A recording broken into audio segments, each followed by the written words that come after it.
In 2040, a game called Eight Wastelands suddenly swept across the world like a raging storm. Yet no one could have dreamed that just 1 year later, that virtual world would break through the screen and become a brutal reality. Every heaven-shaking ability and supreme artifact from the game, even its NPCs and most powerful insects, descended into the real world. And the man named Lin Jichin was the world's #1 spell immortal, standing at the pinnacle of fame in Eight Wastelands. Yet now that supreme expert stood on the brink of death, about to be swallowed by the blood-red maw of a ferocious giant dragon. He never knew this tragedy was a vicious trap laid jointly by his own sworn brother and the woman he loved most. Lin Jichin, I never thought you'd really go find the Pisces pendant just because I asked. You're truly a rare good man, foolishly giving me whatever I want. Consider this storage ring your final gift to me, so I'll always remember your kindness. Lin Jichin froze and asked blankly, what do you mean? She sneered. Zihui and I have been lovers for a long time, and your existence was becoming annoying, so we specially came to send you on your final journey. He watched the shameless pair embrace and passionately kiss before his eyes right after dealing him a fatal betrayal. Lin Jichin died filled with hatred, screaming inwardly, I treated you both like my own flesh and blood, yet you actually betrayed me. But he never knew whether this moment marked the end or the beginning of a new destiny. Just before his final breath, he accidentally activated the legendary supreme treasure of Eight Wastelands, the Pisces pendant. In an instant, dazzling blood-red light erupted and swallowed everything. When Lin Jichin opened his eyes, he discovered he had been reborn 10 years earlier while an alarm blared beside him.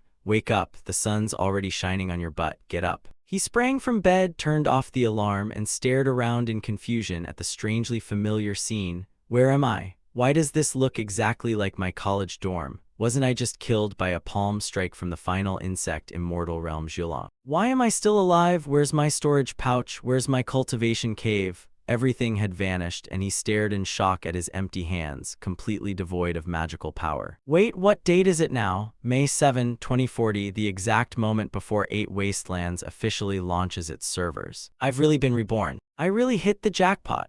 He quickly calmed himself, then wondered, but how does rebirth work? There was once a legend in Eight Wastelands that the supreme treasure of the strongest exotic beast, immortal realm Zhulong, called the Pisces pendant, could revive the dead, and I never expected the legend to be true. Thank my ancestors I hadn't put the Pisces pendant into my storage pouch yet, otherwise it would have fallen into the hands of that wretched pair, Guo Jai and Su Zihui. At the thought, he clenched his fists, trembling with rage. For 10 long years, he had devoted himself wholeheartedly to loving Guo Jai. Yet in the end, she joined forces with Su Zihui, the sworn brother he trusted most, to deceive him and stab him straight through the heart. Worse still, those bastards looted every artifact and elixir he had accumulated over the years, leaving him to die miserably in the jaws of a bloodthirsty exotic beast. But now heaven has given me another chance.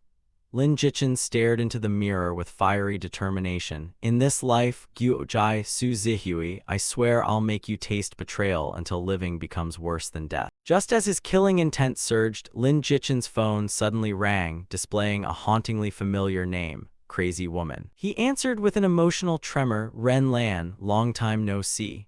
The girl working out at the gym immediately snapped, long time my ass, we ate hot pot together yesterday. Little Lindsay, listen carefully, I have something important to tell you, so brace yourself. Hearing this, Lin Jichin remembered that 10 years ago on this fateful day, Ren Lan had called to say she saw Guo Jai kissing a strange man, but he blindly refused to believe her, fought bitterly with her, and cut contact. So hearing that sharp voice again felt incredibly good as he blurted, I'm sorry, Ren Lan. The other end fell silent in shock for several seconds before she replied, sorry my ass, did you take the wrong medicine today? Brace yourself for this bombshell, I just saw Guo Jai on the street kissing a guy before hopping into his sports car. But what left her stunned was Lin Jichin's reaction, as he merely replied calmly, I know, just as expected. His indifference drove her mad. Did you hear what I said? I'm serious.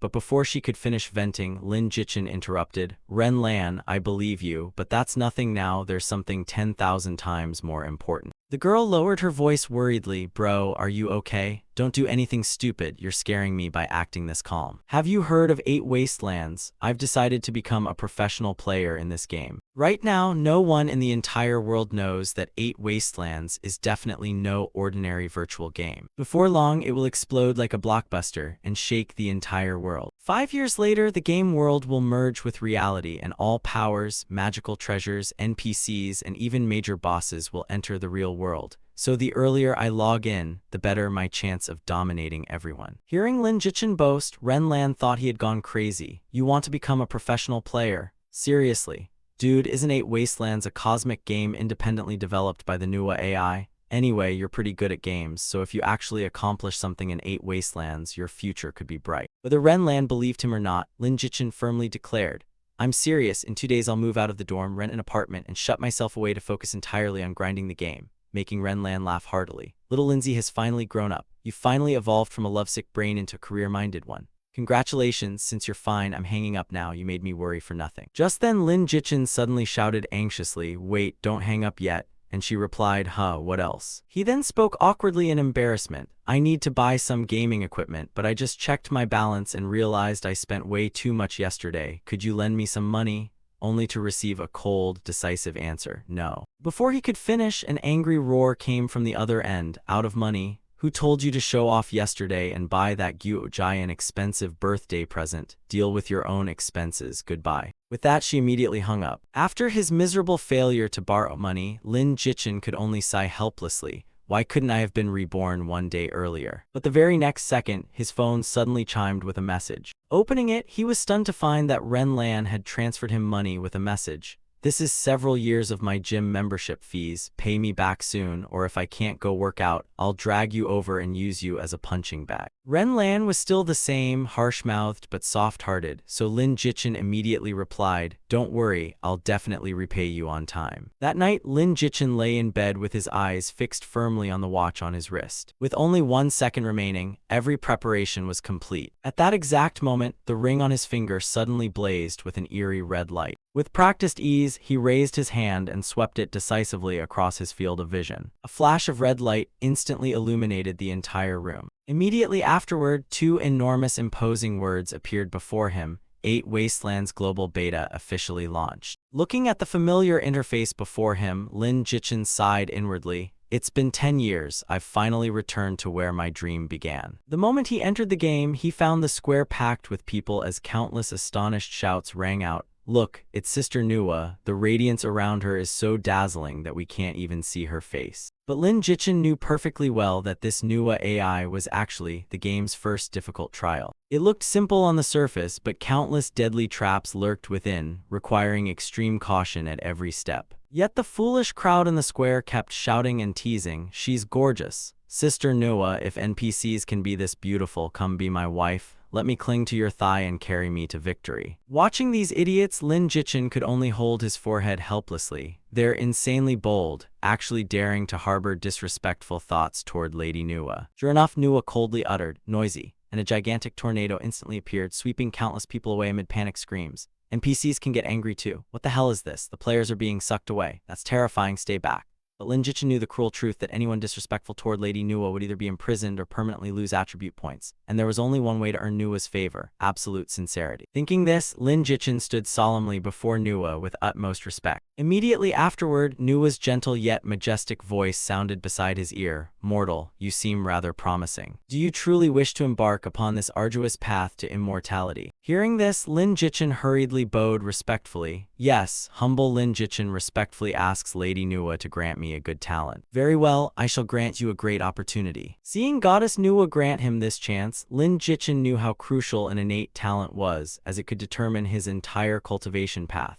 In his previous life, he received the Merchant Prodigy talent, which sounded impressive and reduced shop prices by 10% but offered no combat benefits. Whatever, even if I get unlucky and draw Merchant Prodigy again, I'll accept it. Innate talent isn't everything, and with my knowledge of 8 Wastelands, I can turn things around no matter how terrible my start is. When the process ended, Lin Jichin suddenly opened his eyes. A shocking notification appeared on the interface. Congratulations, you have obtained the innate talent. Defy heaven and change fate. Heaven-defying birth maximizes all innate attributes, but each death reduces them by 10%.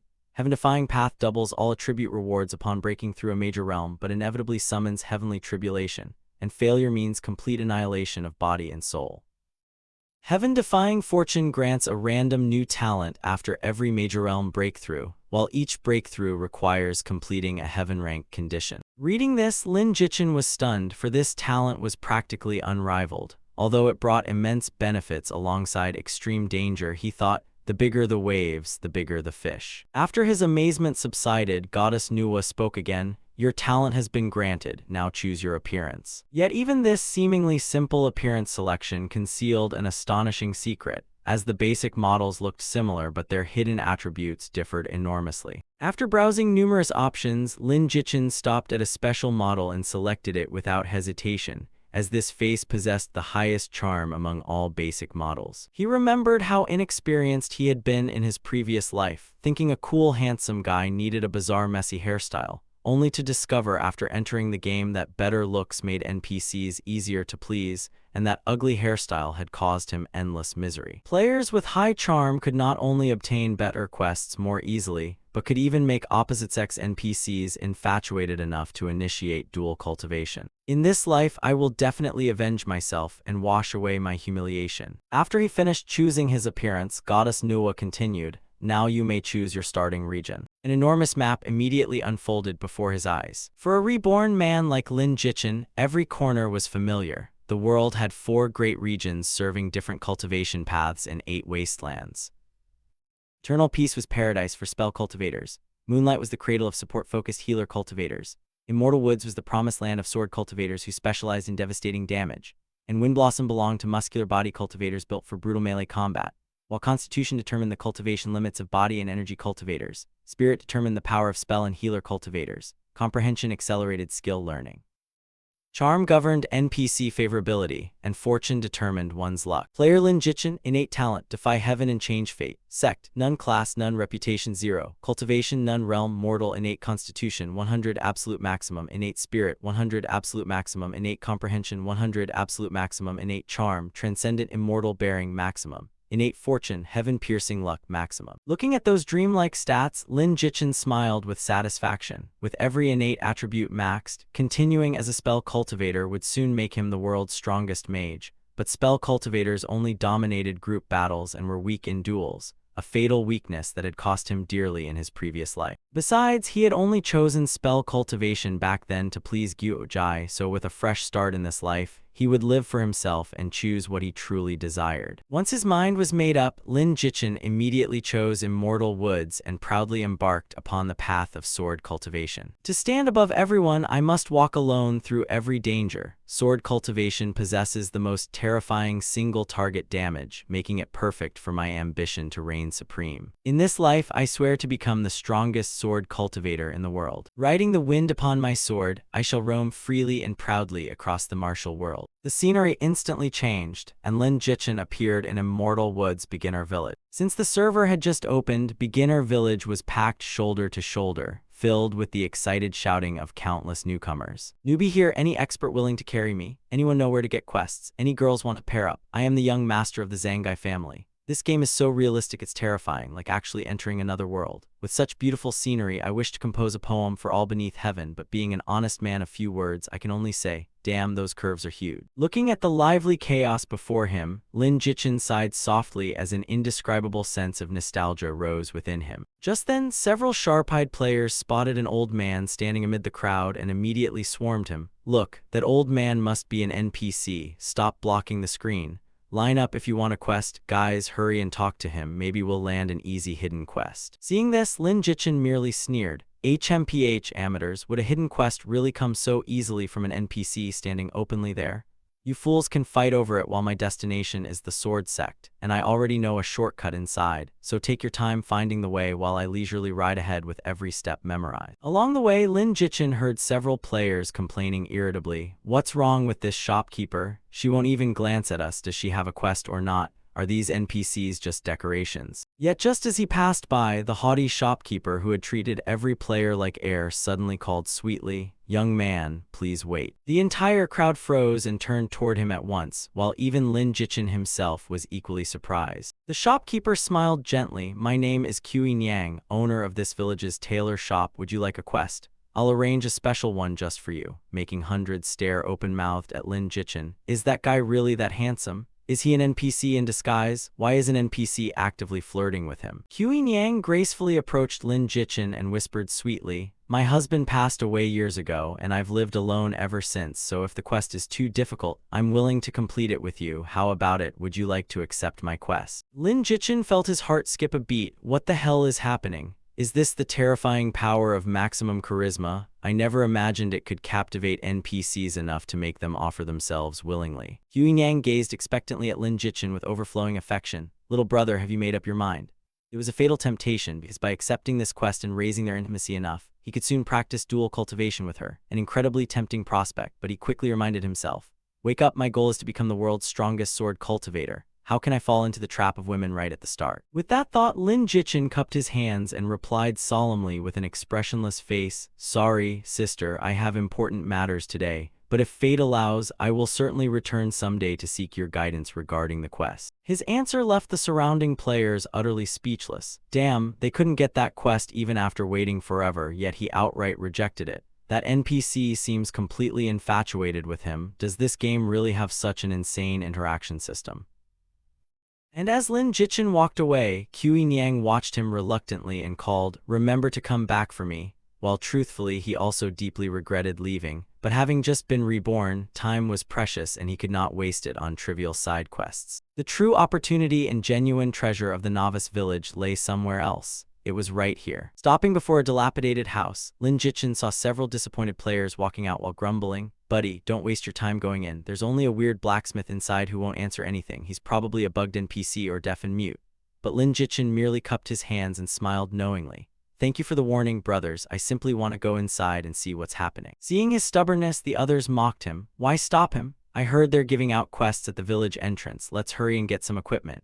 He won't even listen to experienced players. What a stubborn fool. Just look at that dumb NPC's face and you'll know there's no quest. But Lin Jichin ignored their ridicule and calmly walked inside. Inside the dim room, a burly, muscular blacksmith panted heavily while staring at the misshapen sword in his hand and muttering blankly, "Damn it, why can't I forge a proper weapon today no matter what I do?" Without saying a word, he immediately stepped forward and pulled the forge bellows with all his strength, causing the flames to surge. After only a few pulls, the blacksmith's eyes suddenly lit up like headlights as he roared excitedly, "That's it. The temperature wasn't high enough, the fire was too weak." He immediately raised his sledgehammer and unleashed his secret technique, the chaotic gale hammer art, raining down furious blows. 11 thunderous hammer blows crashed down before the glowing red sword was plunged straight into cold water, producing a hiss as thick steam filled the entire room. The blacksmith threw back his head and laughed heartily. "Finally, I succeeded." He turned toward Lin Jichin with a friendly expression. "Thank you for helping me with the bellows. All my useless apprentices are away today. No wonder the forge wasn't hot enough to make a sword." Hearing this, Lin Jichin's lips curled slightly. After completing such a troublesome quest, the reward is merely borrowing a weapon for one day, so those clueless novices would definitely curse this stingy reward and leave immediately. But as a seasoned old fox, he knew perfectly well that the true opportunity and greatest prize still awaited later in this story. Without hesitation, Lin Jichin walked to the weapon rack, swept his sharp gaze across it, then stopped at an ordinary-looking iron sword and decisively picked it up. The blacksmith lowered his voice mysteriously. "If you bring me 10 pairs of venomous fangs from bamboo vipers within one day, I'll grant you a tremendous opportunity." This stubborn NPC finally gave out the hidden quest, and Lin Jichin quickly replied, "No problem, I'll take it." Leaving the forge, he felt pleased. The first step on his path as a sword cultivator had gone smoothly, but outside, players stared at the sword in his hand in shock. What the hell? Where did he get such a good weapon? Seriously, it's that easy? The gamers completely believed him, their eyes lighting up as they crowded into the forge. Brothers, charge in and grab some good gear. In an instant, the solemn forge became an unwilling karaoke bar as miserable singing filled the place.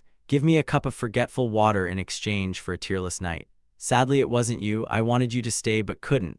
while countless heartbreak songs blended into a mournful cacophony that shook the heavens. Just as the amateur chorus was screaming at full force, veins bulged on the blacksmith's forehead until he finally roared, "Shut your mouths." A blast of force swept through and kicked every singer out the door, and as they struggled up, they cursed through gritted teeth, "That bastard tricked us, find him and settle the score." Ignoring the furious crowd behind him, Lin Jichin had already leisurely reached the bamboo forest and begun grinding monsters. Sensing an unfamiliar presence, the bamboo vipers coiled among the bamboo tops raised their heads and flicked their tongues threateningly. Lin Jichin reacted instantly, drawing his iron sword and shouting, "Vermin, die!" as his agile body shot forward like an arrow and his sword carved out a cold gleam. Wild Monster Bamboo Viper Health 0-150 Skill Venomous Snake. In an instant, the wild snake's health was completely drained and it collapsed dead on the ground. After killing his target, Lin Jichin felt his cultivation increase by 3 points, and although he had only just begun the path of sword cultivation, the sensation of growing stronger was exhilarating. The drop rate in 8 Desolations was notoriously low, yet killing a single common-grade grass snake had dropped 3 items. Could his extraordinary innate luck really be responsible? Without dwelling on it, he swung his sword and continued slaughtering them, eager to test whether his luck would bring him more valuable loot. Lin Jichin began sweeping through the area like a madman, turning the entire forest into a slaughterhouse and killing every snake he encountered.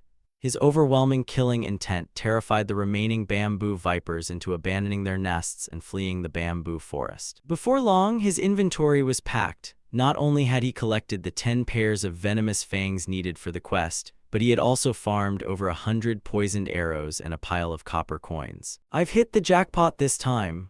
Lin Jichin happily turned around and headed straight back to the beginner village to turn in the quest. The moment he returned to the village, Lin Jichin rushed straight to the forge without wasting a second. After checking the goods, the blacksmith nodded with satisfaction. "Not bad at all. Well done, little brother. These fangs are excellent quality and I'll keep my promise. This is the opportunity I promised you." Holding the item, Lin Jichin's eyes gleamed. There was no mistake, this was it, the recommendation letter that served as the golden key to joining the sword sect. He carefully stored the letter and curiously asked, "Brother, has anyone besides me obtained this yet?" When the blacksmith confirmed that he was currently the only one, Lin Jichin was delighted. As expected, he was the first. Those rookies were still running around doing trivial quests, so he couldn't waste this precious time and had to hurry off to find a master. Soon after, Lin Jichin stood amid the crowded marketplace, raising the green serpent bow and shouting like a fishmonger, "Clearance sale, tearful auction, highest bidder wins. The server's first green serpent bow. I hate to sell it, but I need money to get married." Seeing such a hot item, players swarmed over like ants as bids rang out chaotically. 500, 1000, 1500, 1800. Amid the noisy market, a fair hand rose as a clear yet commanding voice declared 50,000. The crowd instantly fell silent and stared toward the voice. Who are they? Why are they all beautiful women? Which wealthy guild are they from? The leading girl had an extraordinary aura and coldly walked straight up to Lin Jichin, saying, "Cash, deal right now." Lin Jichin was delighted, thinking, "That's an incredible price. I've really met a rich lady." But just as he was about to close the deal, another loud shout rang from the crowd, 60,000. A man stepped forward arrogantly and introduced himself. "I'm Wang Jinghao, guild leader of the Eternal Dominion Guild, and I'm taking this item." Looking at Lin Jichin, Wang Jinghao secretly calculated. He obtained equipment right after the server opened, so he's definitely no ordinary player. I should befriend and gradually recruit him, and sooner or later he'll become a tool for my guild. The moment Wang Jinghao's name was heard, the surrounding crowd began whispering excitedly, shocked that the famous leader of Eternal Dominion had personally appeared here. Lin Jichin remained polite and calmly replied, "Hello, I'm Lin Jichin." Yet the name left a deep impression in his heart, for in his previous life Eternal Dominion had tried recruiting him after he entered the top ranks, and when he refused, Wang Jinghao held a grudge and repeatedly caused him trouble, truly making enemies meet on a narrow road. Unaware of their past grudge, Wang Jinghao pretended to be generous and said loudly, "I heard Brother Lin is selling this weapon to afford a wedding, so however much you're short, I'll cover it as a gesture of friendship." Lin Jichin looked slightly awkward and tactfully refused. "No need, a gentleman doesn't accept charity. I only want to sell my equipment, so I hope Brother Wang understands." He inwardly lamented, "If I'd known this would cause so much trouble, I never would have made up that stupid excuse."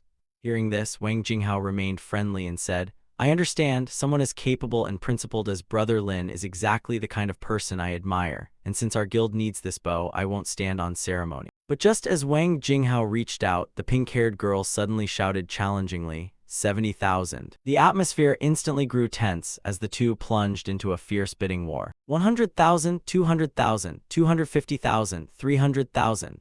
Lin Jichin merely stood beside them holding his highest bidder wins sign, leisurely enjoying the spectacle. Glancing at the pink-haired girl, he wondered what faction she belonged to that she dared show Wang Jinghao no respect. Perhaps he could use her to infuriate him. With that thought, he kept watching until the pink-haired girl raised her hand and coldly made the final bid, 500,000. Seeing she clearly had no intention of yielding, Wang Jinghao gritted his teeth and growled, Girl, I'm Wang Jinghao of the Eternal Dominion Guild, so I advise you not to foolishly oppose me. The surrounding crowd erupted, 500,000 for beginner equipment. That's insane. We could never understand the world of the rich. This girl dares openly challenge young Master Wang of Eternal Dominion, so her background must be extraordinary.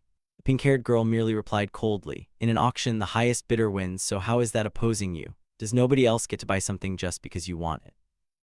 While inwardly scoffing that Eternal Dominion was nothing compared with her young lady. Seeing that neither persuasion nor threats worked, Wang Jinghao snorted and turned away, saying, Fine, I'm not buying it, while secretly cursing his rotten luck for meeting such a troublemaker, since he certainly wouldn't be stupid enough to spend 500,000 on beginner equipment. But just as Wang Jinghao was about to leave, Lin Jichin suddenly called out, Wait, Brother Wang, please stay. He spoke sincerely and respectfully. I've long heard of the Wanshi Corporation, and if Brother Wang is willing to pay 500,000 for my equipment, I'd be very grateful and hope to receive Wanshi's help in the future, so deal.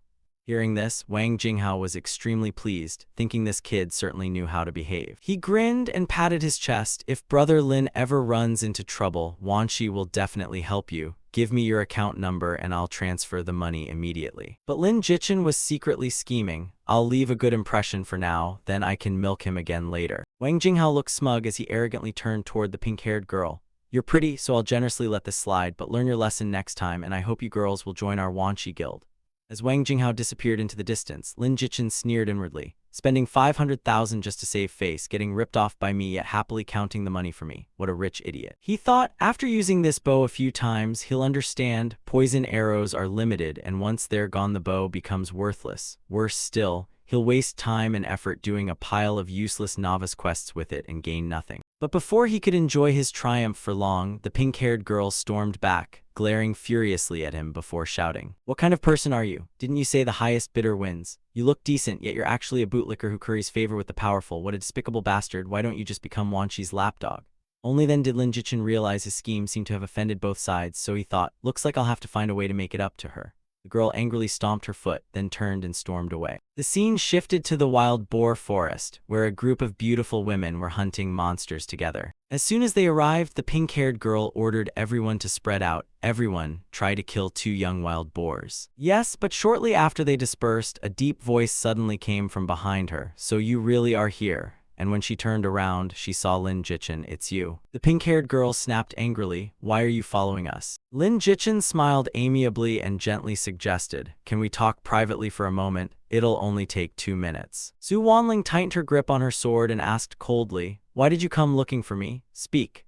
She secretly assessed him, thinking he and Wang Jinghao seemed to have only just met, so perhaps he had merely been deceived by that man's hypocritical appearance, and she decided to warn him as one last chance to turn back. Yet completely contrary to her expectations, Lin Jichin spoke enthusiastically, I have a piece of top-secret information, and the price is fair, only 500,000. With a sly smile, he continued, This information is enough to help your guild surpass every rival. But Su Wanling remained skeptical and questioned him. Then why not sell it to Wang Jinghao? You were clearly flattering him earlier. Wouldn't selling it to him benefit you more? Lin Jichin waved dismissively with contempt. Let Wang Jinghao support me. Is he even worthy? I was merely putting on an act for him, and honestly, as a powerless nobody with no money or backing, I have to endure things to survive here, while secretly calculating that the enemy of his enemy was his friend. And since this girl clearly hated Wang Jinghao, perhaps they could cooperate someday. Even so, Su Wanling still did not completely lower her guard, thinking this man's attitude toward Wang Jinghao changed faster than flipping a pancake, making him utterly untrustworthy. Seeing her remain silent, Lin Jichin urged loudly, Miss, just say whether you agree or not. Here's my account number. Payment first and information afterward. Lin, conduct honest business and definitely won't cheat you. Making Su Wanling wonder despite her doubts whether refusing might cost her a golden opportunity if he was telling the truth. After considering it, she decisively replied, "Fine, I'll buy it and transfer the money right now." And the instant Lin Jichin saw the payment notification, he gave her a thumbs up. "Miss, you're certainly quick and decisive." Lin Jichin was delighted inside, having earned a full million just after entering the game, which was a pretty good start. And although this money would mean little once the game merged with reality, for now it was more than enough to improve his difficult life. With the money in his pocket, Lin Jichin cleared his throat twice and revealed, "Stop wasting time hunting wild boars here and hurry to the armory to get the quest." But as soon as he finished, Su Wanling protested, "There's no quest at the armory. Who are you trying to fool? Did Wang Jinghao send this guy to trick us? If so, I'll make sure he dies in this boar forest today." Seeing Su Wanling's murderous expression, Lin Jichin merely smiled and explained, "You just did it wrong. The blacksmith is busy forging, so help him work the bellows for 5 minutes and the quest will automatically trigger. If you don't believe me, send someone to try, but keep it secret and don't let other players notice, because once this information leaks, it'll lose all its value." He paused briefly before continuing, "But the quest itself isn't important. What truly matters is the reward." Lin Jichin took out an item and Su Wanling instantly recognized it as a sect letter. He continued, "That's right, only with this can you learn a sect's location and have a chance to join it and cultivate." After speaking, he turned to leave and said, "I've told you everything I should. What you do next is up to you." Su Wanling hurriedly called after him, "Wait, why would you sell me such important information?" Lin Jichin turned back with a faint smile, "Who knows, maybe because you're pretty cute." That casual remark unexpectedly made Su Wanling's maiden heart skip a beat. Just as the atmosphere grew awkward, a terrified scream came from afar. "Su Wanling, save us." Turning around, they saw several girls from her group being chased by a gigantic wild boar, and one cried in panic, "Su Wanling, we're doomed. We encountered a boss.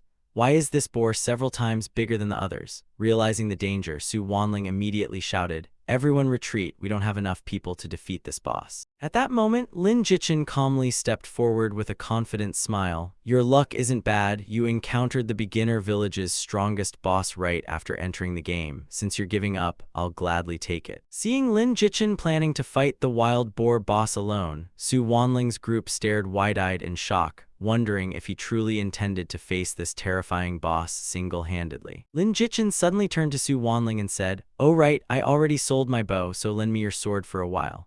Seeing his calm expression as though the ferocious wild boar boss meant nothing, Su Wanling tossed him her sword without hesitation and warned, "Take it. You won't die if you don't do anything stupid, so try to stay alive." "Thanks." Lin Jichin caught the sword, and his previously relaxed gaze suddenly became unusually sharp and serious. Su Wanling's friends began whispering, "Is he throwing his life away or deliberately showing off to impress Su Wanling? That's possible, but he's pretty handsome and he looks quite good beside her."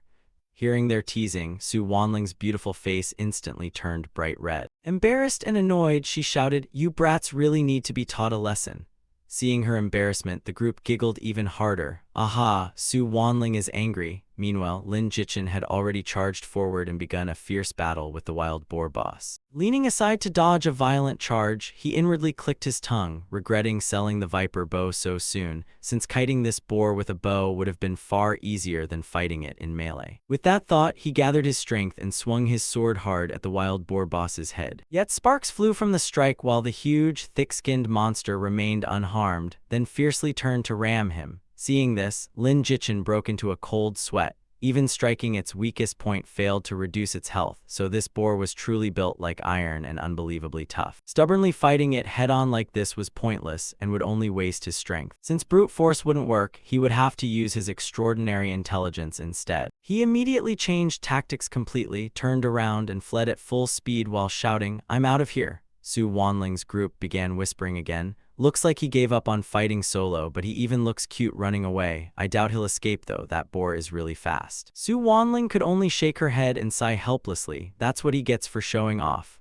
Luckily, this is only the beginner stage, so a few failures don't matter, and hopefully he'll learn his lesson and stop bragging after this. The scene shifted to the foot of the mountain, where Lin Jichin had just fled. He quickly leaped onto the cliff wall, flipped backward, and shouted, "Wild boar boss, die." The next second, the charging boar couldn't stop in time and slammed straight into the cliff. Its health instantly dropped by 50 points, and one of its tusks snapped off. Rocks tumbled down from above, causing the boss's health bar to drop even further. Seeing this performance, the girls froze and exclaimed, "Wait, you can actually do that?" After the hailstorm, the wild boar boss became dizzy and could barely stand. "My chance has come." Not wasting the opportunity, Lin Jichin rushed out from behind the tree and slashed repeatedly at the monster's head. In just over 2 minutes, the boss's health dropped to a record low. At that moment, the wild boar boss's eyes turned blood red as it officially entered a berserk state. Again, seeing the dangerous situation, Lin Jichin felt slightly afraid and decided to retreat temporarily while waiting for a chance to finish it. Seizing an opening, he charged forward and chopped off one of the boss's tusks.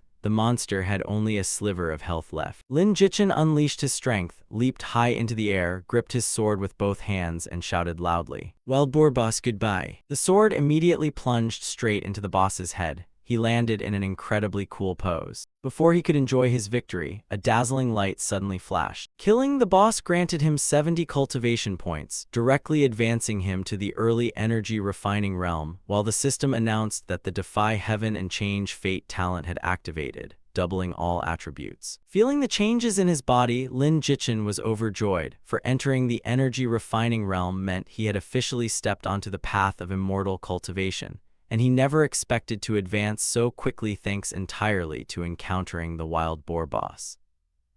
Just then, the system announced another effect of Defy Heaven and Change Fate, granting a random talent, Vital Blood, increasing maximum health by 10% and upgradable up to 3 times. Lin Jichin became even more excited, as this was perfect for his fragile early-game body, and with doubled attributes plus another 10% health, while an ordinary early energy refining cultivator had only 1,000 health. He now had 2,200, which was truly overwhelming. After the upgrade finished, the game system officially congratulated him. "Congratulations, player Lin Jichin, for defeating the beginner village boss of 8 Wastelands. Would you like to hide your name on the world channel?" Without hesitation, Lin Jichin chose not to hide his name since there was no reason to. In an instant, every player worldwide saw the brilliant announcement across the sky. "Congratulations to player Lin Jichin for achieving the first boss kill in 8 Wastelands, earning 200 reputation and 1 innate luck point. Other players, please keep trying," leaving the entire gaming community stunned that someone had already killed a boss so soon after open beta, with many assuming Lin Jichin belonged to a major guild that overwhelmed it with numbers before letting him land the finishing blow. Su Wanling also saw the announcement and only then learned that the man's name was Lin Jichin. Meanwhile, the wild boar boss's corpse gradually vanished, leaving behind several pieces of equipment glowing with purple light. Cloud-cleaving sword, spirit grade; radiant armor, spirit grade; phantom step movement art, spirit grade. Seeing the loot, even Lin Jichin could hardly believe his eyes as so many spirit-grade items had dropped, proving his maxed innate luck far exceeded expectations. Just as Lin Jichin was immersed in joy, thunder suddenly rumbled across the sky as dazzling lightning flashed everywhere. "Heavenly tribulation will descend in 30 minutes, please prepare carefully." Hearing the warning, Lin Jichin froze. So the side effect of Defy Heaven and Change Fate has really come. Every major realm breakthrough definitely triggers heavenly tribulation, and failure means complete destruction of body and soul. He immediately decided to hurry to the sect, hoping some powerful expert might help him survive this heavenly tribulation. But at that crucial moment, Su Wanling walked over with a bright smile and said, "Hey, add me as a friend. If you have equipment to sell later, come to us and we'll guarantee a fair price." Hearing this, Lin Jichin nodded repeatedly and opened his information panel, saying, "Sure, here's my ID, add me. I still have something to do, so I'll leave first." Watching him run away as if fleeing debt collectors, Su Wanling muttered irritably, "What a strange guy, why is he in such a hurry? Are we somehow scarier than the wild boar boss?" At the gates of the sword sect, the sky grew increasingly dark as thunder and lightning roared. Lin Jichin ran desperately while praying inwardly, "Please let some powerful expert accept me quickly. That's the only way I can survive this heavenly tribulation." Reaching the main gate, he shouted, "Disciple Lin Jichin has come to seek a master." The surrounding disciples began whispering, "Good heavens, he's running like a ghost is chasing him. Is he rushing off to be reincarnated?" Before their laughter faded, the sky suddenly changed, dark clouds surged in, and thunder exploded, terrifying everyone. "What's happening?" The sky was perfectly clear just moments ago, could it be? Before anyone understood what was happening, a majestic figure suddenly appeared floating in midair. Silence! It was Leng Feiyan, sect master of the Heavenly Flame sect, and everyone immediately exclaimed, "The sect master is here, greetings to the sect master." Seeing the strange phenomenon in the sky, Leng Feiyan's gaze sharpened. This is a heavenly tribulation. Could a direct disciple be breaking through to a new realm?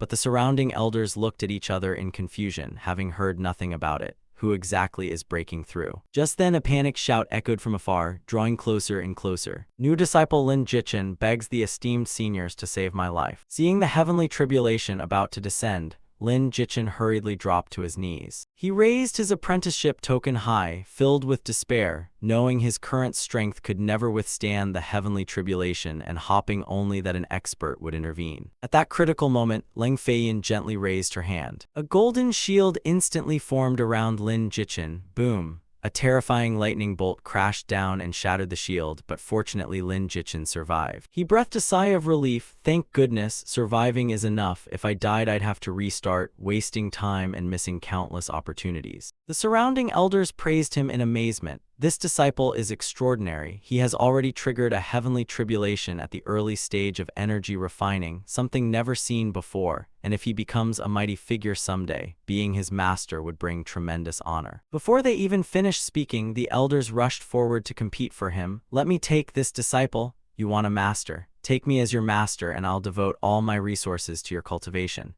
"Elder Kyu, you're a female cultivator. Teaching a male disciple would be inconvenient. Let me take him." "Elder Kingsong, you already have plenty of disciples. Let me take him." Watching the chaos before him, Lin Jichin thought, just as I predicted, once I entered the sect, experts would help me overcome the heavenly tribulation. I never expected so many elders to compete for me too, but I can't show my excitement. I need to stay cool and leave a strong impression.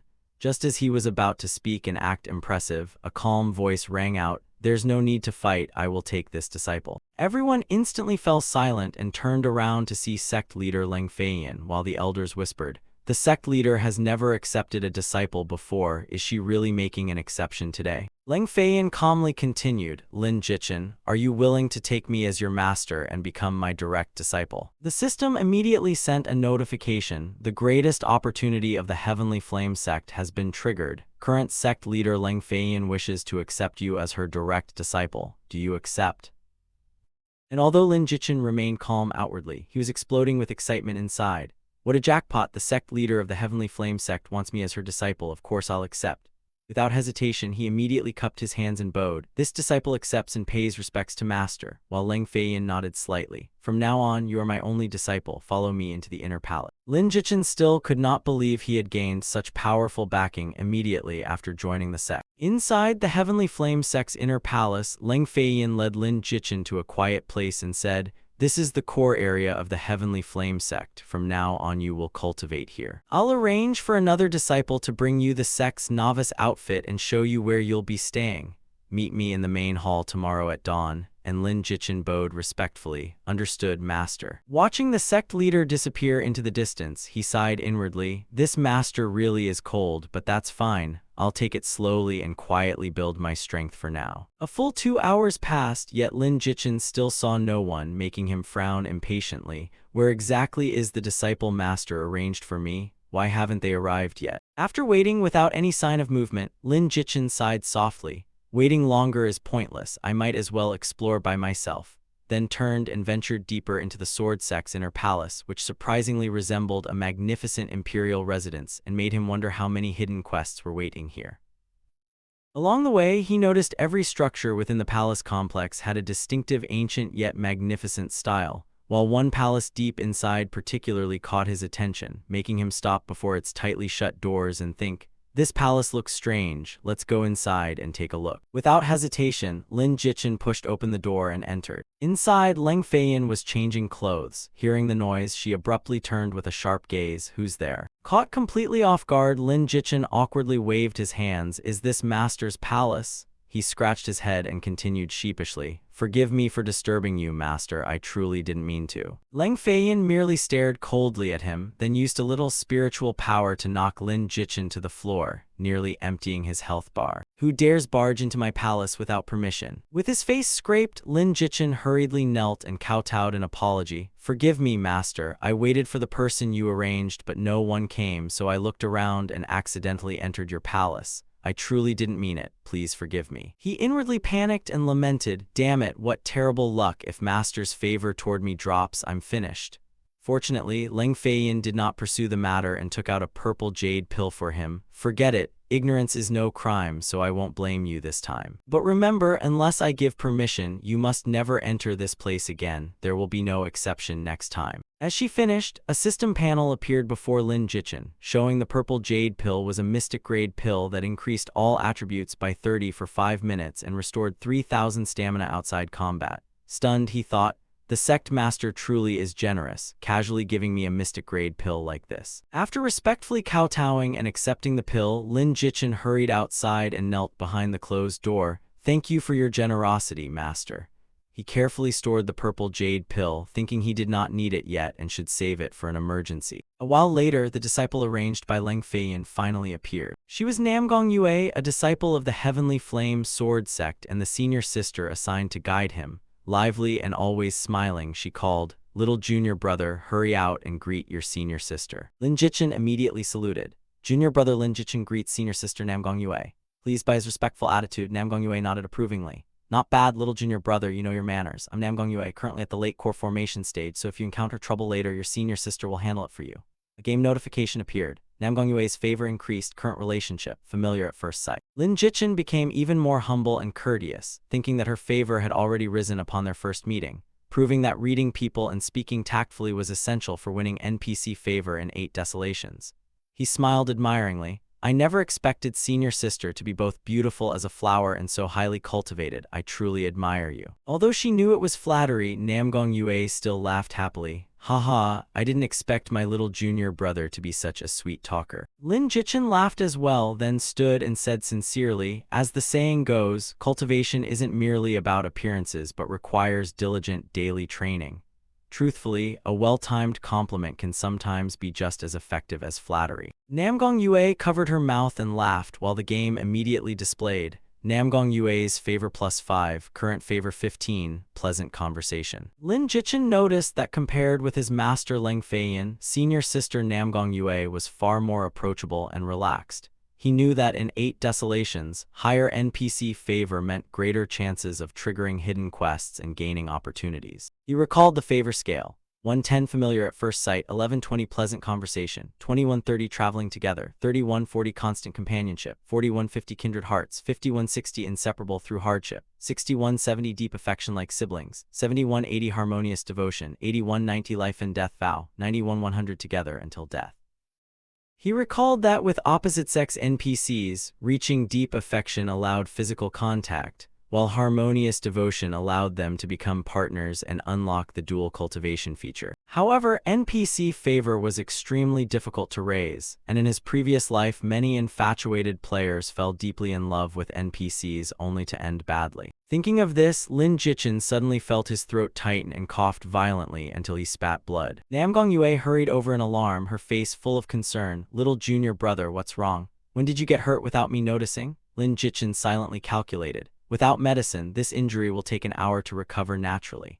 He suddenly decided to take advantage of his senior sister's considerable favor toward him and see if he could gain some benefit. He gently wiped the blood from the corner of his mouth and said helplessly, "It's nothing. Before senior sister arrived, I wandered around sightseeing and accidentally entered master's palace, so she punished me and left me slightly injured." Hearing this, Namgong Yue looked startled, her cheeks flushing as guilt appeared on her face. "So I arrived late and made master misunderstand you? Oh, this is all my fault. The sect master told me to take you to your quarters, but I stayed up reading romance stories and overslept. I'm truly sorry." With that, she immediately took out a bottle of pills and stuffed it into Lin Jichin's hand. "These are energy replenishing pills. Hurry and take one, junior brother." Lin Jichin accepted them gratefully. "Thank you, senior sister." thinking this injury was not entirely bad since he even received something valuable. But Namgong Yue still felt guilty, believing she had indirectly caused her junior brother's injuries, and anxiously said, "It's all my fault. If I hadn't stayed up reading romance stories, Master wouldn't have misunderstood and punished you." Seeing Lin Jichin repeatedly wave his hand without resentment and say, "It's not senior sister's fault, I was punished because I moved without permission," she felt even worse. Namgong Yue became even more touched and blurted, "You're already like this, yet you're still defending me? Junior brother, you're far too kind," while the game displayed Namgong Yue's favorability +5, current relationship, pleasant acquaintance. As if remembering something, Namgong Yue took a translucent jade pendant from her sleeve and handed it to him. "Then take this as compensation since it was partly my fault." Lin Jichin was both surprised and delighted. Spirit Gathering Jade Pendant, Spirit Grade, Defense +10, Heart Protection +5, restores 1 mana per second after leaving combat, and Spirit Shield creates a defensive barrier for 0.5 seconds that blocks one attack from an enemy below the crystallization realm. Junior brother, keep it safe. He felt slightly conflicted because this jade pendant was clearly very valuable. Senior sister, this pendant is definitely top-tier spirit grade equipment, and Spirit Shield is especially useful. Namgong Yue merely smiled and confidently patted her chest. "What's a little thing like this? Your senior sister has plenty of precious jade. Come on, I'll take you to your quarters. All the basic equipment for newly admitted disciples is already there." Hearing this, Lin Jichin finally accepted it without worry. "I'm deeply grateful for senior sister's kindness, thank you." He secretly learned another lesson. Haha, good thing I know how to act. Otherwise, how could a newcomer to the sword sect receive so many treasures? NPCs in 8 Wastelands possessed emotions just like real people, something only a reborn player like him fully understood, allowing him to win their affection until they willingly gave him treasures. When they approached another formation engraved into the ground, Namgong Yue stood at its center and explained, "This is an Earth-grade spirit-gathering formation. Meditating and cultivating here multiplies the speed of absorbing spiritual energy." She lightly activated an immortal art, causing gentle blue light to spread around as the spiritual energy became far denser than normal, making her marvel. "My place only had a mystic-grade spirit-gathering formation before, but cultivating inside an Earth-grade one is truly incredible. I'm honestly envious." He suddenly remembered the beginner rules of 8 Wastelands, where newly admitted disciples normally found somewhere to meditate and automatically cultivate while offline, though their cultivation increased very slowly. Yet his master had arranged an Earth-grade spirit-gathering formation for him, showing extraordinary favoritism. Once everything was settled, Namgong Yue patted his shoulder enthusiastically and said, "All right, my task is complete. Junior brother, cultivate diligently from now on. I'll leave first and we'll meet again later." Lin Jichin nodded lightly. "Yes, thank you, senior sister, you've worked hard." His system status now displayed Early Energy Refining Realm, Maximum Innate Comprehension, and with the Earth-grade Spirit Gathering Formations enhancement, meditation cultivation speed reached 52 points per hour. He rejoiced inwardly because cultivating here was dozens of times faster than ordinary energy refining cultivation.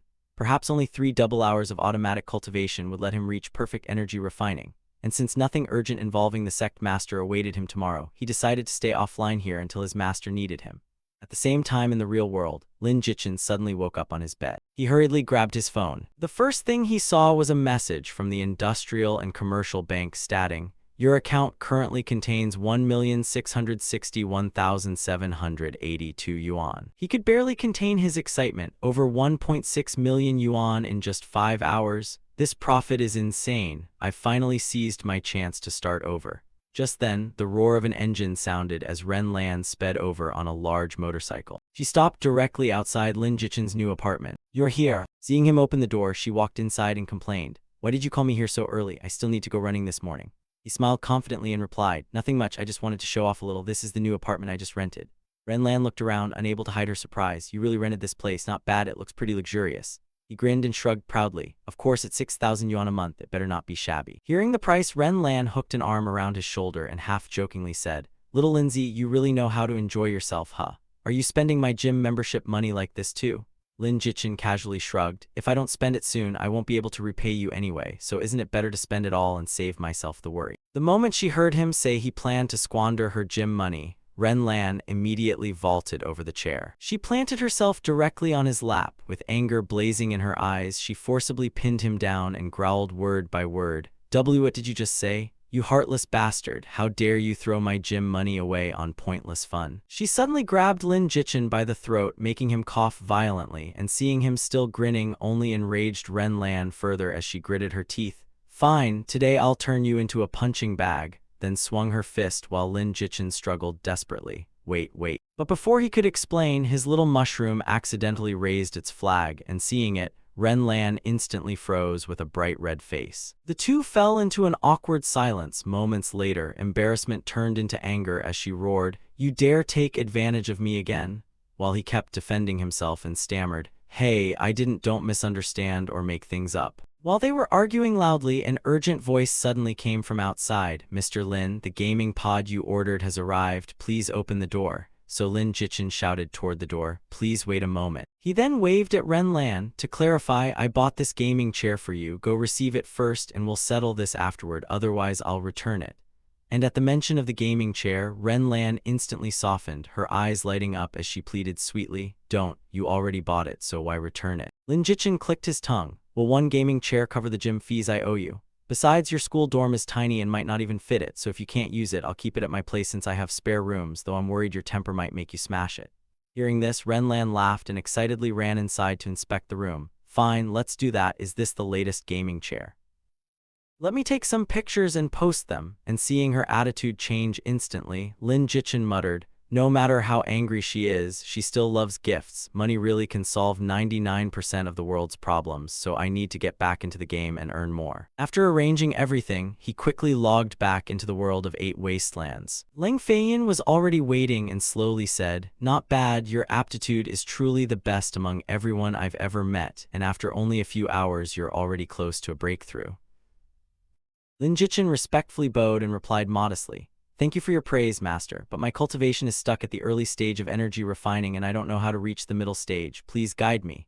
Although he knew every minor stage required a corresponding pill to break through smoothly, he deliberately asked to see whether his sect would help, and perhaps his master would grant him one. Just as expected, Lang Feiyan nodded after hearing him and took out a sparkling elixir. "I have a supreme-grade energy condensation pill here. Only by using it will you have a chance to break through to the middle stage of energy refining."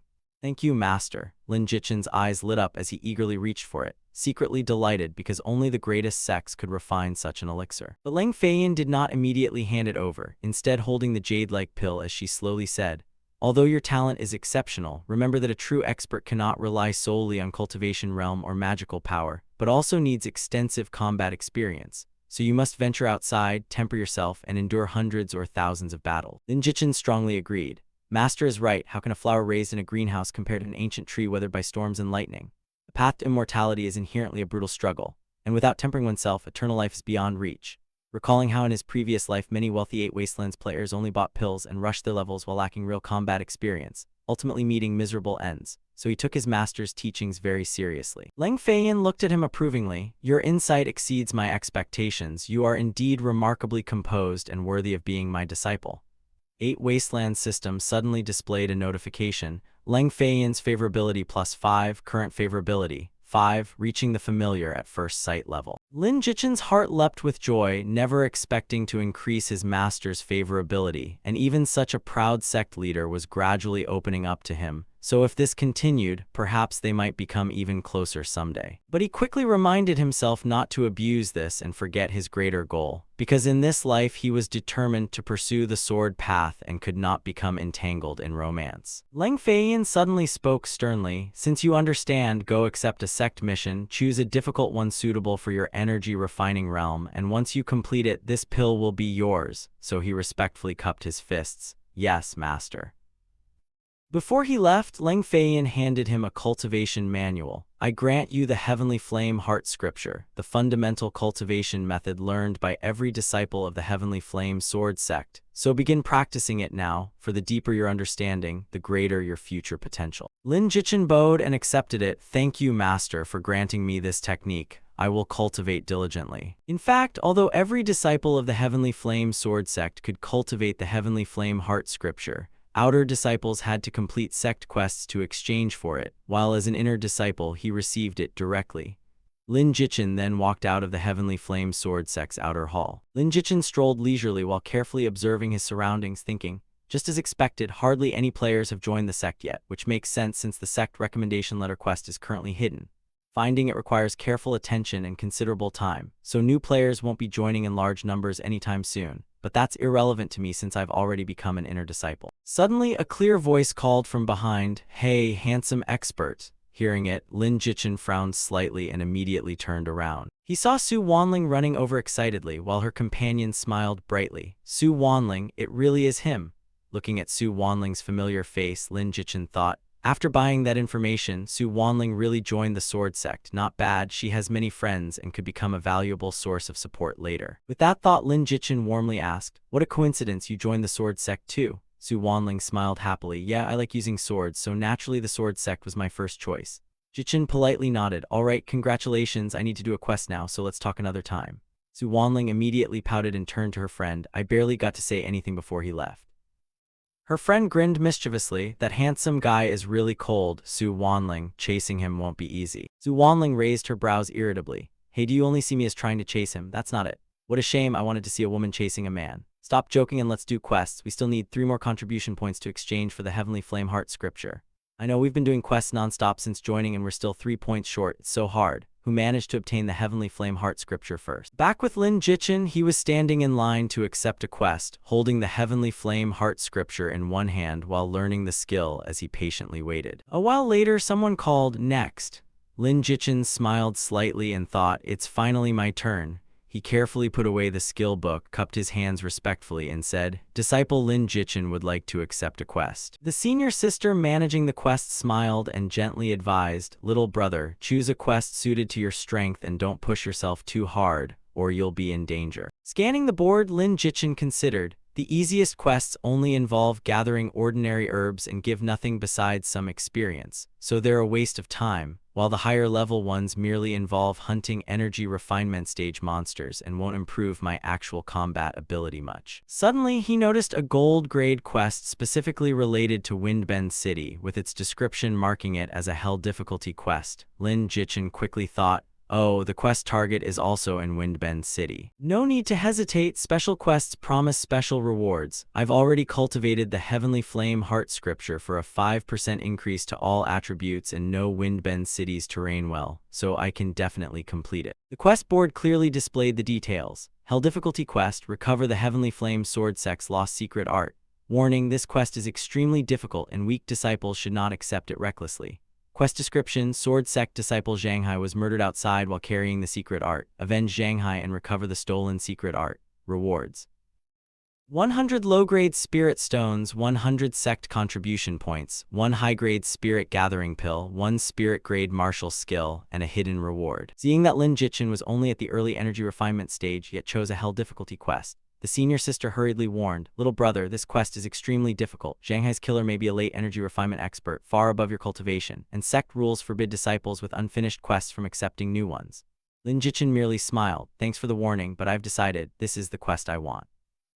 Surrounding disciples immediately began discussing, "That kid is really bold, daring to accept a hell difficulty quest. Isn't he afraid of dying? The enemy may be at late energy refinement, so how can he fight them? There are barely any clues about the enemy. Finding the killer is already like searching for a needle in a haystack. He's weak yet showing off. Let's see how badly he failed." But the saintly Lin Jichin merely smiled and quietly left. The scene shifted to Wind Melody City, where Lin Jichin arrived flying on his sword. He landed lightly and began searching for information. Seeing an immortal from the Heavenly Flame Sword Sect descend, the locals respectfully welcomed him. "Welcome, honored guest, handsome immortal, come inside and have some fun." Entering the city, he spotted an information broker excitedly spreading fresh news. Taoist Master Muking, head of the Black Tortoise Taoist Temple, broke through to the spirit transformation realm today, strengthening the temple even further, while the 100 Flowers Fairy of Polar Valley married the Grand Elder of the Crimson Sun Sect and became cultivation partners, truly making the strong even stronger. Watching him chatter endlessly, Lin Jichin thought this man specialized in selling information throughout 8 wastelands like a modern gossip reporter, knowing nearly every major or minor event and earning money by telling stories and selling news. So he calmly sipped his tea and thought, "If I listen carefully, I'll definitely uncover clues for the mission." Sure enough, the broker soon mentioned something important. Zhanghai, an energy refining disciple of the Heavenly Flame Sword Sect, was murdered while training outside. The killer was Zhou Hao, a late energy refining rogue cultivator who follows the demonic path and uses extremely brutal methods. Hearing this, Lin Jichin narrowed his eyes and inwardly rejoiced. Finally, a clue. After the gathering ended and the broker left, Lin Jichin hurried after him and called, "Sir, please wait, I want to buy more information." Thinking most new players would rush off after hearing one clue, but he understood the game's mechanics and knew detailed information always required money. The man turned around with a polite smile. "Oh, you want to buy information? Sure, nothing comes free, call me Li Si, and as long as you pay enough, I'll provide whatever information you need." Without wasting words, Lin Jichin placed a money pouch into Li Si's hand and asked directly, "Where's Zhou Hao hiding?" Li Si pocketed the money and lowered his voice. "Zhou Hao is notoriously lustful and often visits the pleasure district of Wind Melody City, so search there, but I have another important piece of information that will cost 5 more spirit stones." Seeing Lin Jichin nod, Li Si grinned happily. "Good, since you look like an upright man, I'll give you a warning. Zhou Hao is only a late energy refining rogue cultivator, but he has an older brother named Zhou Shen who is rumored to have entered the Foundation establishment realm, so be careful." The scene shifted to Autumn Moon Pavilion, where men were merrily flirting with courtesans. "Ha ha ha, darling, come here. You're so naughty. Have another cup. Darling, only after finishing this wine can you enter my room." After finishing his entertainment, Zhou Hao staggered outside while several women sweetly saw him off. "Young Master Zhou, please come again next time, we'll be waiting." Zhou Hao turned around and laughed loudly. "Fine, wait obediently for me and next time line up one by one to serve me." Hidden in the distance, Lin Jichin watched closely and thought, the target has appeared. Still drunk, Zhou Hao wandered into a nearby forest before suddenly realizing someone was following him. He shouted warily, "Who's there? Come out." Lin Jichin smiled faintly. "It's me, and I've come to take your life." Hearing this, Zhou Hao laughed confidently, drew the saber from his waist, and growled, "So you're just an early energy-refining brat, a disciple of the Heavenly Flame Sword sect seeking revenge? Looks like you're tired of living." With that, he charged forward at terrifying speed. But Lin Jichin swiftly dodged aside, causing Zhou Hao's blade to cut through empty air. Startled, Zhou Hao spun around and swept his blade in a wide arc. Yet Lin Jichin easily blocked it with his sword and knocked him backward. Zhou Hao exclaimed in shock, "Impossible, you're clearly only at early energy refining, so how can your strength be so overwhelming?" Lin Jichin smiled calmly, "I'm not too strong, you're simply too weak. After cultivating the Heavenly Flame Heart Scripture, all my attributes increased by 5%, and that's no small boost." Hearing this, Zhou Hao immediately gathered energy into his weapon, Berserk Saber Slash. A powerful blade aura came crashing down. But Lin Jichin calmly activated Spirit Shield, thinking it was the perfect chance to test the spirit-gathering jade pendant senior sister Namgong Yue had given him. A brilliant shield appeared and completely blocked the slash, leaving him unharmed. He inwardly marveled, "Spirit Shield really is impressive. Thank you, senior sister Namgong Yue, for giving me such a valuable treasure." After using his technique, Zhou Hao panted heavily and cursed in frustration. "I didn't expect you to have so many treasures. Your sect must really favor you. Hand them all over obediently, and I'll consider letting you live another day." Lin Jichin sneered, "You want me to hand over my treasures? Who gave you the courage?" Enraged, Zhou Hao desperately charged at him. But Lin Jichin lightly shifted aside, making him miss again and again. Seeing the situation turn against him, Zhou Hao shuddered. "What's going on? If this drags on, I'll die." He hurriedly leapt backward. But Lin Jichin used his movement technique to rush forward and slashed him heavily, sending blood spraying everywhere. "One slash cost me 90 health. What kind of monster is he?" Zhou Hao thought in horror, while his information appeared in Lin Jichin's eyes. Rogue Cultivator Zhou Hao, Late Stage Energy Refining, Health 25-52-550, Strength 32, Mental Power 31, Defense 28, Speed 36, Equipment, Spirit Grade Thunder Peach Saber, Cultivation Method, Gale Saber Art, Intermediate Martial Skill, Frenzied Saber Slash, Beginner, Movement Technique, Miss Piercing Step, Intermediate. Player Lin Jichin, Class, Sword Cultivator, Early Stage Energy Refining, Health 2300-2300, Mana 2100-2100, Strength 37, Mental Power 22, Defense 48, Speed 42, Critical Rate 5, Sword Aptitude plus 5%, Movement Technique. Phantom Step, Beginner 9%, Cultivation Method, Heavenly Flame Heart Scripture, Beginner, Equipment.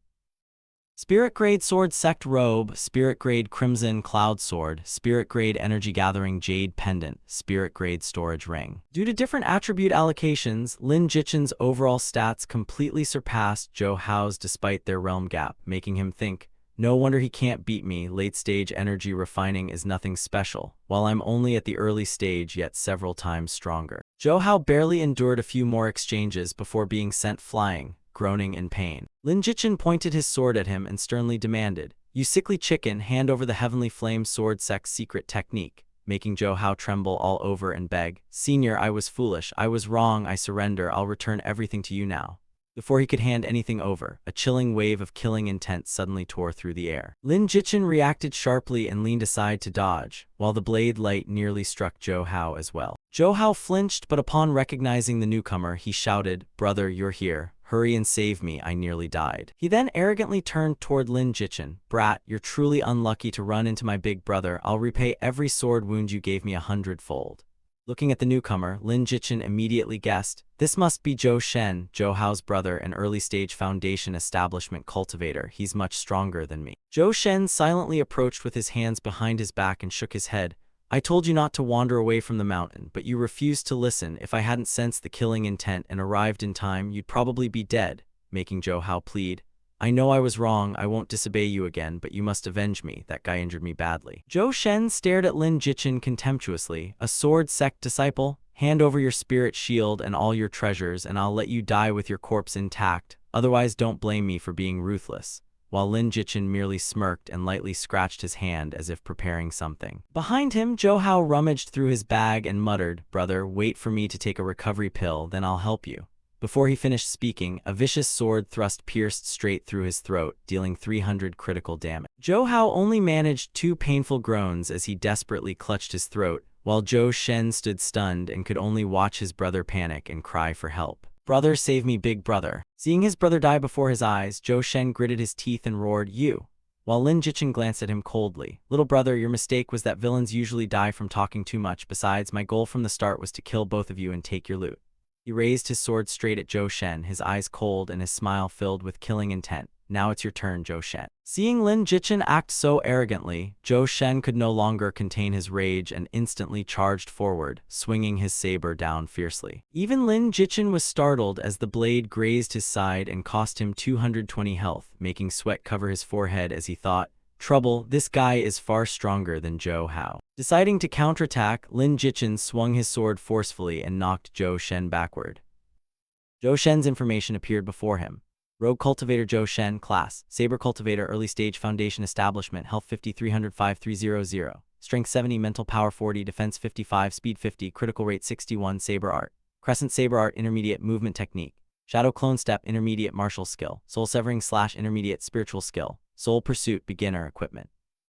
Spirit Grade Thunder Cleaving Saber, Spirit Grade 100 Forged Armor, Spirit Grade Rhinoceros Fragrance Belt. Just as Lin Jichin took a breath to steady himself, he again sensed chilling killing intent behind him, as Zhou Shen had already circled behind him at incredible speed with his saber poised to strike. Unable to dodge in time, Lin Jichin hurriedly turned and raised his sword to block, but because of the difference in strength, he was still knocked backward, staggering several steps before barely regaining his footing. Lin Jichin gritted his teeth and assessed, "He's faster than me, but I have far richer combat experience and managed to defend at the right moment."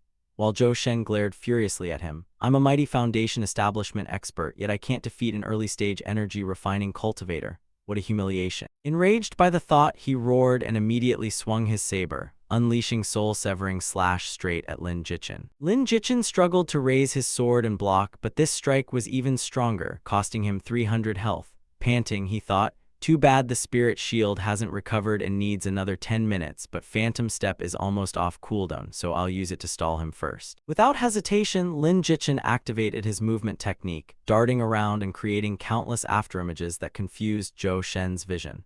But Zhou Shen was no pushover, sneering as he activated a similar Shadow Clone Step. "HMPH, you want to compete with me in speed? You're nowhere near my level." As he spoke, 3 Zhou Shens appeared, all swinging their blades in perfect unison as he arrogantly sneered, "Let's see where you can hide." Lin Jichin raised an eyebrow. "I encountered plenty of cloning techniques like this in my previous life. At first, all 3 figures look identical, but careful observation reveals differences, so focusing closely will expose the real body. For example, only the real body's eyes have a lively gleam, while the other 2 have dull, lifeless gazes." After focusing for only a few seconds, he found the real one and immediately thrust straight ahead, dealing 55 damage to Zhou Shen while triggering armor break for 5 seconds. Lin Jichin rejoiced. Armor break truly is a treasure, reducing the opponent's defense by half. I must use this chance to finish him quickly. Acting immediately, Lin Jichin charged forward with explosive sword force and stabbed deeply again, shaving another 100 health from Zhou Shen, who spat blood from the pain as his eyes bulged furiously. Enraged, Zhou Shen roared as an astonishing aura erupted from his body, blasting Lin Jichin far away. He glared like a wild beast and growled, "You little bastard, do you think I'm some sick cat?" Before finishing, he unleashed Crescent Moon Saber Art, striking with lightning speed. Unable to react in time, Lin Jichin was struck by several saber slashes, losing 13, 19, and 24 health. Gritting his teeth, he cursed inwardly, "Damn, he's too fast for me to block. If I'd reached mid-energy refinement, this wouldn't be so miserable, but now I have less than a third of my health left and I'll definitely die at this rate." Resolute, he pulled out the Mystic Grade Purple Jade pill his master had given him, which increased all attributes by 30 for 5 minutes and restored 3,000 health when not under direct attack. If he died, his talent would drop by 10%, so despite his reluctance, he couldn't let all the effort behind this perfect start go to waste. Without hesitation, he tossed the purple jade pill into his mouth and swallowed it. Sensing something unusual, Zhou Shen temporarily stopped attacking and watched him warily. Lin Jichin clearly felt power surging through his body as his vitality and spirit suddenly soared, making him inwardly rejoice. "Excellent, with this purple jade pill, my movement and attack speed are far more agile," before laughing excitedly with an almost crazed expression. Seeing this, Zhou Shen thought Lin Jichin had gone mad and snorted coldly, "You're about to die and you're still laughing? You can laugh all you want in the underworld." With that, he charged again and swung his saber straight at Lin Jichin using Crescent Moon Saber Art. At that exact moment, the purple jade pill restored 3,000 health because Lin Jichin had stalled long enough to escape continuous attack status, filling his health bar again. When Zhou Shen's saber came down, Lin Jichin easily endured it and laughed. "Now your attacks are like mosquitoes biting steel." Zhou Shen stared wide-eyed in frustration. "How was my attack blocked so easily?" "That pill you swallowed really isn't ordinary, and you certainly have plenty of treasures, but its effect must be temporary, so you can escape now but not forever." Lin Jichin calmly smiled back, "True, the pill has a time limit, but I only need to kill you before it expires." He suddenly charged forward and swept his sword across Zhou Shen, dealing 180 damage. Horrified, Zhou Shen hurriedly leaped backward into a defensive stance, thinking, "How did he suddenly become so strong? I need to hold out until his pill wears off." While Zhou Shen focused on defense, Lin Jichin secretly rejoiced as he felt himself gradually grasping the essence of the sword path. His sword light became sharper and more decisive, and in that instant he comprehended a level of sword intent, increasing his swordsmanship aptitude by 5%. After suffering repeated attacks, Zhou Shen's health plummeted uncontrollably, with the highest hit dealing 140 damage. He growled with a ruthless gleam in his eyes, "This man must be an extremely important disciple of the Heavenly Flame Sword Sect. If I don't kill him now, he'll become a great threat someday." With that thought, he decided to unleash his ultimate move, Soul Pursuit. Dark power erupted and condensed around his saber as Zhou Shen roared and unleashed a ferocious slash filled with a bloody stench and terrifying blade pressure. The instant Lin Jichin sensed its danger, he immediately activated Phantom Step and fled. Seeing his killing blow strike empty air, Zhou Shen broke into a cold sweat. Where the hell did he go? Before he could turn around, he jolted in shock when Lin Jichin suddenly appeared right beside him. The sword flashed against his neck with a swift stab. A critical strike pierced his throat and emptied his health bar, sending Zhou Shen collapsing with bulging eyes in disbelief. How could this be? As he died full of resentment. After killing Zhou Shen, Lin Jichin let out a deep breath, his entire body weak as though he had just escaped a nightmare. He immediately looted the two brothers and rejoiced as the system announced, "Congratulations, player, you have completed a hell difficulty mission. Please return to the sect to claim your reward." He nodded. This trip was quite profitable, so after collecting the loot, I'll return to the sect and turn in the mission. Suddenly remembering something, he paused. Wait, wasn't there something important I needed to do before going back? The next morning, at the marketplace in Wind Melody City,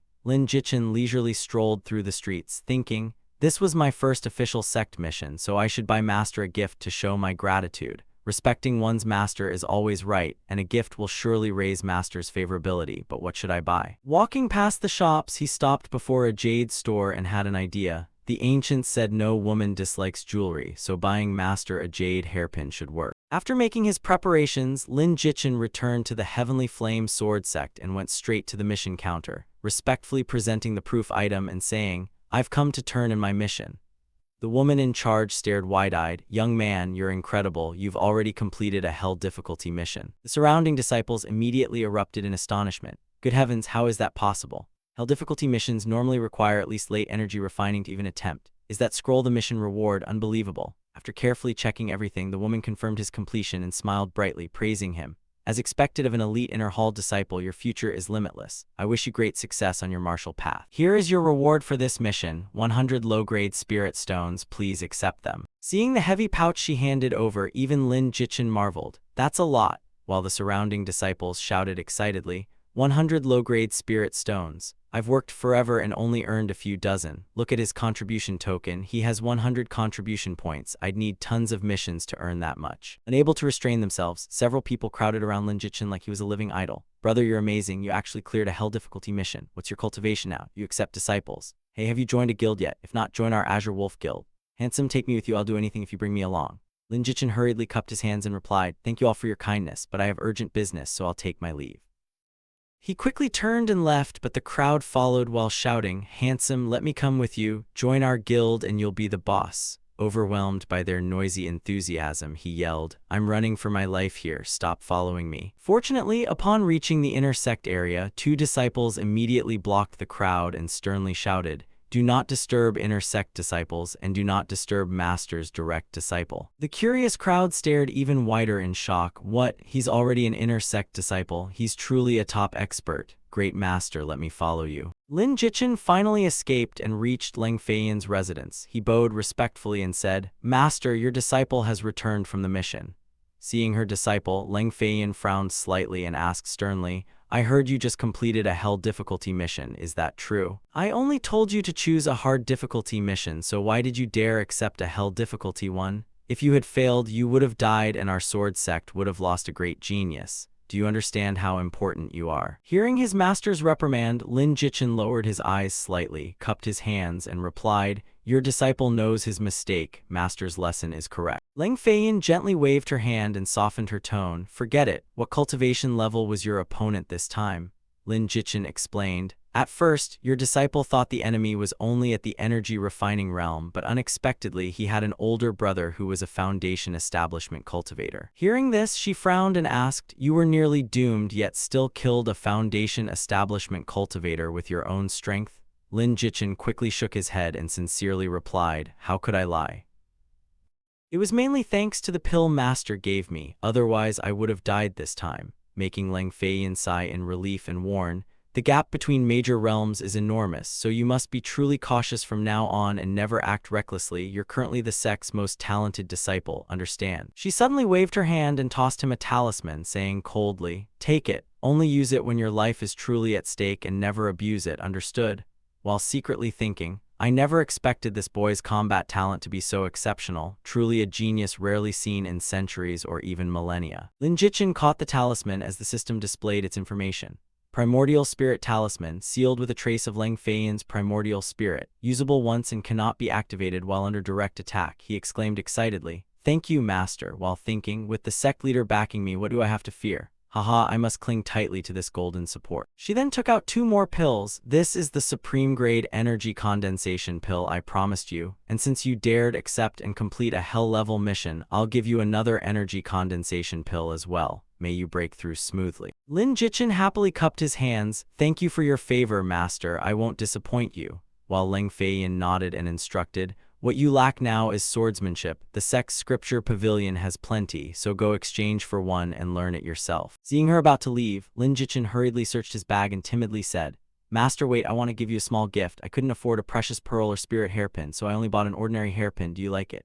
Leng Feiyan looked at the gift, her eyes flickering slightly though her expression remained cold. "Just focus on cultivating. There's no need to concern yourself so much with gifts. I don't care about such things." With that, she leisurely walked away. Lin Jichin stood there dumbfounded and muttered, "Oh, Master really seems cold outside but warm inside. She says she doesn't like it, but..." Suddenly, the system displayed a notification. Leng Feiyan's favorability +5, current favorability 10, familiar at first sight. Seeing this, he thought delightedly, Ha, Master's favorability increased. She really is only cold on the outside, and my path to living off her support has advanced another step. After leaving his master's area, Lin Jichin had only taken a few steps when a deafening explosion suddenly erupted ahead. He exclaimed in confusion, "What's going on?" At the sight of the explosion, smoke and dust filled the air while several disciples staggered around coughing violently. The culprit turned out to be Elder Tianqing, who stomped his feet and cried out, "Failed again? Why is refining the youth-preserving pill even harder than the heavenly origin pill? I refuse to believe it." He then turned toward the startled disciples and declared loudly, "I am Tianqing, one of the sword sect's 12 grand elders and its foremost alchemist, and I urgently need a medicinal catalyst to continue refining. Is anyone willing to go find it for me?" The system immediately announced, "Elder Tianqing has issued a hell-level mission. Help Elder Tianqing find a sprig of yin-restoring grass before dawn.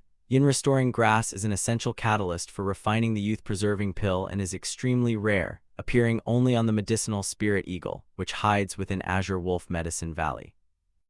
Hearing the mission, the disciples shook their heads dejectedly. Another hell-level mission, and we'd even have to spend spirit stones traveling to Azure Wolf Medicine Valley. It's too difficult and dangerous. I just entered the game and don't want to die this early. Seeing this, Lin Jichin decisively stepped forward and cupped his hands. "Greetings, elder disciple." Lin Jichin accepts the mission to find yin-restoring grass, leaving the surrounding disciples stunned. What?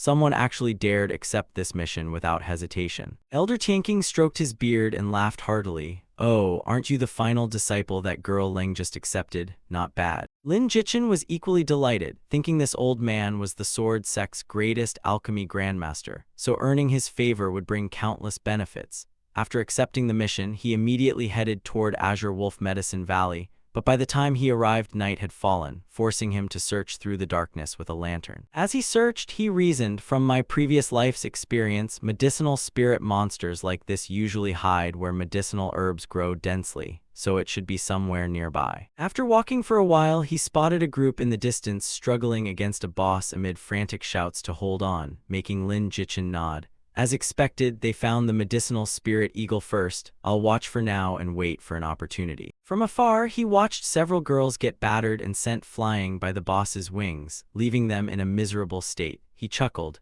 "So many novices can't even control one bone eagle medicinal spirit. Pathetic. At this rate, it'll wipe them all out sooner or later. Perhaps I should negotiate with them and lure the boss out to seize an opportunity." Suddenly, a girl glanced over and shouted, "Sister Su Wanling, isn't that the handsome expert?" causing a familiar figure to turn around, revealing Su Wanling and her teammates. They quickly landed before Lin Jichin, who smiled and greeted them. "I'm on an urgent mission involving this bone eagle medicinal spirit. Could you let me have the boss?"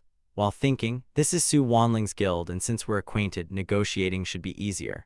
Just then, a white-haired girl strode over and asked Su Wanling, "You two know each other?" Su Wanling nodded and quickly introduced him. "He's the expert I told you about, the one who single-handedly killed the wild boar king in Novice Village." The news spread across the entire server. "And the sect mission we received from the blacksmith came from information he sold me." The white-haired girl replied softly, "He probably came for the Heavenly Flameheart scripture or another mission, but this boss is extremely important to the Moon Shadow Guild, so we can't simply give it to him," prompting Su Wanling to suggest, "All right, I'll go negotiate with him."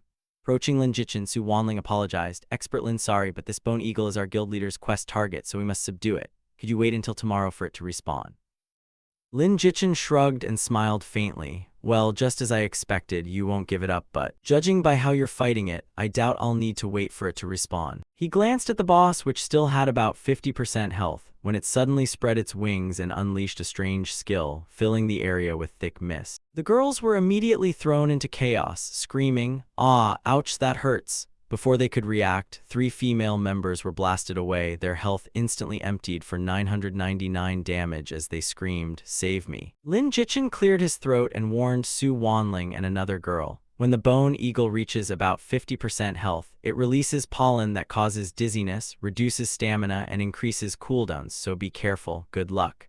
Su Wanling exclaimed in shock. "What did you say?" The white-haired girl gritted her teeth and shouted, "Ignore him, focus all our damage on the boss first." She immediately charged forward and cast Earth Immortal Binding, tightly restraining the boss. Without hesitation, she followed up with Blazing Flame Lantern. With an explosion, the boss's health dropped to only 1/4. Watching this, Lin Jichin shook his head and thought, "Oh no, that move will only enrage the Bone Eagle even more. Once its rage rises, its speed and damage will skyrocket." Sure enough, the boss immediately entered a berserk state. Its eyes glowing crimson, it charged straight at the female mage, making Su Wanling shout in panic, "Watch out." But it was too late, as the boss's beak swept across and dropped the white-haired mage's health into the critical red zone. Still unwilling to give up, she tried casting Meteor Rain even while being knocked into the air. Seeing this, Lin Jichin grew irritated and shouted, "Seriously, is that female spell cultivator stupid? Stop recklessly using skills that enrage it. I know how to kill this bone eagle, but if it drops echoing yin grass, you must let me have it, deal?" Seeing their desperate situation, the two girls hurriedly nodded. "Fine, please help us." Lin Jichin snorted lightly. "First, understand that all the boss's aggro is focused on you, so stop using Meteor Rain. Look at your health, there's barely anything left. Once it recovers slightly and charges again, you're dead." Jichin gently took the girl's hand, adjusted her stance, and explained, "Meteor Rain isn't used like that. You should combine it with Earth Immortal Binding to maximize damage. I noticed your Earth Immortal Binding has a short cooldown, so cast it first and then use Meteor Rain, which will keep the boss immobilized more effectively." The girl nodded repeatedly and quickly followed his instructions. Once Earth Immortal Binding took effect, the boss was tightly restrained and unable to move, allowing her teammates to deal damage more easily. And seeing the improved result, Lin Jichin praised, "Good, that's it. Keep your distance, maintain control, and let your teammates attack." Seeing the situation stabilize, Su Wanling immediately charged forward, repeatedly swinging her weapon at the bone eagle. The white-haired girl exclaimed excitedly, "So that's how it works, thank you for teaching me." Suddenly, a loud shout came from afar, "The Blood Slaughter Guild is here. Everyone stop and retreat immediately, or don't blame us for showing no mercy." Looking up, everyone saw a large, aggressive group approaching. Recognizing them, Su Wanling anxiously turned to the white-haired girl. "Boss, the Blood Slaughter Guild is that bunch of keyboard warriors who also love using their fists. We're badly outnumbered, what should we do?" The girl Munchido guild leader bit her lip with determination in her eyes. "What else? Fight. If we retreat once, they'll keep pushing us around. Even if we lose, we must make the Munchido guild famous, and though we're fewer, we can't lose in spirit." Su Wanling sighed, understood. "It's just a shame we were about to kill this bone eagle, and now abandoning it for a guild battle wastes all our effort." While they hesitated over what to do, Lin Jichin suddenly shrugged and smiled. "I can help you deal with this bone eagle, but besides the nether yin grass, I also get one piece of dropped equipment. How about it?" The two girls stared at each other in surprise before the white-haired girl quickly nodded. "Are you serious? If so, I'll leave a few people behind to help you kill the bone eagle." Unexpectedly, Lin Jichin simply waved his hand. "No need, focus all your strength on the guild battle. I can handle this bone eagle alone." Su Wanling and the Munchido guild leader widened their eyes. "What, you alone?" Before they finished speaking, someone from the Blood Slaughter Guild laughed mockingly. "Ha ha ha, one person wants to solo a late chi refining bone eagle. Is he daydreaming?" He then signaled his companions, "Brothers, attack and teach this unknown guild a lesson they'll never forget."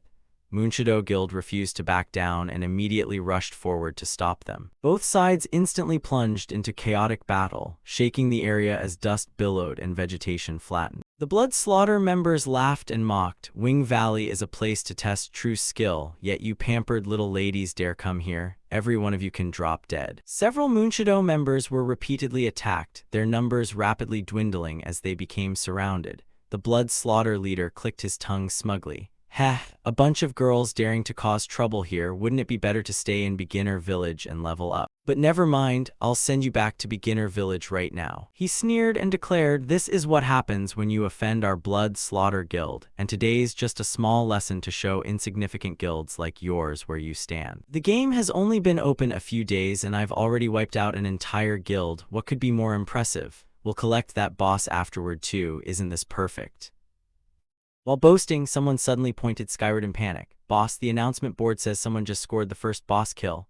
The leader froze and looked up at the announcement. "Congratulations to player Lin Jichin for successfully killing the first chi refining boss in 8 Wastelands, earning 400 reputation, 2 innate charm points, and an achievement medal."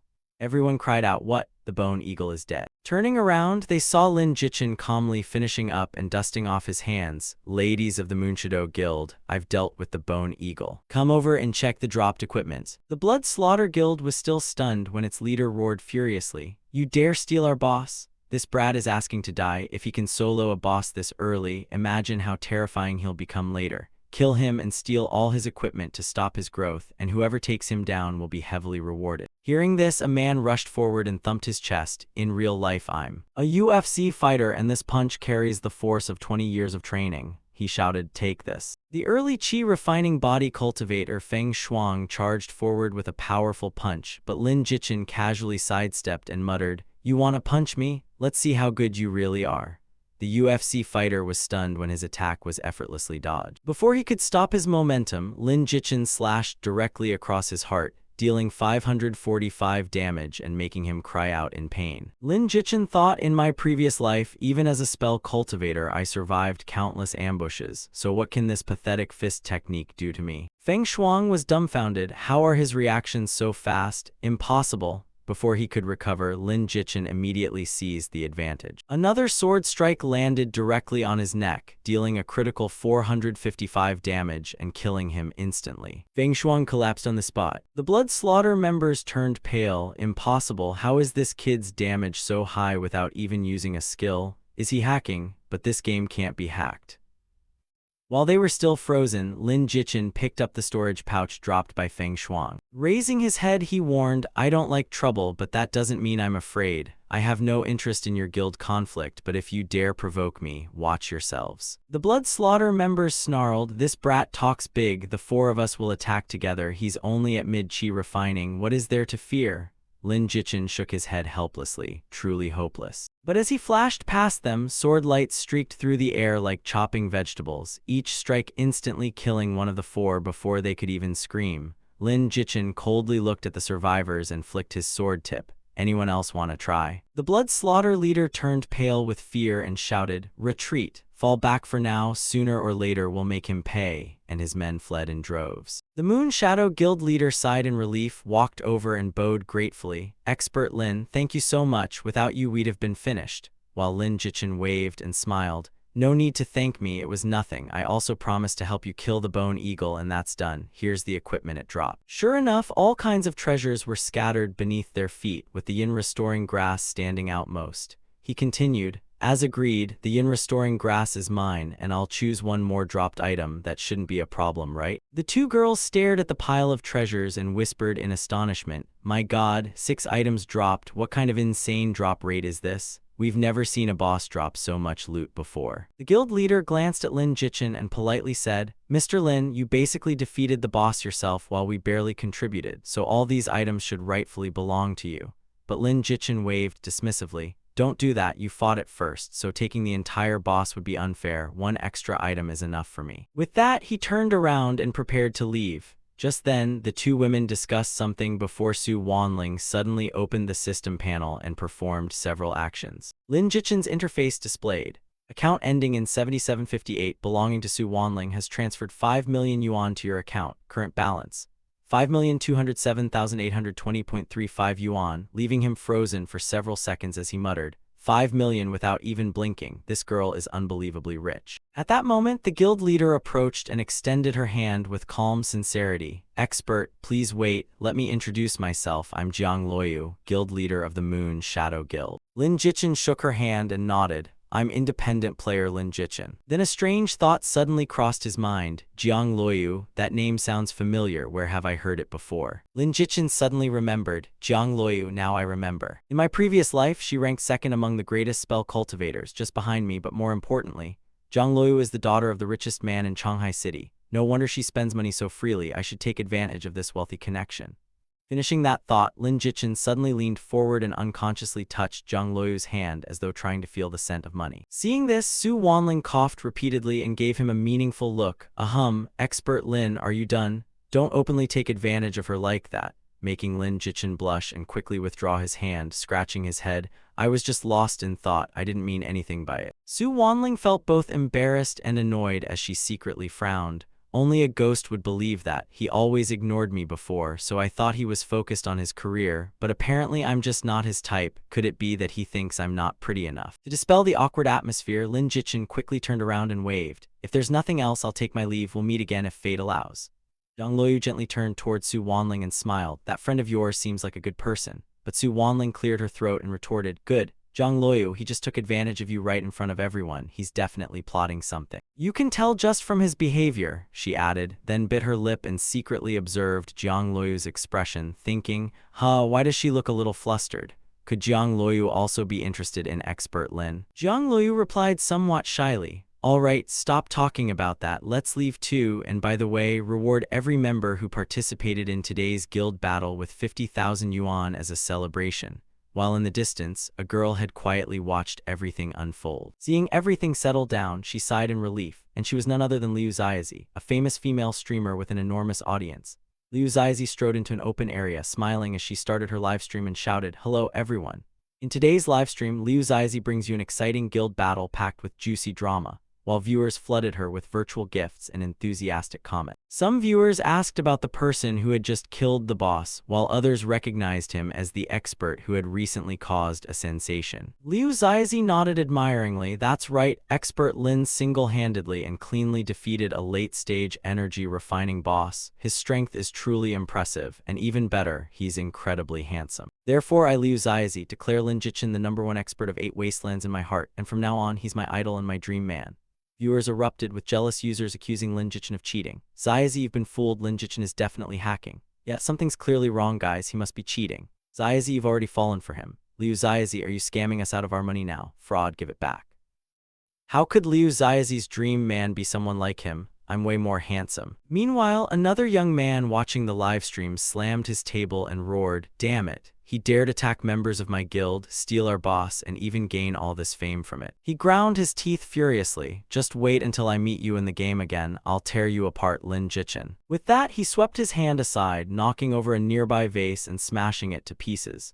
Back in the game, Lin Jichin had obtained the echoing yin grass and returned to submit the quest. He respectfully cupped his hands. Greetings, Elder Tianqing. Disciple Lin Jichin has completed the quest and returned to report. Hearing him, Elder Tianqing turned around delightedly. Oh, you're back. Come, quickly place the echoing yin grass on the table for me to see. After nodding with satisfaction, he casually tossed Lin Jichin a small box and said, excellent, you helped me find the echoing yin grass, so I can't let you work for nothing. Take this as payment for your efforts. Lin Jichin caught the box and respectfully replied, thank you, Elder. Upon opening it, the system displayed 3 spirit-grade attribute pills, each permanently adding 5 points to a random combat attribute after consumption, and a spirit-grade Flamewind bracelet granting +5 speed, +8% dodge, and -10% movement skill cooldown. Lin Jichin smiled and stored them away, then suddenly asked, Elder, would you like to know the recipe for the youth-preserving pill? I heard you've tried 99 times without success and wasted many ingredients. Elder Tianqing paused curiously. Indeed, I've experimented dozens of times, but without the recipe I've only been blindly guessing.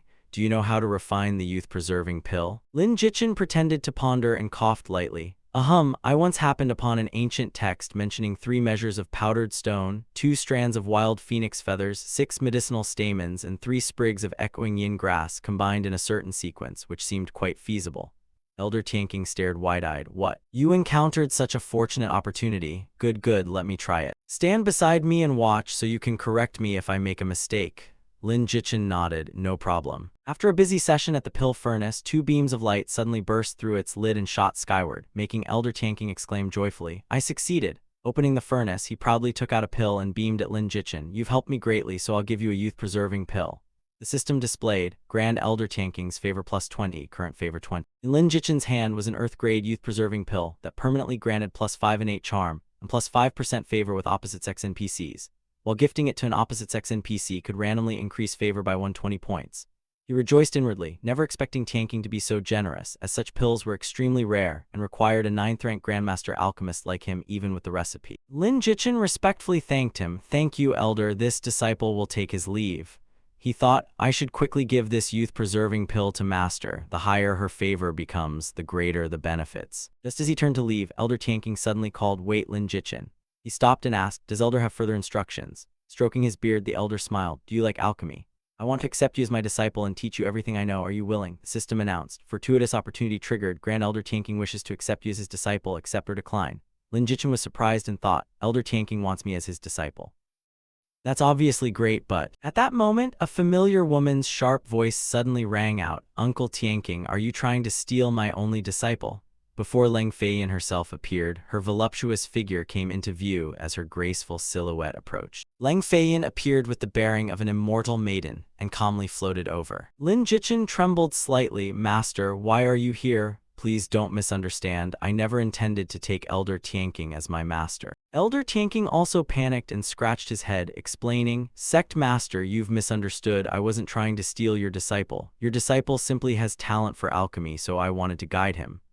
Leng Feiyin nodded. So that's it, I nearly misunderstood. Forgive me, uncle. Watching their reactions, Lin Jichin secretly sighed in relief. Thank goodness, I'd be doomed if Master thought I betrayed her. She shouldn't be angry. She's like a cold, immortal maiden, and one look tells you her emotions are extremely stable. Unexpectedly, she spoke coldly. However, my good disciple has even greater talent in the sword path, and what the sword sect lacks most isn't alchemists but true immortal path experts.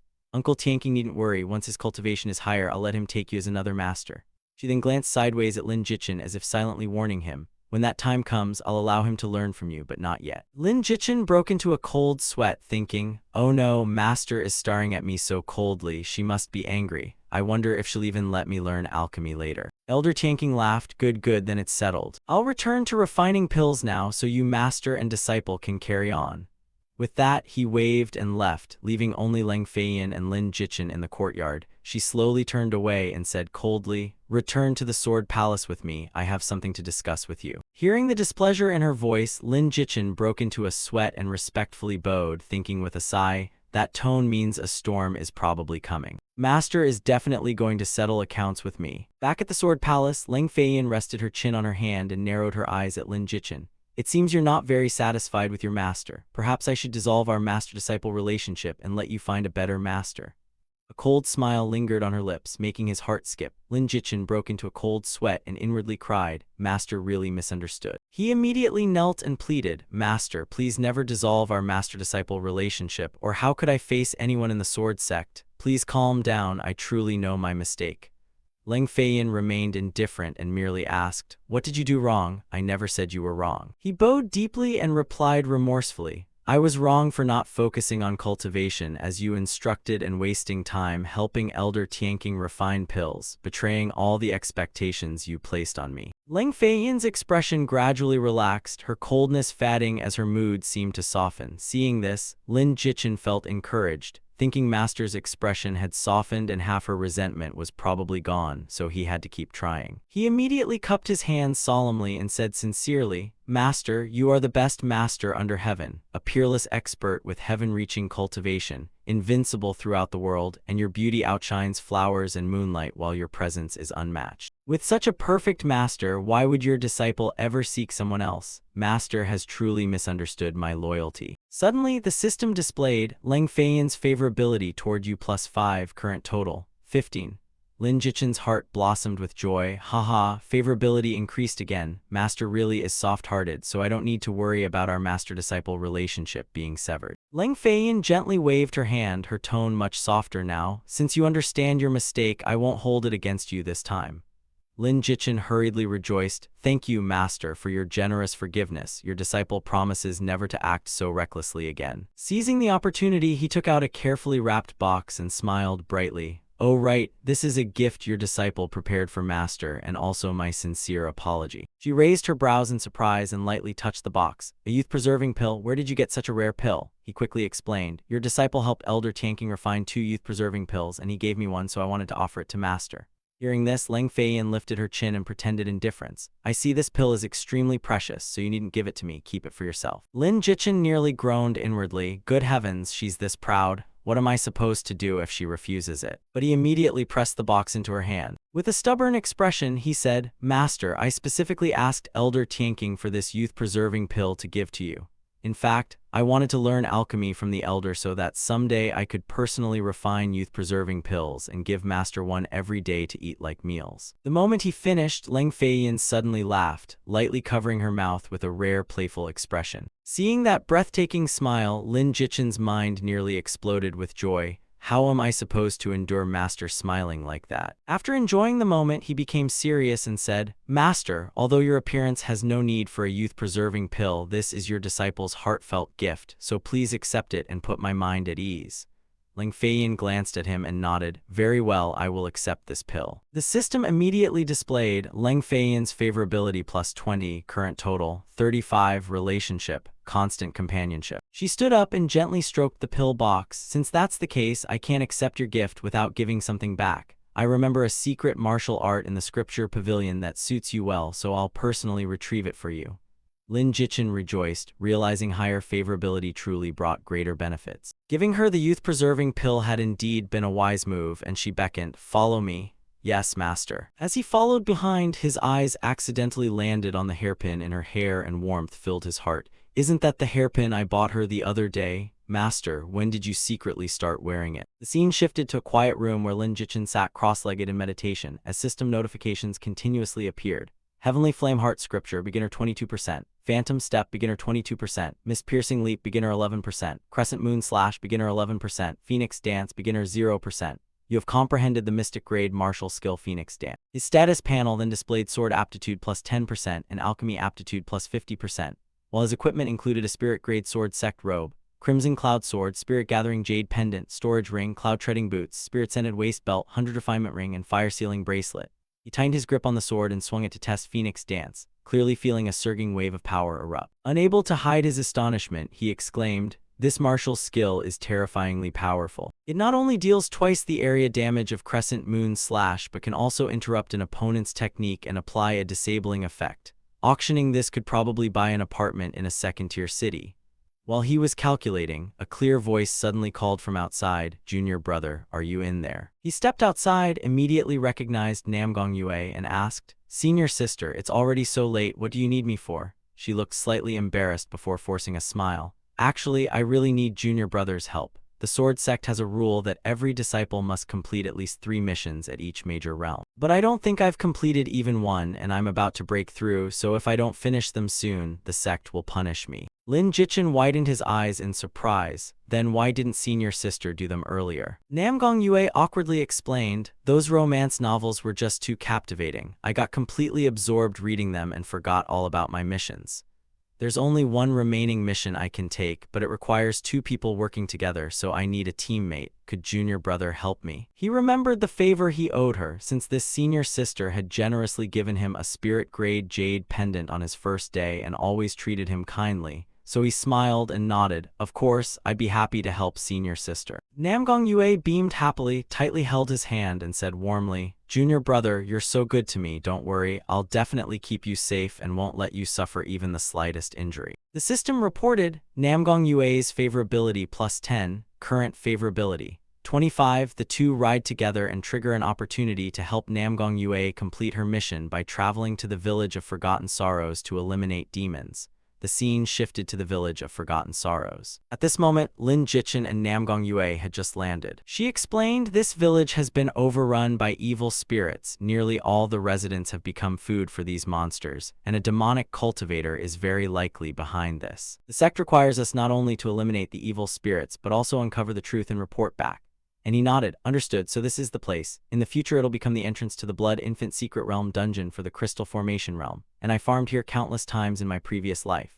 Venturing deeper inside, the two discovered an ancient well beside a huge tree with lush branches and leaves. The wind rustled through the trees as dead leaves drifted down, creating an eerily chilling atmosphere. Suddenly, the clanking of iron chains echoed from the bottom of the well. Then a vengeful spirit overflowing with killing intent suddenly burst out. Namgong Yue immediately drew her sword and shouted vigilantly, "Be careful, junior brother." She then charged forward and reassured him, "Don't be afraid, senior sister is here, I'll protect you." With one decisive strike, she destroyed the ghost, but immediately afterward dozens more vengeful spirits surged upward, their mournful wails sending chills down anyone's spine. Lin Jichin broke into a cold sweat, realizing the well-contained hundreds of dark spirits, and while one was nothing threatening, hundreds attacking together was an entirely different battle. Namgong Yue bit her lip and said sorrowfully, "Perhaps every villager here has already been turned into a dark spirit. This is too cruel to ignore. Today I, Namgong Yue, swear to destroy them all along with the demonic cultivator behind this." And with that she charged forward while Lin Jichin drew his sword and followed. "Senior sister, I'm coming to help," Namgong Yue shouted, Moonlight Heavenly Radiance Slash. Lin Jichin also unleashed Crescent Moon Slash, destroying a large group of surrounding dark spirits. Namgong Yue gritted her teeth furiously. "You evil fiends have committed countless atrocities. Today I will take your lives. Go to the underworld and atone to the innocent villagers who died tragically here." Watching his heroic senior sister charge fearlessly through the enemies, Lin Jichin secretly admired her, thinking that despite her petite figure, her combat power was terrifying. Suddenly, a surge of pitch-black energy reached out from afar and condensed into a gigantic hand that grabbed toward them. He shouted in alarm, "Senior sister, watch out." Namgong Yue reacted swiftly, raising her sword to block and knocking the sinister hand away. He hurried over and asked, "Senior sister, are you all right?" And she briefly glanced at the strange black liquid coating her blade before replying, "I'm fine." At that moment, the house opposite them suddenly collapsed with a deafening crash, sending clouds of dust across the area. From deep within the ruined debris came a sinister laugh. "I was peacefully cultivating in seclusion here, yet two Heavenly Flame Sword sect disciples suddenly came knocking. How interesting." The mysterious figure gradually emerged, revealing a large middle-aged man radiating intense killing intent and clutching a pitch-black banner as he grinned viciously. "You ignored the road to heaven and barged straight into my hell, so let me send both of you to the underworld together." Seeing him, Lin Jichin broke into a cold sweat because this man's cultivation was actually at the early stage of golden core, while Namgong Yue was equally stunned and exclaimed, "How can this be? Was the sect's intelligence wrong, or did he just break through?" The cultivator laughed loudly. "Your eyesight isn't bad, kid, that's right. I just entered the golden core realm, and once I extract some more soul essence from you two, my power will rise even further." That, he raised the black banner in his hand, preparing to unleash an evil formation. Namgong Yue instantly drew her sword and assumed a defensive stance, then turned and shouted, "Junior brother, fall back quickly and be careful not to get hurt." The cultivator roared furiously, "You dare destroy my puppet, then I'll turn you into my new puppet and let you taste a fate worse than death." The two clashed fiercely, their technique surging like a storm and blasting rocks in every direction. While their movements were so fast that outsiders could only see flashing streaks of light and could not follow their actual attacks. Namgong Yue suddenly poured all her strength into her technique as a dazzling pillar of light erupted around her. She shouted, "Take this." Below, Lin Jichin watched intently and thought, "A battle between experts of this level is truly terrifying. I'm only at mid-energy refinement, so I'd better stay farther away. If I accidentally get caught by one of their attacks, I'll probably respawn back at the beginner village."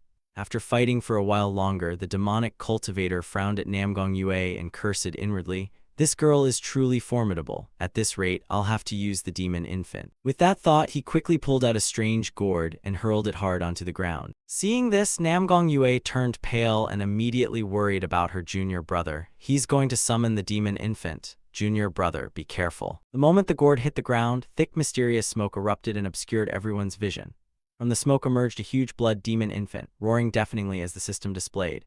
Ghostmother Blood Infant, Elite Grade Mid-Foundation Establishment, HP 7700, Attack 88, Defense 60, Speed 70, Skills Night Owl Long Tongue, Savage Bloody Maw, Flying Blood Bat. The Blood Infant shrieked savagely and suddenly shot its long, slimy tongue straight at Namgong Yue. At that critical moment, a figure suddenly flashed over and delivered a devastating slash, dealing 1,600 damage to the monster. It was Lin Jichin who shouted while attacking, "Senior sister, focus on that demonic cultivator. Leave this blood demon infant to me." The blood infant writhed in agony and roared madly, "I'll tear you apart, devour your heart and liver, and eat every last piece of you." Without hesitation, Lin Jichin immediately unleashed Crescent Bone Slash, dealing another 1,260 damage to the monster. Its massive body suddenly trembled violently before scattering into a swarm of crimson bats as the system announced, Phase 2, Blood Infants Flying Blood Bats. During this phase, enemies suffer mental disturbance, reducing movement skill effectiveness by 30%, while the demonic bats surrounded him with piercing shrieks. Lin Jichin frowned and reminded himself, "Stay focused, absolutely don't panic." He closed his eyes to calm himself, gripped his sword tightly, circulated his spiritual power, and shouted as he unleashed Phoenix Feather Dance. Instantly, a brilliant halo erupted around Lin Jichin alongside glittering sword lights resembling feathers. Powerful slashes swept through the bat swarm, making them explode one after another like blood-red fireworks.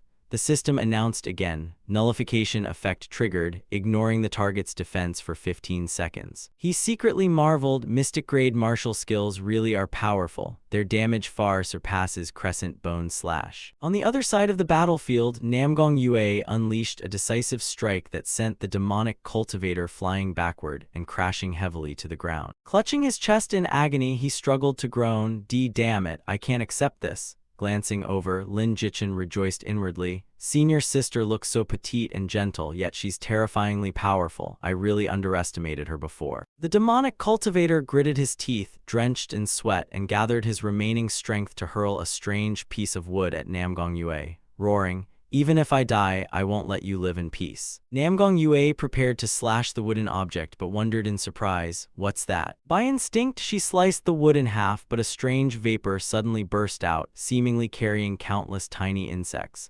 Lin Jichin shouted in horror, "Senior sister, cover your nose, don't inhale it, those are lust parasites." Unfortunately, it was already too late as the lust parasites entered Namgong Yue's body, making her cry out in pain. Seeing his poisoned senior sister collapse to the ground, Lin Jichin panicked and hurriedly rushed over. Supporting her, he anxiously asked with a trembling voice, "Senior sister, are you all right?"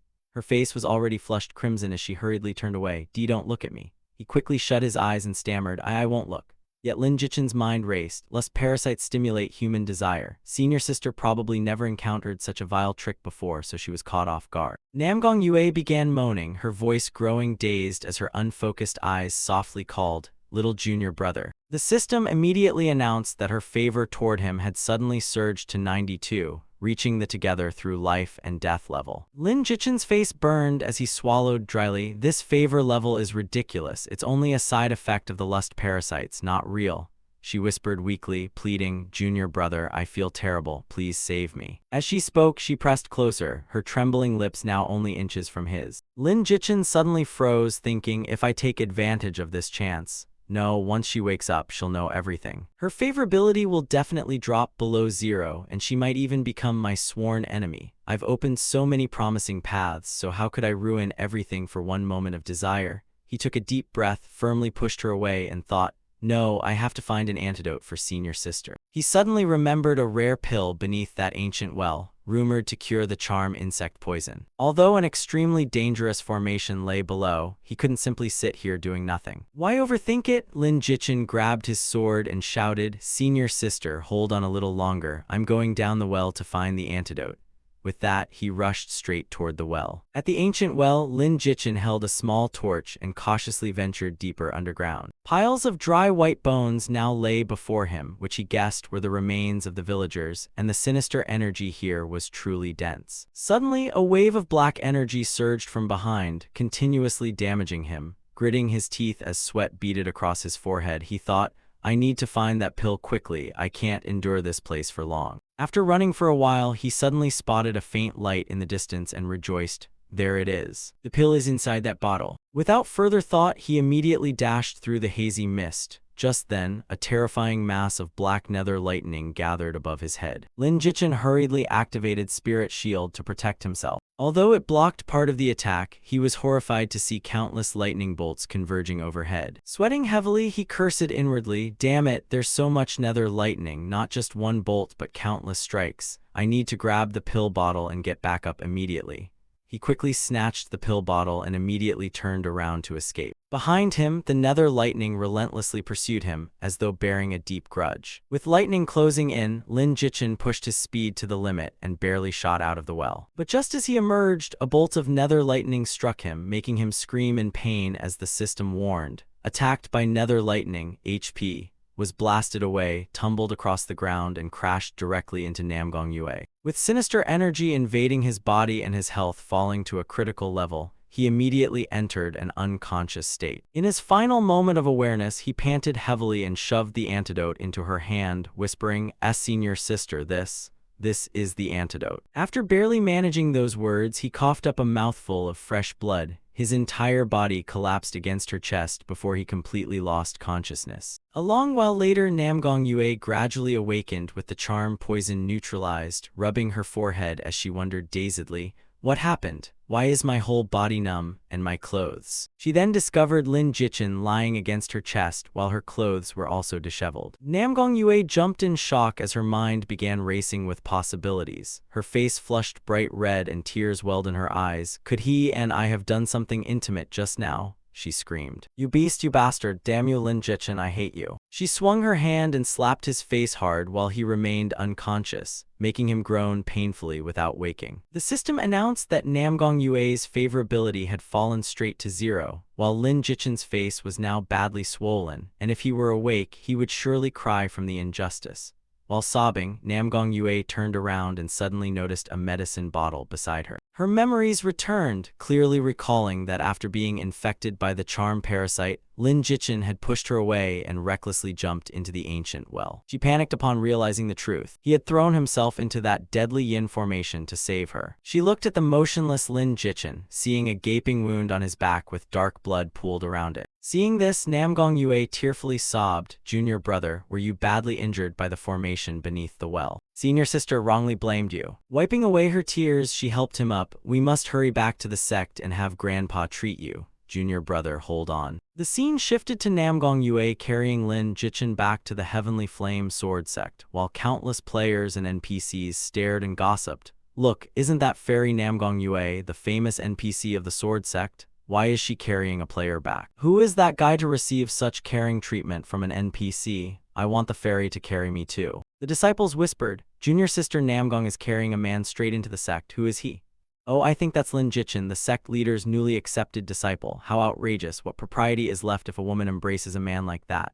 A man in a cultivation robe flashed with jealousy, clenched his fists, and growled, "Lin Jichin, you dare get so close to junior sister." He was Chu Tian's, the sword sect's first senior brother. Ignoring the gossip, Namgong Yue tightly carried Lin Jichin despite her sweat-covered face and murmured, "Junior brother, we're almost there. Hold on a little longer." Inside a quiet room, Lin Jichin slowly opened his eyes and felt completely exhausted. He looked around and wondered, "Where am I? I seem to have been unconscious for quite a while," before suddenly noticing an imposing figure standing with folded arms and watching him. However, it was not Elder Tianqing but Elder Tianyuan of the Heavenly Flame Sword Sect, whose aura was overwhelmingly powerful, making Lin Jichin wonder in surprise, "Did he remove the deadly yin formation from my body?" He struggled upright and said gratefully, "Thank you, senior, for saving me. I am Lin Jichin, a Sword Sect disciple. May I ask your honorable name? I will forever remember this life-saving kindness." The man merely waved his hand and said, "Enough, no need for formalities." Elder Tianyuan glared coldly and said sternly, "I am known as Tianyuan, my surname is Namgong, and my given name is Yuan, and I am also Namgong Yue's grandfather." Hearing this, Lin Jichin thought, he's senior sister Namgong Yue's grandfather. In this game, anyone with heavenly in their title has an incredible background, so I definitely need to cling tightly to this enormously powerful backer. He quickly lowered his head, cupped his hands respectfully, and sincerely said, "Greetings, elder. I will engrave your life-saving kindness in my heart and never forget it." The man snorted coldly and walked past him indifferently. "I don't need you to remember any kindness. I only need you to engrave one thing into your bones," making Lin Jichin swallow nervously and ask, "Yes, elder, what is it?" Tianyuan swept him with a piercing gaze. "Stay away from my granddaughter, and I warn you, if you dare harbor any intentions toward her, don't blame me for being ruthless. Even being the sect leader's disciple won't save you." And those threatening words made Lin Jichin's heart tighten. Before he could finish, a stern female voice came from behind. "Grandpa, you promised Yue you wouldn't say such things anymore." The speaker was Namgong Yue standing at the doorway, and as both turned toward her, they saw her frowning reproachfully. "You clearly promised Yue not to threaten people or speak harshly, so why did you break your promise?" Seeing his beloved granddaughter, Elder Tianyuan immediately changed his attitude and forced a smile. Haha, Grandpa was only joking with this boy, he's actually quite good, and I heard he even saved you, so how could Grandpa be rude to him? Namgong Yue ignored him, walked past coldly, and sat beside the bed where Lin Jichin was trying to move, asking gently, "Junior brother, are your injuries feeling any better?" Sensing Tianyuan's piercing glare from behind, Lin Jichin instinctively shuddered and broke into a sweat, thinking, "Elder Tianyuan looks like he wants to devour me alive. I'd better behave myself for now." He sighed, "Thanks to senior sister's concern, I'm much better." And Namgong Yue nodded. "That's good. Earlier the deadly information invaded your body and left you unconscious, so I had to carry you back and ask Grandpa to treat you. Because if the deadly yin energy had reached your internal organs, the consequences would have been disastrous." He lowered his head somewhat awkwardly. "Luckily senior sister was there. I truly don't know how to repay you for saving my life." Hearing this, Namgong Yue blushed and avoided his gaze. "What nonsense are you saying? You and I don't need to act like strangers," making Lin Jichin grin slyly and glance at her. "Hee, really?" Before he could finish, he caught sight of Elder Tianyuan glaring at him with murderous intent. Lin Jichin flinched, hurriedly moved farther away from the woman beside him, and pretended to cough. Never mind." Namgong Yue frowned in slight surprise, then took a deep breath and gently said, "Actually, I should thank you. If you hadn't risked your life jumping into the well to find the antidote, I might have died. Besides, I misunderstood and wrongly blamed you back then. Junior brother, I'm truly sorry. You really are an honorable gentleman." As she continued talking, Lin Jichin quietly shifted even farther away and smiled bitterly inside. "Senior sister, please stop talking. If you keep going, I'll die by your grandfather's hand. The closer you act toward me, the more endangered my little life becomes." Despite thinking so, Lin Jichin secretly glanced at Namgong Yue, wondering why senior sister's gaze felt so warm. The system showed her favor at 32 at that fateful moment. A crisp chime rang and the system suddenly announced, "Namgong Yue's current favor toward you is 62, reaching mutual affection." Lin Jichin nearly jumped in shock. It suddenly rose by 30 points. If this keeps up, could I? Or maybe. The young man's thoughts began drifting in an increasingly dark and fanciful direction, making Lin Jichin unconsciously swallow hard. Could my simple relationship with senior sister really be about to enter a promising new stage? But before his sweet fantasy could continue, Tianyuan's earth-shaking cough interrupted his thoughts, so violent it sounded as though he might cough up blood. Ignoring the old man's coughing, the two kept chatting as if no one else were there. Lin Jichin pretended to ask with concern, "Grandpa's cough sounds serious. Should I gather some herbs and brew medicine for him?"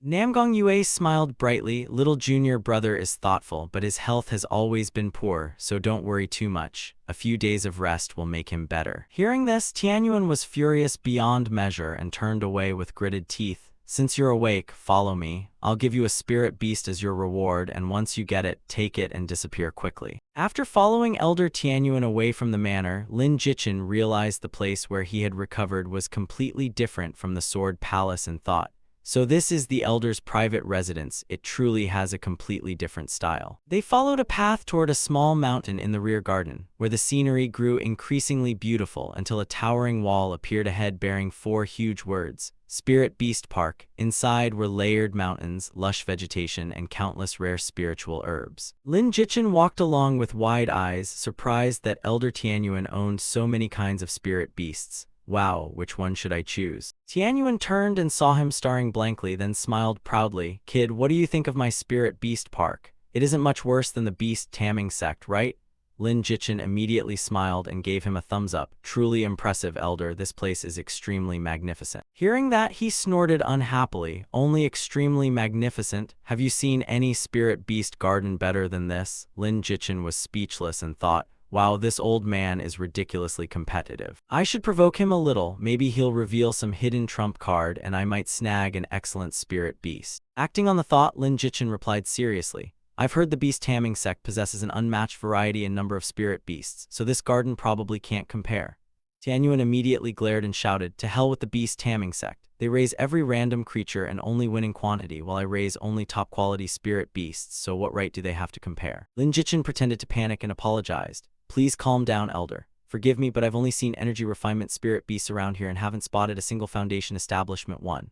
That remark instantly enraged Tianyuan. "You brat, are you looking down on me? Who told you I only raise energy refinement spirit beasts? That's just the outer area. The deeper you go, the stronger they become. Come, I'll broaden your horizon." With that, he grabbed Lin Jichin by the collar and dragged him deeper inside while Lin Jichin cried, "Whoa, slow down, elder." Although he complained aloud, Lin Jichin was delighted inside. He took the bait. Now he'll definitely show off his terrifying trump card, and I only need to find a way to tame it. As they went deeper, they indeed encountered spirit beasts at Foundation Establishment, Crystal Formation, and even Golden Core stages. While the old man proudly introduced beasts ranging from energy refinement through Foundation Establishment and Crystal Formation to Golden Core. Some even possess extremely high intelligence. Whatever kind you want, I have it here. While I won't bother showing you the truly supreme ones because their pressure alone could crush you to death. Lin Jichin pretended to tremble and asked, then deeper inside, do you even have soul transformation spirit beasts? Tianyuan, who had been boasting confidently, immediately froze. Just as he was about to keep bragging, Namgong Yue leaned close to Lin Jichin and whispered, "Little junior brother, don't believe his exaggerations. The strongest beast here is that giant spirit, and it's only at peak Foundation Establishment, but he's afraid you'll laugh at him, so he won't show it." Lin Jichin secretly smiled and nodded. "I understand." The old man's face turned bright red with embarrassment, feeling as though his granddaughter had exposed him completely. He coughed awkwardly and said, "I have plenty of work and no time to argue with juniors like you, so hurry and choose a spirit beast at the same cultivation stage as yourself, then leave." Namgong Yue pouted, "Grandpa, you're too stingy. Little junior brother can already defeat a Foundation Establishment ghost mother blood infant, so you should give him a Foundation Establishment spirit beast."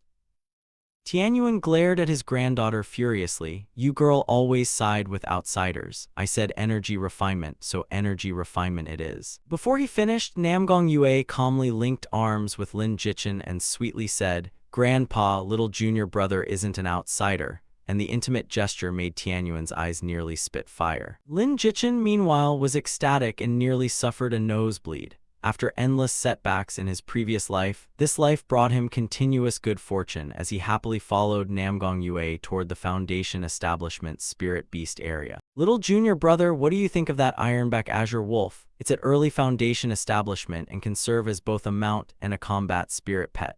This Moon Spirit Monkey is at mid-Foundation Establishment with extremely high attack and speed."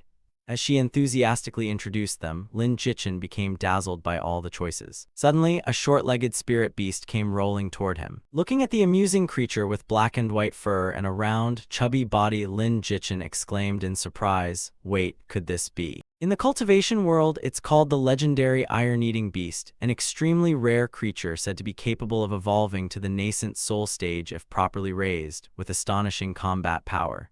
His eyes lit up as if he'd found treasure, and he quickly lifted the little beast and exclaimed, "I want this one." The instant he finished, Tianyuan rushed over like the wind, snatched away the iron-eating beast, and grumbled, "No. This one? I don't have many iron-eating beasts, and once grown, they all reach at least the nascent soul realm. With such immense potential, how could I give it to you?"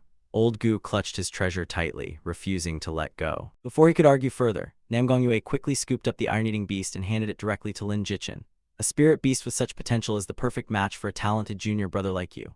Junior brother, it's yours now. Just drip blood onto its forehead to recognize you as master. And the iron-eating beast can serve not only as a mount, but also as a powerful combat companion, making it perfect for you." Tianyuan panicked and stormed over, shouting, "Brat, give it back to me." But Namgong Yue immediately blocked him from taking back the iron-eating beast. "Grandpa, didn't you teach me since childhood to keep my word? I've already given it to junior brother, so you can't take it back," as she hurriedly spread her arms to block her grandfather. She then turned around and said urgently yet firmly, "Junior brother, quickly perform the blood-binding ritual, and after drawing blood, place your finger on its forehead." Hearing this, Lin Jichin immediately nodded and lightly bit his thumb until dark red blood seeped out. He then dripped several bright red drops onto the iron-eating beast's forehead. Namgong Yue frowned and instructed seriously, "Now relax your mind. If it succeeds, you'll gradually sense its emotions and communicate through thought." Seeing Lin Jichin follow correctly, she smiled with satisfaction before teasing Tianyuan, "Grandpa, junior brother has already completed the blood binding, so it's too late to regret it now, you'll just have to accept it." Faced with his beloved granddaughter's determination, Tianyuan could only scratch his head and lament, "Good heavens, what an obedient granddaughter I raised." Lin Jichin kept his finger pressed firmly against the iron-eating beast's forehead as his blood gradually seeped into its body, then closed his eyes and entered a tranquil state to sense their connection. In an instant, he seemed to enter the little beast's deepest spiritual world. Suddenly, an arrogant voice rang out, "HMPH, a mere energy-refining cultivator wants to be my master. I refuse, get out of my sight." Lin Jichin raised an eyebrow and smiled quietly. "Hey, if you acknowledge me as your master, I promise to take you across the world to eat the finest delicacies, from rare feasts to precious herbs, anything your appetite desires." His previous life experience flashed through his mind, reminding him how gluttonous iron-eating beasts were, especially their inability to resist rare delicacies. He deliberately tempted it. Have you ever tasted bamboo blossom from the southern Palace Moonlight region? Eating one stalk replenishes a whole year's spiritual energy, and in the eastern Immortal Isles there's a mystic fruit that grants 100 years of lifespan with just one bite. Have you tried either? Hearing these unfamiliar delicacies, the iron-eating beast froze with curiosity and craving, muttering, Is that really true? Keep talking." Lin Jichin secretly smiled and pressed his advantage. "There are many more treasures I'll let you taste, as long as you accept me as master. We'll travel the world together, eating and living lavishly without a care." Iron-eating beast suddenly lost its composure and bounced excitedly. Enough, enough, stop tempting me, I'm already drooling. If I follow you, will I really get to eat those things?" Lin Jichin raised his fist and narrowed his eyes confidently. "Of course, my word is absolute, and I always keep my promises." The iron-eating beast also extended its paw and bumped fists with Lin Jichin. "Fine, I'll follow you. From now on, you're my master." Outside, light suddenly flashed across the iron-eating beast's forehead, marking the tamming as successful, while its status displayed. Spirit Beast, Iron-Eating Beast, name, None Master Lin Jichin, Realm Early Foundation Establishment, HP 808000, Attack 90, Defense 85, Speed 65, Skills, Savage Bite, Berserk Thunder, Thunderburst Strike. Jichin happily stroked its blackened white fur. "Great, now you're officially mine, so don't worry, the finest food will always be waiting for you." While Master and Pet were celebrating, the system suddenly announced, "In 10 minutes, 8 Wastelands will undergo its first update. All players must log off, and the update will last 24 hours, so fellow cultivators, please take note." Lin Jichin's heart stirred. "In my previous life, this major update only happened 1 month after open beta, so why has it arrived so early now? Could the fusion between the game and reality be accelerating?" Not wanting to waste the opportunity, he turned to Namgong Yue. "Senior sister, thank you so much today, but I want to return and cultivate before the update. Let's meet again in a few days." He thought, "No point overthinking now, I can't delay logging off any longer, so I'll return to the Sword Palace courtyard and I'll cultivate to accumulate experience." Namgong Yue looked somewhat reluctant. "You're leaving already? Fine, take care of yourself, I'll come find you in a few days."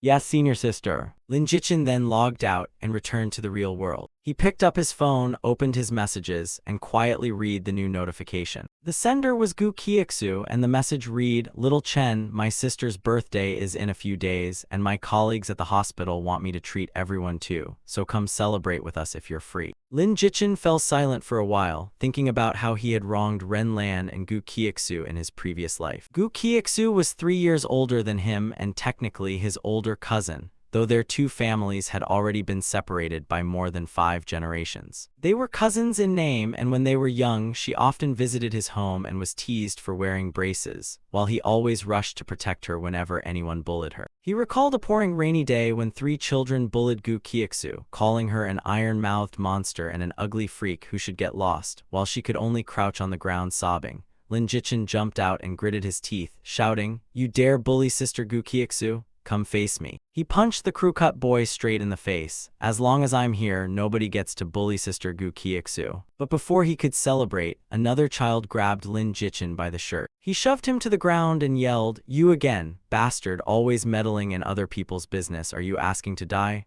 All 3 surrounded Lin Jichin and punched and kicked him relentlessly, but despite the pain, he still shielded Gu Qiuxu with his body. Helpless and tearful, she could only call out, "Little Chen." Lin Jichin always ended up covered in bruises, and badly swollen after those fights, yet because of this, he and Gu Qiuxu became even closer. She had loved sticking close to him since childhood, and he had also received plenty of benefits from her. Even after they grew up and lived in different cities, Gu Qiuxu often called to check on him, and after his parents died, she became like a beacon comforting him through the darkness. Once Lin Jichin accidentally read her diary. "October 1st, Little Chen's birthday is coming. I'm planning to buy him a pair of sneakers. I wonder if he'll like them. October 7th, the more time I spend with Little Chen, the more I like him. If he finds out, will he distance himself from me?" Revealing that she saw him as more than a younger brother.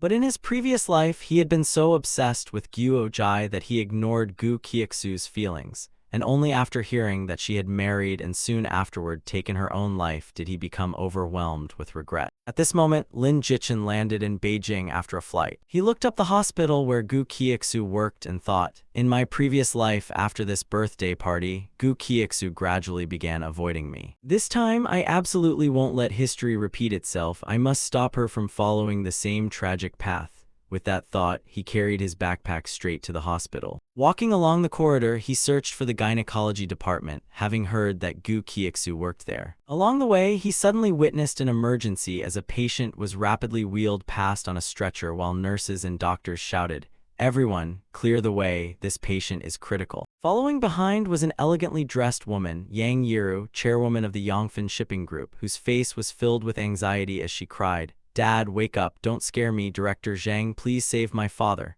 Lin Jichin stepped aside to let them pass, but the moment he saw the patient, he suddenly froze. Drawing on his pharmacological knowledge from 8 Wastelands, he instinctively pressed 2 fingers against the old man's acupoints, and used an energy-guided acupuncture technique he had learned in the game to open several vital acupoints. Otherwise, the old man would not survive another hour. Suddenly, the old man took a deep breath and slowly regained consciousness. Yang Yiru exclaimed joyfully, "Dad, are you feeling better?" While the stunned doctors whispered, "What did you just do? That's incredible." Before anyone could react further, the medical staff rushed the patient into the operating room as a doctor shouted, "Now that he's conscious, his chances of survival are higher. Begin surgery immediately." Yang Yiru hurriedly turned to Lin Jichin and grabbed his hand. "Please, you must have a way to save my father. Our Yang family is willing to pay any price." Lin Jichin sighed. "I only temporarily opened his acupoints and slowed the crisis. His condition now depends on the doctor's skill, and with such a severe illness, surviving another half-month would already be fortunate." Yang Yiru fell silent with tears filling her eyes. "Could you lend me your shoulder for a moment? I'm so exhausted." Lin Jichin understood that despair and said nothing, simply letting her lean against his shoulder and sob. "I can only say that this old man was born in the wrong era, just like my parents. If they had lived until I became a god in the game, I would have found a way to save them." After a while, she looked up. "Little Lee, sorry, I got your clothes wet." He smiled gently. "It's fine, just an ordinary shirt. Spend more time with your father now. Don't leave yourself with regrets." The girl slowly took out a black card and handed over a business card with it. "This is my sincerity. There is no password. This is also my contact information, so if you ever face trouble, call me anytime and I'll do my best to help." Lin Jichin accepted the business card, slightly surprised. "You must be very wealthy, then I won't be polite. Thank you, and if something urgent really happens, I'll contact you." Girl nodded and turned away, murmuring, "I'll call you Little Divine Doctor." Watching her leave, he muttered, "Little Divine Doctor? That sounds funny, I'm not that young anymore." A while later, Lin Jichin reached the gynecology department with a slightly anxious expression, thinking, "That emergency cost me some time. Hopefully Gu Qiuxu hasn't finished her shift yet." A girl in a nurse's uniform walked out from the pharmacy counter, and seeing her slender figure, Lin Jichin's eyes lit up as he happily called, "Sister Gu Qiuxu." The beautiful nurse had an elegant demeanor, smooth jade-like skin, and a warm face that instantly put people at ease. She was Gu Qiuxu, and when she turned and saw Lin Jichin, her lips trembled. "Little Chen, is that really you?" Overcome with emotion, Lin Jichin rushed over and hugged her tightly, his voice choking, "I missed you so much." Gu Qiuxu looked slightly flustered, her cheeks faintly red. "Little Chen." Long after, Gu Qiuxu brought Lin Jichin to her rented place, an old building with crumbling walls, making his heart sink. "Sister, you really live here? This place looks ready for demolition. It's dangerous. How could you rent somewhere like this?" Gu Qiuxu forced a smile, sweat beading on her forehead. "The rent is cheap and it's close to the hospital, so it's convenient for work. It's fine." Inside, Gu Qiuxu entered the passcode, opened the door, and let him in. She put down her bag and said, "Little Chen, go shower and rest a bit. I'll cook something tasty for you." He nodded, "Okay."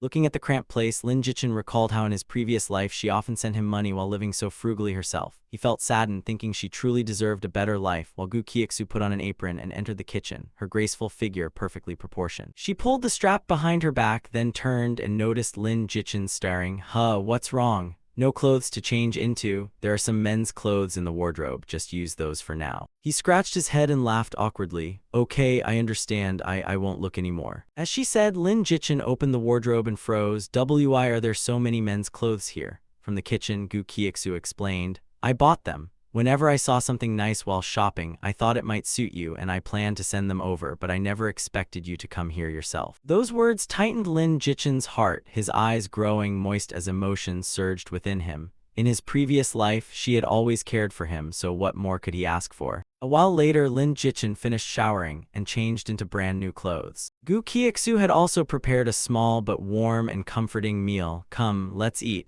I specially cooked these dishes for little Chen, and they're all your favorite delicacies. As they sat down, Gu Qiuxu quietly took out her phone and asked worriedly, University must cost a lot with tuition and living expenses. Do you have enough? I just got paid 2 days ago, so let me transfer some more to you. Hearing this, Lin Jichin quickly reached out and held her soft hand. Sister, I don't lack money anymore. Gu Qiuxu crossed her arms and narrowed her beautiful eyes. Who would believe that? You're a freshman who just started university. Where would you get spare money? Let me send you some. He smiled mischievously. Then wait a moment, look at this. Seconds later, Gu Qiuxu's phone received a notification that the account ending in 3231 had received 1 million yuan, bringing the balance to 1.15 million. She stared in shock and covered her mouth, exclaiming, Good heavens, little Chen, where did you get this mountain of money? Don't tell me you joined some criminal gang or got involved in illegal money laundering. Still calmly picking up food, he laughed, Haha, nothing like that. I earned it all from the game 8 Desolations. You've heard about people getting rich from games, right? I just got lucky and hit the jackpot. Gu Qiuxu froze briefly, then her cheeks reddened. So does that mean I don't need to worry about you anymore? Lin Jichin snorted proudly. Exactly, you used to take care of me, and now it's my turn to take care of you, so don't refuse. Gu Qiuxu stubbornly replied, Who said I need you to support me? This is your hard-earned money. I can't just take it for no reason. Give it back. Lin Jichin immediately slammed his chopsticks onto the table and stood up. Don't say that. Do you see me as an outsider? If you won't accept it, I'll pack up and leave right now. Faced with his firmness, Gu Qiuxu hurriedly waved her hands. No, how could I treat you like a stranger? Fine, I'll keep it for you. With their worries finally resolved, the two relaxed and the atmosphere became cheerful again over the warm meal. From time to time, Lin Jichin placed more food into her bowl and smiled warmly. Sis, just take it. Don't be so polite with me from now on. She smiled gently, her radiant happiness impossible to hide. The moon gradually rose high, casting hazy light over the bustling city. After dinner, they cleaned up together and Gu Qiuxu said, Leave it, I'll wash these, you go sleep first. Lin Jichin glanced around the room and asked, You only have one bed, are we sleeping together then? He could barely suppress his excitement, thinking he had never realized in his previous life that Gu Qiuxu was this generous. Hearing his startling question, Gu Qiuxu's face flushed red as she nearly choked. What nonsense are you thinking? You sleep on the bed and I'll take the sofa, understand, idiot? The two then kept insisting the other take the warm, comfortable bed. Sis Gu Qiuxu, let me sleep on the sofa.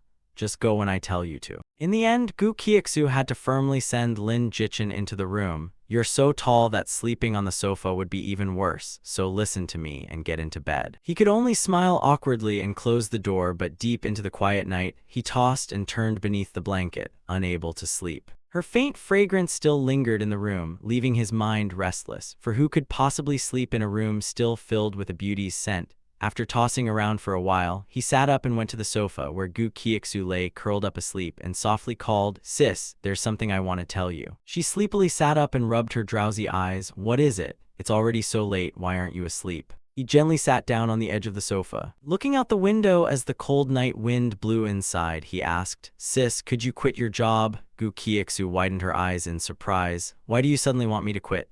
Are you planning to support me? There's no need. He gently placed his hand over hers and said firmly, I mean you should find another job and join 8 Wastelands with me, then we can become professional players. You're all the way in the imperial capital and we're so far apart, so if anything happens to you, I can't exactly grow wings and fly over in time. Those sincere words left Gu Qiuxu stunned and she replied in confusion, What are you talking about, little Chen? He touched her shoulder, his gaze firm and passionate. Sis, why not join the game with me so we can fight side by side? If you're willing, I can completely take care of you. The next morning, Gu Qiuxu went to work as usual. But her thoughts remained unsettled. Why did little Chen suddenly ask me to quit and play the game with him last night? Should I give it a try? Lost in thought, she entered the office when a party popper suddenly burst, scattering glitter everywhere.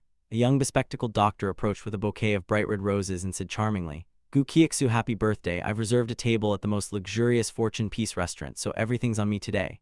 Several nurses behind him cheered. Dr. Zhang is so generous. Gu Qiuxu, just say yes already. She blinked and awkwardly accepted the bouquet. Dr. Zhang, you really don't need to spend so much. It's my birthday, so I should be treating everyone, especially at such an expensive restaurant. Dr. Zhang moved closer with a suggestive smile. You've known how I feel about you for a long time, so why be so polite? A scheming thought flashed through his mind. Taking her and her colleagues to a fancy restaurant only costs a little money, but it'll give me a chance to get close to this beauty and eventually get her into bed. Just then, a warm, deep voice broke the atmosphere. Sis Gu Qiuxu, it's pretty lively here. Everyone turned and saw a young man standing in the doorway, casually twirling a car key around his finger, and recognizing Lin Jichen, Dr. Zhang frowned irritably. It's him. That's a Ferrari key. I asked around before, and Gu Qiuxu's cousin was supposedly dirt poor, even relying on her financial support for school, so how does he suddenly own a sports car? Lin Jichen walked over, shook his hand, and smiled. Dr. Zhang, you're here too. Quite lively, isn't it? He thought to himself. Ha, Zhang Guangwei, let me see what you're really plotting. Outside, many of Gu Qiuxu's colleagues had gathered in the hospital lobby, excitedly discussing the bright red Ferrari supercar parked at the entrance. Whoa, is this Gu Qiuxu's younger brother's car? It's gorgeous, it must cost over $1 million, everyone exclaimed while eagerly touching and admiring it. Zhang Guangwei's face stiffened as he thought, I heard this guy was poor and even relied on Gu Qiuxu, so why is he suddenly showing off like this? Is this car even? Forced a smile and approached. Little Chen, your car only has 2 seats, how can it fit all of us? Why don't you take Gu Qiuxu while we get taxis and I'll cover the fares? The colleagues applauded. Dr. Zhang is so generous. But Lin Jichen waved his hand. Thanks, but there's no need. I've already rented a private bus so we can all travel together and save money. Just wait for it. Immediately, a large coach pulled up in front of the hospital. Jichen invited everyone aboard. Please get on, everyone will meet at the restaurant. Seeing this, Gu Qiuxu blushed with surprise and confusion. Little Chen, did you just buy all these things? Why spend so much? Lin Jichen shrugged calmly. Yes, consider it your birthday gift. Birthday celebrations should be grand. His words left her both happy and worried. This car must be incredibly expensive. Why don't you return it? This is too wasteful. I know you can earn money now, but you can't spend recklessly. He turned back with a mischievous smile and teased, that's exactly why you should quit your job and move in with me. If you control all the money, I won't have any chance to waste it. Gu Qiuxu blushed deeply and pursed her lips awkwardly as the car roared toward Fortune Summit Restaurant. A few minutes later, at Fortune Summit Restaurant, the group of colleagues entered and marveled at the luxurious surroundings, while Lin Jichen looked around and pretended to be naive. Brother Zhang is amazing. This must be one of the finest restaurants in the capital, right? And Zhang Guangwei, walking ahead, forced a smile. Today is Gu Qiuxu's birthday, so naturally I wanted to arrange somewhere nice. He glanced calculatingly at Lin Jichen and thought, this brat thinks he's clever, I'll teach him a lesson. Jichen pointed upward. I heard the top floor offers a panoramic night view of the entire capital. It must be beautiful. Brother Zhang surely booked that floor, right? Zhang Guangwei flinched and panicked inwardly. Damn, this brat is forcing me onto the top floor. It's insanely expensive, but I've already bragged. How can I back out now? He nodded with a strained smile. Of course, everyone, please head upstairs, while bitterly thinking, I planned to save money by booking the 2nd floor, but now we're going to the top and it'll cost 10 times more. Whatever, if I can win Gu Qiuxu over, I'll spend it. Sooner or later, I'll make her repay everything.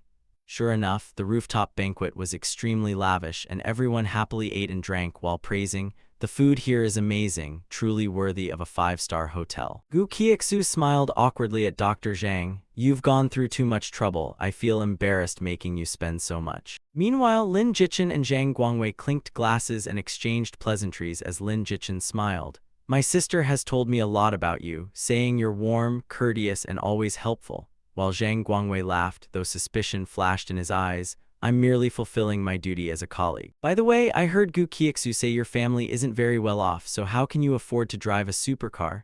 Lin Jichen chuckled while swirling his wine. Oh, I rented it just to show off a little for my sister's birthday and save face. While thinking differently, he's already probing my background, I'll play along with him for now. Zhang Guangwei replied with a fake smile, it's fine, little brother, young people wanting to show off a little is perfectly understandable, while secretly mocking him, so you're just pretending to be rich after all, nothing but a poser. He immediately called a server over with some wine. The waitress, dressed alluringly and carrying a tray of wine, smiled, gentlemen, please try this aged wine.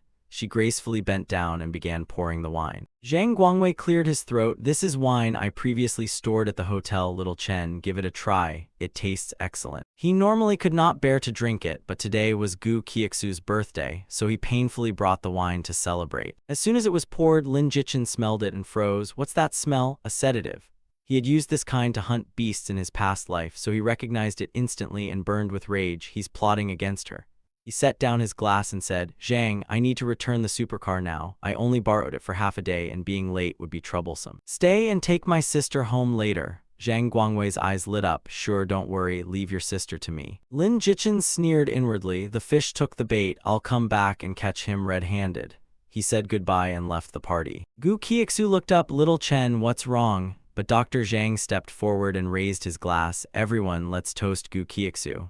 Cheers." Her colleagues happily raised their glasses, unaware something was wrong with the wine. A while later, the group collapsed, some on the table and others dazed, muttering that they had drunk too much and the wine was too strong, while only Zhang Guangwei remained sober. He smiled smugly and walked toward Gu Qiuxu. "I've finally waited for this day." Gu Qiuxu nodded, her eyes hazy and unfocused as she weakly pleaded, "Dr. Zhang, please don't do anything improper." He grabbed her and carried her into the room next door, saying lustfully, "Darling, today is the day I've waited so long for." Under the dim light in the room, Gu Qiuxu could only moan softly in a daze. He roughly dropped her onto the bed, making her cry out in distress, "No, please don't." Zhang Guangwei licked his lips, reached for his phone, and said lewdly, "Gu Qiuxu, I spent quite a lot celebrating your birthday tonight, so shouldn't you repay me somehow? Come on, let me take a few photos and record a video as a keepsake. With your timid nature, you definitely won't dare call the police, and afterward you'll have to marry me and obey me forever." Tears welled in Gu Qiuxu's eyes as she pleaded fearfully, "Please don't do this." Just as he was about to commit his vile act, the room door was violently kicked open as someone shouted, "Let my sister go." He hurriedly turned around and saw Lin Jichen storming in with murderous fury, making Zhang Guangwei cry out in panic, "Why are you here?" Before he could finish, Lin Jichen delivered a brutal kick straight to his face, nearly knocking him unconscious and leaving him only able to groan in pain. The loud commotion echoed everywhere, prompting restaurant staff to rush over and ask, "What happened here?" "It sounds like there's a fight, sir. What exactly happened?" Everyone saw Zhang Guangwei pinned miserably to the floor while Lin Jichen towered over him like an enraged god, raining powerful punches onto the scumbag's face. "You enjoy humiliating people, don't you? And today you even dared bully my sister." Zhang Guangwei lay flat on the floor with blood pouring from his mouth, several broken teeth scattered around him, his face swollen and bruised, and his eyes filled with terror without any chance to fight back. Still furious, Lin Jichen suddenly stepped back, gathered all his strength into his leg, and kicked Zhang Guangwei straight in the groin, making him scream miserably, clutch himself, and writhe across the floor like a boiled shrimp. Lin Jichen snorted coldly, swept his sharp gaze across the restaurant staff, and pointed at the man groaning on the floor. "I suspect this bastard drugged the red wine, so please help me preserve the evidence." The staff were utterly shocked and whispered among themselves, What? He drugged it." Lin Jichen raised his phone, showing a video capturing the suspicious moment. Zhang Guangwei secretly slipped something into the wine and warned through clenched teeth, "The evidence is clear, so either he confesses himself or I'll hand him over to the police." Zhang Guangwei turned deathly pale, dropped to his knees, and begged while trembling, "I'll turn myself in. Please spare me this time." Lin Jichen kicked him aside and shouted, "Get out of my sight." Zhang Guangwei struggled to his feet, clutched his aching stomach, and fled while the staff moved to stop him until Lin Jichen waved them off. "Forget him. Security can deal with him afterward." On the bed, Gu Qiuxu sat curled up in a corner, fear still lingering in her eyes as tears threatened to fall. He strode over and gently helped her up, looking like a loyal guardian who had always protected her from those who tried to hurt her. Unable to hold back, she sobbed, "Little Chen, thank you so much." He embraced and comforted her, his voice hoarse with emotion. "Sis, you raised me since childhood, and now that I've grown up, I'll never let anyone bully you again." A few days later, Lin Jichen returned to his apartment and let out a long, exhausted sigh of relief. Finally home. Dealing with that scumbag both mentally and physically really wasn't easy. He suddenly recalled saying goodbye to Gu Qiuxu at the airport before returning. She gently brushed the dust from his hair and smiled, "Remember to take good care of yourself, little Chen." He replied emotionally, "You too, sis, don't overwork yourself." Setting his backpack on the chair, he thought that although he was reluctant to leave Gu Qiuxu, the 8 Wastelands update had already been completed for half a day. "I need to return to the game quickly. I can't let others catch up with my cultivation progress." Acting immediately, he turned on the system and prepared to log into the virtual world. He reached out, picked up the virtual reality headset, placed it over his head, leaned comfortably back in his chair, and activated login mode for the world of 8 Wastelands. Just seconds later, the surroundings gradually changed, and he returned inside the spirit gathering formation where he had previously left his character cultivating. After several days of continuous idle cultivation, Lin Jichin successfully advanced from the middle to late stage of energy refining as the system announced. Congratulations, player, all base attributes +10, health +1000, mana +1000, making him breathe deeply and smile. Not bad, thanks to this new update, my progression wasn't wasted, and I've finally reached late stage energy refining. Jichin casually opened his storage ring to check his current resources. Right, I was in such a hurry before that I never properly checked the equipment dropped by the Blood Infant Disciple boss. And information on 3 items appeared, the first being the spirit-grade Rahu umbrella. Attributes: mental power +15, mana +600. Attached skill: concealment, instantly links allies within 20 meters and restores 100 health per second for 20 seconds, but is interrupted upon taking damage. Next was the spirit-grade spiritual skill Bloodbat Sound, reducing enemy movement effectiveness by 30% within 300 meters and slowing affected targets by 10% for 15 seconds, requiring foundation establishment, at least 30 spirit affinity, and restricted to spell cultivator. Finally came the natural treasure Buried Sand Bone, originally the skeleton of a monster buried deep beneath the sand that absorbed spiritual energy from heaven and earth for a century, until becoming as hard as steel with its front section petrified, granting strength +4, defense +3, comprehension +5, speed +3, health and mana +1%, while greatly enhancing attributes when an energy refining cultivator breaks through to foundation establishment. Lin Jichin nodded approvingly as all 3 items were extremely useful to him now, and if he wanted to defy fate while breaking through to foundation establishment, he had to achieve heavenly foundation establishment, though its requirements were extremely harsh. It required 3 natural treasures and 6 spirit seeds with different attributes, and although he lacked the necessary conditions now, it was best to start preparing gradually. With that thought, he got out of bed and prepared to descend the mountain, but suddenly noticed the iron-eating beast curled into a ball and snoring soundly. He lightly patted the beast and urged, "Hey, wake up, bear, it's time to work." Iron-eating beast cracked open its eyes, struggled to roll its round body, and complained lazily, "This bear is starving, I can't walk." Lin Jichin crossed his arms and raised an eyebrow. "How long have you even been asleep and you're already hungry? Are you a bottomless pit?" Making the iron-eating beast angrily raise a paw and retort, "Have you forgotten all those sweet promises you made, saying you'd take me everywhere, feed me well, give me plenty to drink, and now you complain that I eat too much?" He awkwardly denied it. "Really? Did I say that? Don't talk nonsense." The iron-eating beast mockingly imitated its master's exact tone. "Really? Did I say that? Don't talk nonsense." As soon as it finished, the system issued a warning, "Ding, your pet bear's loyalty, current loyalty 90. Lin Jichin jolted in shock. "What? Damn it, I forgot I have to maintain its loyalty." He anxiously calculated, if it falls below 70, it won't obey orders, and below 50 it'll even betray its master, so I'll have to coax it. With that thought, he rubbed the iron-eating beast's head and flattered it sweetly. "Your master is an honest man, I was only joking. I woke you up because I'm taking you out to eat."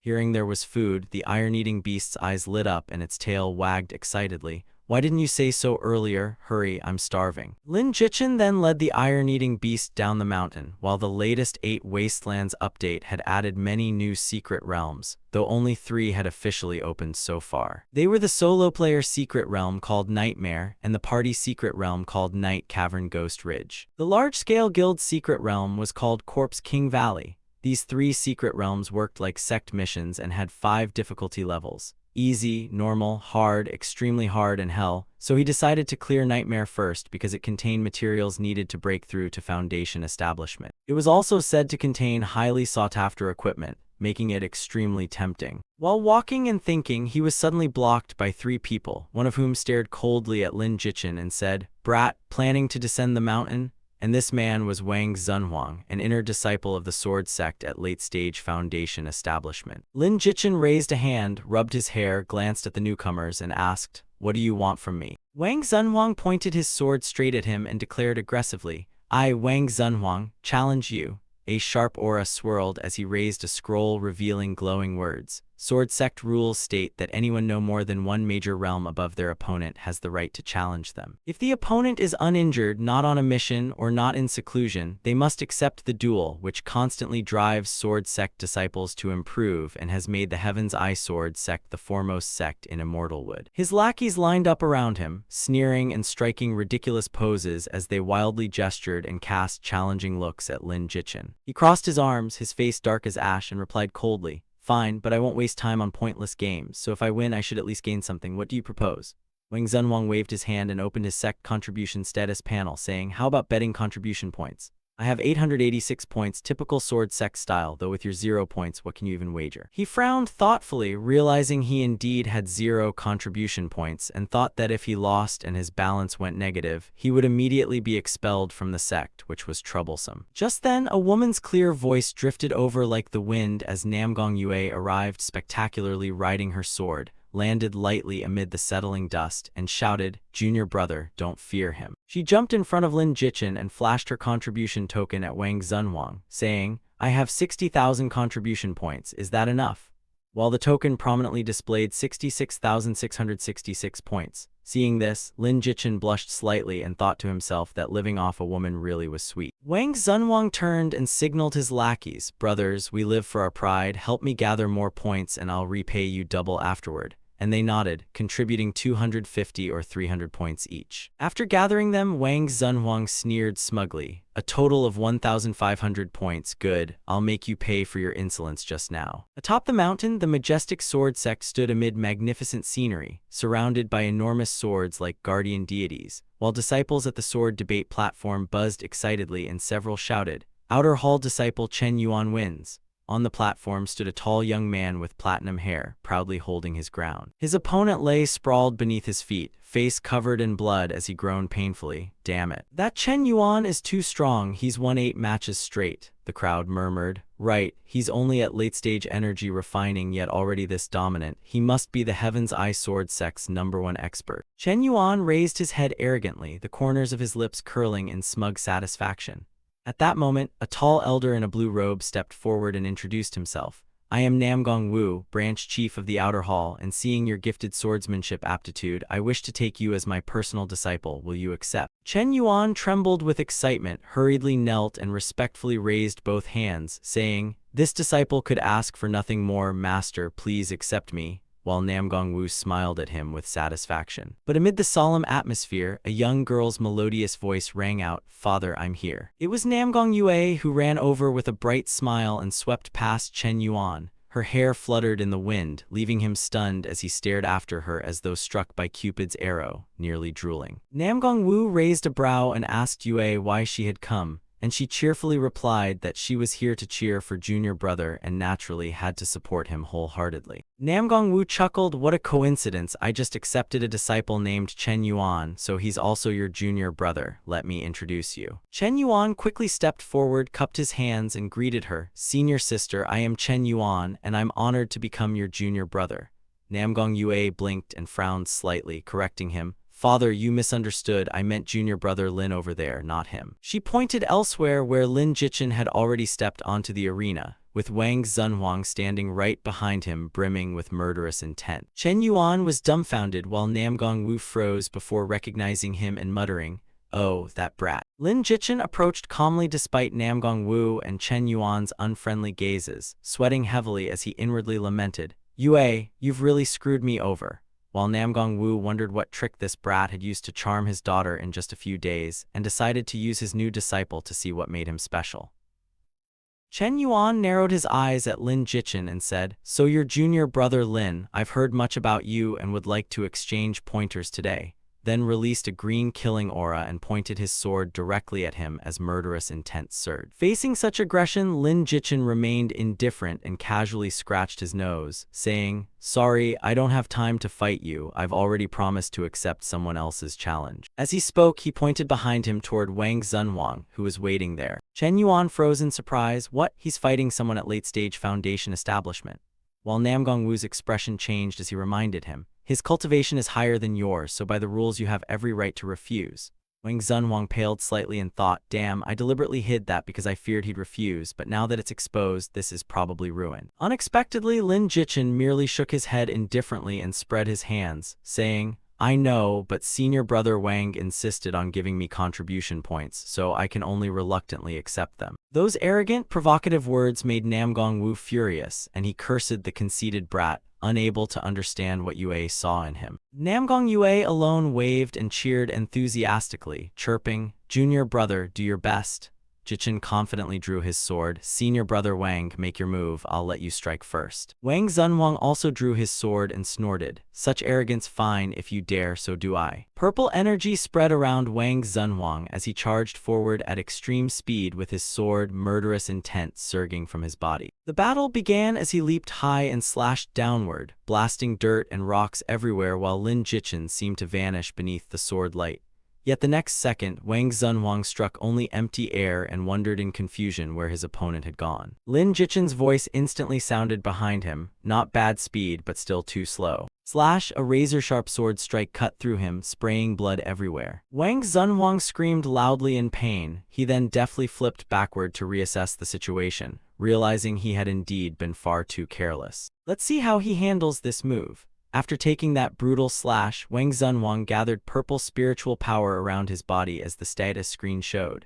HP 1600, Sword Cultivator Wang Zunwang, Late Foundation Establishment Realm, Vitality 7409,000. Gritting his teeth, he drew back his sword and unleashed an even stronger wave of sword light. Lin Jichin gripped his sword tightly and invoked the secret technique, Bone Moon Slash. The two sword forces collided in a shower of sparks, producing a deafening crash. Immediately afterward, he followed with an immensely powerful slash. The blow sent Wang Zunwang flying, dealing 2,000 HP damage, followed by another 2,000 points. The spectators below stared in shock as Wang Zunwang was blasted far away. Wang Zunwang finally crashed into the ground, foaming at the mouth and unconscious, as the law enforcement elder loudly declared, the winner is Lin Jichin. Below the arena, several people gaped in shock while others cheered. My god, did that junior brother really win so easily? Nam Gongyu clapped repeatedly and laughed. Haha, my junior brother is number one, father, what else can you say?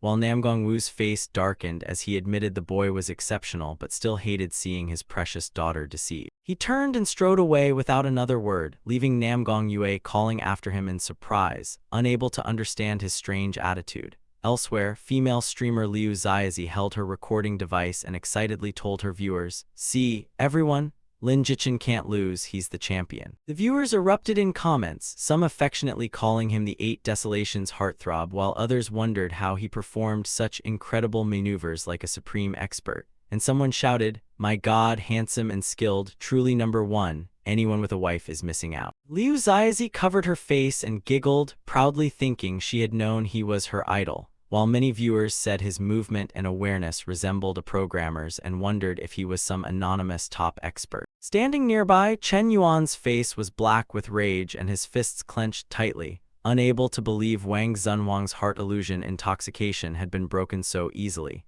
Lin Jichin had just turned to leave when he suddenly heard someone call, hey, Lin Jichin. I, Chen, admit that today my strength truly falls short of yours, but rest assured, it won't be long before I catch up with you. Chen Yuan stared at him with extraordinary determination, competitive fire blazing deep in his eyes as he pointed straight at him and boldly challenged, just you wait. Seeing his intense reaction, Lin Jichin merely smirked, thinking the man possessed both pride and great ambition. But since he himself had become a sword cultivator, he could hardly surrender the title of world's greatest sword god so easily. While he was pondering, Nam Gongyu gracefully approached with a radiant smile and said, Junior brother, your strength has improved incredibly fast, you truly haven't disappointed me. And embarrassed by the beauty's praise, Lin Jichin joked, it's mainly because senior sister is too formidable. If I don't work hard, wouldn't I have to hide behind you and rely on your protection every day? Unexpectedly, the reverse compliment upset Nam Gongyu, who crossed her arms and pouted, what's wrong with senior sister protecting you? Or do you look down on me? He hurriedly waved his hands. No, that's not it. I just think it's time I became strong enough to shelter senior sister instead of always making you worry, because I want enough strength to properly face and speak with your father and grandfather. Hearing the hidden meaning in his words, Nam Gongyu's beautiful face instantly turned crimson as she stammered, "Junior brother, are you planning to meet my father to discuss our marriage?" Her thoughts became tangled as she secretly felt cultivation level did not truly matter, and as long as they loved each other, she believed her grandfather and father would support them. Sensing the increasingly intimate atmosphere, he quickly coughed.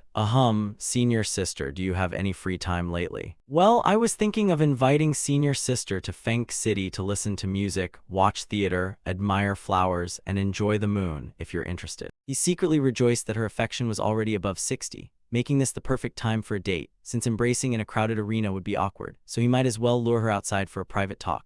Namgongyue looked shy and conflicted. "I can go, but father will soon return to the inner hall, so I'm afraid I can't leave freely right now." And she blushed as her heart raced at the thought of junior brother asking her on a date. He quickly suggested, "No problem, just tell him you need to go out on a sect mission, that excuse is enough." And after pondering briefly, she finally nodded. "All right, then it's settled. I'll head back first, I'll find you myself when the time comes."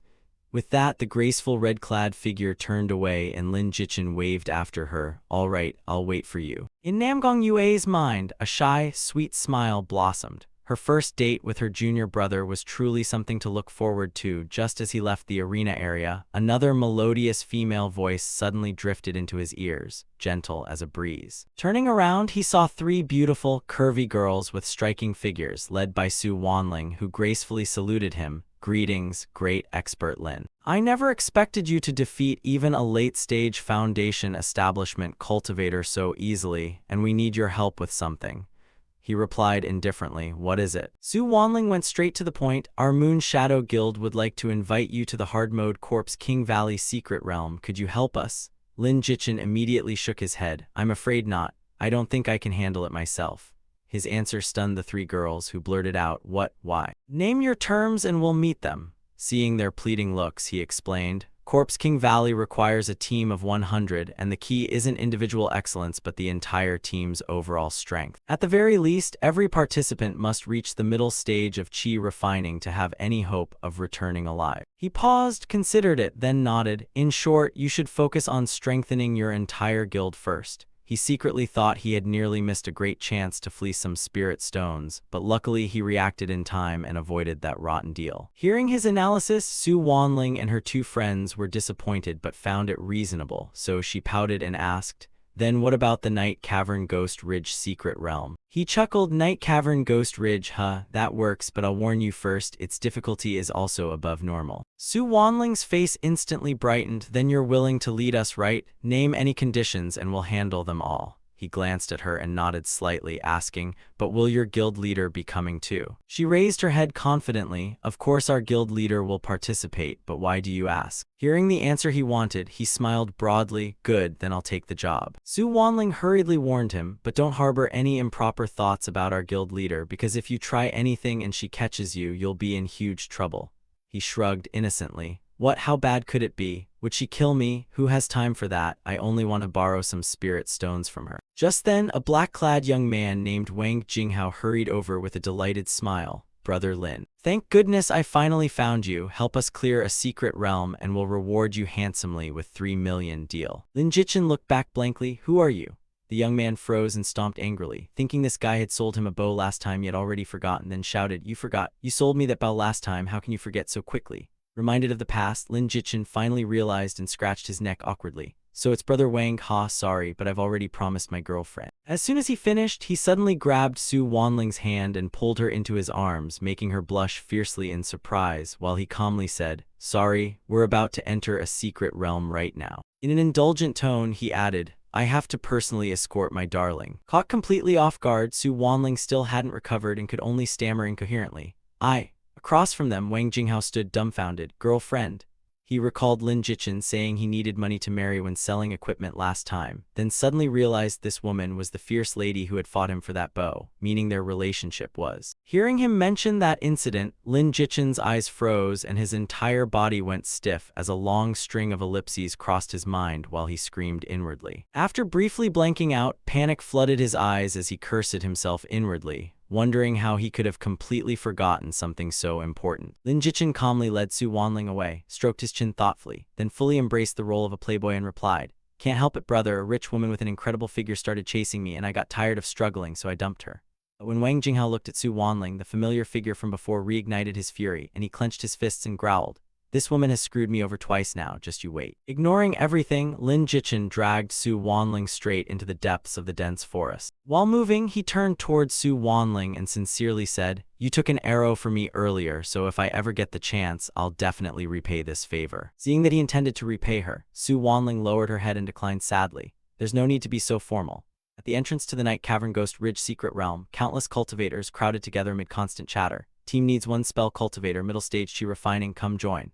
5th tier team needs 2 more, 1 tank and 1 healer, just 1 more healer and we leave. 3 runs a day, early stage chi refining. Reaching the entrance, Lin Jichen glanced around with a contemptuous smile and thought, there are more and more players, looks like everyone's been swept into this. At that moment, Wanner suddenly rushed forward and called out, "Guild leader, everyone's here." Hearing her clear voice, several nearby girls immediately turned and looked them over curiously. Seeing him arrive, the guild leader immediately approached Lin Jichen and said, "Mr. Lin, you finally showed up. Please help us clear this secret realm and name any conditions you have." Hearing this, Lin Jichen raised 3 fingers and calmly replied, "Not many, I only have 3 conditions. First, I must have full command inside the secret realm, and everyone must follow my orders. Second, all equipment obtained inside, along with every material needed for sword cultivators and heavenly foundation establishment, belongs to me."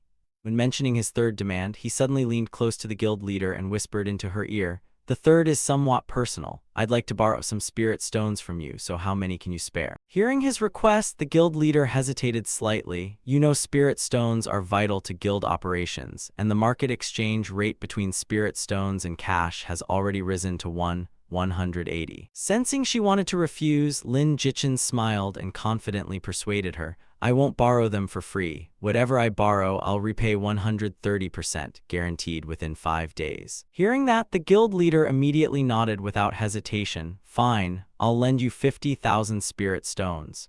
Instantly, 50,000 spirit stones were transferred directly into his system as a notification appeared. Spirit stones plus 50000. After receiving the full amount, he turned toward the girls and declared loudly, "All right, I'll repay you within 5 days, so now let's enter the secret realm." 2 girls dressed in blue and white slowly approached, respectively Li Jinzi, a late-stage energy refining body cultivator, and Cao Shiying, a mid-stage energy refining healer. As they all stepped into the secret realm together, the system repeatedly sounded rapid notifications.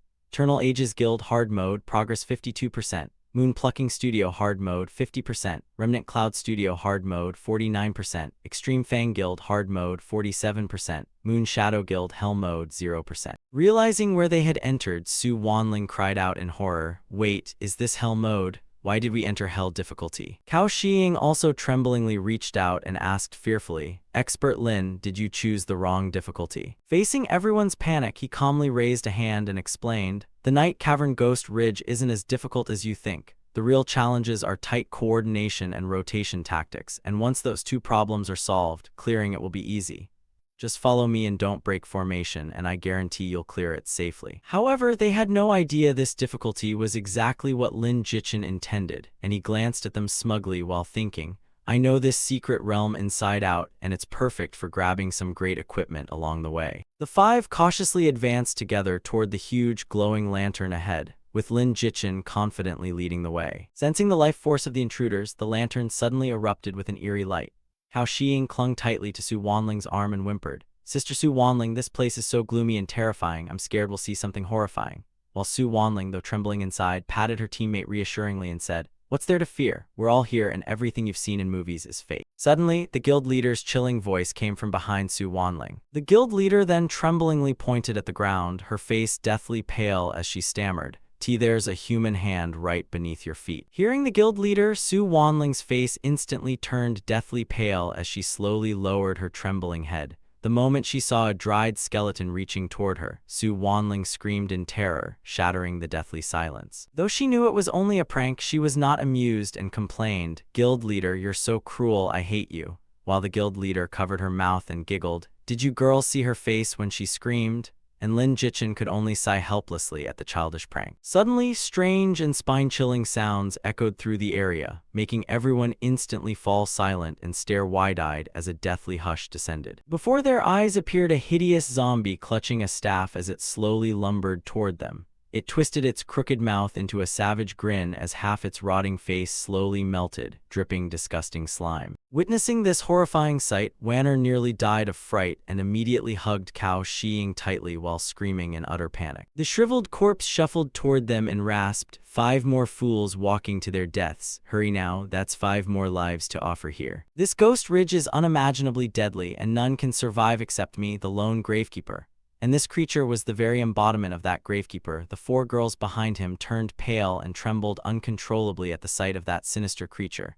But the guild leader remained the bravest and reassured her frightened teammates, "Don't be afraid." When the gravekeeper passed Lin Jichin, he completely ignored him and said, "Let's go, don't mind that old man, just follow me." Seeing himself ignored, the gravekeeper was about to pounce on the 4 girls when he suddenly twisted his head 180 degrees toward Lin Jichin and called, "Wait, young man, since you're determined to enter this deadly place, could you do me a small favor?" Hearing the old man finally get to the point, Lin Jichin immediately turned around and replied, "Go ahead," while thinking that the real task had finally begun. Since in his previous life he had wasted half a day talking nonsense with the old man before realizing that ignoring him made him quickly offer the quest, the gravekeeper explained his wish. 20 years ago, my wife was killed here by an evil spirit, so I became a wandering gravekeeper in hopes of recovering her keepsake. Unfortunately, I'm too weak to climb the mountain, so if you find a white handkerchief, bring it back to me and I'll reward you with 2 mystic-grade equipment pieces." Without hesitation, Lin Jichin crossed his arms and accepted, "All right, we'll take this quest," while the guild leader behind him grew excited at the bargain of trading 1 white handkerchief for 2 mystic-grade equipment pieces, finally understanding why the difficulty was held here. After they agreed, the gravekeeper saw them off. "Then thank you all, I'll wait here at the foot of the mountain for your good news." Jichin and the 4 girls gathered themselves and headed toward the foot of the mountain together. As soon as they arrived, a towering mountain range appeared before them, surrounded by pitch-black smoke filled with an eerie dark aura. Countless skulls and wandering vengeful spirits flickered within the deathly smoke, constantly appearing in terrifying forms. Faced with the horrifying sight, Li Jinzi and Cao Shiying clung tightly to Su Wanling's arms while even Su Wanling broke into a cold sweat and exclaimed, "Why are there so many ghosts here? There must be dozens at least." Seeing the tense situation, the guild leader charged ahead and ordered, "This is hell mode, so naturally there are many ghosts. Everyone activate defensive mode and cast greater healing immediately." Unwilling to let the guild leader steal all the opening glory, Li Jinzi immediately rushed forward and shouted, "Leave these small fry to me." She charged into battle, unleashing powerful kicks at the snarling, clawing ghosts. Despite taking hits, the monsters were incredibly tenacious and kept charging like fearless moths rushing into flames. Lin Jichin stopped standing idle, drew his sword, swept out a powerful crescent slash, and activated a technique. The instant Lin Jichin used the skill, spirit stones from the nearby ruined graves shot into the air as if summoned. The astonishing sight left Su Wanling stunned as she exclaimed, "Expert Lin, just what cosmic level of luck do you have?" Lin Jichin smugly raised a finger before his face, smiled mysteriously, and replied, "Trade secret." Suddenly, a huge monster 3 or 4 times larger than an ordinary person slowly approached from behind, prompting an urgent warning, "Expert Lin, watch your back." Lin Jichin reacted instantly, spinning around and pointing his sword directly at the hideous monster. Without the slightest difficulty, he swiftly killed it on the spot. As the monster's body vanished, a white handkerchief gently fell onto Lin Jichin's sword blade. Seeing the quest item, Su Wanling excitedly exclaimed, "Hey, it dropped. That's the gravekeeper's late wife's handkerchief, so even if we turn back now and submit the quest, we can still get 2 great mystic-grade equipment pieces." Seeing Su Wanling pleased with her little scheme, Lin Jichin immediately warned her, "Don't dream of exploiting a game bug like that, it's useless. Because if it worked so easily, nobody would bother clearing secret realms and everyone would just farm equipment this way." After finishing up, he picked the handkerchief off his sword and continued forward, saying, "If we want to clear this secret realm, we need to save time, so follow me." The group continued deeper and deeper into the gloomy mountain. After walking a short distance, they saw a corpse dangling from a tree branch, constantly lamenting, "Why is my fate so miserable?" The moment they saw the horrifying sight, everyone panicked, their hearts pounding and legs trembling. An intensely sinister aura erupted from the hanging corpse as it glared at them and hissed, "Finally, someone has come to keep me company." The corpse hanging from the tree looked terrifying, with both its eye sockets and mouth pitch black and hollow like bottomless abysses. Seeing an eerie cloud of smoke hurtling toward them, Lin Jichin and the guild leader instantly drew their swords, their eyes filled with vigilance. Beneath their feet, skeletal white arms began bursting through the ground one after another, making Su Wanling panic and shout, What the hell is this? Guild leader, what do we do now? Seeing the corpse make its move, Lin Jichin fiercely drove his sword into the ground and erupted with spiritual power, shouting, "You're already a dried skeleton, yet you still refuse to stay quietly buried. Who do you think you are, Brook?" As he unleashed his technique, surging blue power suddenly spread around him, fiercely engulfing the area. Once ready, Lin Jichin gripped his sword and shot forward like an arrow, shouting, "Bold demon, take my sword." Without the slightest hesitation, he swung his sword straight at the floating corpse. Yet his strike met only empty space as the corpse had vanished without a trace, leaving Lin Jichin briefly stunned as he thought. It disappeared. Suddenly, a skeletal hand reached from behind and gently stroked his face as a teasing voice said, "Young master, you truly are incredibly handsome. Would you become a ghostly couple with me?" The corpse was actually perched smugly on his back, while Lin Jichin's face darkened with utter disgust. The monster looked horrifying as its withered hands caressed Lin Jichin's face, saying, "Young master, you could become a ghost cultivator, then we could dual cultivate and improve far faster together." While Lin Jichin merely felt annoyed and wondered how to break this damned invisibility. Enraged, Lin Jichin waved the corpse away and snapped, "Shut your mouth, only a ghost would agree to become a ghost cultivator." Despite being harshly rejected, the corpse shamelessly leaned close to his ear and whispered, "Young master, you really don't want to?" And Lin Jichin curtly replied, "Obviously." Hearing his blunt rejection, the corpse's eyes instantly turned vicious and bulged terrifyingly as it snarled, "Then you're finished. I'll rip out your soul and force you to follow me." With that, it flew into the air, spread its arms, and released an immensely powerful, chilling, killing aura. Immediately afterward, countless sharp spikes suddenly erupted from the ground, surrounding Lin Jichin from every direction. Reacting instantly, he swung his sword and sliced apart the spikes emerging from the ground. He immediately turned toward the four girls behind him and shouted, "You four, charge with me." Behind him, the female guild leader forcefully planted her staff into the ground and shouted, "Orders understood." Su Wanling, support expert Lin as the main attacker. Following the guild leader's deployment, Su Wanling immediately drew her sword with firm determination. The guild leader continued assigning roles. Li Jinzi, control the enemy. And Li Jinzi raised her hands into a fighting stance and replied, "Understood." The guild leader gave her final instruction, "Cao Shiying, watch our rear." And Cao Shiying hurriedly answered, "Yes, yes, understood." Seeing the formation ready, the guild leader shouted, "Attack, everyone charge." As they joined forces and unleashed the defensive counterattack technique, Sun Moon Light Shield. All four rushed forward to support Lin Jichin, working together to completely destroy the spikes emerging from the ground. At that moment, numerous long spikes erupted from underground and tightly intertwined into an extremely sturdy structure. The spikes then slowly closed together, completely shielding the corpse inside. Determined not to let the monster succeed, Li Jinzi shot forward like an arrow tearing through the wind. She delivered a powerful kick straight to its face and shouted, "Expert Lin, Sister Su Wanling, I'm counting on you too." As the monster was kicked backward, Lin Jichin simultaneously tightened his grip on his sword and rushed forward to attack. He raised his sword high above his head,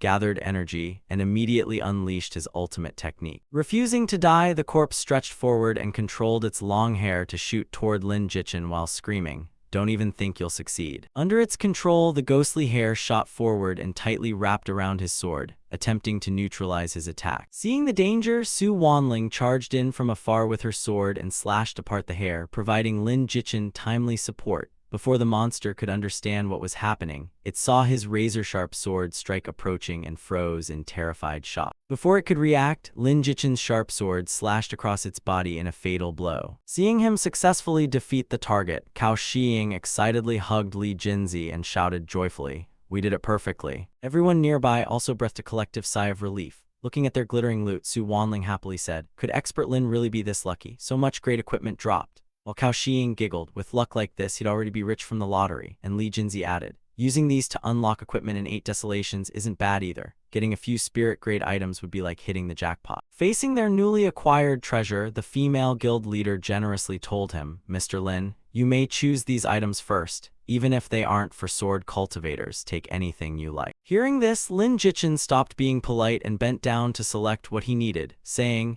"Then I won't hold back." As system notifications sounded, obtained 1 spirit-grade Knight Cavern Bracer, obtained 1 spirit-grade Heavy Sword Puppet Weapon. Spirit-grade Knight Cavern Bracer. Strength +5, critical +3, defense +5, with palm energy that gathers energy in the palm to strike a target for damage equal to a basic attack. 90-second cooldown, usable by any player. Spirit grade heavy sword puppet weapon.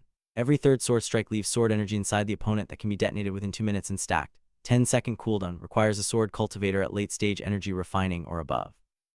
After dividing the loot, Lin Jichin looked at everyone and stepped back to the front, calling out, "Let's keep moving." The system sounded another notification. Moon Shadow Guild, Hell Mode, progress 60%. The group of 5 continued advancing deeper into the dense forest's core. Unexpectedly, the familiar figure of the Gravekeeper suddenly appeared right before them. The moment she saw him, Su Wanling excitedly pointed ahead and exclaimed, "Everyone look, isn't that the Gravekeeper? Let's hurry and give him the handkerchief." But just as she was about to leave, Lin Jichin swiftly grabbed Su Wanling's wrist and stopped her in a low voice. "Wait. Going over there is no different from throwing your life away," and hearing his cryptic warning, she turned back in confusion and asked, "What do you mean?" Lin Jichin calmly scanned the surroundings and explained, "Don't you find it strange? That old man said he'd wait at the foot of the mountain, so why is he here now? Have you ever wondered where the real boss is?" And realizing the truth, she exclaimed, "You mean he's the boss of the Night Cavern Ghost Ridge?" Seeing her understand, Lin Jichin smiled and lightly flicked her forehead, teasing, "Your reactions may be a little slow, but luckily you're not too stupid." His analysis also shocked the guild leader, who stared at the old man and cried in panic, "How can that be? If he's the boss, why did he give us a quest?" Lin Jichin glanced at them and slowly explained, "That's the biggest trap in this dungeon, and many players have died here before.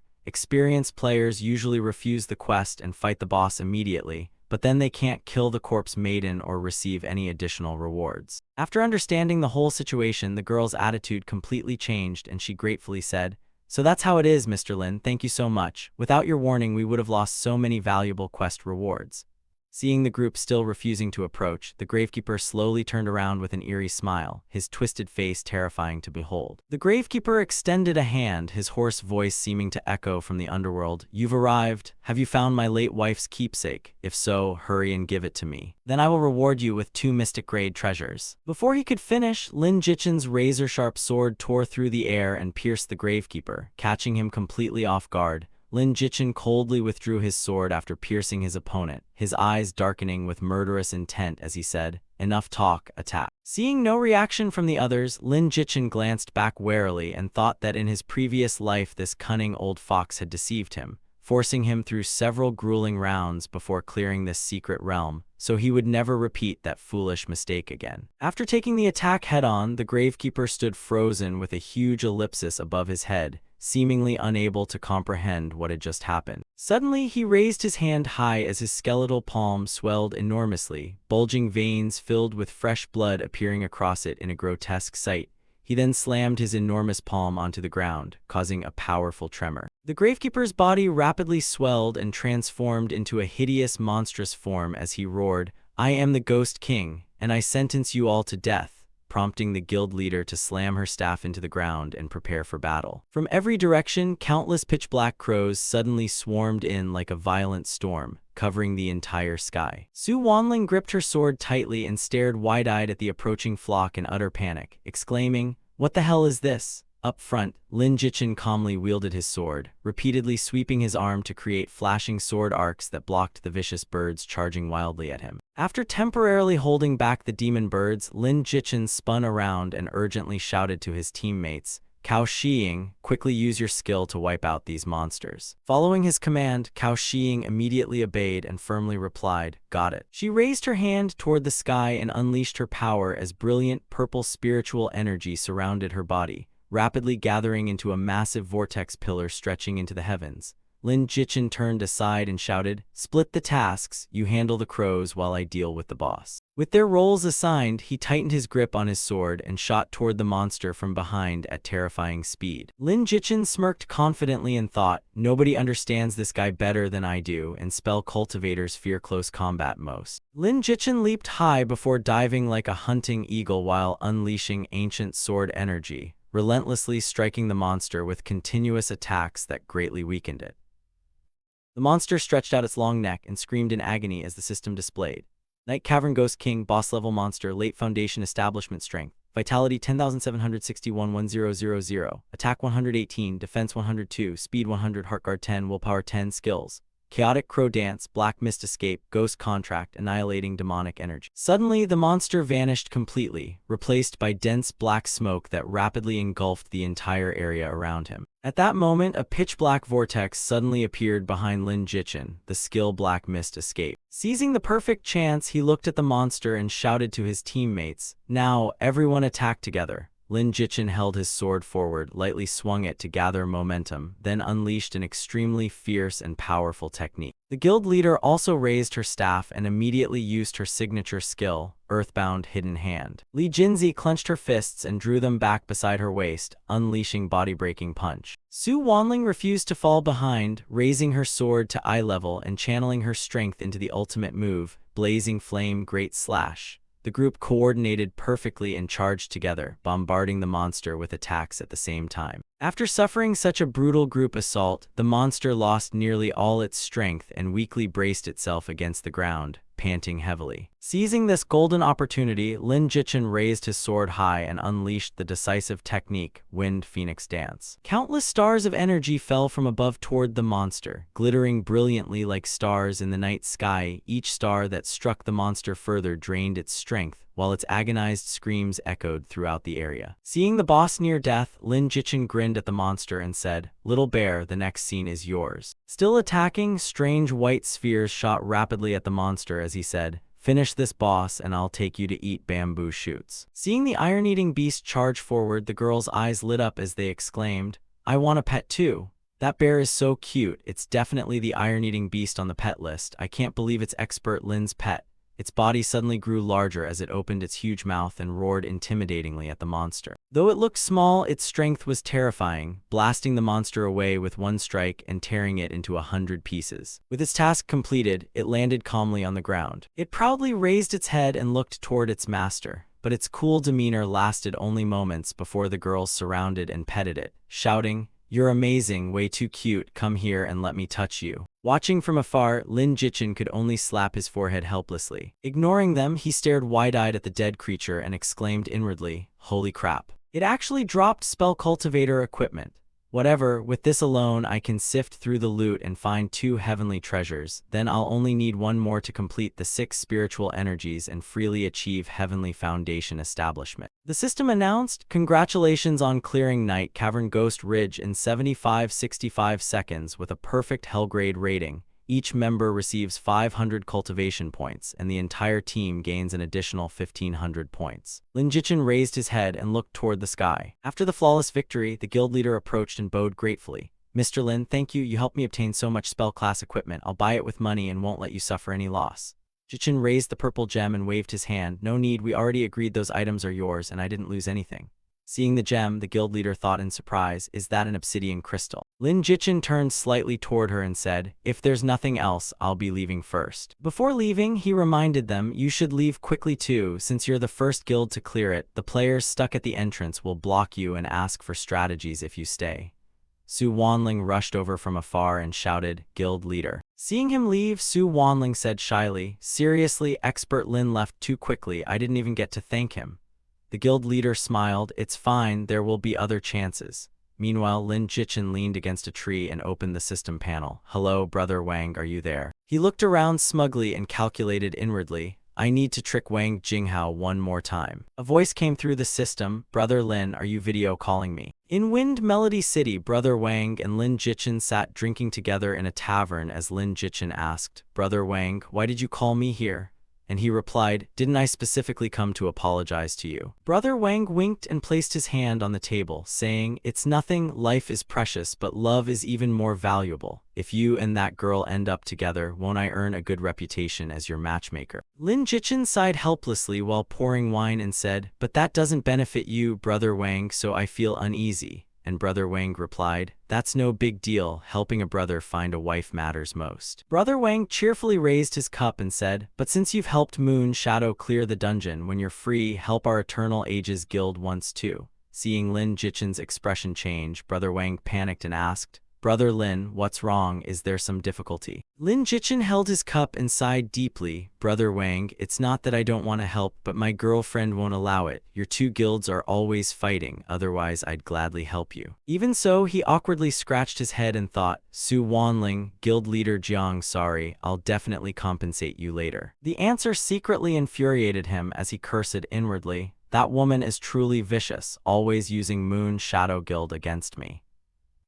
Lin Jichin set down his cup and said, "Brother Wang, how about this? I can't help you directly, but I can sell you the strategy for clearing Night Cavern Ghost Ridge. I don't want much, just 8,000 spirit stones. What do you think?" Brother Wang sprang up and declared, 8,000 spirit stones? Fine, Brother Lin, you're truly generous. I'll transfer them now. Yet inwardly he panicked because the entire guild had barely gathered 8,000 stones and this would empty their pockets. But without bait, there was no catch, and without spending spirit stones, there was no strategy. Lin Jichin pulled out paper and a brush to draft an agreement, saying, "Brother Wang, wait a moment, I'll write it down for you." Brother Wang pointed at the paper in surprise and said, "Brother Lin, just send it through the system. Why make things so complicated?" While Lin Jichin kept writing and replied, "You don't understand, Brother Wang, the more primitive the method, the more secret it is." Once finished, Brother Wang took the paper and nodded thoughtfully. "So that's how it is, Brother Lin truly is cautious." After completing the transaction, Brother Wang immediately left, saying, "Thanks, brother, I'm heading back to lead my men into Hell Mode Night Cavern Ghost Ridge." While Lin Jichin warmly waved, "Take care, Brother Wang." After he left, Lin Jichin looked delighted and thought, "He's still as confident as in my previous life, thinking a guide makes everything easy. With their strength, even with the strategy, they'll still get beaten half to death." Night descended, enveloping the entire Phoenix Melody City. Lin Jichin was now standing before an apothecary. He slammed a heavy bag of money onto the counter and declared, "Shopkeeper, pack up every bottle of corpse poison medicine in your shop. Take however many you have, all of them." Hearing such a lavish request, the shopkeeper exclaimed suggestively, "My, you're certainly generous, but the corpse poison medicine in my shop isn't cheap." To properly entertain this wealthy customer, she immediately jumped down from her high seat. Lin Jichin asked coldly, "Is this enough? If not, I'll add more money." And the shopkeeper leaned flirtatiously toward him and replied coyly, "It's enough." The shopkeeper suddenly moved even closer and teased seductively, "Young master, you're certainly talented at earning spirit stones. Why don't you stay and run the shop with me? How about this? I'll give you both the entire shop and myself." Looking at her alluring, voluptuous figure, Lin Jichin blushed slightly and thought, "Why does it feel like I can always unlock some completely different kind of gameplay?" Even so, Lin Jichin firmly controlled himself, turned away, and awkwardly refused, "Shopkeeper, I'm truly sorry, but my ambitions don't lie here." He closed his eyes and repeatedly chanted inwardly, "Cast away distracting thoughts, cast away distracting thoughts. No, what I want is to become the strongest sword cultivator." Seeing that he was uninterested, she stopped pressing him, casually slapped Lin Jichin's backside and said, "Fine then, I'll go pack your corpse poison medicine, young master, wait for me." Yet this bold action severely shook Lin Jichin's iron will as he thought, "I'm regretting it now. Is it still too late to change my mind?" After the transaction, the seductive shopkeeper leaned against the doorway and called, "Young master, come visit again when you have time." And Lin Jichin immediately replied, "Definitely, absolutely." Lin Jichin leisurely walked down the street while calculating, "This time I've stockpiled over 200,000 bottles of corpse poison medicine, and I'll definitely make a fortune from them later because other players still don't know this medicine is the golden key to clearing Corpse King Valley.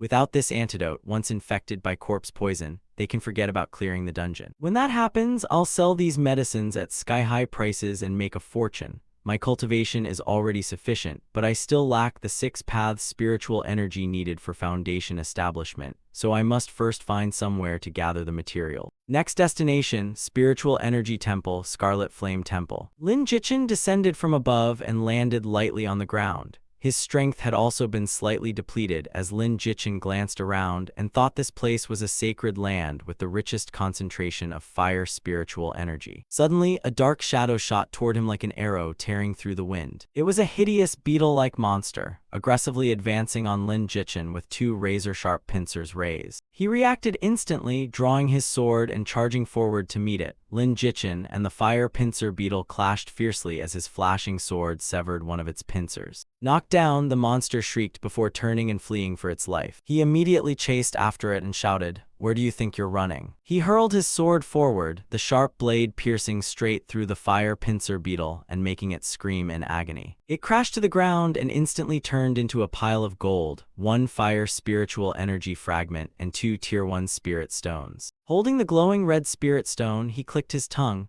What a shame, this fire spirit stone's purity is too low, and this fire spiritual energy fragment contains little energy, requiring 50 fragments to form complete fire spiritual energy. But something is better than nothing, so I'll keep it and sell it later. Lin Jichin approached a dark cave and muttered, if I want something with higher purity, I'll still have to venture inside. Standing before the cave, he arrogantly shouted, hey, weasel in there, drag yourself out here and die. Deep inside the cave, a graceful figure with 3 fox tails flew out with the wind. She furiously shouted, bastard, who are you calling a weasel? As the 3-tailed fire fox boss appeared with late chi refining strength, 4,500 HP, 60 attack, 55 defense, 75 speed, and the skills Blazing Tail Fire Burst, Windblade Fox Claw, and Cunning Fox Triple Escape. Lin Jichin laughed heartily. Who would have thought a weasel like you would grow up into a fox? The 3-tailed fire fox turned purple with rage and immediately unleashed her ultimate skill, Blazing Tail Fire Burst. 3 blazing flames shot straight toward him, but Lin Jichin nimbly dodged them by a hair. Seeing this, the 3-tailed fire fox grew furious, never expecting him to be so agile. Lin Jichin smirked provocatively, you weren't happy when I called you a fox, and now you even dare set me on fire. He decisively drew his sword and charged forward, shouting, you want a beating, don't you? The 3-tailed fire fox countered with Windblade Fox Claw and roared, don't you dare act recklessly. Lin Jichin stylishly flipped through the air, narrowly dodging her attack. He immediately countered with a powerful sword strike and shouted, sending it right back to you. The 3-tailed fire fox exclaimed in utter shock, what? Before she could react, the sharp sword struck her and sent her crashing painfully to the ground. Knowing she could not win, she reverted to her true fox form and fled desperately. Lin Jichin pulled out the iron-eating beast and teased, iron-eating beast, here's your meal. You probably haven't evolved yet and still only eat plants, right? I remember iron-eating beasts aren't picky eaters. With that, he forcefully hurled it toward the prey. The fleeing fox instinctively turned its head to look back. It saw the iron-eating beast's terrifying face, razor-sharp teeth dripping with saliva and mouth spread in a savage grin, making the fox stare in terror and shriek miserably. After feasting to its heart's content, the iron-eating beast grunted contentedly as Lin Jichin approached and asked, how was it? Satisfied this time? The iron-eating beast patted its swollen belly and disdainfully replied, barely acceptable, it's been ages since I had meat, so this still isn't enough for me. He checked the loot and obtained gold, spirit stones, and the spirit-grade martial skill Fire Fist. Not bad, 100% pure fire spiritual energy is excellent. Fire spiritual energy is one of the 6 spiritual energies, so with this one at 100% purity, 5 remain and I'll have to search elsewhere. Suddenly, his phone began ringing outside the gaming pod. Lin Jichin immediately logged out of the game and answered, hello. On the other end, Ren Lan hugged a stack of books and laughed. Hey, little Lin, our school is on break. Help me move some stuff. I want to stay at your place until school starts. And Lin Jichin simply replied, sure, I'll come right away. After hanging up, he smiled meaningfully, thinking it was perfect timing for Ren Lan, a fitness fanatic, to move in. If he asked her to help him create a proper exercise plan, there should be no problem, right? He had to improve his physique as much as possible within the next 5 years. Lin Jichin stared seriously at his reflection in the window, knowing that in a few years the world would completely change, peace would vanish, and humanity would enter an era of brutal war. He silently stepped out of the house, thinking that this peaceful life would not last much longer. Ren Lan dragged a suitcase along and waved frantically when she saw him. Hey, why are you so slow? I'm already dying to get back and play the game in my cabin. Lin Jichin asked in surprise, that fast? Weren't you still at school? Ren Lan laughed, yeah, but it's really close to here, so I got here quickly. Ren Lan shoved the suitcase at him and skipped ahead, calling back, take care of my luggage, okay? 8 wastes, here I come. He smiled confidently, grabbed the suitcase handle, and strode off stylishly. But he immediately froze because the suitcase was so heavy that he could barely pull it. Lin Jichin stared at the luggage in shock, wondering what the hell was inside, only to discover it was packed with Ren Lan's heavy workout equipment. Panting like an ox, Lin Jichin struggled to drag the suitcase upstairs and asked, did you tell your parents? They won't come drag you back, will they? Renlan casually replied, "Nope, I told them I'm traveling with my best friend and that friend will help cover for me." Lin Jichin crossed his arms against the wall and sighed, "If your parents find out, I can't shoulder that huge responsibility." Renlan excitedly sat at the gaming machine. "Come on, stop wasting time, little Lindsay, hurry and tell me how to play." Lin Jichin cleared his throat. "First verify your real identity, then log in and choose a class you like. There are 4 main classes: Weapon Cultivator, Body Cultivator, Healer, and Spell Cultivator." The system displayed a login notice and Renlan exclaimed, "Oh, please enter your character ID, so this is the character creation process." Lin Jichin nodded. "Yeah." The screen showed the character model and creation steps for body type, face, and attributes, making Renlan ask, "So this must be the character interface, right?" Renlan quickly finished creating her character and controlled it toward Nuwa, exclaiming, "So this is how it works." Nuwa floated in midair as her majestic voice rang out, "Mortal, I shall guide you onto the arduous path of immortal cultivation."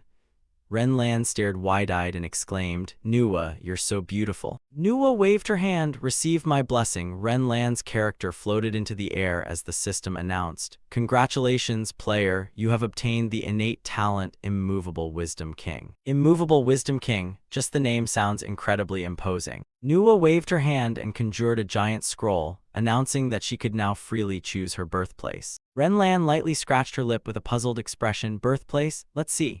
Lin Jichin suddenly appeared and calmly explained, "Choose your birthplace according to your class. Eternal Peace is best for spell cultivators, Moonlight Sanctuary suits healers, Immortal Wood is ideal for weapon cultivators, while Blossom Peak is perfect for body cultivators, little Lindsay." Renlan walked over with a bright smile. "Little Lindsay, you actually look pretty good in those ancient clothes." He replied, "You're flattering me, so what innate talent did you get?" Renlan opened her system panel to show him, "Look, Immovable Wisdom King gives maximum constitution, 5 extra attack and defense points per level, 10% more body cultivator skill damage, and 20% body cultivation aptitude." Lin Jichin's jaw dropped in shock, thinking this was truly the golden luck of an absurdly fortunate player, a heaven-defying talent practically made for body cultivators. Renlan smiled proudly and pressed confirm. "Then I've decided to choose the path of body cultivation." Lin Jichin smiled while thinking that only 2 people had possessed Immovable Wisdom King in his previous life and both ranked highly on the heavenly rankings. So Renlan's incredibly smooth start showed remarkable potential. Renlan turned and asked, "What do we do next? Go straight to the beginner village quests?" Lin Jichin shook his head. "No rush, first come with me to Wind Melody City to sell some things for spirit stones, then I'll buy you some equipment." A while later, they arrived in bustling Wind Melody City and stood before the 100 Herbs Hall. "Come take a look, honored guests, we have top-quality spiritual medicines here." 2 men stood there anxiously. "Strange, why can't I find corpse poison in any medicine shop? How are we supposed to enter Corpse King Valley without it? Is the game bugged? It's still early in the game and there are very few alchemists, so making corpse poison ourselves is basically impossible." Lin Jichin suddenly appeared beside them and cleared his throat. Brothers, I happen to have some extra corpse poison, 8 spirit stones per bottle. How does that sound?" He secretly calculated that if this deal succeeded, he would make 16 times his original investment. The surrounding crowd immediately swarmed over like a broken hive upon hearing that someone was selling corpse poison. "Someone really has corpse poison for sale? Thank goodness, we can finally buy it. Boss, sell me 1 bottle, I want one too." Surrounded by the huge crowd, he struggled slightly and shouted, "Everyone calm down, don't rush, line up properly, I still have plenty in stock." Renlan thought beside him, "You can even play this game like a merchant. Little Lindsay really does have some skill." Suddenly hearing someone call his name, Lin Jichin turned around. Yuojai smiled shyly and sweetly exclaimed, "It really is you," while the surrounding crowd began whispering, "Who is she, an acquaintance trying to cut in line? Even if she's beautiful as a fairy, she can't cut in. Supplies are limited, first come, first served." I gracefully approached and smiled. "I saw your name on the player list and could hardly believe it. I never expected you to be so capable in this world." While secretly plotting, this heartless bastard finally wised up. "I'll sweeten him up first, get some corpse poison medicine for free, then make him power level me." Lin Jichin looked at her coldly and sneered inwardly, thinking, "This disgusting fake woman definitely wants free corpse poison medicine. Dream on." Yu Jai kept her gentle smile, twirled a lock of hair flirtatiously, and asked coyly, "Why haven't you come to see me lately? Don't you miss me at all?" The crowd resumed whispering, "Is she his lover or girlfriend? This is getting interesting, there's drama to watch." Lan suddenly came from behind, viciously pinched him, and whispered, "Little Lindsay, don't forget her true colors. She flirts like that with every man," making Lin Jichin grimace and cry, "Ow, go easy on me, woman." Yu Jai hurriedly grabbed his hand with sparkling eyes and said, "Lin Jichin, have you forgotten all the promises of eternal love you made me?" And Lin Jichin coldly replied, "I'll never forget them for the rest of my life." Yu Jai immediately looked hurt and asked, "Then why are you still playing with Ren Lan? Didn't you say I was the only one in your heart?" Ren Lan suddenly stepped forward and possessively wrapped an arm around Lin Jichin's neck, pulling him toward herself.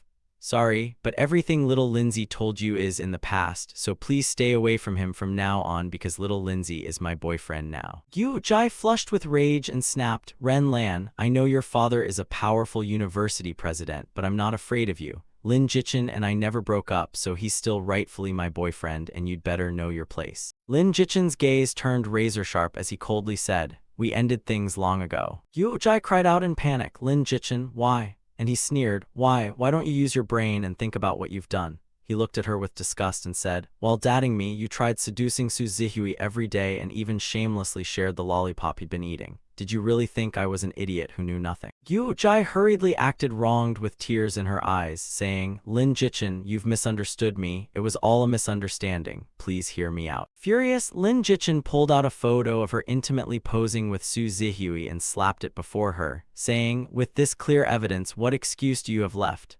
While two nearby men shook their heads and remarked, "Wow, so she's a cheating woman two-timing him." Lin Jichin casually stepped over, wrapped an arm tightly around Ren Lan's shoulders, and declared, "Oh right, let me correct something. I'm not merely her boyfriend, I'm her darling and future husband, and we're getting married soon." Lan felt immensely satisfied and secretly praised him, thinking, HMPH, little Lindsay is really committed to the act, not bad. Ren Lan smiled triumphantly and said, "Gu Jai, get lost and stop standing there interfering with us husband and wife making our fortune." The surrounding crowd angrily joined in, shouting, "Exactly, hurry up and leave, get lost and stop getting in the way of us buying things." Gu Jai trembled with rage and gritted her teeth, saying, "Fine, Lin Jichin, Ren Lan, you shameless couple, just wait. I'll remember this debt and you'll regret it."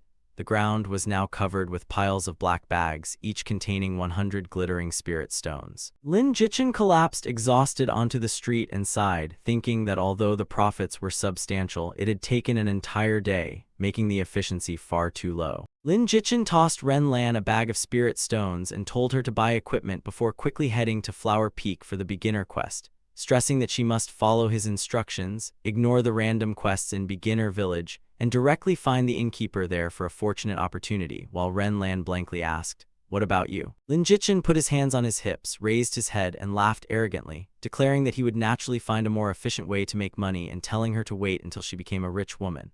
As Lin Jichin walked, he pondered, if all of Immortalwood is controlled by the hidden dragon imperial family, then with my current reputation, I can probably buy a prime piece of land. The idea of opening an apothecary flashed through his mind because he knew property prices in 8 Desolations would skyrocket over the next 5 years, far exceeding real-world prices, so buying now would guarantee profit without fear of inflated prices. While absorbed in his plans, a vicious black wolf suddenly appeared and blocked his path. He calmly drew his sword, curled his lips into a sneer, and asked whether the beast had come to deliver some rare treasure to him. The wolf roared, opened its blood-red jaws, and charged at him like an arrow. But with a single flash of sword light, Lin Jichin instantly killed it on the spot. Suddenly, a desperate cry for help echoed out, followed by a system notification. Opportunity triggered. A princess of the hidden dragon royal family is calling for help. Do you accept? A frantic-looking woman desperately ran toward him, continuously screaming for help. With tears in her eyes, Jai Tongyan pleaded,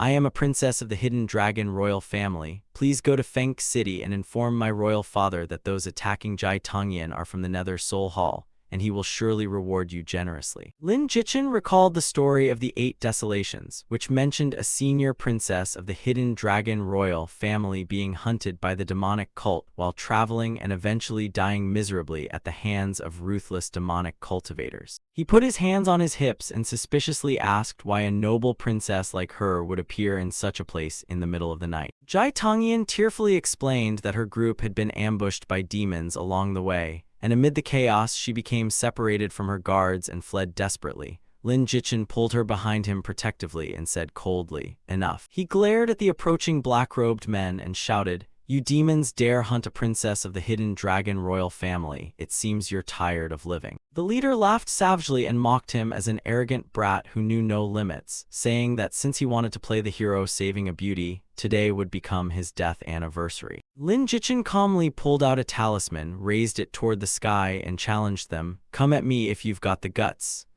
Talisman instantly released brilliant purple light that enveloped the entire area. The terrifying aura made the black-robed men tremble in fear, unable to speak properly. The peerlessly beautiful figure of his master Leng Feiyan emerged from the void, her majestic voice demanding to know who dared harm her beloved disciple. Lin Jichin immediately pointed his sword at the black-robed men and complained, "Master, it's them. These demonic cultivators want to kill your disciple, leaving you without your only disciple to care for you in old age and forcing you to live alone forever."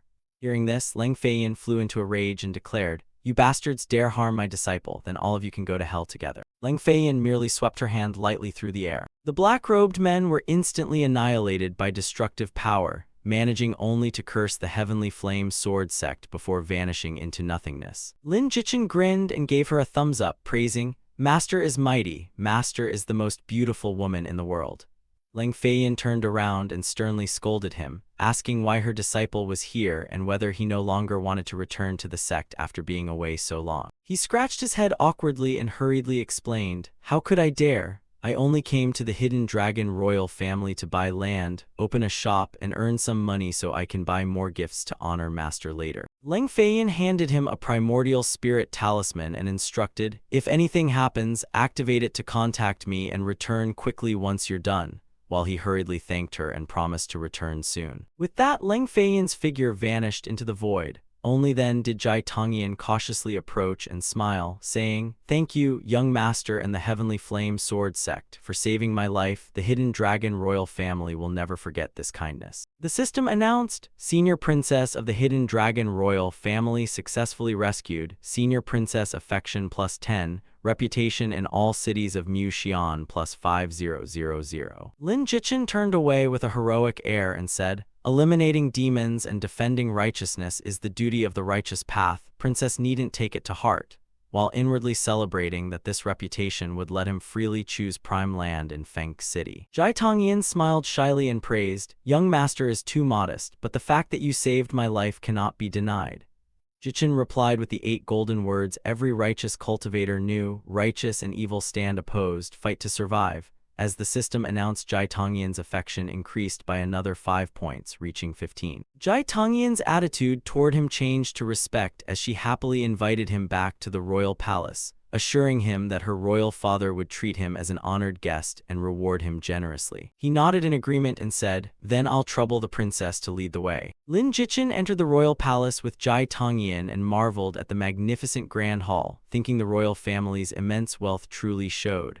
A man stepped forward to stop them and asked tentatively, "I heard a disciple of the Heavenly Flame Sword sect rescued Princess Jai Tongyan. Is that true?" This imposing man was Jai Chen, the 3rd prince of the Hidden Dragon royal family. Seeing her relative, Jai Tongyan's face immediately brightened as she hurried over and affectionately called, "Royal brother." Lin Jichin also maintained proper etiquette, immediately bowing respectfully and saying, "Greetings, your highness, I am the disciple of the Heavenly Flame Sword sect you mentioned." Jai Chen laughed heartily and looked at him approvingly. "You protected my sister, and as her elder brother I am deeply grateful, so tell me whatever you desire." While Lin Jichin cupped his hands and seriously replied, "I indeed have one request. Could your highness help me find a good piece of land to open a shop?" Hearing this, Jai Chen waved his hand and laughed before casually tossing Lin Jichin a bamboo scroll. "Is that all? That's a trivial matter. I happen to own a shop here, so I'll give it to you." Lin Jichin hurriedly opened the bamboo scroll while saying, "Thank you, your highness," but inwardly rejoiced, "Wow, this prime location and its furnishings are absolutely perfect. I've hit the jackpot again." Soon afterward, Lin Jichin took the property deed and leisurely headed toward the medicine shop. As expected of royal property, it looked truly magnificent, and this time he had really struck it rich. Moreover, this shop's location was absolutely perfect, right in a prime central area with an endless stream of people passing by. Just then, several courtesans upstairs waved eagerly, calling, "Young master, come visit tonight, come up and have some tea to warm your throat. Let this humble lady play an instrument for you, especially my skillful flute performance." Well, so the famous Autumn Moon Pavilion is right next door. Seeing this, Lin Jichin gave them a playful wink. That tiny gesture instantly drove the women wild as they cried, "Young master is so handsome and charming, hurry up and join us." Lin Jichin secretly rejoiced and chuckled, thinking he had to seriously develop this place because within a few years, this shop could become a massive business worth hundreds of billions. As Lin Jichin entered the medicine shop, 3 attendants came out and bowed respectfully. They shouted in unison, "Welcome, shopkeeper." "Greetings, young Master Lin. We have received orders that from this moment onward, you are the new owner of Hidden Dragon Medicine Shop." One stepped forward and said, "Shopkeeper, I know some pharmacology and hope to assist you," while another quickly added, "Leave the shop management to me and rest assured I'll keep everything clean and orderly." Lin Jichin nodded with satisfaction, "Very good." An attendant presented a ledger. "Shopkeeper, this is the account book of our Hidden Dragon Medicine Shop. Please review it." Lin Jichin took the ledger and declared clearly, "Right, from now on this place is no longer Hidden Dragon Medicine Shop, but officially my territory. And from this moment onward, it will be renamed Affordable Grand Pharmacy." The 3 nearly collapsed at the tacky name, but Lin Jichin calmly continued, "Remember, for now our shop will only sell corpse poison, limited to 10,000 bottles daily, then close immediately." The attendants stared in shock. "What? Only 10,000 bottles of corpse poison? What if demand exceeds supply?" "Good question, just tell them we're sold out and they must wait for new stock." Attendants immediately obeyed, hurrying off to replace the signboard and product list. A loud announcement rang out, "The new shop is open and selling corpse poison. Everyone hurry over and buy some for your quests." Players quickly swarmed in to buy while Lin Jichin leisurely left, thinking the 3 attendants seemed reliable enough for him to safely return to his sect. He then returned to the Heavenly Evolution Sword sect and rushed straight to Leng Feiyan's residence. As soon as he arrived, he called out, "Master, your disciple is back." Leng Feiyan glanced at him and said indifferently, "You're back." Yes, Lin Jichin thought that after being away so long, Master must have missed him, as the ancients said that reunion after separation could feel sweeter than newlywed bliss. Leng Feiyan smiled faintly with an odd tone. "Back so soon? You rescued the Hidden Dragon Dynasty's eldest princess, so the imperial family must have treated you well, right? What, didn't the emperor take you as his son-in-law?" Lin Jichin immediately sensed the jealousy behind her words and hurriedly denied it. "That could never happen.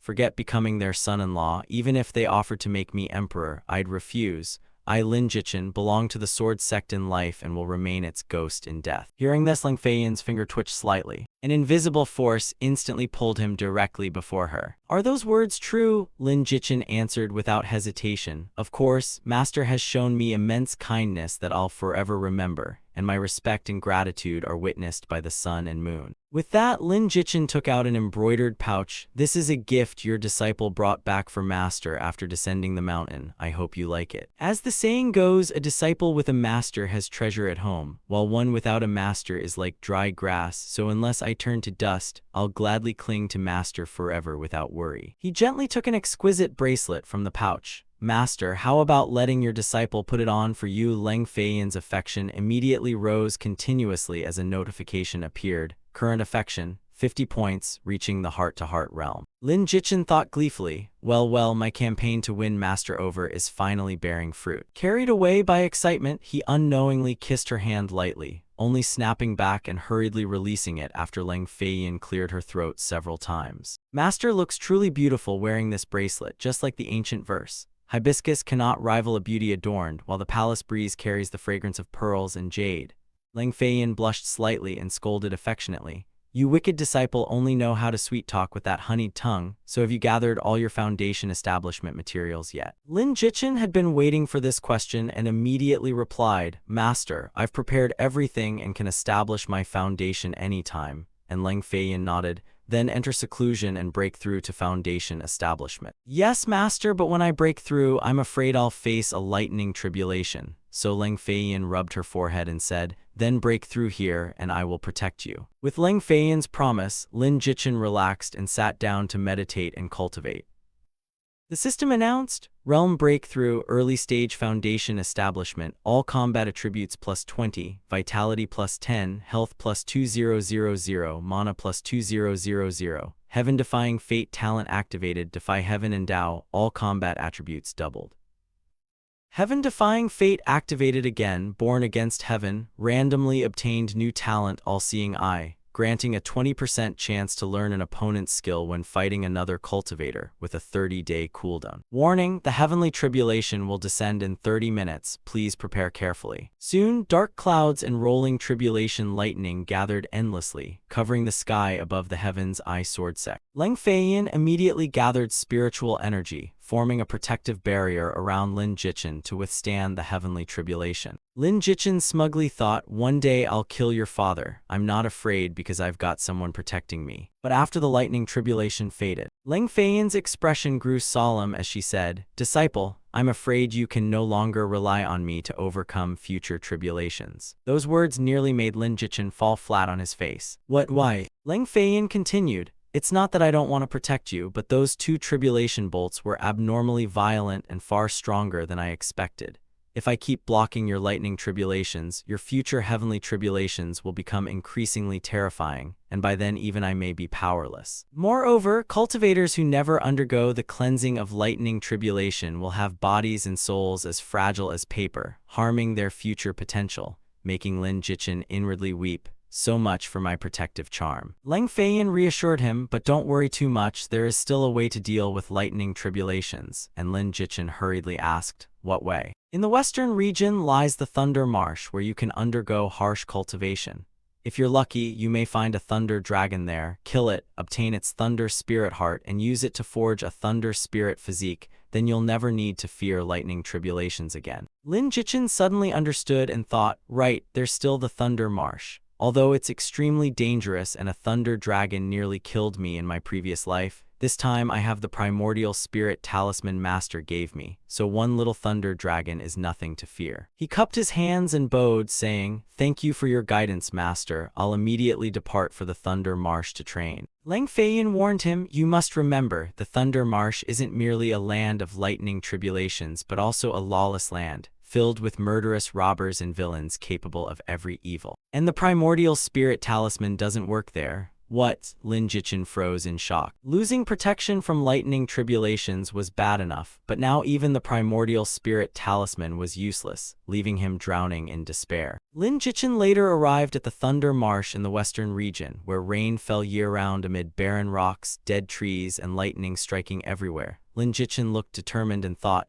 "Even without Master's protection, I, Lin Jichen, am still a true man." But after only a few steps, a bolt of heavenly lightning struck and split a dead tree ahead in half, making him cry, "Damn, do you have to scare me like that?" Lin Jichen immediately took out an umbrella. The rare treasure Wind Thunder umbrella that Lin Feiyan had given him before he left. "Disciple, take this umbrella. It can protect you from the lightning within the Thunder Marsh, but from here onward, you must walk your own path." "Thank you, Master. I'll definitely repay you well someday," Lin Jichen said as he accepted the umbrella, even seizing the chance to touch Lin Feiyan's hand. She shyly withdrew her hand, though her face showed guilt and reluctance to part. Back in the present, Lin Jichen used the Wind Thunder umbrella to venture deeper into the Thunder Marsh, recalling an ancient text. 9 summers form the path, thunder forms the marsh, mulberry roots seek the depths. Within the Thunder Marsh dwells the Thunder God, dragon-headed and armored like a man with thunder beneath its belly. Thunder God, that's the Thunder God. What he sought was the Thunder Dragon, hopping to obtain its Thunder Spirit Heart and protect himself from future tribulations. Suddenly, a bloodthirsty Thunder Crocodile burst from the river. Early stage crystal formation, health 13,000, strength 135, defense 160, speed 130, vital guard 30, lightning resistance 40%. Lin Jichen immediately released the iron-eating beast and said, "Xingyangzi, time to train. Help Dad take down this Thunder Crocodile and you can have all the meat." Iron-eating beast immediately struck with one claw, dealing 3,000 damage to the Thunder Crocodile. It then unleashed Raging Thunder Strike, instantly emptying the Thunder Crocodile's health bar. Lin Jichen thought, perfect. Xingyangzi is also a lightning element spirit beast, so its combat power is no weaker than this Thunder Crocodile. Xingyangzi, restrain it for me. With that, he immediately drew his sword and charged forward, unleashing critical strike to finish off the Thunder Crocodile. "This Thunder Crocodile is yours, eat as much as you want." And the iron-eating beast immediately tore the carcass apart and devoured it, increasing its loyalty by 1. Meanwhile, Lin Jichen took the opportunity to check his loot. Besides spirit stones, gold, and recovery medicine, the boss dropped 3 other items: a lightning resistance pill, spirit-grade Thunder Crocodile armor, and the spirit-grade or Thunder Stone, but Lin Jichin openly disliked the armor because it reduced speed and was only suitable for body cultivators, so he decided it would be better for Ren Lan. The Thunderstone might still be useful when suddenly the system announced that a special item had automatically entered his inventory, making Lin Jichin exclaim, "Oh, it even dropped a special item." He immediately opened his inventory and discovered 3 thunder crocodile eggs, each capable of hatching a bloodthirsty thunder crocodile with a 100% chance of accepting its owner. Just then, footsteps suddenly sounded nearby. Lin Jichin frowned slightly and turned around. 2 women approached arrogantly, saying, "Hey, kid, hand over the thunder crocodile proof and we'll let you leave." Lin Jichin calmly replied, "Ladies, even a gentleman seeking wealth should obtain it properly. I worked hard for this, so openly robbing me isn't very appropriate." The blonde woman pulled out a flare and threatened, "You're the one being robbed. See this signal flare? Once we fire it, experts will immediately come surround you, so you'd better know what's good for you." Lin Jichin scoffed, "Who are you trying to scare? You think I'll believe that?" The black-haired woman drew her bow and shouted, "Brat, we don't have time to play with you. We're under the young sect master of the Myriad Demon Sect, and this time he brought thousands of experts to the Thunder Marsh to find the Thunder Dragon, so do you think we're bluffing?" Lin Jichin frowned thoughtfully. "The Myriad Demon Sect, huh? That was the most famous demonic cultivation sect in my previous life. In the 8 desolations, sects were ranked as third-rate, second-rate, first-rate, great, and super sects, and the Myriad Demon Sect was a super sect whose strength was no weaker than the Heavenly Flame Sword Sect. Although the 2 sects had never directly fought or interacted much, the Heavenly Flame Sword Sect only had Leng Feiyan at the Ascension Realm, while the Myriad Demon Sect had 2 such experts.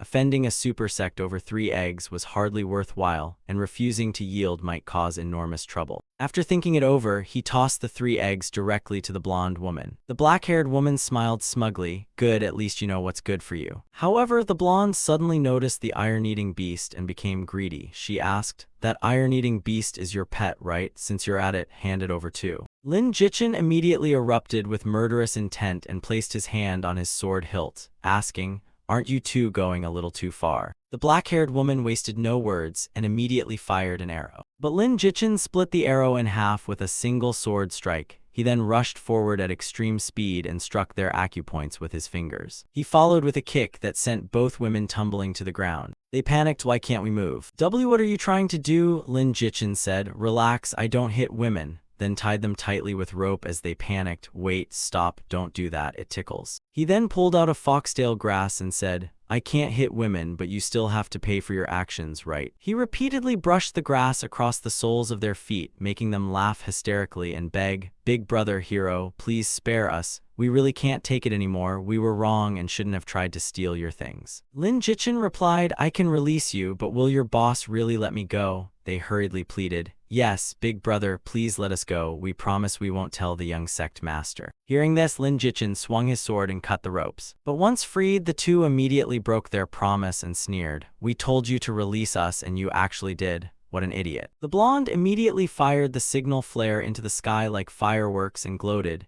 "You're finished. The young sect master will bring his men here immediately.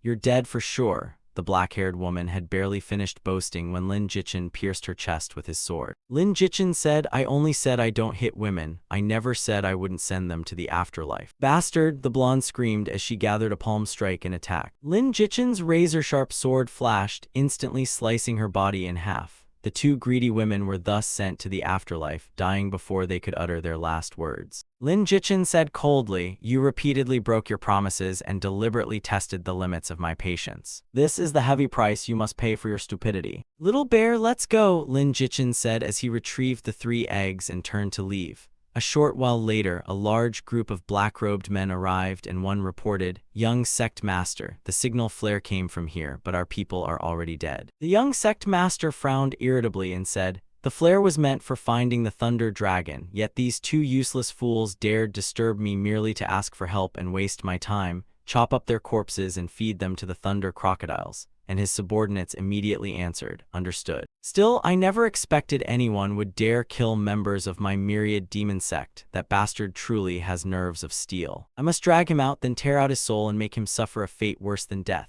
Lin Jichin had not actually gone far and was hiding behind a nearby rock, secretly observing.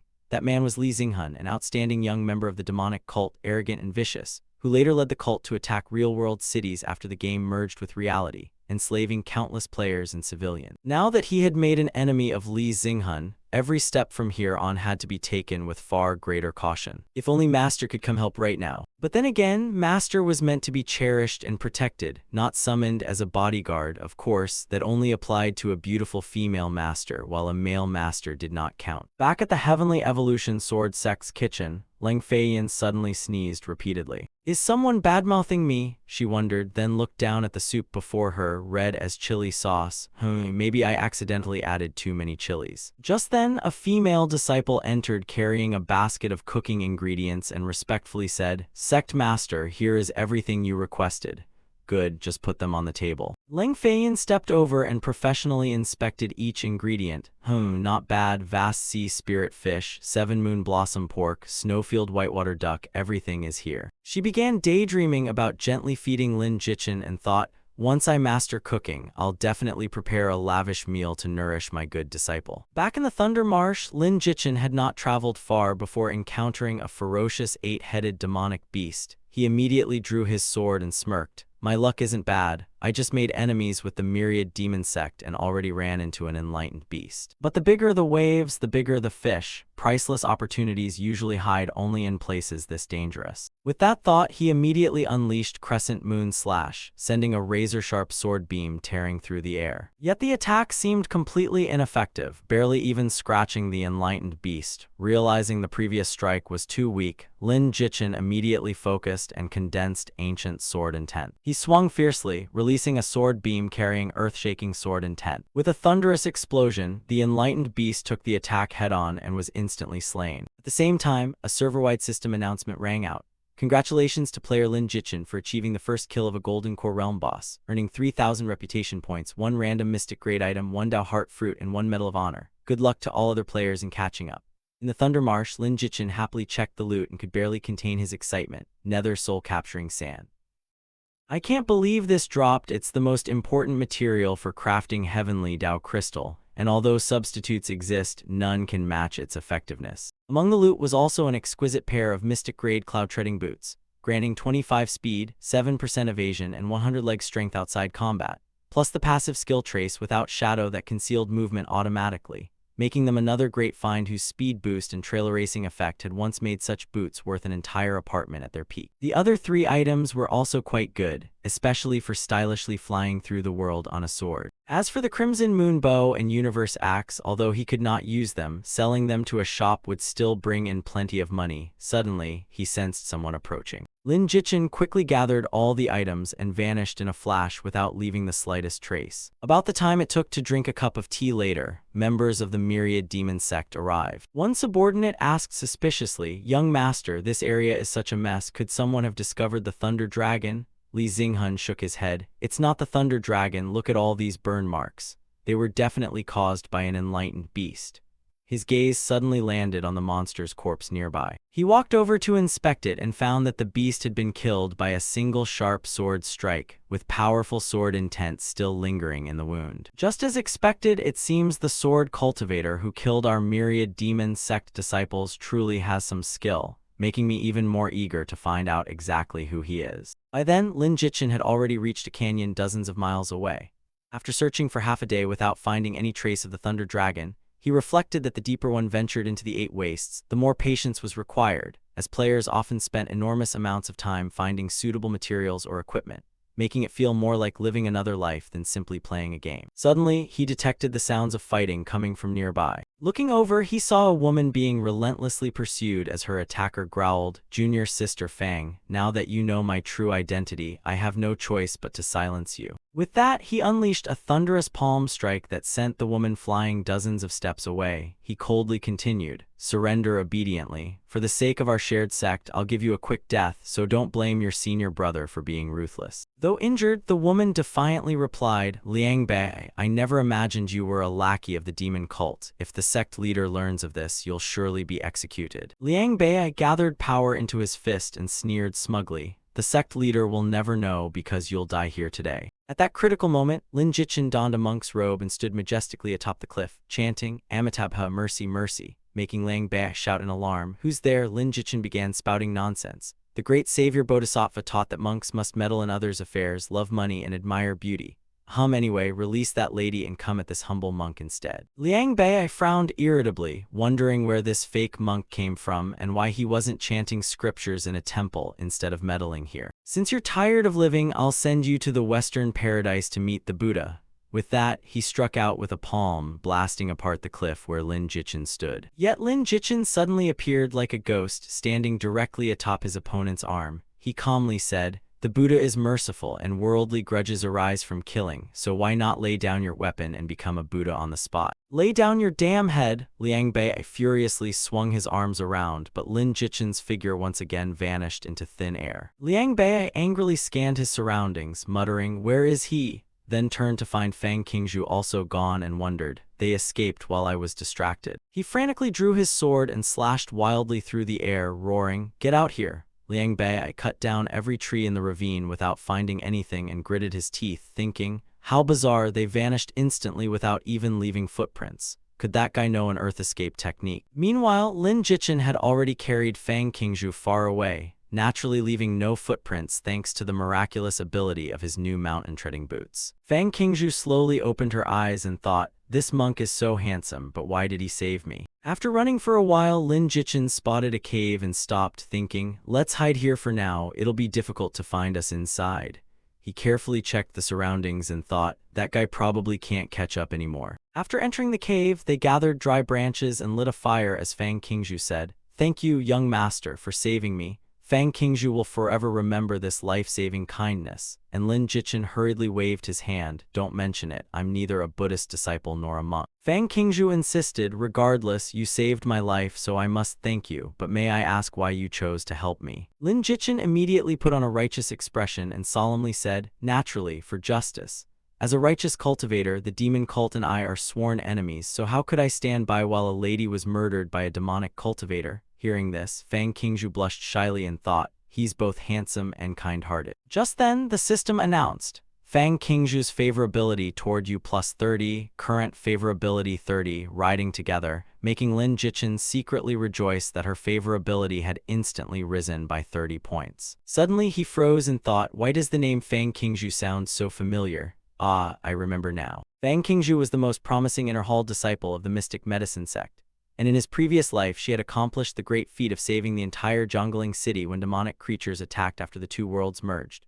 At the time, Fang Qingzhu happened to pass by, and seeing the suffering, resolutely joined Zhongling's army, and used all her medical skills to treat countless wounded soldiers and civilians. Not only that, she personally entered the front lines and fought the demonic creatures until her final breath. However, she was ultimately only a medical cultivator, so her combat strength could never match those powerful and ferocious demonic creatures. During the fierce battle against the monsters, her fate became unknown. Later, soldiers found her amid a pile of demonic creature corpses, but by then she had already stopped breathing. One of her arms had been bitten off by a monster, and even her beautiful face had been completely destroyed. Later, to express their gratitude and respect, Zhongling City erected a statue of her in the central square. Lin Jichin pondered, according to the storyline, Fang Qingzhu should clearly survive until the two worlds merge, so why was Liang Bei about to kill her now?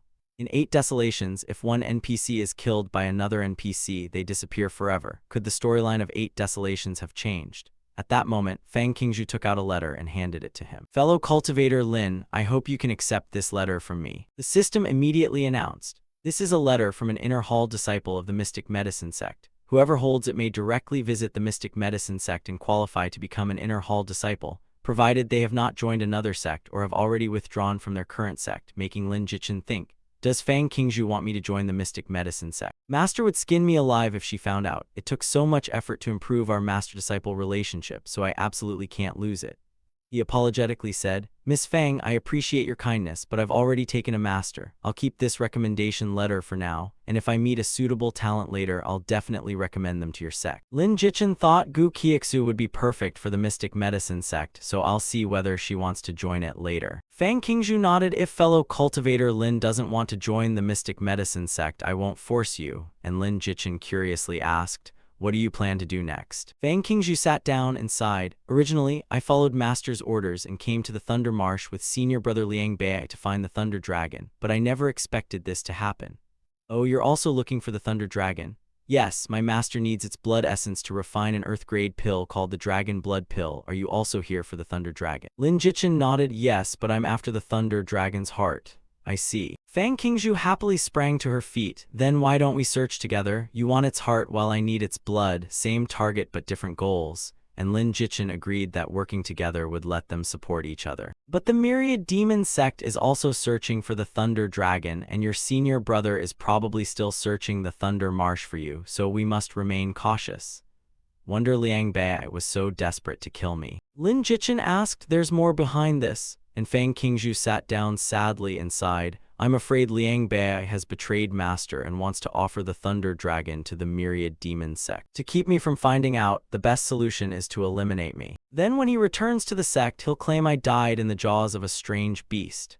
Jichin asked suspiciously, why is the Myriad Demon Sect so eager to find the Thunder Dragon? And Fang Qingzhu replied, I heard the demonic cult has been making major moves recently. Lin Jichin understood and thought, it seems the story is progressing faster and the righteous demonic war is about to begin. Early the next morning, he woke up, walked outside the cave, stretched and remarked, what a rare sunny day. Looking at his back, Fang Qingzhu thought, this is my first time sleeping beside a man. Fellow cultivator Lin is not only handsome but also upright, truly a good man worth entrusting myself to, as the system announced.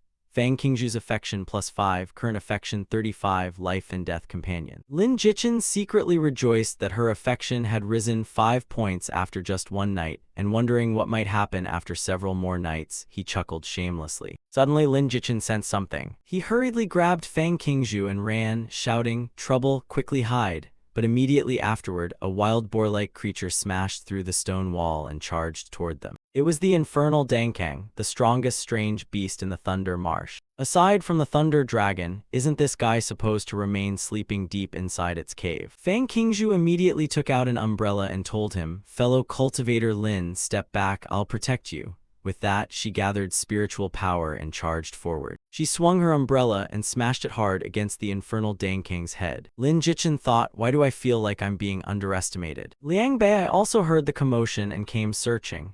Luckily you caused such a huge disturbance. I finally found you, and I can use this Dankang beast to eliminate you. He drew his sword and charged toward Lin Jichin, shouting, fake monk, where do you think you're going? You dared deceive me, so I'll deal with you first. Fang Qingzhu's expression changed as she exclaimed, Liang Bai. She hurriedly told Lin Jichin, fellow cultivator Lin, I can never repay your kindness, but I won't let you die because of me. I'll hold off the beast and Liang Bai, so leave quickly. Lin Jichin was speechless, thinking, she can't even defeat her senior brother alone, so fighting two at once is practically suicide. Suddenly, a massive serpentine shadow over 100 meters long appeared in the sky, surrounded by flickering lightning. Lin Jichin sneered and drew his sword. Ha ha, I searched everywhere without finding it, but now that the Thunder Dragon has appeared, I have even less reason to leave. He thought, first I'll deal with the Dankang, then kill Liang Bai, and finally eliminate the Thunder Dragon. But before Lin Jichin could attack, the infernal Dankang turned around and fled. Lin Jichin wondered, it ran away. Could this be the legendary bloodline suppression? Unexpectedly, the purgatory boar directly smashed its head into a rock and killed itself. Fang Qingzhu stared in shock. Oh my god, it actually killed itself. Lin Jichin was speechless. It must have been terrified, probably thinking the Thunder Dragon came to kill it. What an idiot. At that moment, they suddenly sensed something and their expressions turned grave. Fang Qingzhu said, such powerful fluctuations, several unknown auras are heading here. Lin Jichin thought, they're from the Myriad Demon Sect, the two of us can't beat them. Liang Bai laughed smugly, haha, you're dead for sure. But when he looked again, Lin Jichin and Fang Qingzhu had vanished without a trace. What's going on? Where are they? Why can't I see them anywhere? At that moment, Li Xinghun's group arrived and shouted, you found the Thunder Dragon, so why haven't you attacked? What are you standing there for? Do you still want to join our Myriad Demon Sect or not? Liang Bai immediately cupped his fists and bowed respectfully. I do, of course I do, young master. This is my first time seeing a Thunder Dragon, so I was a little frightened. And before I could notify you, you had already arrived with your men. Li Xinghun frowned and snorted coldly, useless trash. He then looked toward the Thunder Dragon, beast, why don't you obediently accept death? With that, he attacked directly. Meanwhile, Lin Jichin and Fang Qingzhu were hiding nearby and observing. Luckily, they had activated shadow concealment in time. Otherwise, things would have been difficult. Note, the Earth-grade skill Shadow Concealment allows the user to silently vanish from sight and move normally. but using spiritual power reveals them, lasting 30 minutes, and Fang Qingzhu asked, "Fellow Taoist Lin, what should we do next?" Lin Jichin replied, "First go to Riverside Town west of the Thunder Marsh and wait for me there. After I get the Thunder Dragon's heart, I'll find you." Fang Qingzhu exclaimed, "What? How can you handle so many of them alone?" Fang Qingzhu shyly hugged his arm. "Fellow Taoist Lin, don't worry, we'll live and die together, and if we must fight, we'll fight them together." Lin Jichin cleared his throat and replied, "The two of us clearly aren't their match, so there's no need for either of us to throw away our life." He handed her the Wind Thunder umbrella and instructed, "Take this and leave first. If I don't appear after one day, bring this umbrella to the sword sect and find my master. I'm counting on you."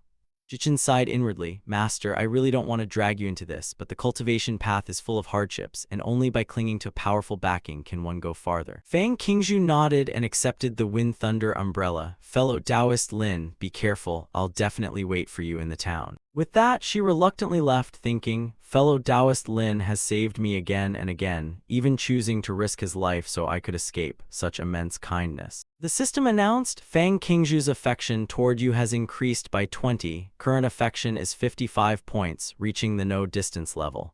Meanwhile, the Thunder Dragon was being beaten so badly by Li Xinghan's group that it could barely fight back. Lin Jichin anxiously thought, as expected of myriad demon sect experts, fighting a Thunder Dragon looks like catching a snake to them, and shadow concealment is about to expire, so I need to act. About the time it took to drink a cup of tea later, the Thunder Dragon had been crippled and lost all ability to fight. Li Xinghan then delivered the final blow and killed it. He took out a white handkerchief and smugly wiped his hands. "Ha, a beast like you dares call itself a dragon? Ridiculous." Liang Bei hurried over to flatter him. "Young master, this filthy creature will dirty your hands. Let me retrieve its heart and soul seed for you." Li Xinghan nodded. "Fine, go." Liang Bei happily ran toward the Thunder Dragon's corpse. At that moment, Lin Jichin took out a horn and blew it, the Earth-grade artifact Purgatory Horn, crafted from a Purgatory boar's tusk, which activates Purgatory demonic sound to deal 1,000 base skill damage to cultivators within 1,000 meters, and temporarily command demonic beasts below the crystal formation realm. He thought the ancestors were right that fortune and disaster come together, meaning that Purgatory boar wasn't lucky, but the treasures it dropped have helped me greatly. Suddenly, the ground began shaking violently. "Was that a horn just now? What happened?" Li Xinghan turned in shock and saw thousands of demonic beasts charging from the distance. "Have these damn beasts gone crazy?" He immediately ordered, "Go deal with them." Elsewhere, Liang Bei was still searching around, thinking, "The Thunder Dragon's heart should be around here, right?" Suddenly, a toad jumped up and urinated right on his face. "What the hell is this? Get off me, damn, my face is burning." Lin Jichin seized the moment while no one was watching, rushed over, and precisely ripped out the Thunder Dragon's heart and soul seed. He secretly laughed smugly. "Ha ha, you want to compete with me? You're still far too inexperienced." A moment later, Liang Bei finally tore the toad off and threw it aside, shouting, "Where did this freakish toad come from? Get out of my sight. This damn thing made my eyes hurt like hell." When he looked back, he was horrified to discover a huge hole in the Thunder Dragon's corpse and everything inside gone, exclaiming, "What? The Thunder Dragon's heart was stolen, even the dropped soul seed is gone." Just then, Li Xinghan approached and demanded, "Protector Liang, what's wrong with you? Hurry up and bring me the loot." Liang Bei trembled in fear and replied, "Young master, everything dropped by the Thunder Dragon has disappeared." Hearing this, Li Xinghan frowned furiously and immediately activated his spiritual power. He dragged Liang Bei toward him and viciously grabbed him by the throat. "Protector Liang, you've got some nerve, daring to pocket your young master's possessions. Do you want to die?" He immediately struck Liang Bei with a palm, sending him flying dozens of meters away. Though severely injured and coughing blood, Liang Bei struggled up and explained, "Young master, it wasn't me. Even with 100 million lives, I wouldn't dare do something so foolish. Please judge wisely." At that moment, while Lin Jichin was quietly escaping with the loot, the duration of his shadow concealment skill suddenly ended. The mishap exposed him in broad daylight, but he pretended nothing had happened and kept running. Seeing him, Liang Bei immediately accused him. "Young master, look at that brat. He has an invisibility technique, so he must have stolen the loot." Lin Jichin quickly stuffed the loot bag inside his clothes and innocently said, "Well, you guys take your time talking. I've got something to do, so I'll leave first." With that, he summoned his flying sword and sped away while screaming inwardly, "Faster, or I'm definitely losing my life." Li Xinghan immediately flew through the air in close pursuit and roared, "You dare steal from me? Are you tired of living? Brat, drop the loot and I'll spare your life." Lin Jichin naturally refused, thinking, "Who are you trying to fool? Only a ghost would believe you'd actually let me go." Seeing his refusal to cooperate, Li Xinghan immediately launched an attack. The blow sent Lin Jichin staggering and nearly knocked him out of the sky. "This is too dangerous. I need to reach the teleportation array at Borderwaiter Town quickly." After desperately fleeing for his life, Lin Jichin finally managed to reach Borderwaiter Town. Fang Qingzhu had already been waiting there and was overjoyed when she saw him. She immediately waved and called loudly, "Fellow cultivator Lin, I'm here." But upon looking closer, she saw Li Xinghan pursuing close behind while roaring, "You won't escape." Fang Qingzhu frowned worriedly, wondering, why is that villain Li Xinghan here too? Without hesitation, she immediately cast Heart of Compassion. While flying, Lin Jichin received a system notification that all combat attributes increased by 30 points for 30 seconds, surprising him as his speed rose dramatically and he realized, this is Fang Qingzhu's buff. Lin Jichin immediately jumped down. He then gathered all his spiritual power into his sword. He unleashed Bone Moon slash straight at the enemy. Although it dealt no damage to Li Xinghan, it luckily triggered freeze for 3 seconds. Lin Jichin immediately grabbed Fang Qingzhu's hand and sprinted toward the teleportation array, shouting, "Hurry, 3 seconds is enough." Fang Qingzhu quickly tossed out a spirit stone and thought, as long as we can activate the teleportation array, then we can safely escape from this place. However, Li Xinghan quickly shattered the ice and broke free, showing that with their current strength they could freeze him for only 1 second, and the villain roared, "Give me your life." With that, he gathered spiritual power into a razor-sharp spear and hurled it forward. Seeing this, Lin Jichin and Fang Qingzhu's expressions changed drastically. "Damn it, there's no time, we're definitely finished." A thunderous explosion erupted, and as the smoke and dust gradually cleared, the teleportation array had been completely destroyed. Fortunately, Lin Jichin and Fang Qingzhu had already escaped. Li Xinghan slowly removed his hood and smirked, remarking that they had fled quickly since their auras vanished without a trace just before his attack landed. "However, I've memorized your faces, and next time we meet, you definitely won't be this lucky." Meanwhile, elsewhere, Lin Jichin and Fang Qingzhu had been teleported to safety. "We finally escaped. What a relief. After all, Li Xinghan is a demonic fugitive, and if he openly comes here, the Yongning royal family will immediately eliminate him." Lin Jichin turned and said, "Fang Qingzhu, to guard against any backup plans from the myriad demon sect, we should quickly return to our respective sects." Fang Qingzhu looked reluctant and thought, "Are we parting already? I wonder when we'll meet again." She quickly composed herself, took his hand, and said, "All right, fellow cultivator Lin, take care, we'll meet again." Though inwardly she wished she could see him again immediately, while Lin Jichin nodded. "We'll meet again," he thought. "Having a woman gaze at me so affectionately really is a little embarrassing." Lin Jichin then returned to the sword palace of the Heavenly Flame Sword Sect and called, "Master, I'm back." He secretly wondered, I wonder if Master missed me. At that moment, Leng Feiyin came out to greet him with a radiant smile, more precisely an extremely gentle smile as she said, "My good disciple is back." Lin Jichin suddenly felt a chill down his spine and nervously thought, "Wait, Master's smile seems strange. Did I do something to upset her?" He hurriedly opened his inventory and presented everything. "Master, I fulfilled my mission. These are the items dropped by the Thunder Dragon, and I've brought them all for you, including a Thunder Dragon Soul Seed, Mystic Grade equipment, a Dark Star Bracelet, an Earth Grade Technique, an Earth Grade Herb Gathering Art, an Earth Grade Spiritual Skill, Thunder Armor, and 3 pills." He sighed in relief and thought, I don't know what Master wants, but I'll obediently offer all the loot first and talk afterward.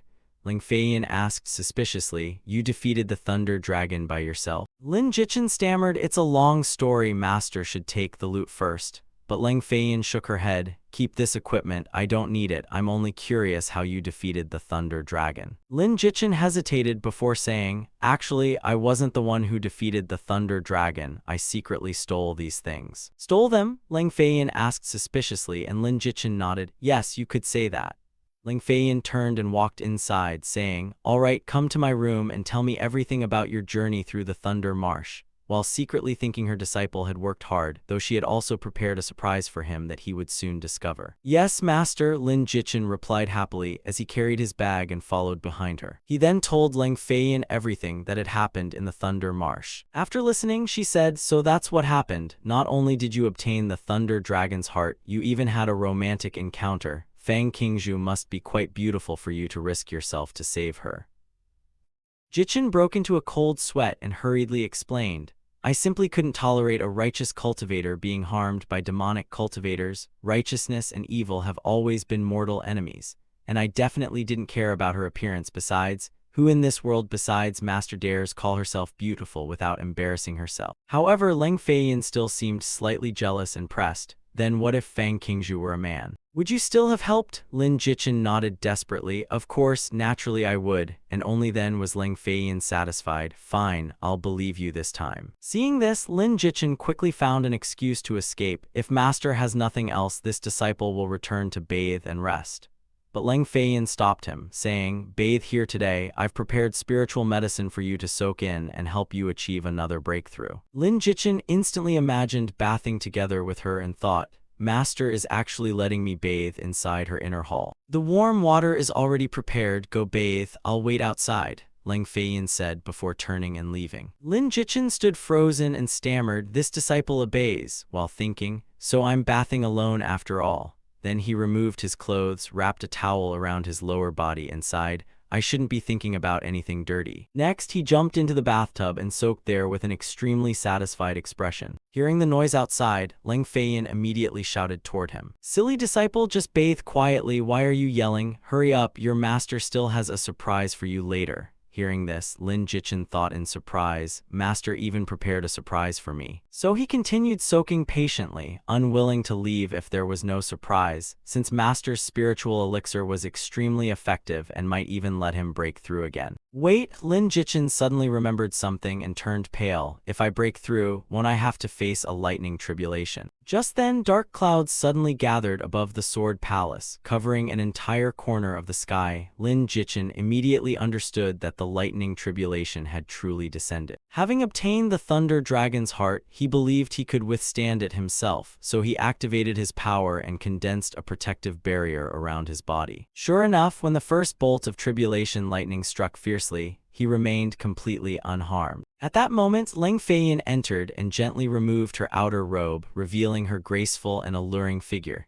She then stepped directly into the bathtub. She raised a slender finger to her lips, signaling him to remain silent. Before the bewildered Lin Jichin understood what was happening, she took the initiative to embrace him and kiss him passionately. An hour later, Lin Jichin lay sprawled on the bed, his consciousness hazy and confused. He suddenly jolted awake, sat upright, and cried out, "Master." But Leng Feiyan was calmly sitting at a nearby table, making him realize in shock that all those intimate scenes had merely been an erotic dream. But wait, I really did break through. Could I have endured the lightning tribulation while sleeping? The system immediately announced that he had successfully endured 3 stages of lightning tribulation and earned the prestigious achievement badge Thunder Vein Successor, reducing mana consumption of all skills by 20% while increasing skill damage.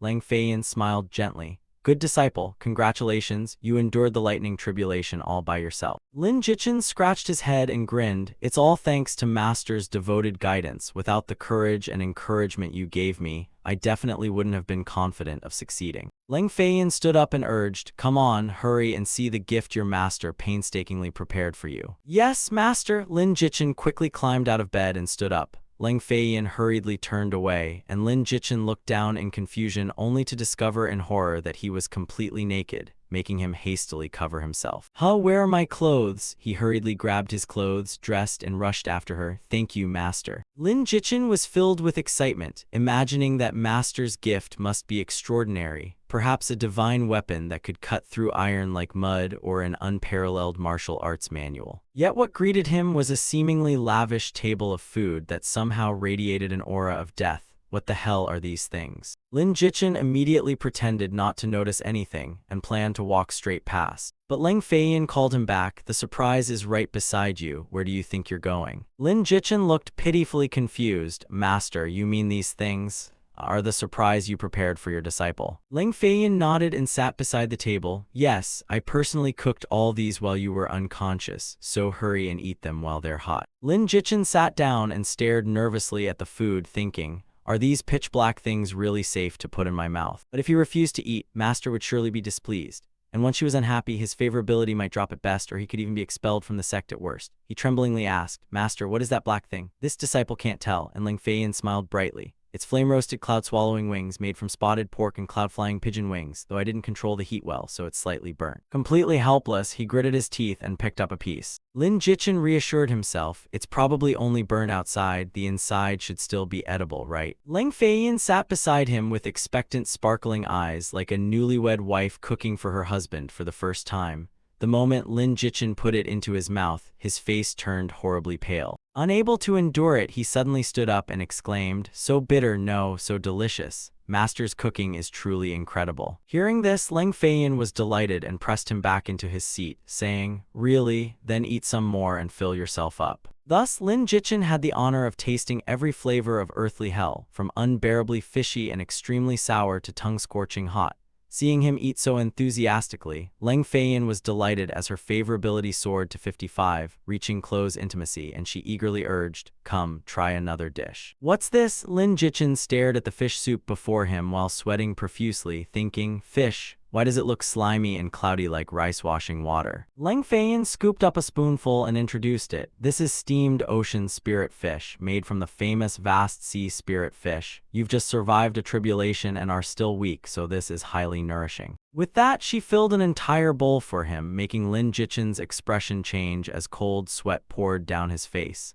Do I really have to eat this? Just looking at it tells me something is seriously wrong with the taste. Forget it, I've come this far, so I'll sacrifice myself for a beauty's smile. And seeing him staring at her, Leng Feiyin asked suspiciously, disciple, what's wrong? Lin Jichin gulped it all down in one breath and thought, screw it, master has no reason to poison me anyway. But after swallowing it, his mind became delirious as he muttered, not bad, it's delicious, even better than the finest delicacies at drunken immortal restaurant. Jichin's pupils contracted as he wondered, strange, why does it suddenly feel like the whole world is spinning? Immediately afterward, he collapsed to the ground as the system announced, poisoned, health -1500, duration 5 seconds. Lin Jichin struggled up and asked, master, I remember now, although vast sea spirit fish is a supreme delicacy, it has a poison sac. When you prepared it, did you remove the poison sac? Leng Feiyin froze upon hearing this and exclaimed, oh no, I completely forgot. Lin Jichin immediately foamed at the mouth and collapsed, contemplating life as he thought, master, did you do this intentionally or accidentally? Leng Feiyin anxiously rushed over and shook him, crying, disciple, what's wrong? Disciple, wake up. While Lin Jichin screamed inwardly, good heavens, other people's cooking is hard to swallow, but master's cooking sends you straight to the afterlife. Leng Feiyin supported him in her lap and blamed herself, saying, it's all my fault, I forgot to remove the poison sac, and in a few days I'll enter seclusion to cultivate. When I come out, I'll make it up to you with an even grander feast. Jichin seized the chance to hold Leng Feiyin's soft white hand and thought, please spare me the food, but touching this little hand makes it worthwhile. I nearly died grinding favorability, so surely I can touch it a little. Master, you're entering seclusion. Leng Feiyin nodded. Yes, now that you've survived your lightning tribulation, I can safely enter seclusion and pursue enlightenment. Lin Jichin spoke emotionally, so every departure is already destined. Master, you'll leave this disciple too, won't you? Hearing this, Leng Feiyin's face flushed shyly. She hurriedly turned away and concealed her embarrassment, saying, what nonsense are you saying? I'm merely entering seclusion, not leaving you. Really? Leng Feiyin gently nodded. Yes, how could I bear to know? How could I possibly leave you? Lin Jichin earnestly reminded her, Master, please be careful during seclusion. This disciple will always wait for you, even until heaven and earth grow old and the seas dry and stones crumble.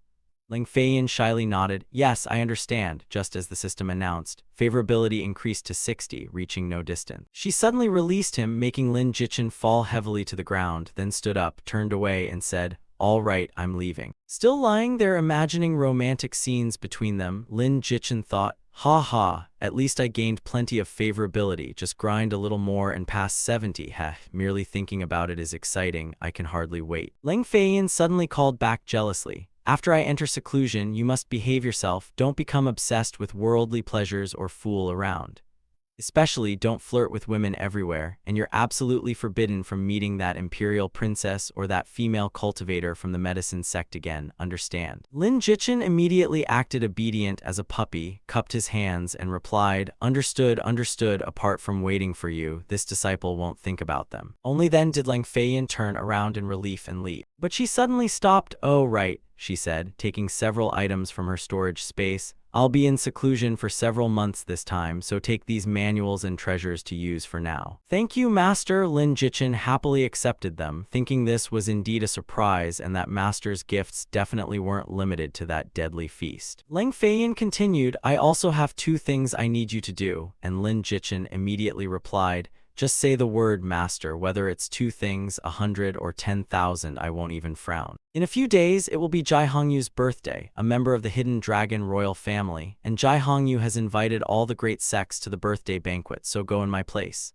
No problem, Master, Lin Jichin immediately agreed, having expected something difficult but finding it was merely a free banquet, an offer too good to refuse. Leng Feiyan continued, the second task concerns a branch of the Eastern Sword sect on the Mu-Xian border called the Sword Control Pavilion, which has recently lost all contact for unknown reasons, so go investigate. Her voice carried slight unease as she instructed, once you discover the cause, return immediately and report it to the sect. All right, you may go, I must begin my seclusion. And Lin Jichin respectfully cupped his fists and bowed. Understood, Master, rest assured, I will complete the missions perfectly.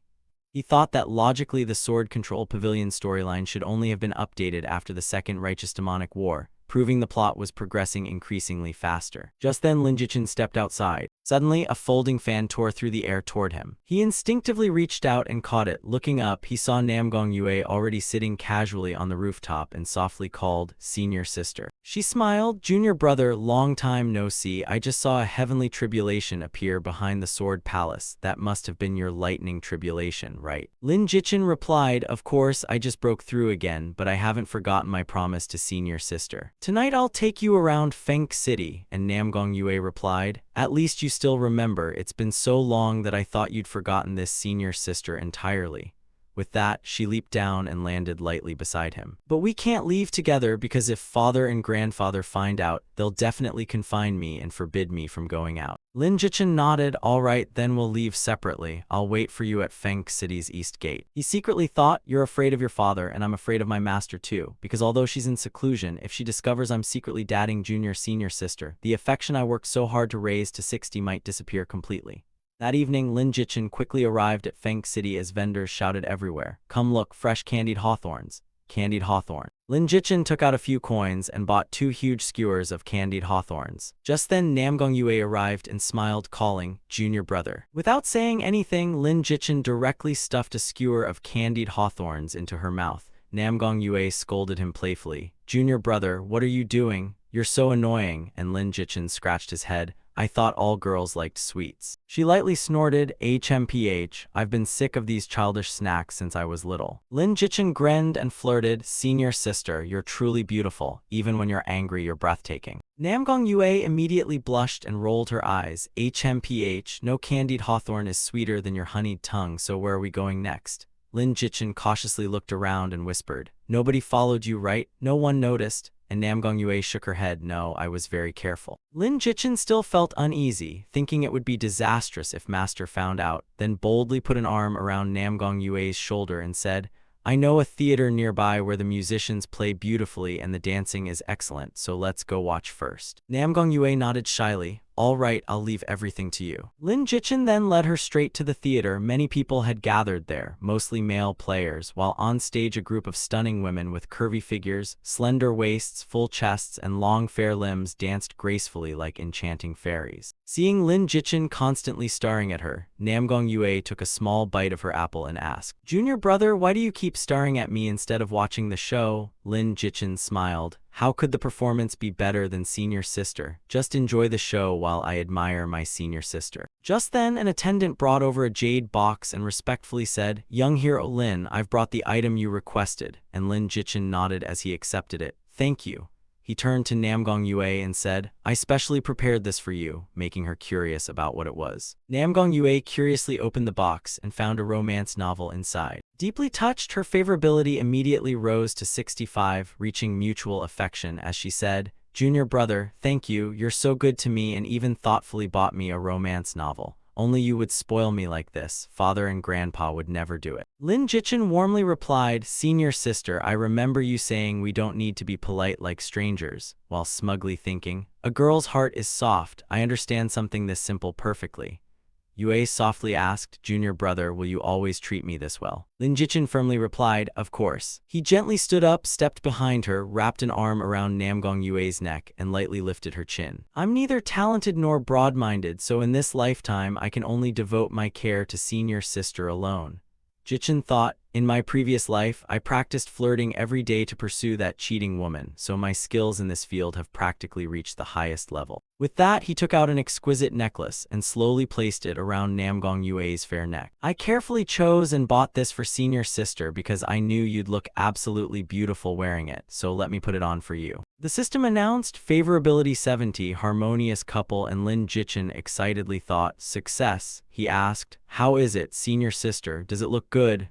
While thinking, "Now I can safely hold her hand." Namgong Yue blushed and nodded, "Yes," then suddenly turned and kissed Lin Jichin on the cheek. The surrounding crowd watched enviously and exclaimed, "Hey, someone actually got kissed by a beautiful NPC. I can't even get 2 sentences out of one. I've been pursuing an NPC senior sister from the Dao sect forever and she still ignores me. Why? This NPC senior sister is gorgeous, sob. Why don't I have such luck?" Lin Jichin and Namgong Yue then left together as she said, "Oh right, father is taking me to Eternal Frontier City for the Sword Sect tournament, so I'll probably leave the Sword Sect for a while." Sword Sect tournament. Yes, Jichin silently thought, the Sword Sect tournament is held annually and only Sword Sect disciples at Crystal Realm or above can participate. In my previous life, I joined a similar event in the Spell Cultivation sect, but my ranking wasn't high. Then I wish senior sister overwhelming victory, beating every opponent until they fall flat and beg for mercy. And Namgong Yue laughed, "Hee, then I'll gladly accept junior brother's blessing." Her soft jade-like hands gently held his. "Junior brother, I'll take first place and give the prize to you." Jichin scratched his head and smiled awkwardly. How could I possibly accept something so generous? He secretly thought the Sword Sect really is a wonderful place. Powerful backers are everywhere. Namgong Yue smiled, "Junior brother, I'm heading back now," and Lin Jichin nodded. "All right, senior sister, take care. I'll wait at the sect for your victorious return. But winning is secondary. As long as senior sister returns safely, I'll be relieved." Namgong Yue shyly turned and ran away without replying. Lin Jichin thought, time is tight, I need to capture Nightmare. He suddenly noticed a roadside stall selling high-grade spirit beast pills with a starting price of 120 spirit stones, and though many people surrounded it, no one bought any, muttering, "Damn, why is it so expensive?" Lin Jichin checked through the system and learned that spirit beast pills could help pets below the crystal formation realm break through and increase their cultivation. He immediately carried over a large bag of spirit stones, placed it on the table, and asked, "Boss, do you have more? I want them all, give me 200, making the owner nod excitedly. Yes, you're my real boss." Lin Jichin then returned and fed the pills to the iron-eating beast, whose physique made pills highly effective. And since beast spirit pills were cheap now but would double in price within months, he could sell the surplus for a huge profit. 5 minutes later, he brought the iron-eating beast to the entrance of the Nightmare secret realm, making nearby people chatter, "Wait, isn't that Lin Jichin from the Heavenly Flame Sword Sect? It really is him. My god, I've never seen such a fat iron-eating beast. That guy really is a big spender." They say show-offs get struck by lightning, so this poser will probably die as soon as he enters. But Lin Jichin ignored them, selected Hell difficulty, and entered as someone exclaimed, "Look, he chose Hell mode." The experts who entered Hell mode half a month ago have only cleared 80%, so who gave him that kind of courage? One man immediately spread out a large cloth and announced, "Anyone want to bet? Let's wager on who clears the secret realm first, Lin Jichin or the experts who entered half a month ago."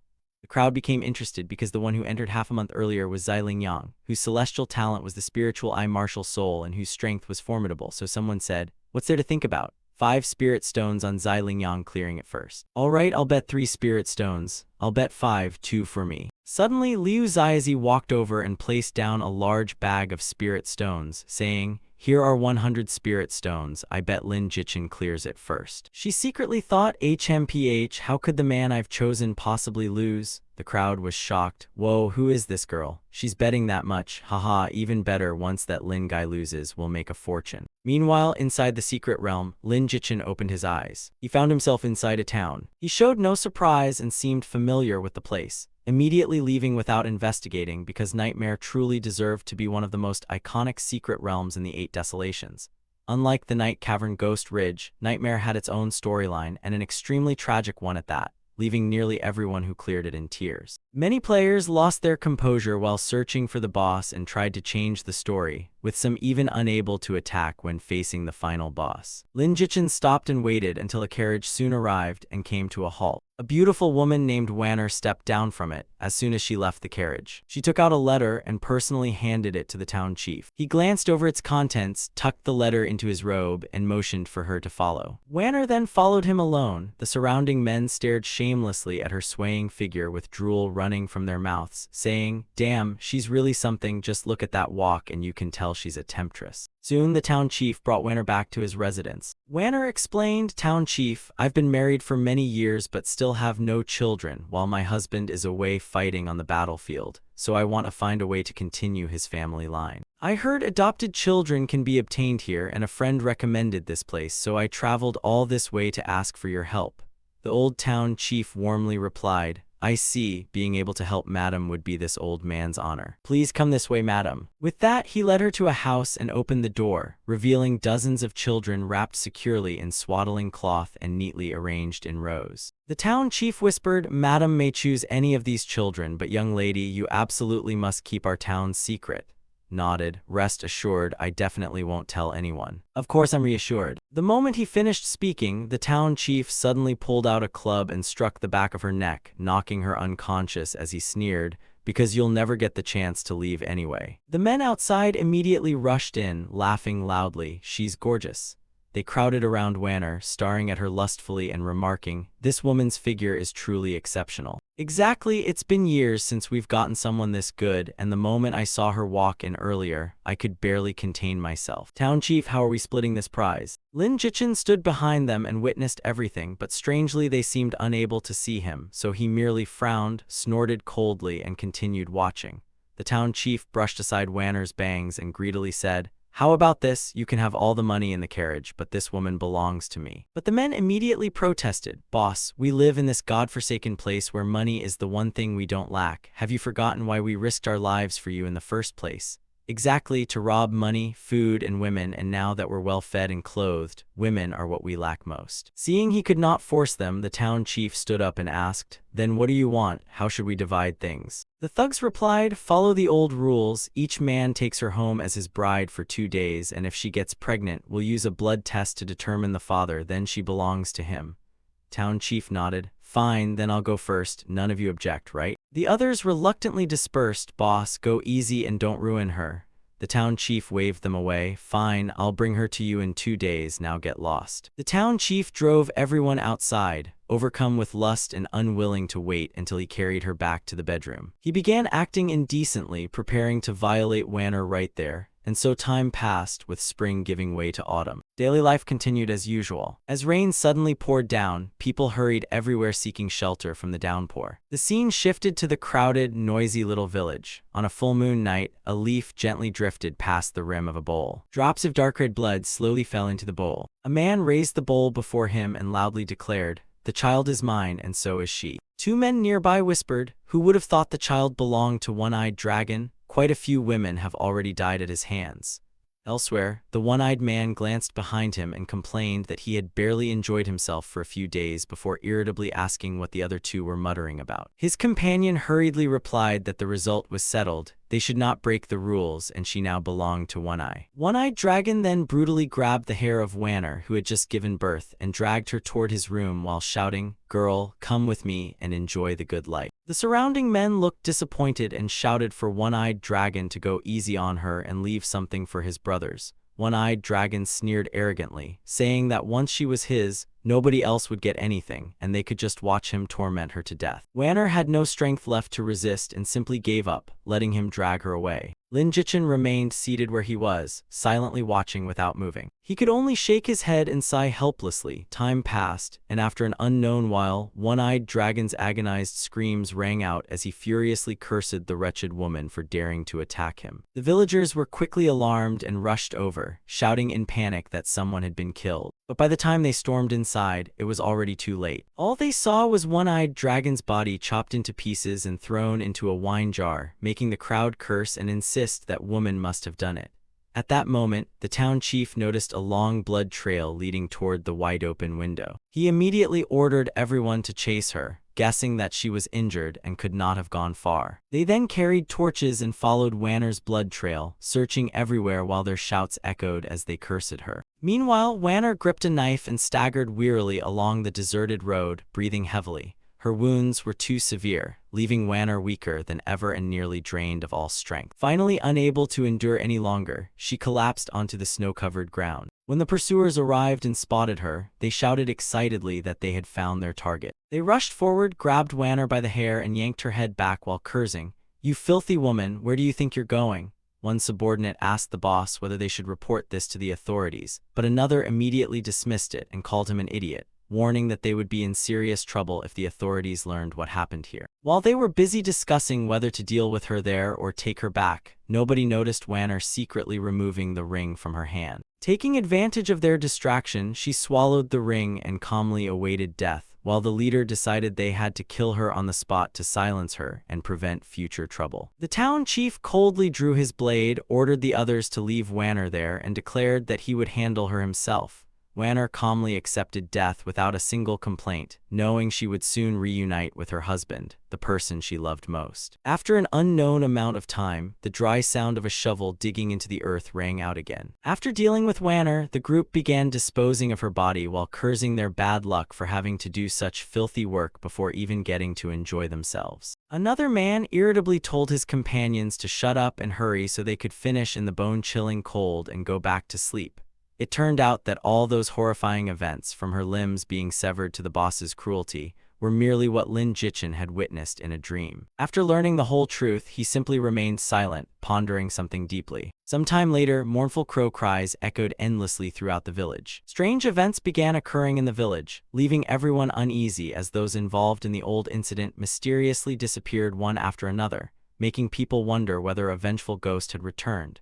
Someone quickly refuted that idea and called the speaker crazy, saying it had happened months ago and there were no such things as ghosts. Suddenly, someone came running in panic to report, "Sir, something terrible has happened, sir." His report shocked everyone, filling them with the feeling that something major was about to happen. The town chief and the others followed him to a house and witnessed a horrifying scene, exclaiming, "Damn it, his limbs were also severed and he was hung from the roof beam. Who could be so vicious?" The town chief grew nervous and hurriedly ordered, "Quickly report this to the authorities." Feeling guilty, he recalled how Wanner had severed one-eyed dragon's limbs and thrown him into a wine jar, then added, "And quickly summon an exorcist here." Wanner's story finally ended there. Everything had been settled, and it was time for the dream to end. Walking along with a shovel, Lin Jichin thought, "That's right, this is a dream, an endless dream that keeps people trapped in sorrow."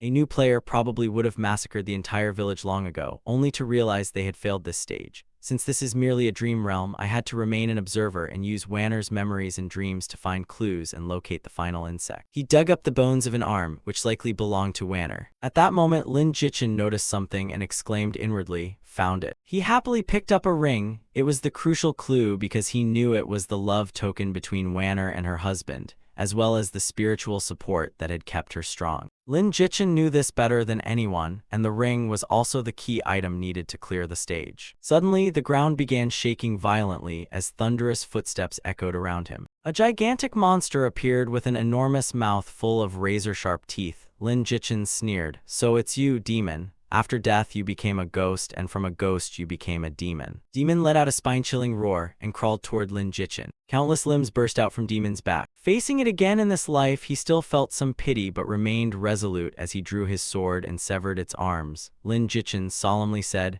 "I sympathize with what happened to you, but it's time to let go." Demon roared again with resentment and fury, "No." Lin Jichin sighed and persuaded her, "Everyone you hated is already dead, so there's no reason to slaughter innocent people. Stop living in pain." Demon roared again and swung an arm at Lin Jichin while screaming, "No." But he dodged and said, "Your life was truly tragic, but that isn't a reason to remain and commit evil. Your great vengeance has been fulfilled, so let go of your obsession." With that, Lin Jichin swung his sword and severed several of its arms, saying, "Go enter reincarnation." Its screams echoed endlessly across the sky. Demon's face looked truly agonized. At that moment, it spat out a stream of liquid called corrosive blood rain. Demon's information panel immediately appeared. Boss class, Demon Monster, Late Stage Foundation Establishment, Health 14,101, skills corrosive blood rain, self-healing, vengeful ghost possession, and demonic power. He quickly scanned the information panel and secretly rejoiced, the spirit shield on me will finally be useful.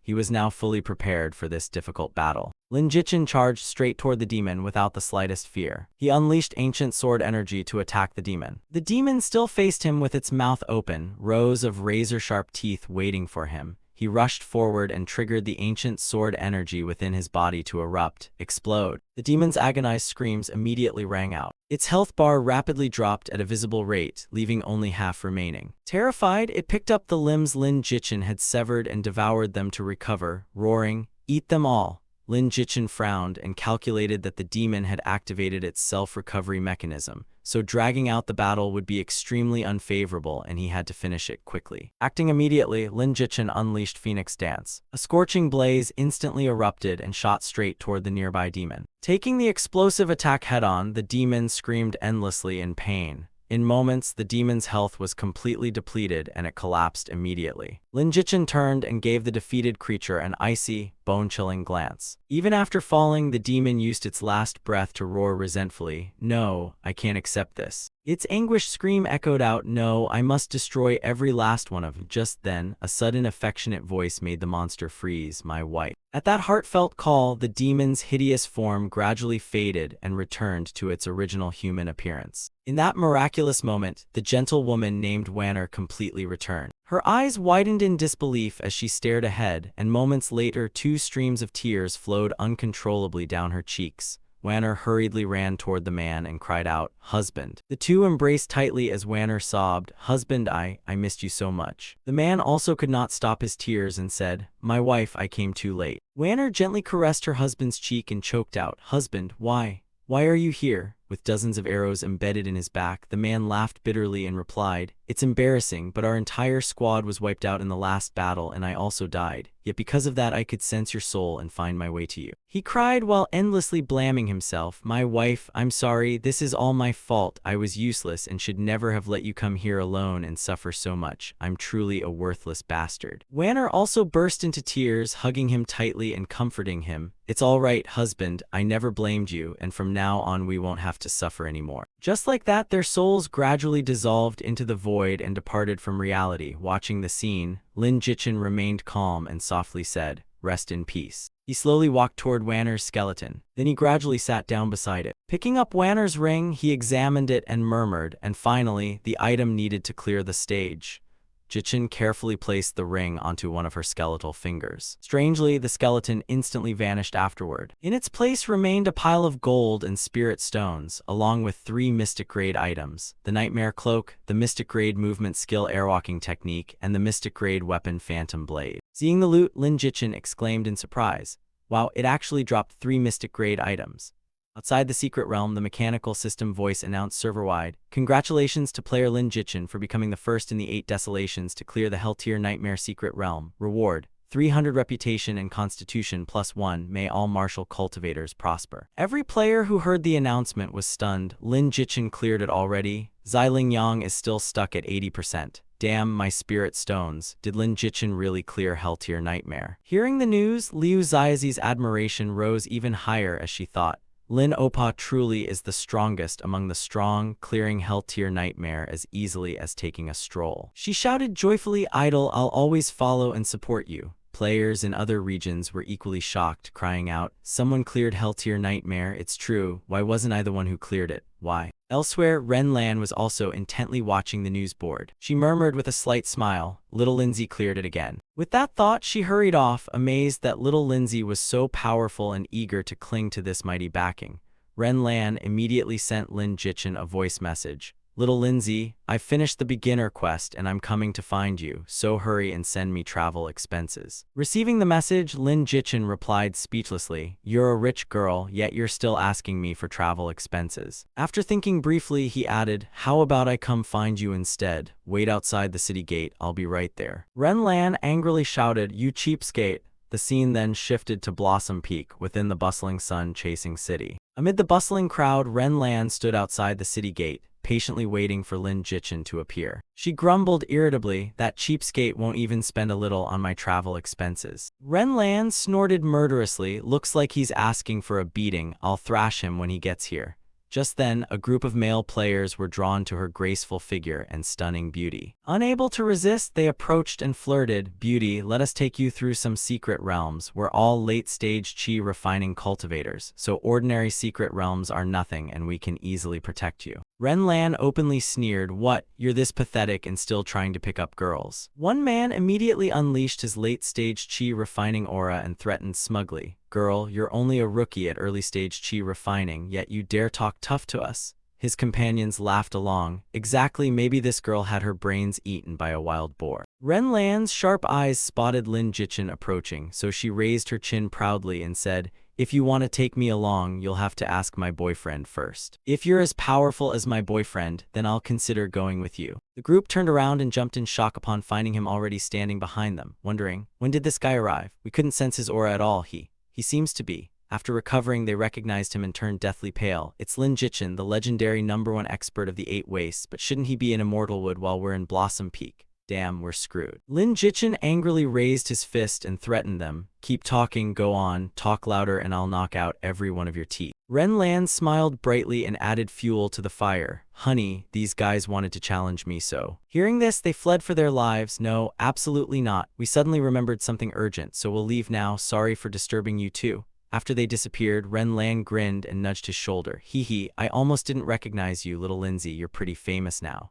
Lin Jichin confidently replied, "Well, not bad, right?" Ren Lan held out her hand and pouted, "Two compliments and you're already getting cocky, so where's my gift? Didn't you say you'd give me one?" Lin Jichin took a pair of gloves from his spatial pouch and shook his head helplessly. "You sure remember this well, don't you? Here." They were spirit-grade storm gloves with impressive stats of +11 strength, +8 critical rate, +300 health, and the explosive fist skill, making Ren Lan exclaim, "Aren't these gloves ranked near the top of the artifact rankings?"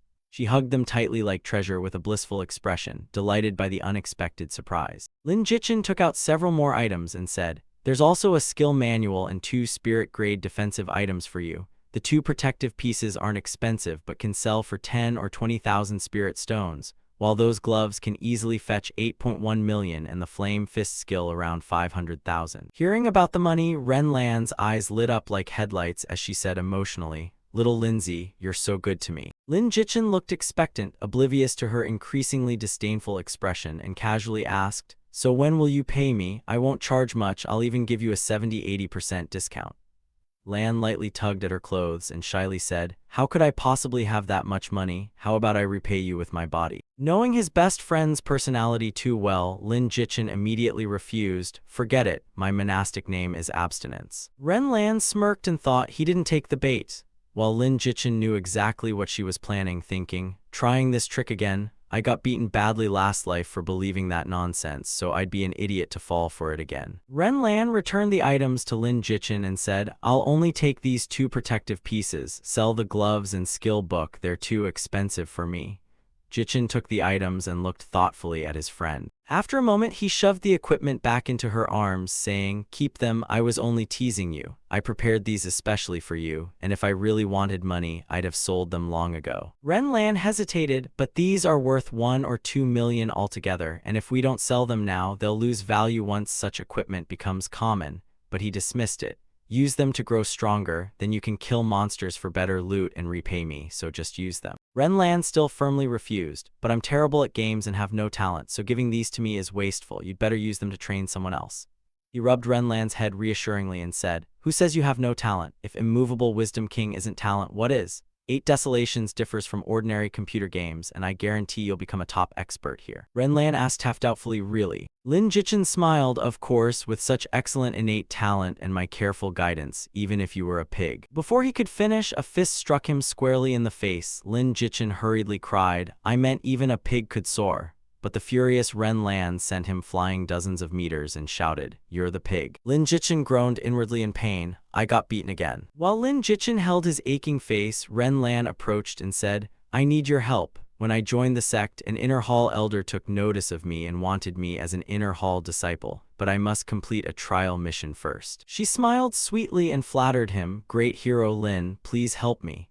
Jichin loudly protested. You just beat me up and now you're asking me to help with a mission. What kind of attitude is that when asking for a favor? Despite his complaints, the two still entered a nearby tea house to discuss the matter, and he said, "Go on." Still holding his face, Lin Jichin reluctantly asked, "What mission is it? Tell me so I can see how difficult it is." Renlan quickly explained, "He told me to go to Seven Luminaries Lake and catch a scarlet whisker fish. I've never been there, so I don't know how difficult it is." Hearing this, Lin Jichin immediately stood and said, "Then let's go," leaving Renlan stunned as she asked, "We're going now? Seven Luminaries Lake is really far away, aren't we going to have to walk there?" Before leaving, Lin Jichin looked back at Renlan and said, "No need, we'll fly straight there. Your level isn't high enough for sword flight yet, so climb on, I'll carry you." Without any hesitation, Renlan excitedly jumped onto his back and said, "Okay, deal." At that moment, Lin Jichin clearly felt her full curves pressing tightly against his back, and the sudden stimulation nearly gave him a nosebleed. He forced himself to calm down, prepared to take off, and said, "I'm flying now, hold on tight and don't fall." The moment the sword soared into the sky, Renlan excitedly shouted, "Higher, go even higher." But with her heavy weight and the distracting softness pressing against his back, Lin Jichin couldn't concentrate on controlling the flying sword. The next second, his nose suddenly started bleeding and the sword abruptly stopped in midair. Losing momentum, the two went into free fall and crashed face first into the ground. Renlan cried out painfully, "Hey, little Lindsay, can you even do this?" While Lin Jichin awkwardly defended himself, "Nonsense, of course I can. Sit still and stop messing around." After an unknown amount of time, they finally reached Seven Luminaries Lake, and while flying his sword, Lin Jichin thought,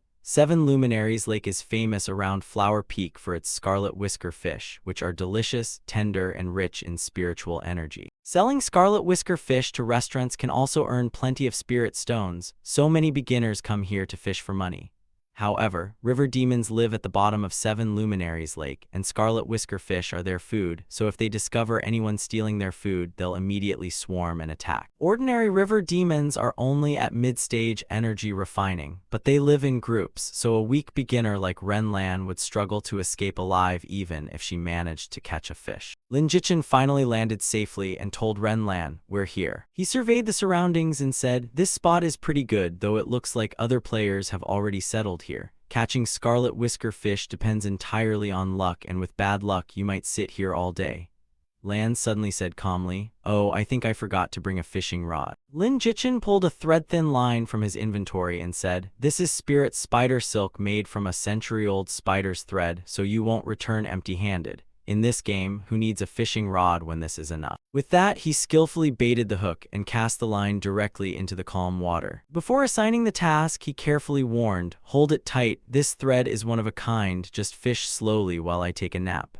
After handing the spider silk over, he immediately lay down and fell sound asleep. Renlan curled her lips disdainfully. "If I'd known the task was this easy, I wouldn't have bothered calling you, I could handle it alone." While Lin Jichin merely smirked, thinking she wouldn't be so confident for long. Sure enough, the spider silk soon began moving, and Renlan excitedly shouted, "Something bit, it really bit. Little Lindsay, open your eyes and look." Renlan happily pulled it up, only to find she had caught a tiny fish. Immediately afterward, the lake erupted as enormous aquatic monsters like sharks and octopuses surged out of the water. Only then did Lin Jichin sit up and tease, "Well, little sister, now you know how difficult this task is, but don't panic, I'm here to protect you." Renlan hurled the small fish at him and shouted, "Little Lindsay, catch it and hold it tight." Lin Jichin looked confused and had no idea what was happening, but instinctively caught the fish. Without hesitation, Renlan immediately gathered power into the gauntlet on her hand. She sprang upward and shot boldly into the air. Her body spun repeatedly in midair to build momentum. Then she unleashed a thunderous strike from above straight onto the monsters below. Renlan's sharp eyes quickly caught sight of an approaching swordfish. She moved like lightning and firmly grabbed its long, pointed snout. She followed with a crushing punch straight into the monster's belly. Without stopping, she used all her strength to slam it violently onto the hard ground.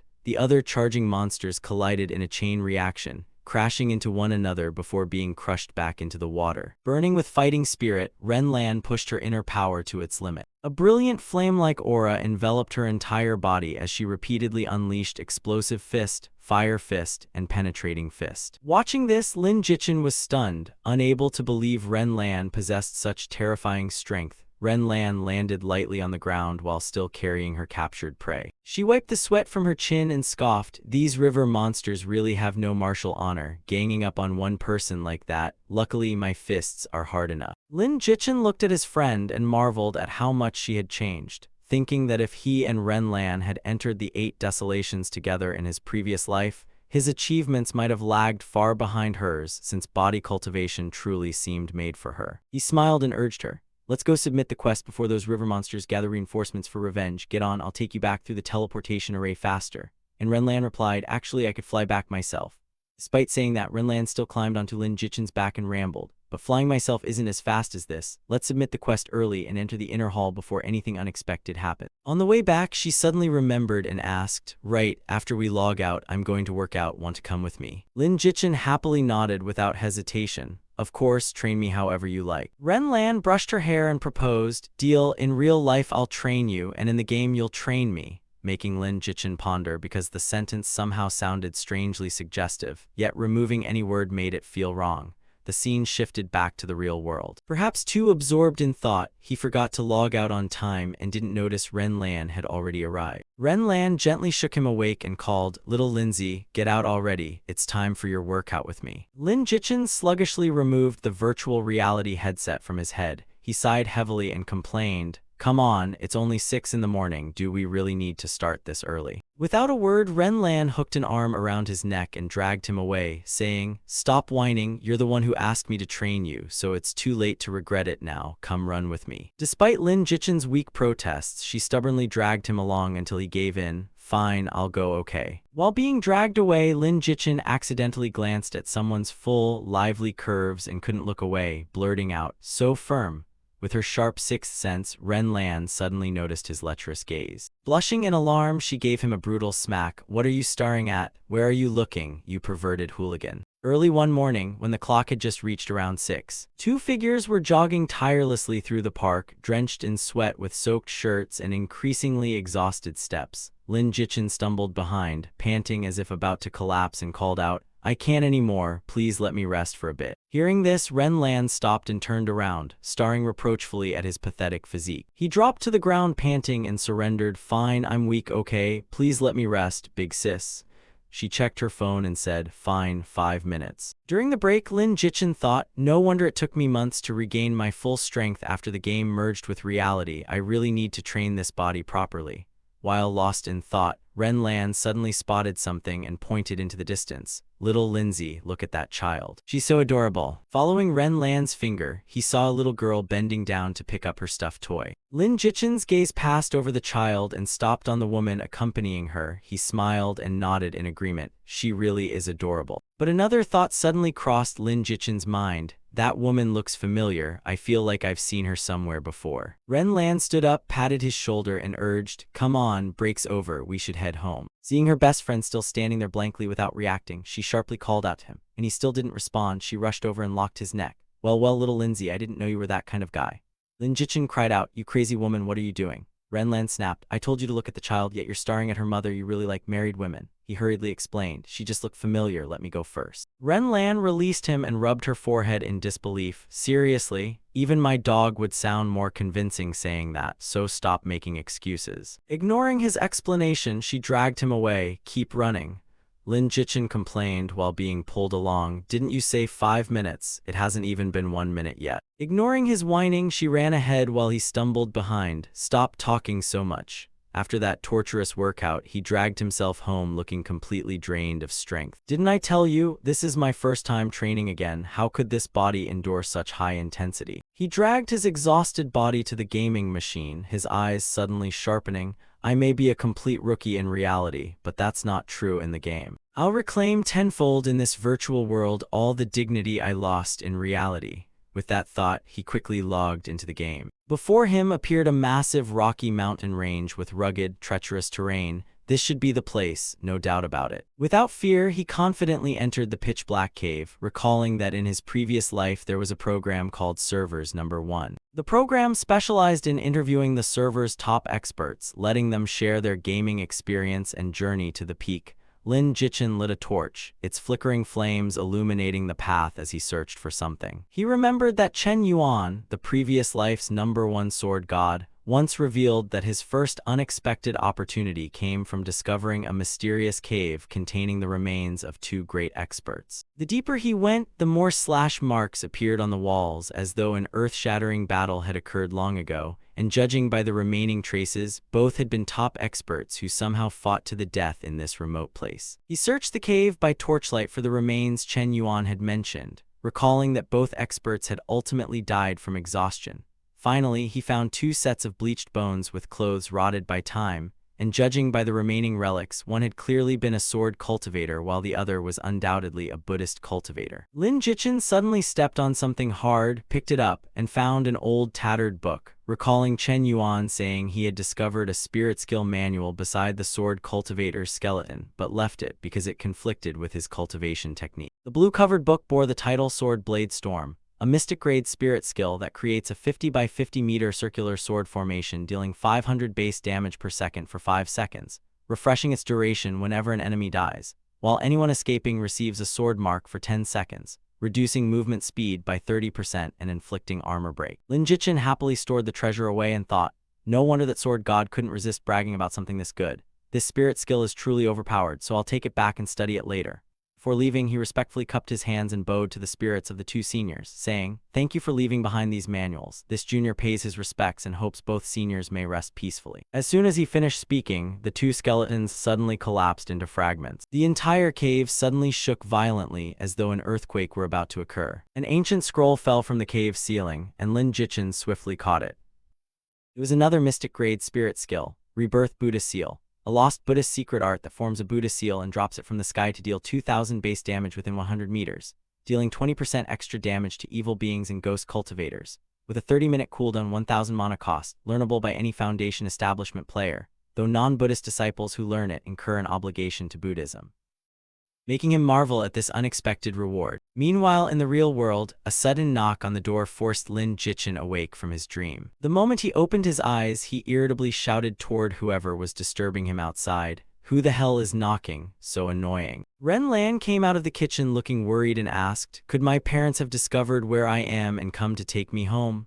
While Lin Jichin scratched his head helplessly and replied, "I don't know." He approached the door and looked through the peephole, saying, "Let me check." Strangely, there was nothing outside, and not a single person in sight. No matter how powerful he was in the game, Lin Jichin still shuddered in fear and muttered, "Damn, is this a ghost?" Seeing his expression, Ren Lan also came over and asked, "What's wrong? Is there nobody outside?" Suddenly, the knocking sounded again. Both Ren Lan and Lin Jichin felt chills down their spines, wondering if it could really be a ghost. He gathered his courage and opened the door, but only a gust of wind blew in, with absolutely no one visible. Suddenly, they looked down and discovered a little girl standing before them, the same child they had met in the park that morning, and she called out, "Handsome big brother."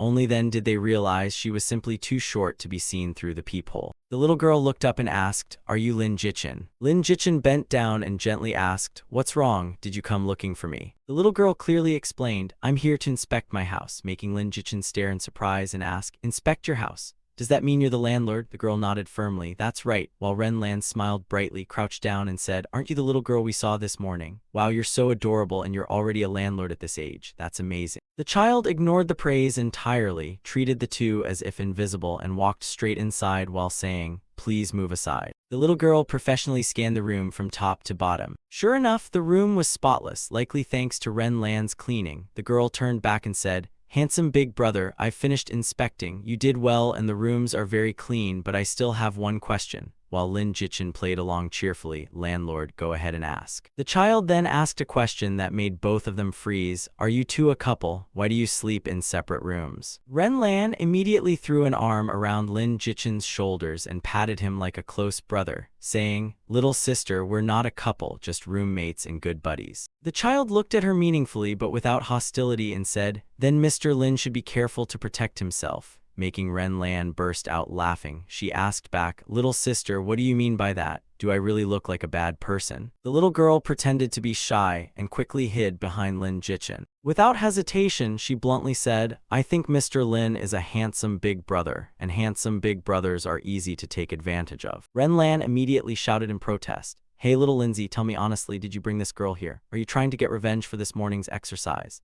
While Lin Jichin cried helplessly, "Am I really that petty?" She refused to let it go, saying, "Who knows, this kid doesn't know you, so why does she keep clinging to you?" And he argued back, "I'm being so friendly to her, yet she's afraid of me, how does that make sense?"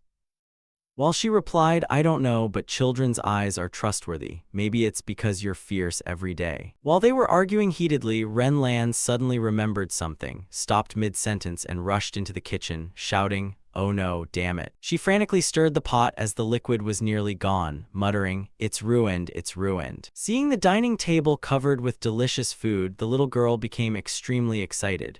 Ren Lan turned toward her with a bright smile and coaxed warmly, "Little sister, have you eaten yet? If you want some, answer me honestly. Did that bad big brother ask you to come annoy me?" The little girl immediately denied it with an icy look. "No, I came here myself." She sighed deeply. "I don't want to argue with you anymore. Fine, you win. Are you hungry? Why don't you eat with me here?" Although tempted, the little girl turned away and firmly refused. "No, my aunt said I can't casually eat food from strangers." Jichin bent down with a smile, trying to keep her there. "Wait, little sister, it's already late and your aunt may have eaten, so why not eat with me and I'll take you home afterward?" The child blushed shyly and immediately nodded. "Thank you, handsome big brother." Ren Lan was furious, unable to understand children nowadays, wondering how someone so young had already learned to discriminate. Lin Jichin quickly calmed her and led the girl to the table. "All right, children don't know how to speak properly, let's eat. I still have to return to the sect afterward." His thoughts drifted back to his in-game sect, thinking it had been far too long since he returned, and Master would probably scold him again, though he wondered whether her seclusion had ended. Ren Lan placed some meat in the girl's bowl. "Here, eat more, but slowly, don't choke." Just then, Lin Jichin received a message from Jiang Loyu. "Mr. Lin, our Moon Shadow Guild has cleared both hard and extreme modes of Corpse King Valley, leaving only Hell mode. Are you free to lead us? You can name your conditions." And he replied, "Wait until I log in, I'll contact you." Lin Jichin turned to the girl. "Right, little sister, do you live far away or in this building too? Why haven't I seen you before?" While eating, she explained that she and her aunt had only recently moved here, adding that her aunt was very beautiful and sang extremely well. He recalled the woman who accompanied her that morning and wondered if she was the girl's aunt, yet she looked strangely familiar, as though he had seen her somewhere before. Suddenly he shot to his feet. "I remember now." He muttered inwardly, "Whoa, no way." Just then, someone knocked on the door, probably the girl's family, as a woman's voice called from outside, "Is anyone home? Tang Tang, are you inside?" The girl named Tang Tang excitedly called, "Handsome big brother, my aunt is here." Lin Jichin blushed awkwardly and stammered, "Why, your aunt is here." The door opened and the woman Tang Tang had mentioned arrived, saying, "Hello." She explained, "I'm Tang Tang's aunt, I came to pick her up." Lin Jichin was so excited he could barely speak, thinking, "It really is Qin Zaiai." Tang Tang immediately ran over from the table and hugged her aunt. The woman placed a hand on the girl's shoulder and said, "Tang Tang, why are you eating at someone else's home?" Lin Jichin stared dazedly at the future idol before him, thinking, Qin Zaiao, the future otaku queen, is actually right in front of me. Although she's still unknown now, after the game world merges with reality, she'll become as famous as top celebrities and the songs she rewrites will become huge hits. He extended his hand in greeting. "Hello, may I ask if you're Qin Zaiao?" Lin Jichin excitedly looked at Qin Zaiao and said, "Wasn't your first song the old school desk? It's really good, I like it a lot," making her glance at him suspiciously and ask, "How do you know that?" Ren Lan frowned, wondering when little Lindsay had started paying attention to unknown singers. Lin Jichin then placed a hand over his chest and hummed, "The notes dancing across the blackboard are leaping toward the other side." Qin Zaiao widened her eyes as his singing echoed beside her. "The dividing line on the oak desk seems to connect with the past." Lin Jichin continued singing with a bright smile, countless smiling faces in the notebook, warm memories. When Qin Zaiao suddenly placed a hand over her chest and joined in, "Today feels a little longer with you beside me, quietly holding my hand."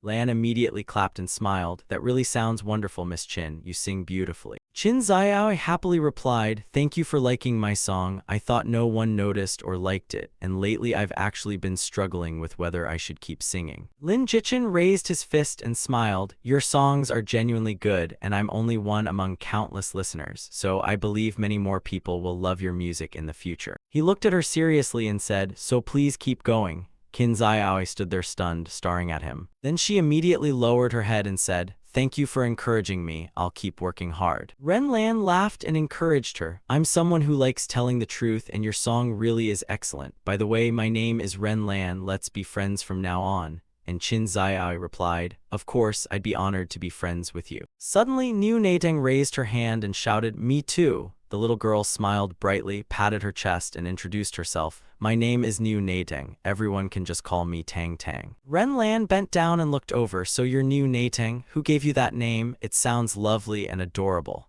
"My mother named me." Ren Lan praised, "Your mother was good at naming. Did she move here too?" Niu Nateng's eyes filled with tears as she murmured, "She." The girl lowered her head and softly replied, "She passed away, so she couldn't move here."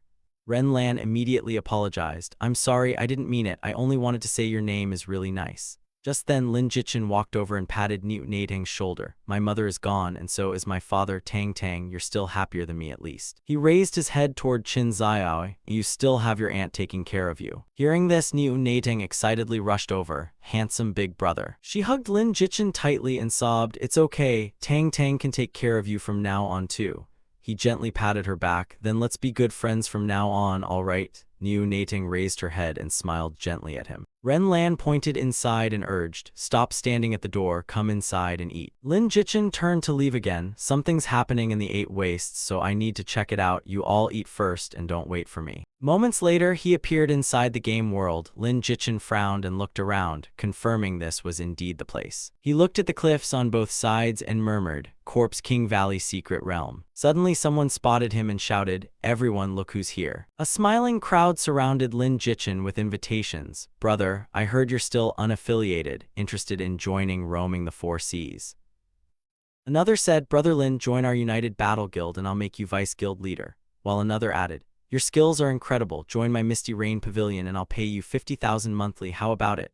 He cupped his fists and politely declined. "I appreciate everyone's kindness, but I'm used to being alone and have no intention of joining any organization. Thank you." Lin Jichen smiled thoughtfully, figuring there was no need to offend them if he could avoid trouble, as keeping a low profile and quietly making money was the true path in this life. Suddenly, a figure appeared and blocked his path. Lin Jichen. Sha Wei arrived with a group of men and shouted, "It's about time we settled our old grudge." Elsewhere, Wan Ling rushed toward Jiang Luoyu and shouted, "Guild leader." She pointed over there and cried, "Expert Lin He." Jiang Luoyu frowned, gripped her weapon, and ordered, "Come on, let's go over there." She confronted the male player ahead. "What does your Blood Slaughter Guild mean by this?" He forced a smile. "Isn't this guild leader Jiang? Don't get angry, my boss only wants a few words with Lin Jichen. There's no need to worry."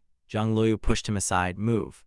The male player angrily shouted, "Who do you think you are? You think our Blood Slaughter Guild is afraid of you?" She gathered energy into her staff and asked, "What, you want to fight?" The male player immediately cried out in panic. Sha Wei pointed over and mocked, "Lin Jichen, impressive. The entire Moon Shadow Guild came for you. Just how much have you been living off these women?" Lin Jichen's expression darkened as he turned and stared at him. Sha Wei pointed aside. "I won't waste words. What happened last time in Azure Medicine Valley needs an explanation."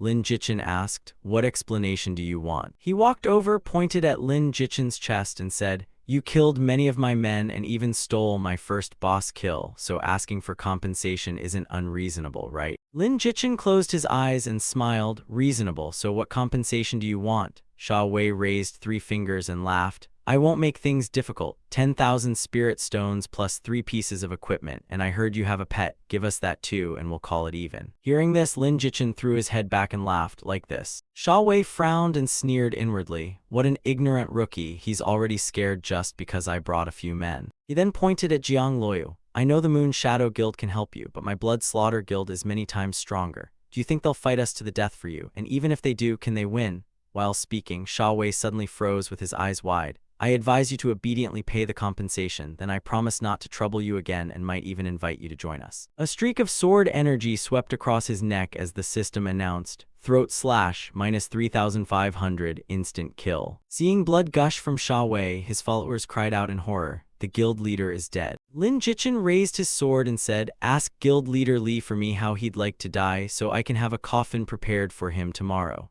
Everyone around them was also stunned, staring wide-eyed in shock. In the real world, the assassin removed his VR headset as the screen displayed, "You were killed and forcibly logged out. Would you like to revive your character, yes or no?" He hunched over, his entire body trembling with rage. Damn it, how dare he? The assassin then threw his head back and roared, "Kill that brat for me, his name is Red. Make him drop every piece of equipment, damn him."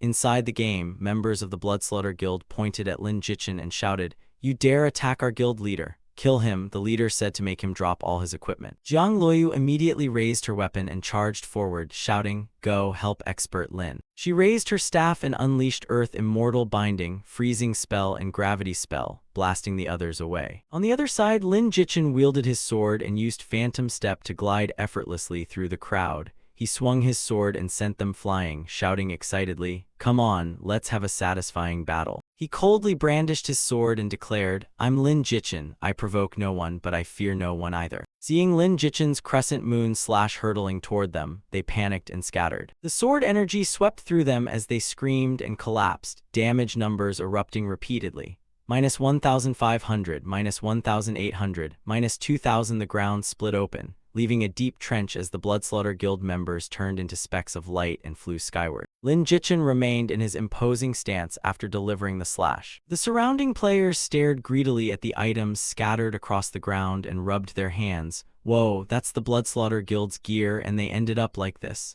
Those are all top-grade treasures, and since they're dead, maybe we can." Lin Jichin's eyes instantly flashed as his killing intent lingered, and he coldly swept his gaze over them. Terrified, they hurriedly waved their hands. "Forget it, never mind, I was only joking. We can't afford to provoke this guy or we're dead." Jiang Luoyu slowly approached him and reported, "Expert Lin, the Bloodslaughter Guild members have basically all been dealt with." Lin Jichin turned and said, "Split this equipment among yourselves," and she immediately blushed and replied, "Okay, thank you." With his back to her, Lin Jichin modestly said, "I'm the one who should thank you. Without your help, I couldn't have handled all those Bloodslaughter members alone, and now that we've collected enough equipment, follow me somewhere."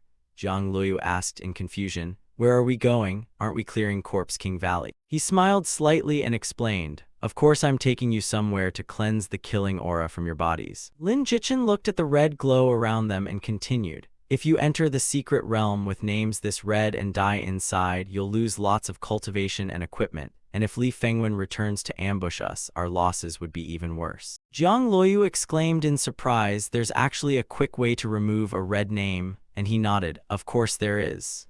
Jichin then led the girls away. After walking for a while, he stopped and announced, "We're here." Jiang Luoyu looked at the lake ahead and asked, "Expert Lin, is this the place?" While Lin Jichin explained, "This lake can cleanse your killing aura, so hurry and jump in for a bath." Hearing this, the four girls turned and exchanged meaningful glances. Lin Jichin crossed his arms and let his thoughts wander, imagining the four girls frolicking in the lake before thinking helplessly, "Damn it." Jiang Luoyu hugged her weapon to her chest and shyly said, "Expert Lin, you mean bathing here can remove our red names, right? This is the first time I've heard of such a method." Lin Jichin pointed at the lake and explained, "It isn't simply washed away by the water. There's a huge demonic stone at the bottom whose energy has infused the lake, allowing it to cleanse killing aura and remove notoriety." He hesitantly looked at the group and said, "It's just that."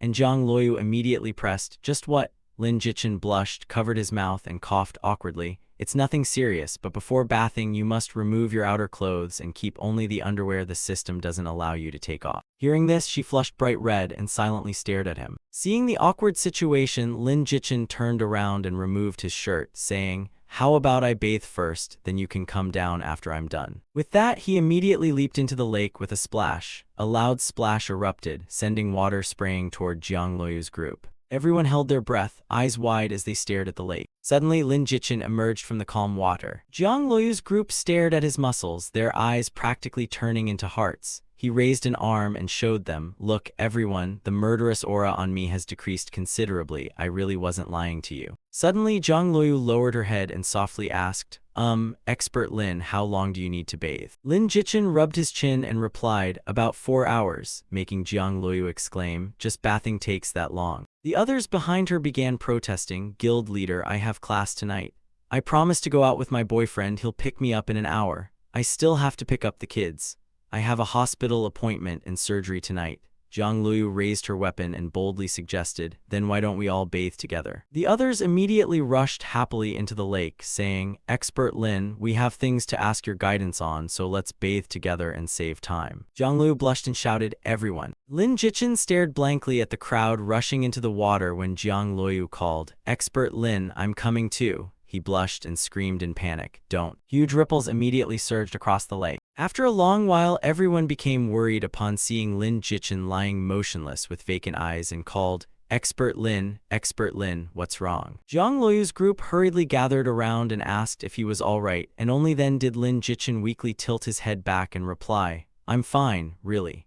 Then a bold hand touched his abs as someone asked curiously, Expert Lin, I never expected your physique to be this good. Can we touch it a little? Lin Jichin jolted upright, hurriedly backed away, and waved his hands. Wait, this really isn't appropriate. Suddenly his eyes widened and became fixed straight ahead. Jiang Luoyu covered her chest with one hand and lowered her head as she entered the water. Lin Jichin stared open-mouthed and thought, I never noticed because she usually dresses conservatively, but Miss Jiang actually has such a great figure. Suddenly, he was startled to see her rushing toward him and exclaimed, Miss Jiang Yu. Jiang Luoyu leaned close and mysteriously whispered into his ear, Right, Expert Lin, there's something I need to tell you privately. Lin Jichin frowned and became serious, saying, Go ahead. Her gaze sharpened as she explained, Someone is secretly investigating your identity, personal information, and address, so you need to be careful. He lowered his voice and asked, and then, do you know who it is? And Jiang Luoyu replied, no, but they definitely have a powerful background, otherwise how could even I fail to uncover their origins? Nearby, Wan Ling blushed as she watched the two whispering closely and asked, since when did guild leader become so close to Expert Lin?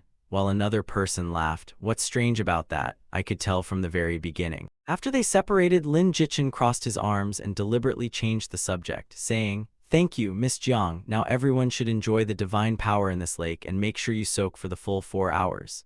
Girls then began playfully splashing water at one another, shouting, Guild leader, come here. You're so annoying. Elsewhere, Lin Jichin floated quietly on the water and reflected that he could act boldly in the game because Master Leng Feiyin backed him. But in reality, he was merely an ordinary person, so if someone powerful targeted him, surviving alone would be fortunate. He suddenly recalled an ordinary player named He Ming from his previous life who accidentally obtained a heaven-grade treasure, causing his strength to soar and making him famous everywhere. Lin Jichin recalled that after He Ming opened a studio, his data was completely exposed, his treasure was stolen, and he was killed to silence him. So he realized he had to act extremely carefully and never let the same thing happen to himself. His expression darkened as he reminded himself, after all, I, Lin Jichin, have already died once. Lin Jichin walked through the streets with his hands behind his back, thinking it was fortunate Jiang Luoyu had warned him because he hadn't realized he was being watched. And although he needn't fear petty people, a prominent tree attracts the strongest winds, so proper protection was necessary. He lowered his head and smiled, thinking, luckily, housing prices are still low, and the money I've earned in the game is enough to buy a house. He planned to install cameras in the new house and buy a car to park in the residential complex's underground garage as cover,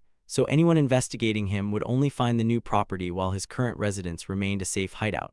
Later, he stood outside the Sword Palace near Leng Feiyin's residence and shouted, Master, are you there? Your disciple has something to discuss with you. Lin Jichin put his hands on his hips and thought that by his calculations, Master should have finished her seclusion. Immediately afterward, the door opened and Leng Feiyin's voice sounded, My good disciple, come in. He quickly replied, Yes, Master, I'm coming in. Inside, she was lying quietly on the bed. Seeing this, Lin Jichin thought in alarm, after increasing affection, I can actually see such an alluring scene. Leng Feiyin rested her chin on one hand and asked, Good disciple, what brings you to your master? He lowered his head and stammered, Well, I'll keep it short, though it's a long story.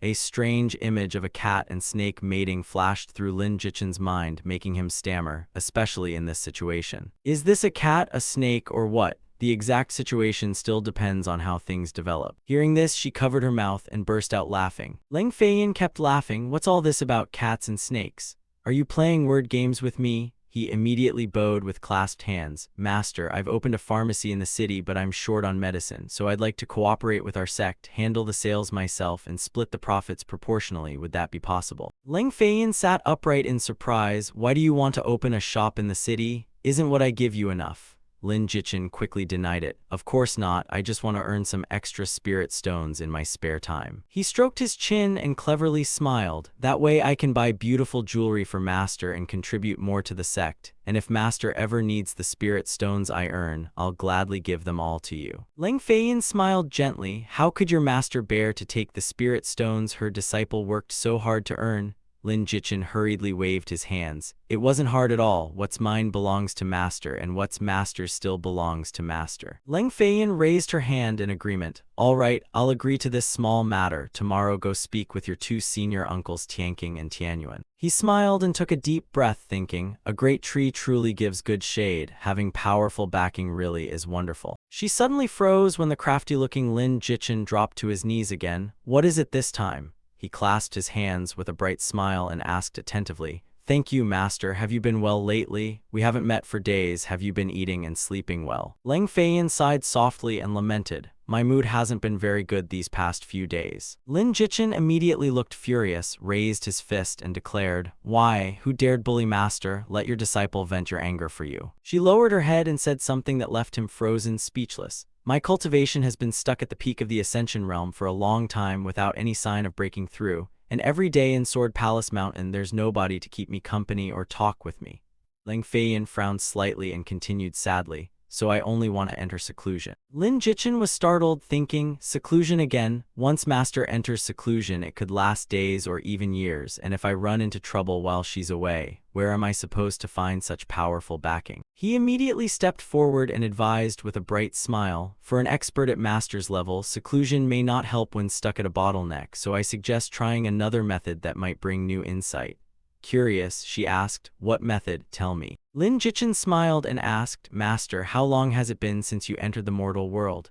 Lang Feiyin softly replied, the mortal world? Probably several hundred years. He immediately straightened up and decisively slapped the table. That's it, Master. Perhaps the reason is that you've stayed in the sword sect for too long. Lin Jichin clasped his hands behind his back and solemnly said, As the saying goes, if you cannot enlighten yourself, how dare you guide others? With an incomplete Tao heart, one can hardly comprehend the grudges and bonds of the mortal world. He gently raised one hand and smiled. One may claim to reach the heavens, yet in truth remain nothing more than a faint solitary lamp. Lin Jichin then clenched his fist powerfully, but when countless homes light their lamps together, they create a mighty true energy capable of seeking immortality. Hearing those words, Lang Feiyin was startled and couldn't help exclaiming in surprise. He turned toward his master with a determined gaze. Perhaps a mortal Tao heart could greatly help Master. Lin Jichin approached with a radiant smile and urged, Fairy Master, you should descend into the mortal world. She asked blankly, descend into the mortal world. He winked playfully and exclaimed, Master, your disciple will accompany and serve you in the mortal world, so let's descend the mountain and go on a date together. Lang Feiyin widened her beautiful eyes and exclaimed blankly, a date. The system suddenly announced, affection increased by 5. Lang Feiyin hurriedly looked away and shouted to hide her embarrassment, such disrespect. I asked you to take me into the mortal world to comprehend the Tao heart who said I wanted to date you. Lin Jichin scratched his head and pretended to ask, Ah, I misspoke, then I should probably go to the armory instead. Master can find some other female disciples from the sect to accompany you. She immediately frowned, crossed her arms, and shouted, You dare refuse to accompany me? Forget both the medicine room and the armory, you won't touch either. He pretended to panic and waved his hands repeatedly. I was only joking, how could I dare refuse to accompany my fairy master? Lin Jichin then bowed with cupped hands and promised, Don't worry, with me as your guide, I'll definitely make sure you're completely satisfied. Unable to hide her excitement, Lang Feiyin asked, Then when are we leaving and where should we go for fun? Suddenly, she froze and widened her eyes as if realizing something. The proud little Princess Lang Feiyin hurriedly touched her chin and corrected herself sternly. No, I mean where should we go to comprehend the Tao heart? Lin Jichin waved his hand to create an illusion and suggested, I heard there's an ice city called Yangdong City north of Muxian, close to the northern region, so it snows there all year round. Recalling the scenes he had heard described, he continued, The snowy scenery there is breathtaking. The locals carve many snowmen and ice sculptures, and at night everyone releases sky lanterns together. Lang Feiyin stared blankly at the illusion before her while Lin Jichin's warm voice sounded beside her. Then the whole sky fills with brilliant lights, creating a magnificent sight. Lin Jichin then smiled mischievously while imagining them bathing together. And that's not all. Yangdong City's hot springs have become very famous lately. Soaking in hot springs, drinking spirit-grade wine, and enjoying the snowy scenery are perfect ways for Master to relieve all your fatigue. Hearing this, Lin Feiyin quickly decided, then let's go to Yangdong City. When do we leave? Lin Jichin put on a humble expression and asked with a smile, could we wait until I finish arranging matters at the shop before leaving? She smiled and nodded. Fine, hurry and make your arrangements, then come straight to the sect to find me, understood? And he immediately cupped his hands and firmly replied, understood, I promise I'll finish quickly. Lin Feiyin turned and left with her robes fluttering, saying, I'll go find seniors Tianqing and Tianyuan to discuss what you just mentioned, while Lin Jichin watched her leave and shouted with a smile, thank you, master. Lin Jichin could hardly contain his joy at securing such powerful backing and inwardly cheered, perfect success. Next, he appeared inside the Grand Public Pharmacy as the shop manager. Lin Jichin stood there pondering, thinking that with the sect leader backing him, everything was basically settled. A notification screen immediately appeared before him, stating that he had obtained qualification as the sect's representative and asking, would you like to upgrade the shop, yes or no? Lin Jichin pressed yes and thought, I was already satisfied with a 20% profit share, but I never expected the two elders to generously give me 50%. The entire Grand Public Pharmacy was instantly enveloped in brilliant golden light as a notification announced the upgrade was successful. Resting his chin on one hand, he pointed at several items on the screen and smiled smugly. Once 8 realms merges with the real world, rising through the social classes will no longer be a dream. In Lin Jichin's plan, the first floor would specialize in selling equipment, so he decided to name it Kind-Hearted Equipment Shop. He then considered the second floor and decided, the second floor will hold auctions, so I'll call it Honest Auction House. Lin Jichin then propped his feet on the table and mused, as for the third floor, I'll call it Kidney Treasure Pharmacy and only sell virility and kidney tonic medicines. Suddenly, a loud call made him look over in confusion. Young master, come over here and have some fun. The smiling girls enthusiastically called out, look up here, we've already prepared a song just for you. Lin Jichin rested his head on his hand in thought and finally decided to hire some beautiful ladies, prompting the screen to display, recruit employees times 20. Outside the main entrance, several girls smiled sweetly and asked, hello, welcome, what may we help you with? A male player drooled and shouted excitedly, big, so big, I want something big. Seeing this, Lin Jichin smiled in satisfaction, thinking that using beautiful women for marketing truly worked everywhere. Other players then looked up as the system announced, anonymous player I officially opens the Grand Public Pharmacy, Kind-Hearted Equipment Shop, and Honest Auction House in Central Feng City. Opening today, the first server-wide auction will be held in 3 days, with the final special auction item being a mystic-grade weapon, and all players are invited to participate. The crowd stared skyward and shouted in astonishment. Someone opened 3 shops at once. What kind of ability is that? Damn, there are even shops inside the city. Impossible, absolutely impossible. They then rushed off like a swarm, shouting, let's go, hurry to Feng City and check it out. Meanwhile, Lin Jichin stood up and stretched his arms in relief, finally having arranged everything. His mind began drifting toward the dreamy image of bathing with Lin Feiyin as he thought, next up, hot springs with my beautiful master. Suddenly, Zhang Lu appeared on the screen and asked, Expert Lin, are you free now? How are the preparations for Corpse King Valley going? Making Lin Jichin jump as he nearly forgot his promise to help the Moonshadow Guild clear the dungeon. Cold sweat covered him as he nervously bit his nail and thought, if I go to Corpse King Valley, how am I supposed to explain it to Master? Lin Jichin rubbed his chin and reconsidered, but if I don't go to Corpse King Valley, what am I supposed to tell the Moonshadow Guild? He planted his hands on his hips, looked up at the sky and sighed, this is getting a little difficult. Then a reply appeared on the screen, all right, meet at Corpse King Valley. Jichin stood silently by the window, lost in thought. He closed his eyes and thought, I already promised guild leader Jiang first, and I also have experience clearing Corpse King Valley. Lin Jichin then imagined finishing Corpse King Valley before finding Master, so he could enjoy their date more peacefully afterward. At Corpse King Valley, a massive dungeon gate stood before them. Suddenly, a female player excitedly shouted, everyone look, Expert Lin is here. Seeing Lin Jichin approaching, the crowd erupted in chatter. Yes, it's him, great, we've definitely got this now. Jiang Lui walked out with a bright smile and said, Expert Lin, you're here. She welcomed him with a smile. Expert Lin, thank you for helping us clear another secret realm. Name your conditions and Moon Shadow will fulfill them. While Lin Jichin raised one finger, same conditions as before, follow my commands, all sword cultivator equipment goes to me, everything else is yours. Zhang Lu chuckled and immediately agreed. No problem, then I'll give you the team leader position and full command. He looked up as the team leadership transfer notification appeared. Lin Jichin then examined the group and noted there were too many energy cultivators and too few medical cultivators, with at least 100 healers needed. Immediately, many people eagerly raised their hands and shouted, "I'm a medical cultivator." "Me too. I'm one as well." Lin Jichin raised a finger again and said, "Then any medical cultivator who has learned purification, raise your hand." Another group raised their hands and shouted, "My purification is almost maxed. I've learned it too." Lin Jichin turned aside and asked, "Good, very spirited. Then finding body cultivators with over 8,000 HP shouldn't be difficult, right?" A group of muscular players answered in unison, "Of course not." He pointed toward the medical cultivators and ordered, "Split yourselves into teams, each with one medical cultivator and one body cultivator, and both will stand in the very front row." Wan Ling asked in confusion, "Expert Lin, why put medical cultivators in the front line? Shouldn't healers stay at the back to provide buffs?" Lin Jichin crossed his arms and calmly explained, Corpse King Valley differs from normal dungeons. High HP body cultivators must stand ahead to absorb damage and control enemies, while purification is crucial but has very short range, so medical cultivators must stay near the front to use it. She touched her chin worriedly and asked, "But can the healers survive like that?" He smiled and clenched his fist confidently.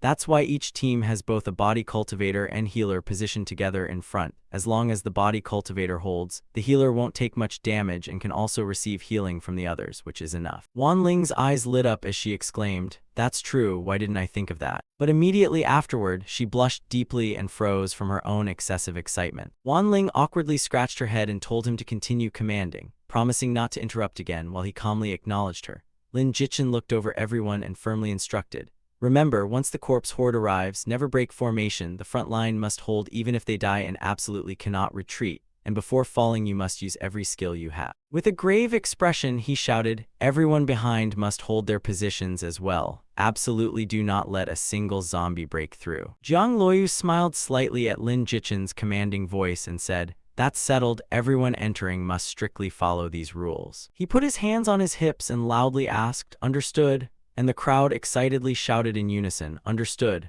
Lin Jichin looked down and secretly thought, "Now this feels right. This is amazing. Being at the peak as a man is probably nothing more than this." He then turned toward the deep valley and said, "Then let's move out." Everyone slowly began entering through the dungeon gate. Looking around, Lin Jichin recalled the legend that a grand elder of the Yin Corpse sect discovered his wife having an affair with the sect master of a small sect, and in his fury refined the entire sect, turning everyone from the sect master to the disciples into zombies.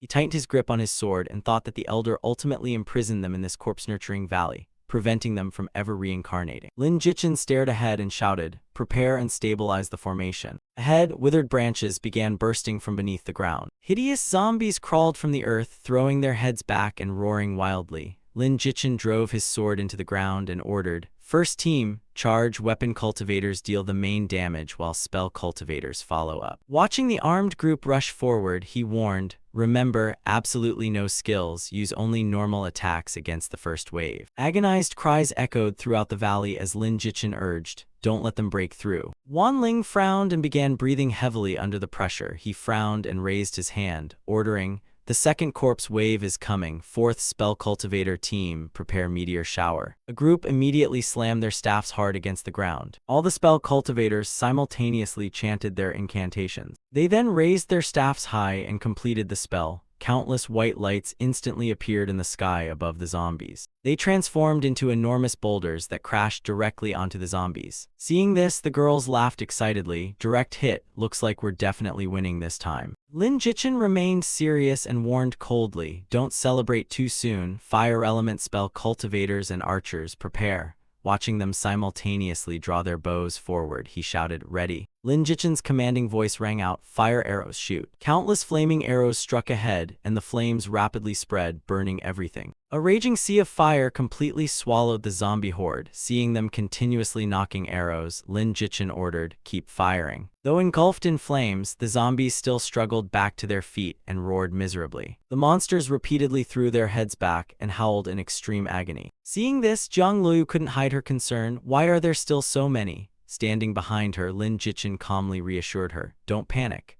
Young man frowned, crossed his arms, and ordered, "Everyone stay in position, carry out your assigned roles properly, and unleash all your skills." Watching the surging corpse horde, Lin Jichin loudly warned, "Everyone, this wave includes ranged, spell-casting zombies, so the frontline must withstand their attacks, and now it's time to test our healers." His clear voice rang out, "Healers, restore health now." The healer class members immediately raised their hands and answered together. Wan Ling's group was instantly enveloped in green light as their health rapidly recovered. Across the battlefield, the zombie horde simultaneously opened their mouths and spewed thick streams of pale green corpse poison. Lin Jichin waved his hand and shouted, "It's corpse poison, use purification now." His shout echoed across the battlefield, "Deploy purification shield." A brilliant golden halo instantly appeared, enveloping the entire formation.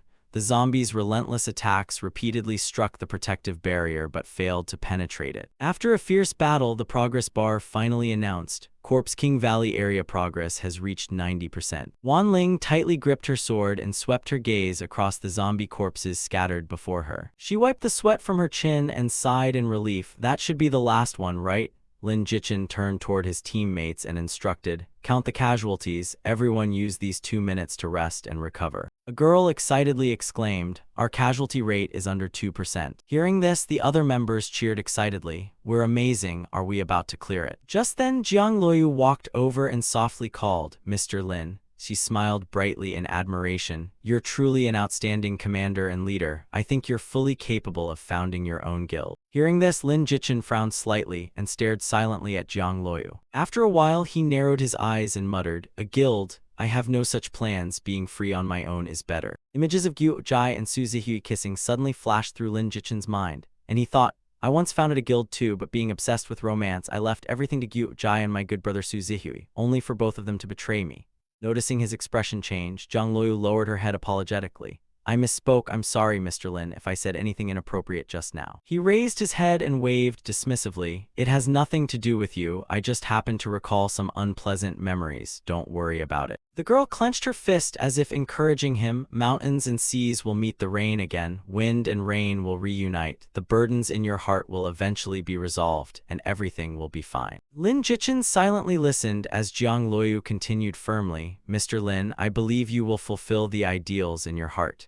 He gave her a bright smile and replied, "Thank you, I definitely will." Jiang Luoyu stared blankly at his smile, momentarily speechless. He then turned and strode forward, declaring loudly, "All right, it's time to prepare for the final wave." Lin Jichin glanced back and told himself those old matters were no longer worth mentioning. He frowned thoughtfully, knowing this final wave was the true hardest challenge in the secret realm. Standing still, Lin Jichin clearly felt the ground beneath his feet shaking violently. Suddenly, pitch-black tentacles emerged from underground, writhing grotesquely. Immediately afterward, a gigantic figure appeared towering before everyone. The system displayed a warning. Corpse King Drought Demon, Boss Class Monster, Early Core Formation, Health 15,200 17000, Attack 165, Defense 170, Speed 138, Vital Guard 25, Critical Rate 20, Poison Resistance 70%, with skills Iron Body, Deathly Thunder Field, Millennium Corpse Poison, and Drought Demon Strength. Lin Jichin raised his sword and shouted, 10 late Foundation establishment zombies will appear soon, hold them back for me." With that, he brandished his sword and charged forward boldly, shouting, "As for this big guy, leave him to me." The Drought Demon opened its enormous mouth filled with sharp teeth and viciously lunged at him.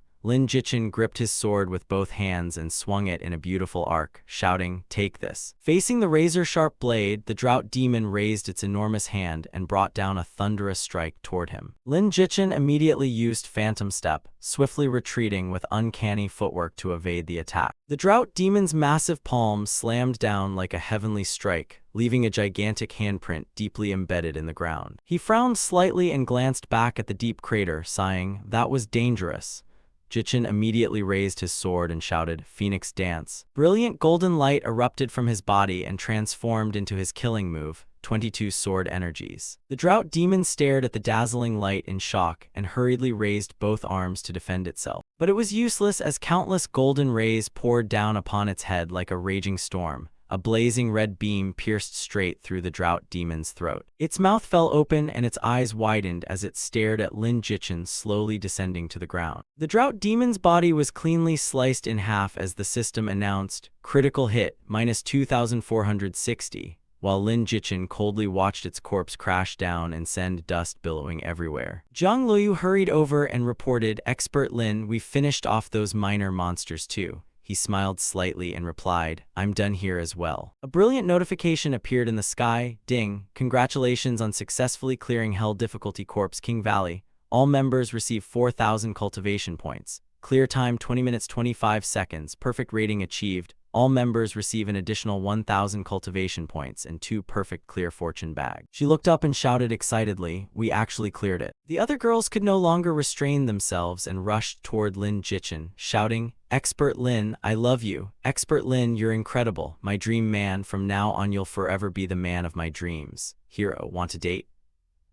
I'm single and available. Send me your location and I'll come find you right away." Surrounded by a crowd of beauties, everyone fought for his attention. "Count me in too. Send your location and I'll book a flight as soon as I log out," leaving Lin Jichin only able to smile awkwardly. "You're all too kind." Once finished, Lin Jichin quickly left and returned to the Sword Palace gate. Standing outside the main gate, he called loudly, "Master, your good disciple is back." Lin Jichin looked up anxiously, wondering if Master would scold him for returning so late. The door slowly opened and Lang Feiyan's cold, dignified voice sounded, "Come in." She glanced at him and walked inside, reproaching, "So you still know how to come back?" Lang Feiyan rested her chin on one hand and sharply remarked, "Why do I feel you're 100 times more attached to the mortal world than to the sect?" Lin Jichin hurriedly bowed with clasped hands and explained, "Master, you've misunderstood. Your disciple would never indulge in worldly pleasures." He bowed and explained that aside from running his shop to earn money for future gifts to honor Master, he spent all his time cultivating, prompting her to ask, "Is that really true?" Lin Jichin waved his hand confidently. "Of course, I always remember your teachings and cultivate tirelessly day and night without ever slacking off." He rubbed his chin and changed the subject. "Oh right, Master, when are we leaving for Yangdong City?" Lang Feiyan slowly descended the steps and replied, "No rush. Before we leave, I'll first help improve your strength." She quickly walked into the courtyard and said, "Follow me," while Lin Jichin pointed at himself in confusion. "Improve my strength?" His face suddenly flushed as he happily wondered, "Isn't this progressing a little too fast?" At the training ground, Lin Jichin stood opposite Lang Feiyan, staring at her expectantly. His face turned crimson as his imagination ran wild, wondering if Master intended to do that right here. But the next moment, a small branch suddenly appeared in her hand. Lin Jichin immediately imagined himself tied up while Lang Feiyan whipped him, thinking, "Master even uses props. Isn't this a bit intense?" Seeing him standing there dazed, Lang Feiyan asked suspiciously, "Disciple, what are you thinking about?" And Lin Jichin jolted, "Nothing, Master." She raised the branch and pointed it straight at him, ordering, "Draw your sword and attack me with everything you have." Still blushing, Lin Jichin raised a finger and shook it in refusal. "How could I do that? How could your disciple commit such disrespect and lay a hand on Master?" Lang Feiyan frowned in confusion, wondering why those words sounded somewhat strange. She sighed and proposed, "How about this? If you can touch the hem of my robe, you win and I'll reward you with 2 gifts, but even if you lose, you'll still receive 1 consolation gift." Lin Jichin's eyes immediately lit up at the mention of rewards. "There are rewards too?" A system notification instantly appeared. "Fortuitous encounter activated. Lang Feiyan's personal trial, accept or decline." Lin Jichin smiled and accepted. "All right, then can I use any method?" While happily thinking that Master's gifts were always extraordinary. Lang Feiyan raised the branch and confirmed, "Of course, use any means you wish. As long as you touch the hem of Master's robe you win, and you may freely use skills while I will only use Foundation Establishment Realm Strength without any skills." His lips curled slightly as he stared at her and thought, "Damn, I'm being underestimated." Jichin tightened his grip on his sword and shouted, "Fine, then I won't hold back, Master. Don't get angry if you lose." And Lang Feiyan replied, "Am I that petty? Besides, your chance of winning." Her expression turned completely serious as she declared, "Is absolutely 0. He gripped his sword tightly and channeled spiritual energy into it. The next moment, Lin Jichin charged forward at once. Seeing this, Lang Feiyan thought in surprise, "I never expected my disciple to improve this quickly." He raised his sword and swept it horizontally at her. Lin Jichin was then stunned as Lang Feiyan's figure flashed and appeared behind him. She raised the branch and thrust it straight toward him. The strike sent him flying forward. Lin Jichin fell face first onto the ground as a damage number flashed, -2,155. He groaned and turned to look behind him. Seeing this, Lang Feiyan covered her mouth and laughed, "Disciple, you let your guard down too soon.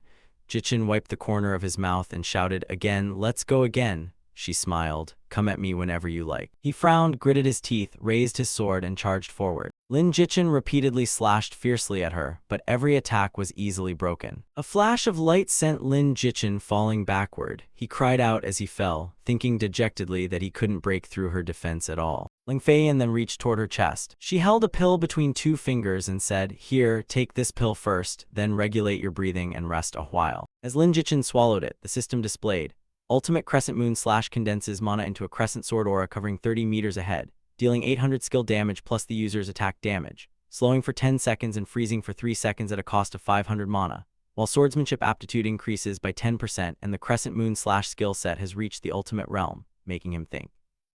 "I never expected it to improve this much after reaching ultimate." The system continued, "Stunning Sword Aura has reached ultimate. Charge for 3 seconds to deal base damage to enemies within 60 meters, with a 100% chance to stun for 3 seconds and a 5% chance to silence for 4 seconds, preventing skill use during silence." Lin Jichin closed his eyes and thought, "Another unexpected effect. Both skills have even reached ultimate, something with an incredibly low chance that requires luck, comprehension, and aptitude." He exhaled and slowly withdrew his energy, thinking that many players never achieved this level with even one skill after 5 years.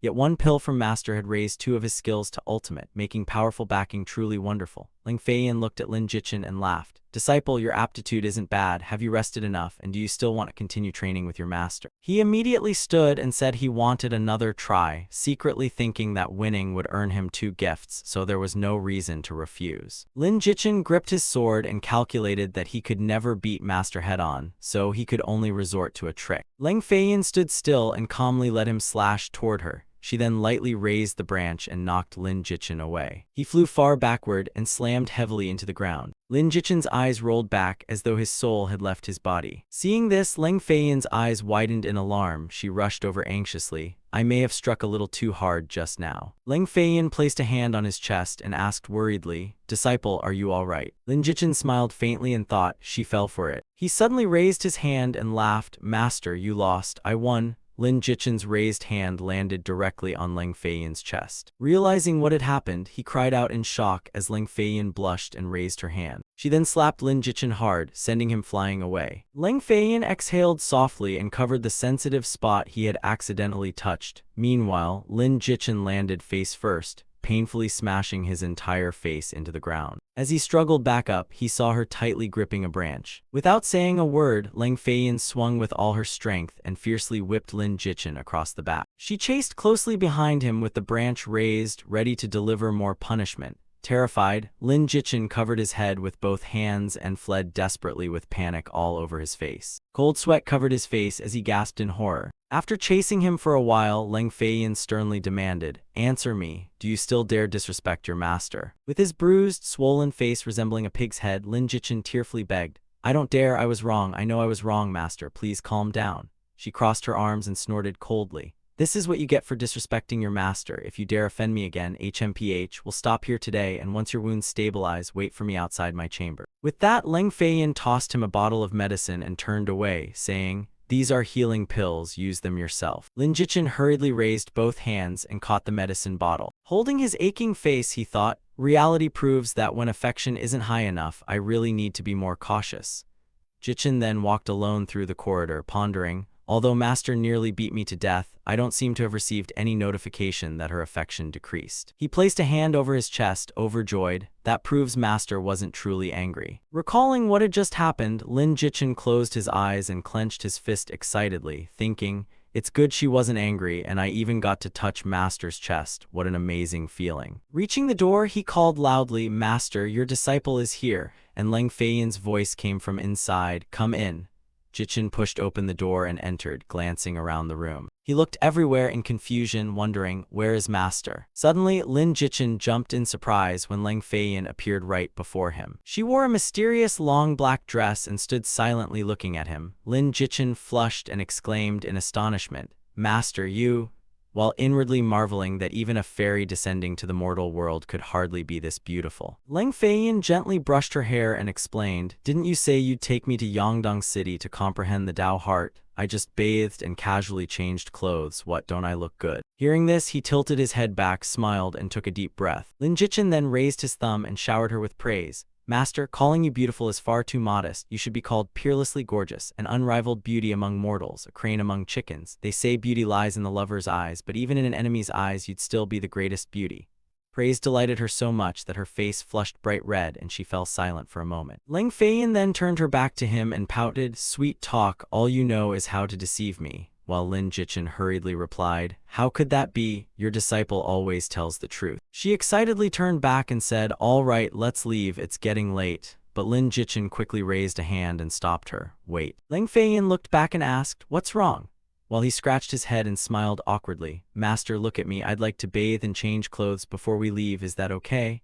He sighed inwardly. "In 8 realms, the lower your cleanliness score, the more likely NPCs are to dislike you, and I just fought Master, so I stink all over." Hearing this, she pointed inside and said, "Then I'll wait here. There's a bathing room in the back, and the water inside is heavenly mountain spirit water, which is very beneficial for the body." Lin Jichin beamed and hurried away, saying, "All right, thank you, Master." He gently pushed open the door, entered, and looked at the pool inside. Lin Jichin stared at it thoughtfully, wondering, "This is my first time entering Master's private hall, so does she normally bathe here?" He soaked himself in the pool and sighed comfortably. "So warm, the temperature is perfect." Just then, Leng Feiyan called from outside, "Disciple, perhaps you should come out first. I just bathed in that water and haven't had time to replace it yet." Hearing this, Lin Jichin tilted his head back and immediately suffered a massive nosebleed, thinking, rounding things up, this practically counts as bathing together with Master.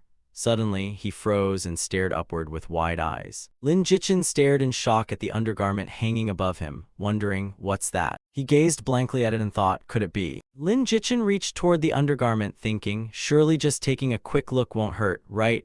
Holding the soft garment in his hand, he thoughtfully sensed that Master's lingering warmth seemed to remain on it. He began imagining her wearing it and couldn't help drooling, wondering whether this was what Master had just changed out of. Images of Leng Feiyan repeatedly filled his mind as he murmured, "Master," twice in a daze. Just then she approached carrying a kettle and said, "Disciple, I've brought spiritual spring water. Hurry and change the water."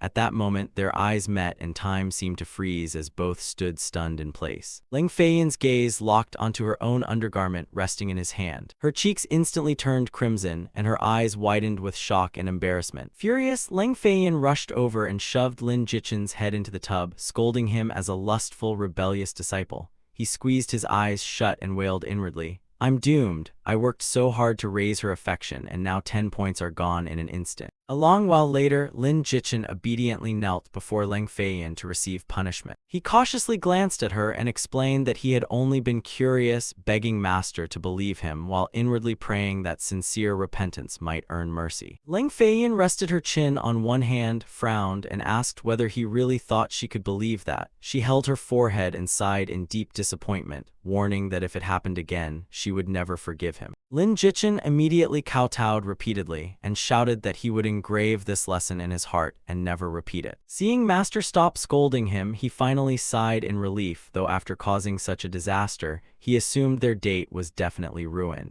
Unexpectedly, Leng Feiyan stood up and walked ahead, saying, "Let's go before it gets too late," making Lin Jichin beam with joy and repeatedly agree. Later, sitting on Itchai's back, he felt fortunate Master's outing plan had not been cancelled and resolved to perform well in Yangdong City to make up for his mistake. Itchai spread its wings, carrying the two through the clouds and racing forward at astonishing speed. Leng Feiyan ordered her spiritual beast to continue north, while Lin Jichin behind her was shocked to realize Master's mount was the legendary Azure Luin. She explained that she had rescued this Azure Luin in the Crimson Nether Polar region 3 years ago, originally one of a pair until its male companion was killed by an early Ascension Realm boss serpent, which she slew in revenge, after which the bird willingly accepted her as master and was named Itchai.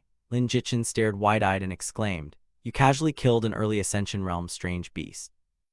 Since the Azure Luin ranked alongside the Vermilion Bird, Bifang, and Lone Harbinger, only below the Phoenix, and in his previous life he had only heard of one. Looking at Master's back, he thought that with such strength, if Leng Feiyan fought seriously, perhaps no one in the entire 8 Desolations could rival her. He curiously asked whether she could defeat Zhuge Liang, and Leng Feiyan replied, That is the most terrifying strange beast, already at the immortal ascension realm, and only the combined strength of experts across the 8 desolations might defeat it. She frowned and added that perhaps only after reaching the immortal ascension realm herself would she be strong enough to fight it evenly.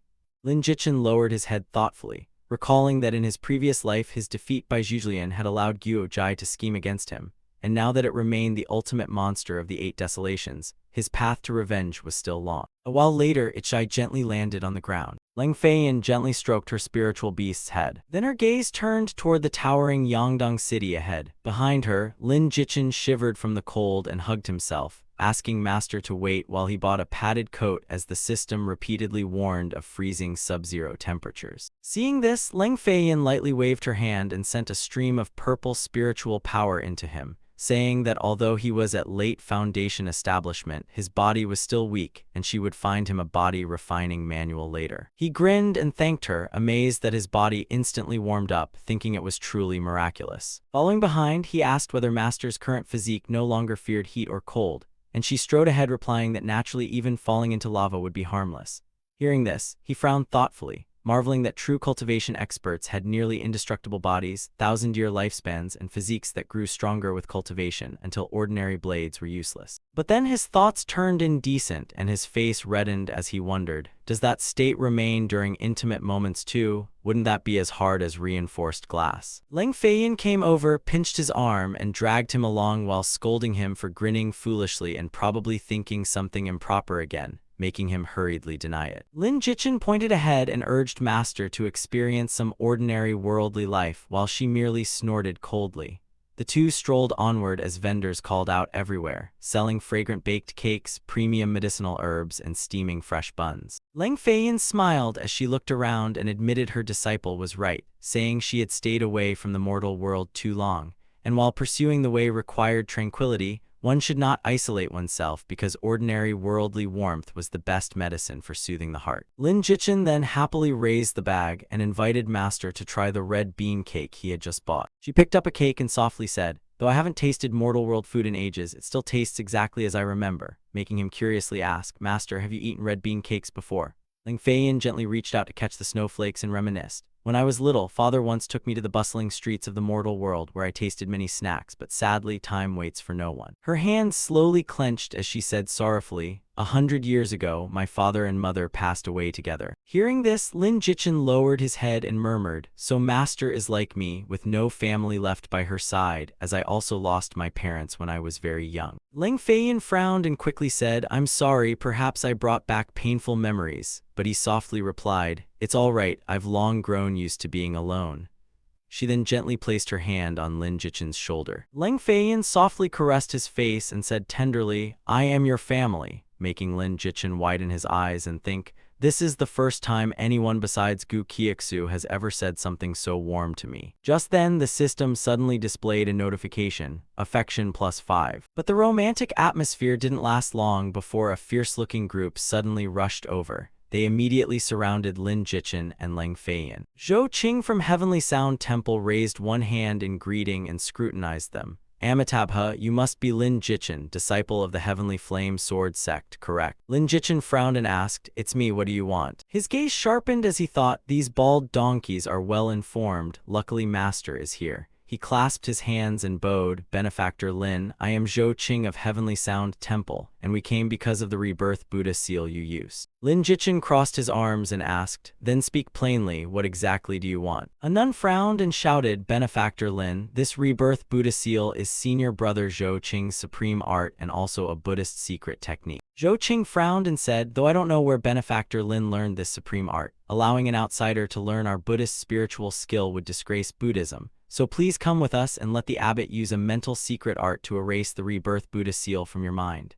Jichin sneered upon hearing this. "Are you kidding me?" Hui Jiang pointed straight at him and shouted, "You stole our Buddhist supreme art first, yet you still dare act so arrogantly. Who gave you such courage?" He covered his mouth and glanced back at Lang Feiyan, ahem. Lin Jichin smiled and asked, "When did you personally see me steal it? Did I ever kill one of your Buddhist disciples and take it from him?" Zhou Qing frowned and snorted, "You may not have killed our disciple, but it is true that you learned a Buddhist supreme art." Hui Jiang rushed forward and shouted coldly, Anything belonging to Buddhism must never be secretly learned by outsiders. Zhou Qing studied the light around him and thought, this boy has extraordinary innate aptitude. No wonder a mere sword cultivator could learn the rebirth Buddha seal. Such talent is truly rare, and if he could be converted to Buddhism, letting him cultivate this supreme art would be no problem. He stepped forward and bowed. Benefactor Lin, I have another solution. Would you hear it? Lin Jichin replied, let's hear it. Zhou Qing smiled and proposed. Benefactor Lin, learning the rebirth Buddha seal proves you have an affinity with Buddhism and exceptional spiritual aptitude. So with such talent for Buddhist cultivation, why remain a sword cultivator when you could join our Heavenly Sound Temple, where I guarantee the abbot will accept you as his direct disciple and grant you boundless Buddhist fortune?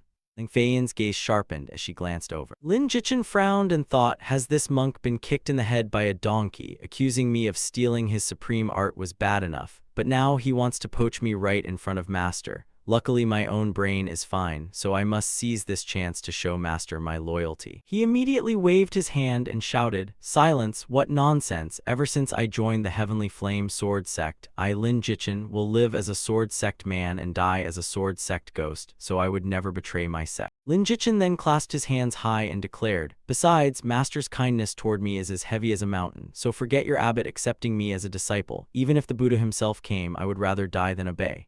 Ling Feiyan raised her brows and thought, this brat certainly has a sweet tongue. As the system announced, favorability increased by 5. Hui Jiang angrily shouted, bastard, you truly don't know what's good for you. Senior brother Zhou Qing, there's no need to waste words on him. Zhou Qing's expression darkened as well. Disciples, obey my command, seize him and take him back to Heavenly Sound Temple for the abbot's judgment. The other Buddhist disciples immediately raised their weapons. Just then, Ling Feiyan raised her hand and shouted, everyone. She swept her gaze around and said, my sword sect is not so easily bullied. The surrounding disciples were then blasted away by Ling Feiyan's spiritual energy. They crashed to the ground and spat out mouthfuls of blood. Lin Jichin stood beside her with his arms crossed and said proudly, you bald donkeys, see that now? Did you really think my sword sect was easy to bully? Zhou Qing panicked and thought, who exactly is this woman? Even with my soul transformation realm cultivation, I cannot see through her at all. No wonder this brat showed no fear of us. He has a powerful backer. He stared at Ling Feiyan and cautiously asked, may I ask this senior's honored name? She turned and glanced over. Ling Feiyan of the Heavenly Flame Sword Sect. Zhou Qing cried out in shock, the Heavenly Flame Sword Immortal. He bowed and said, so it is Sect Master Leng. I have long admired your great name. This humble monk Zhou Qing pays his respects, while Hui Jiang also bowed. Hui Jiang greets Sect Master Leng, and Ling Feiyan glared at them. You have quite the nerve, trying to poach my disciple right in front of me. Her gaze sharpened as she questioned, do you think that after my father's death, the sword sect has no successor and can be bullied at will? Zhou Qing clasped his hands and trembled as he explained. Sect Master Ling misunderstands. I only spoke because Benefactor Lin possesses exceptional talent, and I harbor absolutely no hostility toward the sword sect. Ling Feiyan raised a hand and said, I don't think so. If I weren't here, you would have captured my disciple and taken him to your Heavenly Sound Temple, perhaps even forced him to become a monk, since Buddhism has done such things plenty of time. He closed his eyes and cried, Sect Master Leng, our Buddhist sect has never done such a thing. Today was truly a misunderstanding, so please be magnanimous and forgive this humble monk. May all beings be blessed. While inwardly thinking, so this brat is Sect Master Leng's disciple. No wonder he looks down on Buddhism. She glanced at Zhou Qing and said, I won't make things difficult for you, but you just said you would take my disciple to Heavenly Sound Temple and confine him for 3 days of repentance. Ling Feiyan then looked at Hui Jiang and said, in that case none, come back to the sword sect with me and spend 3 days at Reflection Cliff. Immediately afterward, Ichai flew down from above toward her. Hui Jiang was seized by it and screamed in panic, senior brother Zhou Qing. He suddenly raised his head, staring intently in that direction. Ling Feiyan smiled faintly and said, 3 days from now, I will take this nun to Heavenly Sound Temple and speak with your abbot. It has been a long time since I exchanged insights with anyone, so I would also like to give your abbot a few pointers.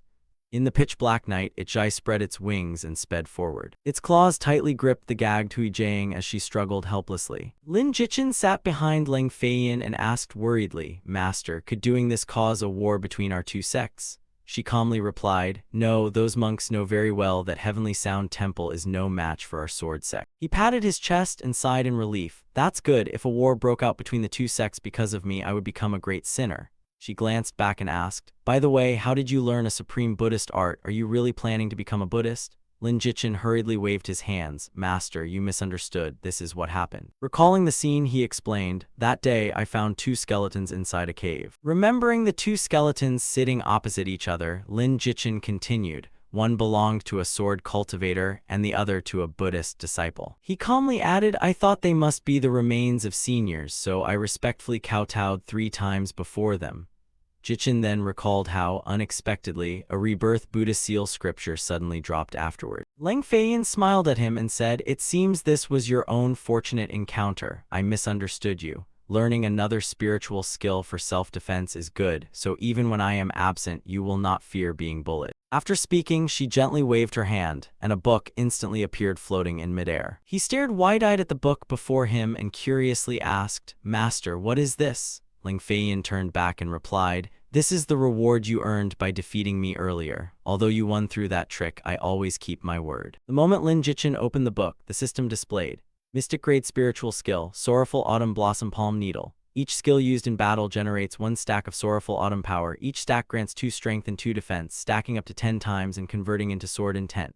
Consuming 1 stack activates its active effect, with each stack dealing at least 200 base skill damage. Mystic Grade Origin Realm grants 1 innate charm and 1,000 inventory slots. Hearing this, he sighed in relief and thought, I thought Master would be angry because I used a shameless trick to take advantage of her and even cancel my reward, but not only did I still get it, I got 2 rewards. Lin Jichin watched her departing figure with emotion, thinking, it seems Master really does care about me. Beneath the bright moonlight, Jai continued flying swiftly forward. Standing on the stone bridge, Lang Feiyan softly instructed, after traveling through the mortal world with you, I truly gained some insight, so I plan to enter seclusion for a while. Arrange things yourself during this period. Lin Jichin followed behind and jolted in alarm. Then how long will you be in seclusion? He inwardly wailed, hey, are you really going to leave me all alone like this? She smiled reassuringly, don't worry, I sense this will only be a short seclusion, half a month at the earliest and 2 months at most. He immediately exclaimed, then Master, hurry and enter seclusion, you don't need to worry about your disciple anymore. While thinking, I thought it would take years, but 2 months is bearable. Lang Feiyan stroked her hair and smiled. Very well, you treated me to many delicious dishes during our trip to Eternal Winter City, so when I leave seclusion, I will cook some delicious dishes for you to try. Hearing this, he panicked as he recalled the horrifying experience of tasting her cooking last time. Lin Jichin immediately clasped his hands above his head and shouted, Master, just focus on your seclusion. There is truly no need to trouble yourself for your disciple. The next day, a crowd gathered outside the Grand Apothecary shouting, the Grand Apothecary public auction officially begins, featuring countless rare treasures. Esteemed experts are warmly invited to bid, and everyone receives generous gifts whether they participate or not. Jichin sat leisurely on the second floor with his arms crossed, looking down below. While Master was in seclusion, he could conveniently sell off the equipment he had looted from the Blood Slaughter Guild last time and earn some spending money. Jiang Luoyu turned and asked, Expert Lin, can these weapons really be auctioned? He glanced at her and replied, don't worry. The female auctioneer then pointed at a weapon and clearly announced, today's first item is a spirit-grade wind-chasing locking spear. This spear has top-tier attributes among spirit-grade weapons and was acquired by our auction house from an expert. She announced, the starting price is 200 spirit stones, and the crowd immediately began bidding. 220 spirit stones, 225 spirit stones, 230 spirit stones. Members of the Blood Slaughter Guild erupted. Boss, did Lin Jichin really sell the equipment stolen from our brothers to this auction house? The slaughter guard frowned and ordered, investigate who owns this auction house. Anyone daring to oppose the Blood Slaughter Guild will see whether they can bear the consequences. Looking down from above, Lin Jichin secretly laughed. They would never dream that this shop belongs to me. He then aggressively raised his bidding paddle and shouted, 500 spirit stones. Lin Jichin immediately stood up and raised his hand. 599 spirit stones. Sha Wei shouted excitedly, Lin Jichin, you actually dared show up here too. He raised his bidding card and shouted, 600 spirit stones. Lin Jichin smirked and calmly said, 699 spirit stones. Sha Wei excitedly shouted, 700 spirit stones. while secretly planning to stop if Lin Jichin raised again, forcing him to waste 799 spirit stones on a spirit-grade weapon like a fool. Lin Jichin then clapped and said, "Congratulations, Guild Leader Li, the deal is yours for 700 spirit stones." The man jolted in shock, thinking, no way, they're really not bidding anymore. Sha Wei cursed Lin Jichin for tricking him, but Lin Jichin calmly reminded him not to swear at a civilized auction while Jiang Luoyu smiled and praised his cleverness. Lin Jichin outwardly smiled and mocked his stupidity while inwardly sneering, "Trying to drag me into this? You're still too inexperienced." Just then, Jiang Luoyu curiously asked, "Master Lin, you must have many admirers in real life, so has anyone caught your eye yet?" Lin Jichin hesitantly replied that probably no one had. He frowned in confusion, wondering why guild leader Jiang suddenly cared about his private life. Lin Jichin covered his face and admitted that long ago he had loved a girl, but she joined forces with his best friend to deceive him and scam him miserably. Jiang Luoyu was stunned in disbelief while he casually said, "Fortunately, that's all in the past." She quickly moved closer and offered to listen if he wanted to talk about it. Lin Jichin merely remained silent. Seeing this, Jiang Luoyu quickly lowered her head and apologized for accidentally bringing back painful memories. He smiled faintly and waved it off. "It's already over, people have to look forward." Lin Jichin picked up the teacup and reflected that without those events, he might still be obsessed with romance instead of gaining the resolve to pursue his ambitions. Gazing at his reflection in the tea, he thought that he would never have awakened such ambition either.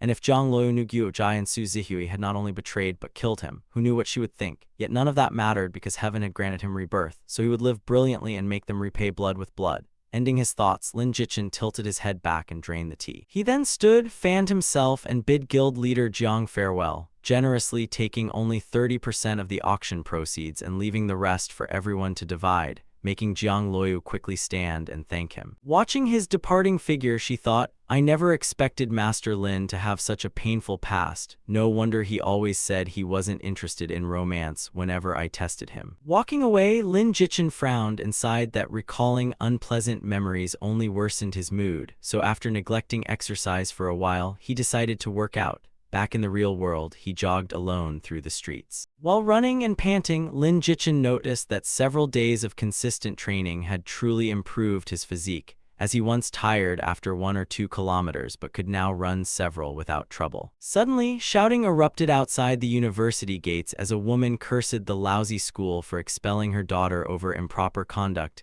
and boasted that countless rich young men pursued her. Lin Jichin stopped and looked over, recognizing Guo Jai's mother's voice. Guo Jai's mother shouted for her daughter to call a wealthy boyfriend with a supercar to pick her up and show off, insisting her daughter would marry someone exceptional, making Lin Jichin think only Guo Jai's parents could spout such nonsense. Watching Guo Jai repeatedly wipe her tears, Lin Jichin recalled how materialistic her parents were, and how often they mocked him for being poor, yet strangely wondered why she had been expelled when in his previous life she was extremely popular at school and even pursued by the student council president. Guo Jai's mother shouted again, "Call your rich boyfriend and use his connections to transfer schools." But Guo Jai tearfully begged her to stop yelling because she had already broken up with all of them. Her mother shrieked while her father angrily scolded her, saying they had repeatedly told her to choose the richest man with the best background instead of keeping a whole group of backups. Guo Jai frowned and complained that the rich young men who once surrounded her had mysteriously vanished. Some families had even gone bankrupt, and rumors now called her a jinx, so everyone avoided her and ignored all her attempts to contact. Lin Jichin crossed his arms and wondered in surprise, did Guo Jai offend someone? He pulled up his hood to hide his face and thought that although he didn't know who was targeting her, having someone punish her was excellent, and hopefully she would remain miserable. Lin Jichin ran past the 3 of them and coldly said, "Please move aside."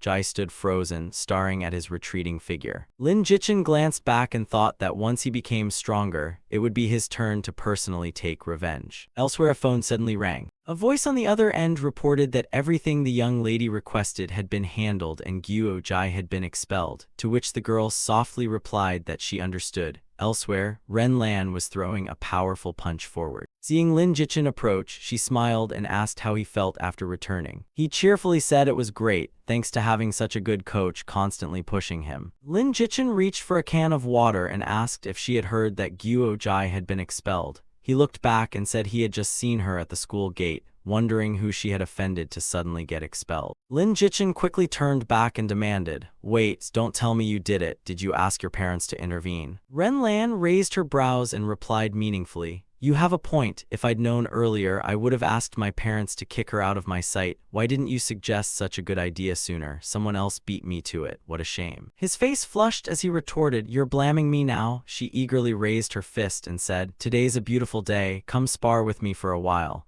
But Lin Jichin immediately turned away and flatly refused. No way. He glanced at her and broke into a cold sweat, thinking this girl clearly wanted to use him as a punching bag to vent her anger. Lin Jichin scratched his head and tried to leave, saying, "I need to shower and sleep now, excuse me." But Ren Lan immediately grabbed his shirt and yanked him back. She forcefully dragged him back and shouted, "Enough nonsense, get over here. I'll only hit you for a bit, I promise, and I won't hit too hard." While Lin Jichin struggled frantically. "Wait." He wailed inwardly, "It's over. There's no escaping this today." Knowing he couldn't escape, he stopped and desperately bargained, "Fine, but remember to go easy on me." The moment he finished, Ren Lan mercilessly punched Lin Jichin straight in the face. He clutched his aching face and collapsed to the ground. Seeing this, she was also startled and widened her eyes. Lin Jichin lay sprawled on the ground and wailed, "Didn't you say you'd go easy?" Ren Lan hurried over and said, "Are you okay, little Lindsay? Sorry, I didn't even use all my strength. Fine, I'll go easier, okay?" Lin Jichin's miserable screams mixed with Ren Lan's voice continuously echoed across the lawn. "It still hurts. Can't you go a little easier? I was too excited and accidentally lost control of my strength. My fault, okay? It really hurts. Just finish quickly.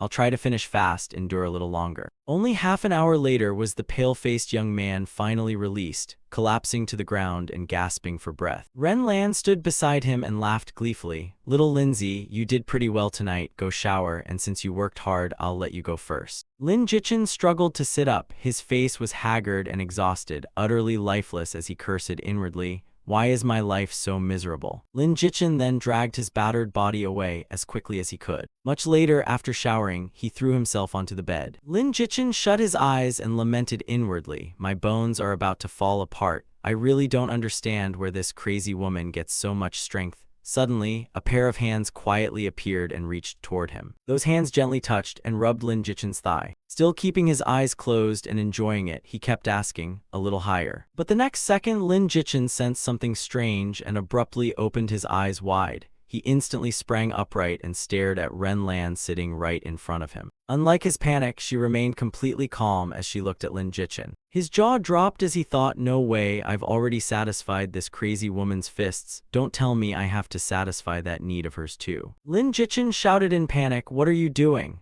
While anxiously thinking, "Am I finally going to lose the innocence I've protected all this time?" But suddenly his nose twitched as he smelled something strange, making him pause in confusion. "What's that smell?" Lin Jichin looked at the sticky liquid on her hand and asked, "Are you applying medicine to my thigh?" Ren Lan lowered her head and muttered, "Well, I did hit you a little too hard earlier." Hearing this, he quietly muttered, "So even you know you hit too hard?" Jichin then rested his head on his arm, leaned comfortably against the wall, and said, "All right, then keep going." Feeling her crawl over to massage him, he nodded approvingly. This crazy woman is actually pretty good at massage. Ren Lan's soft hand slowly moved upward and gently stroked him. A strange sensation surged through him, making Lin Jichin jolt and shout wide-eyed, "Wait!" Looking down at his little brother standing at attention, he cursed excitedly, "Damn it, this looks like it's about to turn into a 69. Ren Lan also stared in stunned disbelief at the glowing rod right before her. Then she raised her hand and slapped down with all her strength. Ren Lan immediately wore a look of utter disgust and spat, "Tooey." She turned and left while still muttering curses. "That rotten little Lindsay pours all his energy into such dirty thoughts. No wonder he's as weak as a slug. If you keep this up, I'll stop caring about you." Lin Jichin could only sigh deeply and pull the blanket over himself completely. Right afterward, his consciousness logged in and instantly appeared inside the game. Suddenly, the mission assigned by his master Leng Feiyan appeared before Lin Jichin, stating, "Today is Jai Hongyu's birthday, a member of the Hidden Dragon royal family. Don't forget my instructions. Go offer birthday wishes on my behalf."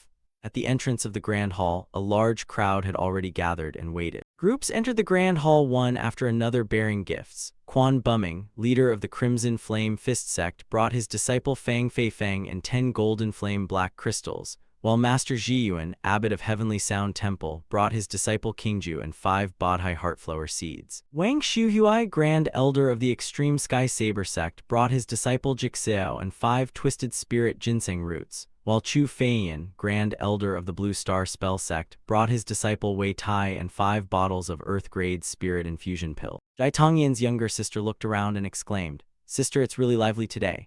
Jai Tongyan smiled at her. "Don't you love lively occasions most? Are you happy today?" The girl leaned close to Jai Tongyan's ear and whispered with a grin, "Sister, I'll tell you a huge secret. Yesterday at Mother's palace, I overheard her telling grandmother that today's birthday banquet is partly to celebrate Father's birthday and partly to let you choose a husband." Hearing this, Jai Tongyan panicked and quickly covered her sister's mouth. "Stop talking nonsense, I didn't hear anything." The girl put on a serious face and insisted, "It's absolutely true. Grandmother already agreed and even told father to help choose a husband for you, and I heard there will be some kind of competition later." Just then a clear announcement interrupted them. Lin Jichin, personal disciple of the leader of Heavenly Evolution Sword Sect, presents an 8-foot jade tablet to offer birthday wishes. Seeing him enter, the crowd immediately erupted in discussion. That's the personal disciple from Heavenly Evolution Sword Sect. Its leader is Leng Feiyan, the strongest expert in the immortal martial world, rumored to be at the peak of the Ascension realm, so this is really her personal disciple. Lin Jichin radiated an extraordinary aura and respectfully cupped his hands. "Greetings, Your Majesty." Lin Jichin represents Heavenly Evolution Sword Sect in offering birthday wishes. "May Your Majesty enjoy boundless longevity." The moment Jai Tongyan saw Lin Jichin, her eyes lit up and she happily exclaimed, "It's young Master Lin." Jai Hongyu stood and heartily said, "No need for formalities. I am already honored that Heavenly Evolution Sword Sect sent someone to celebrate." Lin Jichin explained, "My master recently entered seclusion to comprehend the heavenly way and cannot personally attend Your Majesty Jai's birthday banquet, so she specially sent me in her place and hopes Your Majesty will forgive her absence." Jai Hongyu stroked his beard and laughed heartily. "It's fine. Leader Leng's secluded cultivation is important. Sending her sole disciple here already shows that she has given me, Jai Hongyu, the greatest respect. Moreover, you once saved my daughter Jai Tongyan, and I, Jai Hongyu, will forever remember this tremendous favor." He warmly continued, "Young Herald Lin, please take your seat." Jai Tongyan shyly dared not glance at Lin Jichin and hurriedly turned away to hide her feelings. He quickly found the seat arranged for him and sat down. Soon, rows of beautiful maids streamed in carrying exquisite delicacies. Lin Jichin could not suppress an astonished exclamation upon seeing the feast laid before him. His mouth immediately watered as he thought, "These dishes are truly the finest delicacies in the mortal world." Without any restraint, Lin Jichin grabbed a roasted chicken and took a huge bite, thinking, "This is unbelievably delicious." Seeing this, the surrounding guests loudly mocked him. "Look at that greedy eating, and he calls himself Leader Leng's disciple. How embarrassing." Exactly, this is a royal banquet, yet he doesn't understand basic etiquette. Sitting beside someone like him is truly terrible luck. Ignoring their remarks, he held food in both hands and devoured it like a starving wolf while thinking, "Everything at this birthday banquet is incredibly precious. The hidden dragon royal family is truly generous, as everything on this table is a rare natural treasure that greatly nourishes cultivation." Just then, Jai Hongyu stood and smiled. "I thank everyone for traveling so far to attend my birthday banquet and for the precious gifts from your sects. Courtesy should be reciprocated, so please follow me, as today I have specially prepared a gift for the talented young people here." After the main banquet ended, everyone gathered in the spacious courtyard. Before a mysterious room, rows of soldiers in gleaming armor stood solemnly on tight guard. Everyone looked up curiously at the forbidden area. Jai Hongyu raised his hand and solemnly introduced, "This is the most secret and important place of our Qianlong royal family, the Scripture Pavilion." Looking toward the room, he added, "Inside are all the secret cultivation arts accumulated by the royal family over generations, and every disciple of your sects here today may enter, where the pavilion's manifestation will grant each of you a random cultivation art." Seeing everyone's excitement, Jai Hongyu loudly reminded them, "However, whether the cultivation art you receive is high or low grade depends entirely on your luck and fate." With that, he pointed through the door and said, "Talented young heroes, please enter." Fang Feifeng immediately stepped out, stretched confidently, and shouted, "Let me go first." He snorted coldly at the crowd. The system screen instantly appeared. "Congratulations to player Fang Feifeng for obtaining the spirit-grade martial skill, Gale Fist Force." The surrounding crowd whispered, "Old Fang's luck is terrible. He only drew a lousy spirit-grade martial skill and wasted this opportunity." Next, Jixeo stepped forward and shouted, "Let me try." System immediately announced, "Congratulations to player Jixeo for obtaining the Mystic Grade Inner Cultivation Art, purple flute blade force. Everyone immediately formed a long winding line, clamoring, "I'm going too, I'm next, line up." Then notifications appeared one after another. Congratulations to player Zhang Panpan for obtaining the Spirit Grade Martial Skill, Earth Traversal Art. Congratulations to player Xiaomi for obtaining the Earth Grade Spiritual Skill, Ghost Binding. Congratulations to player Wang Mo for obtaining the Mystic Grade Martial Skill, Windborne Shuttle. They frowned at the pavilion in displeasure. Everything drawn is Spirit or Mystic Grade, while Earth Grade is incredibly rare, so who knows whether a Heaven Grade treasure even exists. Maybe that old man Jai Hongyu is scamming us, which is entirely possible, since Heaven Grade treasures are sect-defining treasures no one would give away freely, so there is no reason the Qianlong royal family would suddenly be this generous. Standing nearby and stroking his beard, Jai Hongyu secretly calculated. Of course there is a Heaven Grade treasure, but I hid it in the deepest place and made the odds of drawing it pitifully low.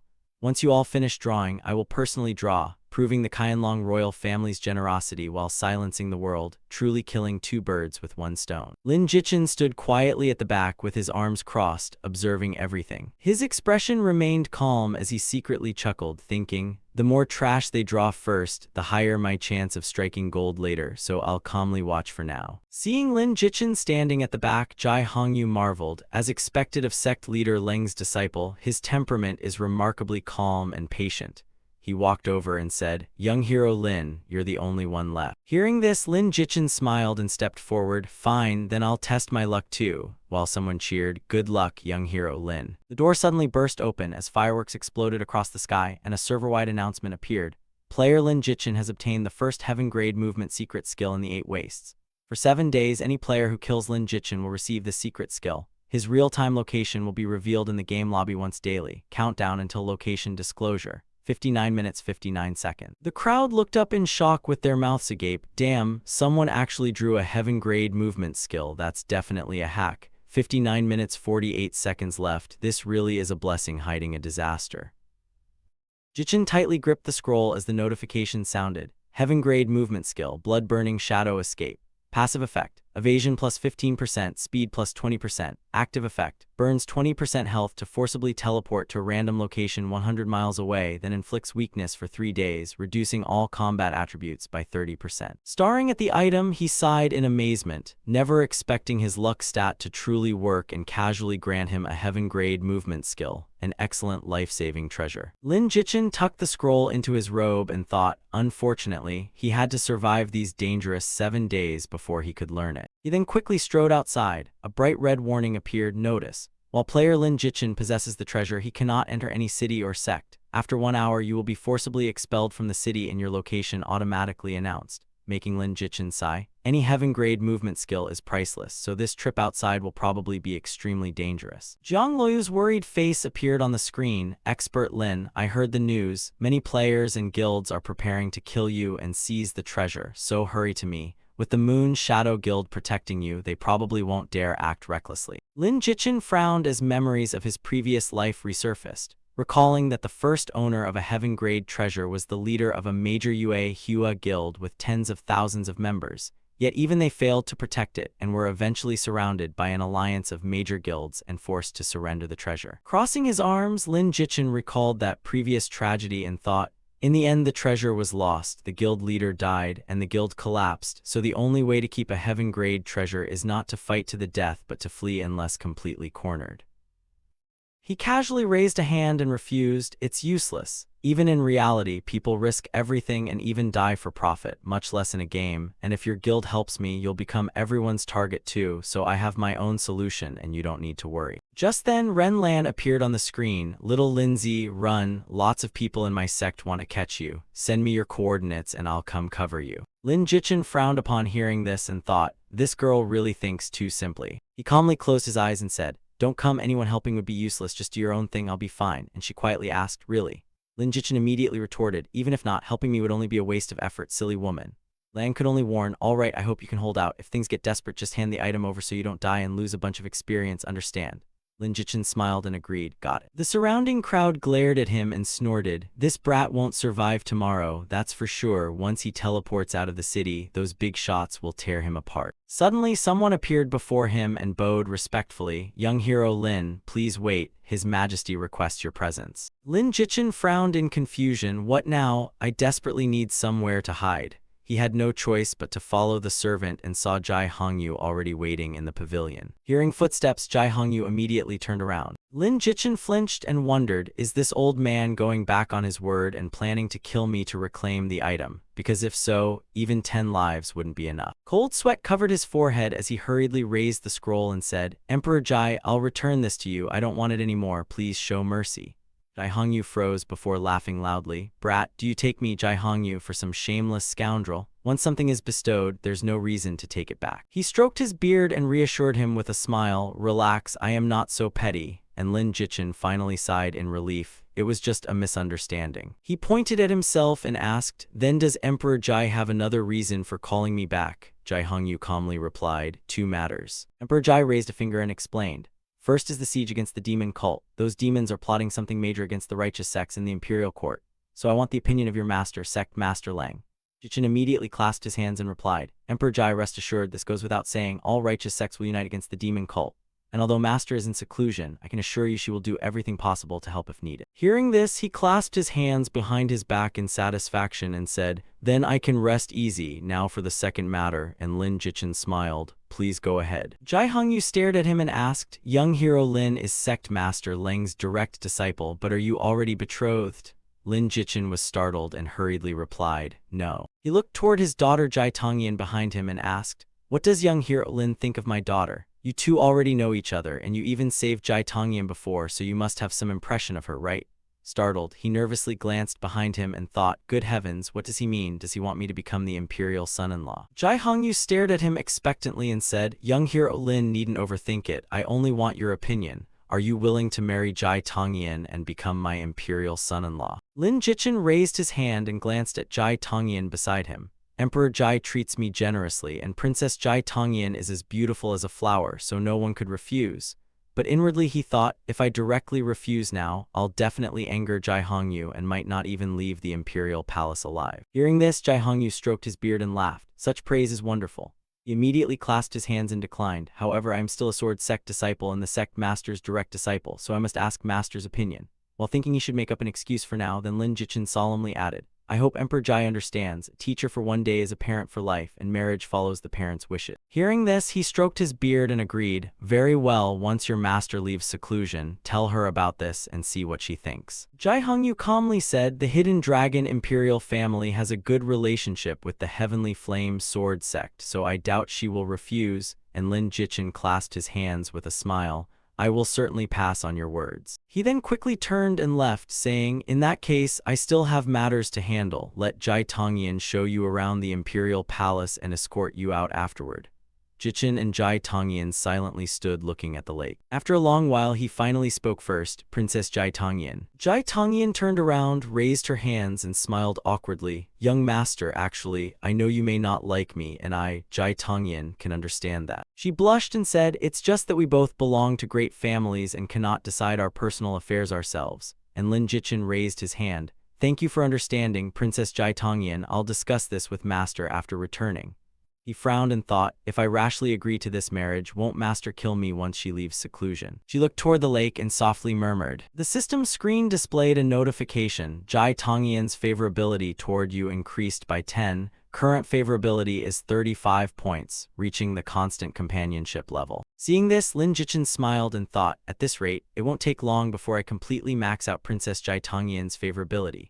He glanced at the girl beside him and thought, although I like living off a woman, the meal I want is too hard to swallow, because becoming the imperial son-in-law would mean risking my life for the Hidden Dragon Imperial family and losing my freedom. Lin Jichin then raised his hand in farewell. There's no time to waste. I must return to the sect now and see whether master has left seclusion. And Jai Tongyan froze briefly before agreeing. He stood before the main gate, took a deep breath, and sighed, finally I'm out. Right afterward, Lin Jichin was startled by excited chatter. Look, it's Lin Jichin. He has a heaven-grade secret manual.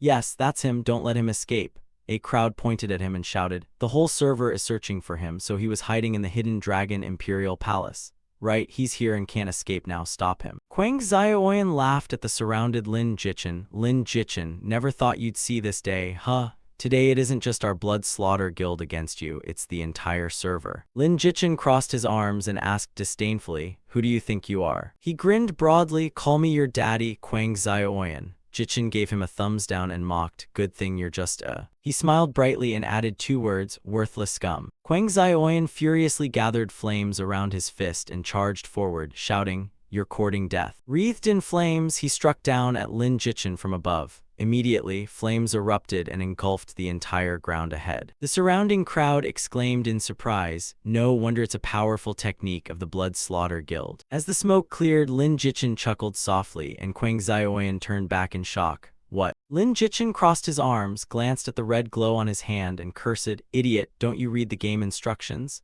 This is a safe zone. Players are forbidden from attacking each other here and anyone who breaks the rule."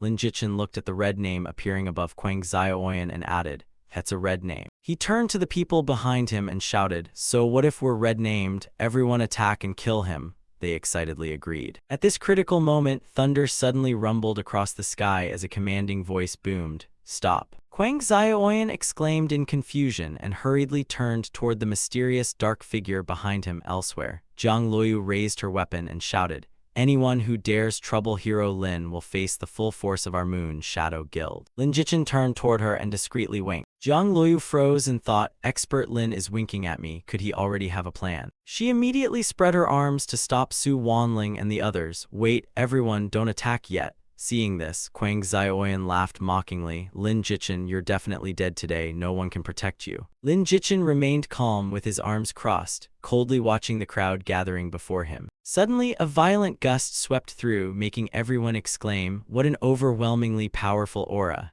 Even Jiang Luoyu looked over in surprise. A figure radiating overwhelming might strode toward them. The man instantly appeared and stood directly in front of Lin Jichin. Chief Steward Gao then swept a cold, sharp gaze over the crowd ahead. In an instant, a unit of fully armed soldiers appeared and surrounded everyone. Seeing the soldiers encircling them, they panicked. "What's happening? What the hell is going on?" Chief Steward Gao turned to Lin Jichin and cupped his hands. "My apologies, young hero Lin. This old servant arrived late and allowed you to suffer. This was my dereliction of duty." Quang Zioyan shouted from behind, "You damn eunuch, get lost. Since when does a dog servant like you have the right to interfere?" He slowly turned around and cast an icy gaze behind him. Quang Zioyan flinched but gritted his teeth and shouted, "Why are you looking at me? I'm talking about you." Chief Steward Gao immediately raised his hand as an eerie crimson light flashed across his palm. Quang Zioyan was instantly seized by the neck by the red energy and lifted high into the air. He struggled desperately, shouting, "Let me go, let me go."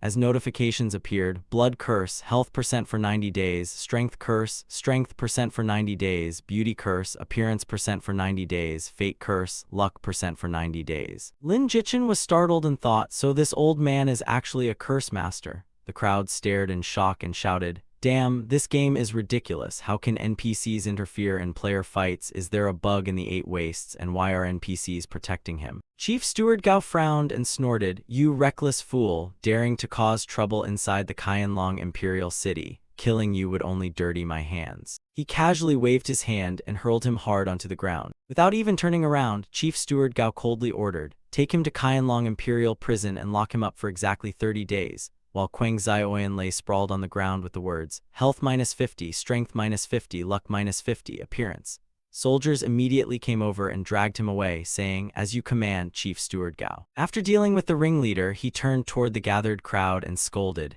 "And you lot too, bunch of blind fools." Chief Steward Gao waved his hand and calmly ordered, "Take them all to the Imperial Prison for 3 days." The crowd angrily shouted, "Why are you arresting us when we didn't even hit him? We refuse to accept this biased enforcement. We'll report you to Manhwa, eunuch Gao. You're abusing your authority. Does Princess Jai Tongyan know about this?"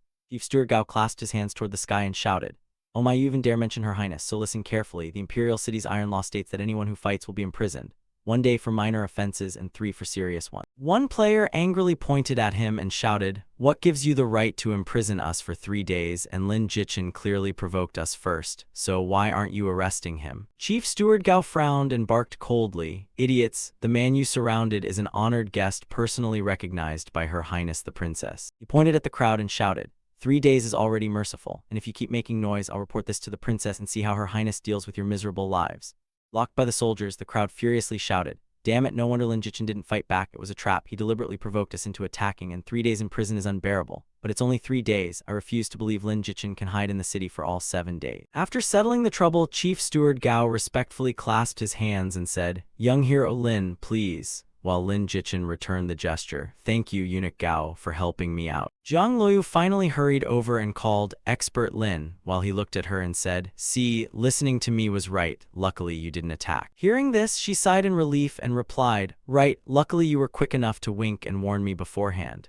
Jichin turned to her and clasped his hands, saying, "Beauty Jiang, you're truly loyal. I'll remember this favor, so if Moon Shadow ever needs anything, just tell me." Zhang Luoyu immediately waved her hand and asked, "You're too polite, so what will you do next? Keep hiding in the city?"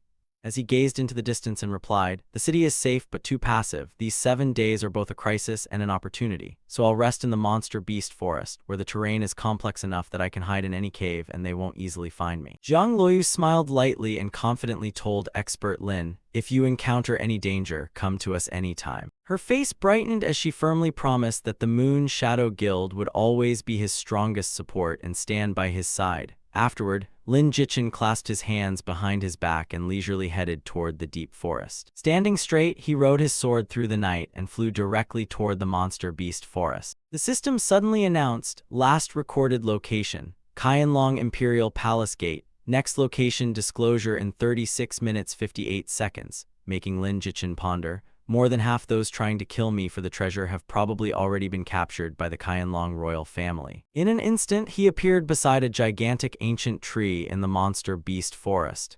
Jichin gently landed on a thin branch, light as a feather. He then quickly summoned the iron-eating beast and excitedly told the little bear to get to work, declaring this forest their hunting ground and safe refuge. Seeing it dash away, Lin Jichin hurriedly told it to find treasures and promised a grand feast if it found anything good. Watching the iron-eating beast disappear, he smiled calculatingly and thought he needed to find a good pet to compensate old Master Namgong for accidentally stealing this bear. But more importantly, monopolizing the premium pet market would be a true gold mine. Suddenly, Lin Jichin looked up after sensing a gigantic shadow sweep over his head. Looking carefully, he was startled to discover it was a red-eyed horned eagle. Seeing the red snake clutched in its talons, Lin Jichin guessed the bird was probably carrying prey back to its nest, and following it might bring an unexpected windfall. Acting immediately, he leaped up and quickly followed the red-eyed horned eagle. A while later, Lin Jichin stopped and hid himself, quietly watching its movements. Suddenly, his eyes widened in surprise and excitement as he thought, found it. Right before him, the red-eyed horned eagle quickly carried its snake prey straight back to its nest. He immediately rushed over, thinking that a Foundation establishment flying beast was a bit cheap as a gift, but if raised into a flying mount, it would definitely become a highly sought-after treasure. Sensing an intruder, the red-eyed horned eagle's eyes flashed a terrifying crimson as it glared at the bold trespasser. The next moment, it opened its huge beak and fiercely charged straight at Lin Jichin. He calmly raised a hand to block, saw his health barely drop, and sneered inwardly, "A little Foundation establishment beast like this can barely scratch me." Lin Jichin's eyes gleamed greedily when he spotted 3 newly hatched red-eyed horned eagles, praising how excellent these little ones looked. Seeing a stranger eyeing its young, the red-eyed horned eagle's eyes flashed crimson as it stared warily at him. Lin Jichin shamelessly picked up a chick and smiled brightly as he reasoned with Mother Eagle, telling her not to get excited because following him meant endless spirit beast meat and a luxurious spirit beast garden. And once they grew up, he guaranteed powerful masters would take them in, giving them a future far brighter than this forest corner. After finishing his sales pitch, he casually grabbed the other 2 chicks and an egg before turning to leave, even telling Mother Eagle to keep laying because the more, the better. Lin Jichin quickly leaped away under the red-eyed horned eagle's stunned gaze, shamelessly promising to return for more goods and wishing her happy cooperation. After openly robbing the nest, he quickly stuffed all the chicks and the egg into his storage pouch. Lin Jichin gently tied the pouch shut and held it carefully as though handling precious goods. He quickly tucked the storage pouch safely inside his robe, then thought it was time to see whether the bear cub had found anything worthwhile. Suddenly, Lin Jichin whipped his head around after sensing a flash of purple light in the distance. Standing before the iron-eating beast was a majestic white tiger, while the system displayed, Thundermark Silver Moon Tiger, Mid-Golden Core Realm, Health 30,853 2000, Attack 310, Defense 290, Speed 300. He immediately hid behind a large tree and carefully watched the battle. Lin Jichin couldn't help exclaiming in surprise, not expecting to encounter a Thundermarked Silver Moon Tiger at the Mid-Golden Core Realm. Seeing the Silver Moon Tiger bite fiercely at the iron-eating beast's head, he sighed in relief. Luckily, this bear is tough as iron, because anything else would have died from that bite.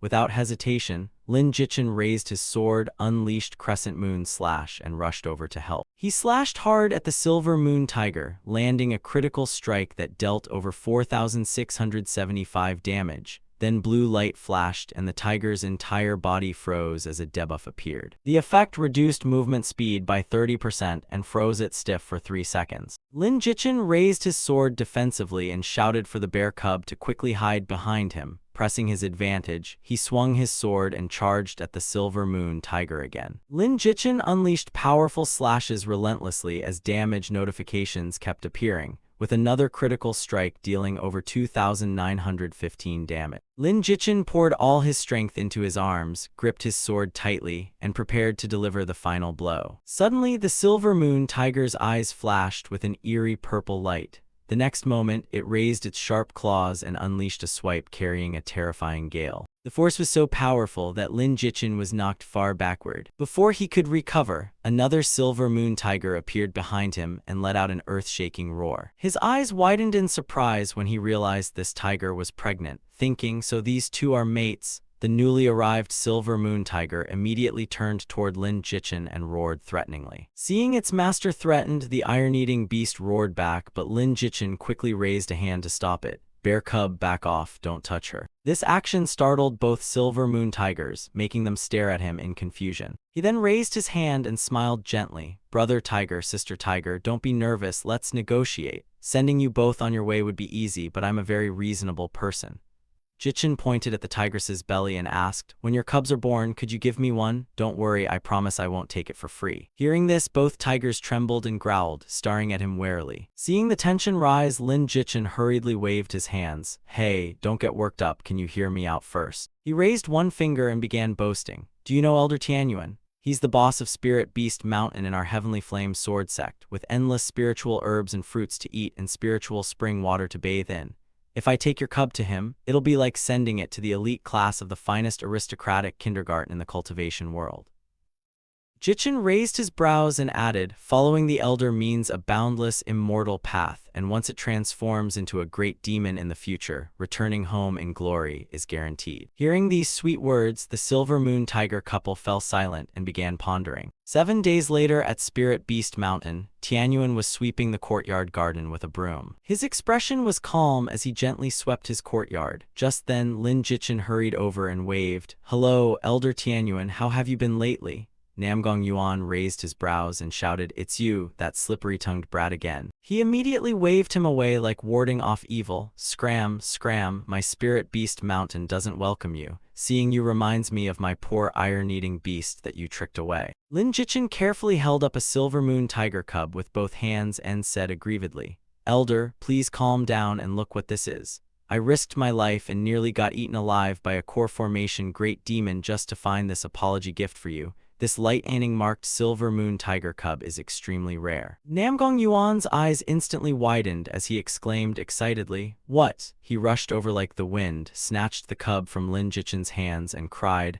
A lightning marked Silver Moon Tiger, really? Hurry, let me see. Namgong Yuan flushed with joy and grinned, At least you brats still have some conscience, bringing back such a precious treasure. Lin Jichin then looked around and asked, Come to think of it, where is senior sister Namgong? Why don't I see her? Still busy cuddling the tiger, he replied without turning around. She went out on a mission. Brat, your luck is really good. You haven't been in the sect these past few days, otherwise you would have been sent too. Lin Jichin asked suspiciously, A mission? What was so urgent, and where did she go? Namgong Yuan answered briefly, The Demon Sealing Land, you know that place, right? The seal there has been disturbed. Lin Jichin exclaimed in shock, The Demon Sealing Land? His heart churned as he thought, Damn, senior sister Namgong is in danger. In my previous life's memories, the disturbance there was caused by a sinister scheme of the demon cult. He hurriedly said with concern, Elder Tianyuan, to be frank, I recently attended the Hidden Dragon Emperor's birthday banquet and heard some information there. This disturbance at the demon sealing land may have been deliberately arranged by the demon cult. Namgong Yuan immediately stopped smiling and turned serious. Are you certain? Lin Jichin firmly replied. The demon cult's forces have long occupied the 4 provinces, and they want to join forces with the demons and evil creatures in the demon sealing land to set an ambush. So every sect disciple sent there may face grave danger. Hearing this, his face darkened and he panicked. Yuer is in trouble. If that's really the case, this is bad. Namgong Yuan gently placed the silver moon tiger cub down and coaxed, "Little darling, stay here obediently. I'll be back soon." Lin Jichin anxiously asked, "I need to go there immediately, elder. Should we call other elders to come with us?" His expression sank as he shook his head. There is still no solid evidence. What if this is a diversion? If the sword sect is left without experts guarding it, wouldn't we fall right into the demon cult's trap? Lin Jichin immediately formed a hand seal as dazzling golden light flashed around him. "Then I'll go with you first." Instantly, a gigantic eagle appeared and spread its mighty wings. Meanwhile, at the demon sealing land where demons were imprisoned, the demon cult members wearing eerie masks looked at the righteous sect disciples and sneered. "Just a bunch of inexperienced sword sect juniors think they can stop our demon cult's grand plan? What wishful thinking."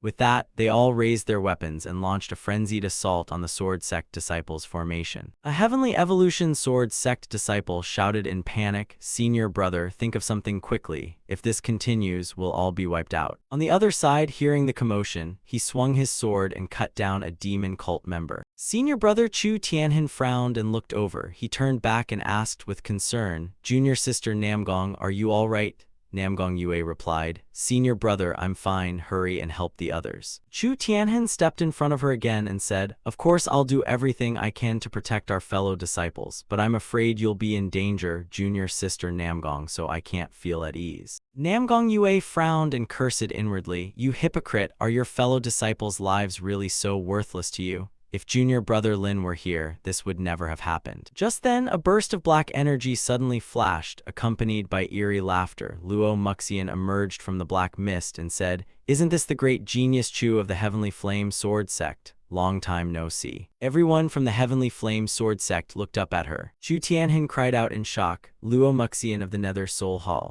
Luo Muxian smiled lightly. "I didn't expect senior brother Chu to still remember me. It seems our battle last year left you constantly thinking about me."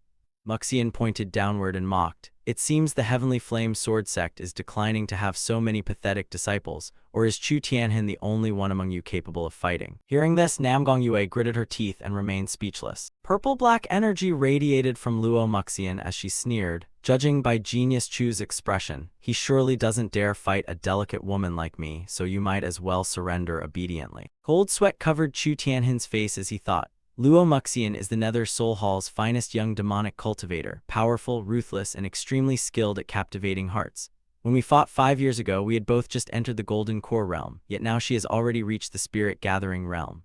He looked upward at the black-robed figures standing behind her. Chu Tianhin studied them and thought, every one of them has a powerful aura and unfathomably deep cultivation. Furious, Namgong Yue raised her sword and charged forward, shouting, "Demoness, don't be so arrogant, take my sword." Seeing this, he anxiously shouted, "Junior sister, don't, you're no match for her." Ignoring him, she raised her sword and charged straight at Luo Muxian. Luo Muxian smiled at the approaching blade. "Little junior sister, your talent isn't bad. Given more time, even I might fear you a little, but right now you're still far too inexperienced." Luo Muxian raised 2 fingers, casually deflected Namgong Yue's sword tip aside and said, "So I've decided to send you to your death first." Namgong Yue's eyes widened in shock. She actually deflected my sword so effortlessly. Luo Muxian then waved her hand, sending a black silk ribbon straight toward Namgong Yue's abdomen. The strike sent Namgong Yue flying backward as she spat out a mouthful of blood. Seeing Namgong Yue sent flying, Chu Tianhin anxiously shouted, "Junior sister." Blue light flashed in his eyes as he gritted his teeth and roared, "Luo Muxian." Chu Tianhin immediately charged at her and shouted, "Since you seek death, I'll grant your wish." He raised his sword high and slashed down with all his strength. Chu Tianhin's slash was instantly entangled by Luo Muxian's black ribbon as she teased,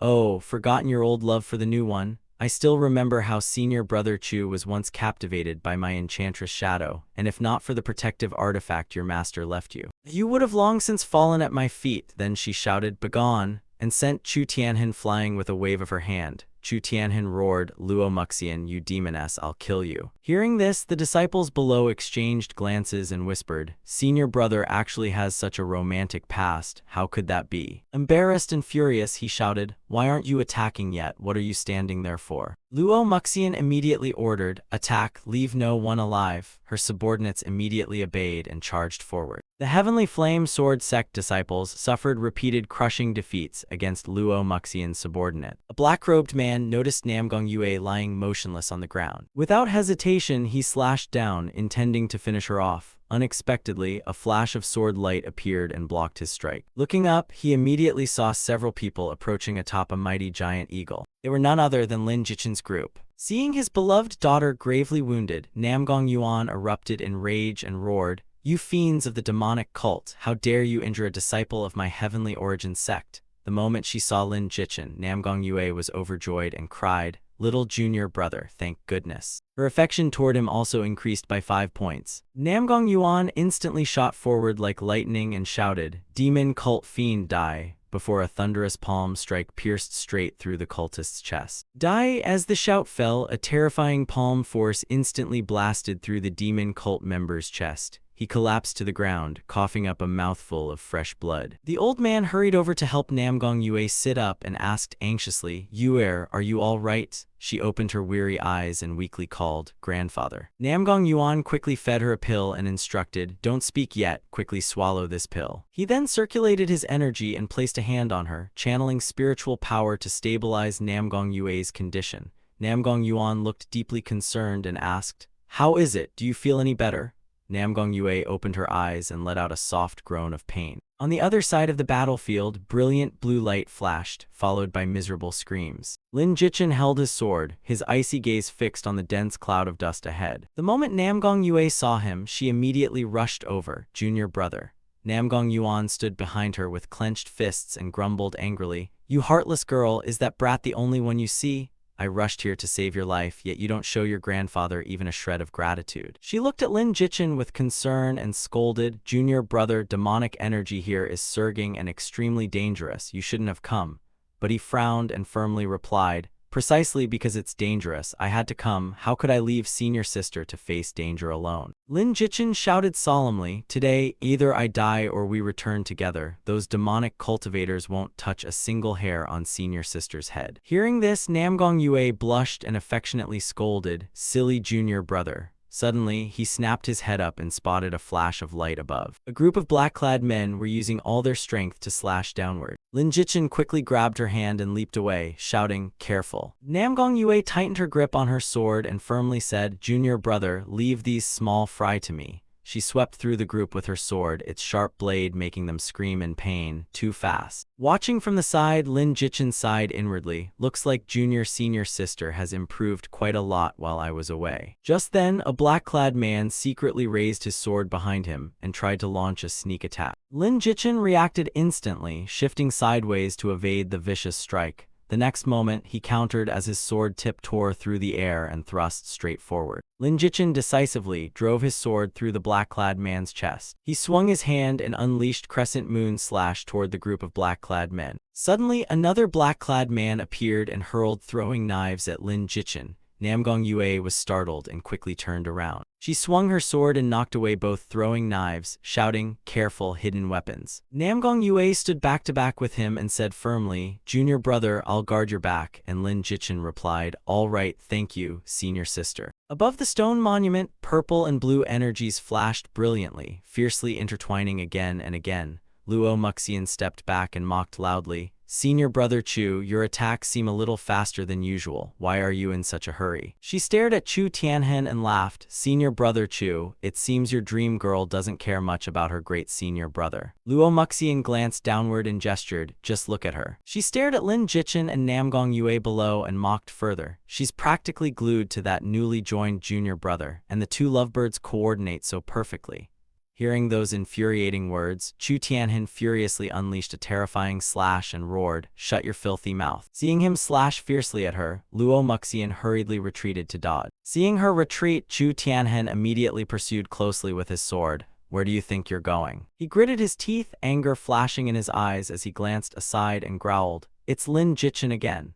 Tianhin's face twisted with rage as he launched a vicious strike at Luo Muxian, but she easily dodged while he muttered bitterly, I heard he had designs on junior sister before, and seeing it today proves the rumors true. His teeth clenched as if about to shatter while he cursed inwardly, damn you, Lin Jichin. Chu Tianhin stared fixedly at the other's back, his pride deeply wounded. I am the dignified senior brother of the noble heavenly evolution sword sect, so how am I inferior to that guy? His inner demon surged violently, screaming in his mind, why did he steal my junior sister? Why, Lin Jichin, Lin Jichin, Lin Jichin. Unable to endure the torment, Chu Tianhin clutched his head and roared Lin Jichin's name toward the sky. Seeing the fish take the bait, Luo Muxian smirked triumphantly and declared, the inner demon has truly taken root. Seizing the chance, she struck his chest with a full-force palm. Instantly, a beam of purple light descended from above and crashed into the ground with terrifying force. Chu Tianhin stared in horror at the glowing golden mark on his chest and cried,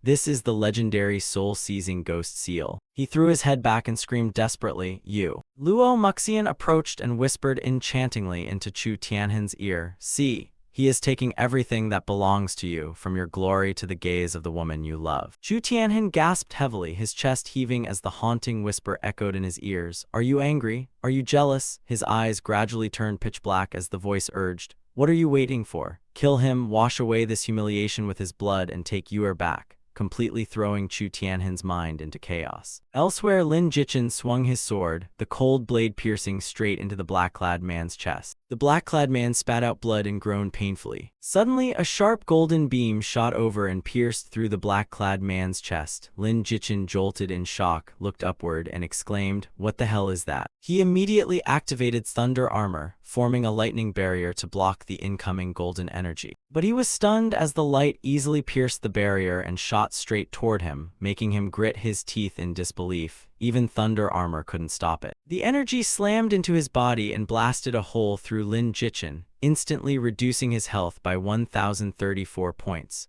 A sword glowing with golden light stabbed into a nearby rock and trembled violently. Lin Jichin staggered and bent over as drops of fresh blood fell onto the ground. Gritting his teeth through the pain, he clutched his wound with one hand, looked up, and shouted, it was you. Seeing the figure floating in midair, Lin Jichin angrily yelled, Chu Tianhin, have you gone mad? Namgong Yue was also horrified by the scene and shouted, senior brother, what are you doing? Stop right now. But Chu Tianhin's eyes had already turned completely black as he coldly raised one hand. The golden sword embedded in the rock instantly reversed direction and flew back toward its master. He gripped his sword tightly and raised it skyward, radiating murderous intent. Chu Tianhin slashed down with all his strength, roaring madly, die, all of you die. Lin Jichin hurriedly blocked the strike and frowned, shouting, Chu Tianhin, we have no grudge against each other, so why are you suddenly attacking me? Elsewhere, a crisp cracking sound rang out as countless fractures spread across the stone tablet. Dense purple demonic energy surged violently from the cracks.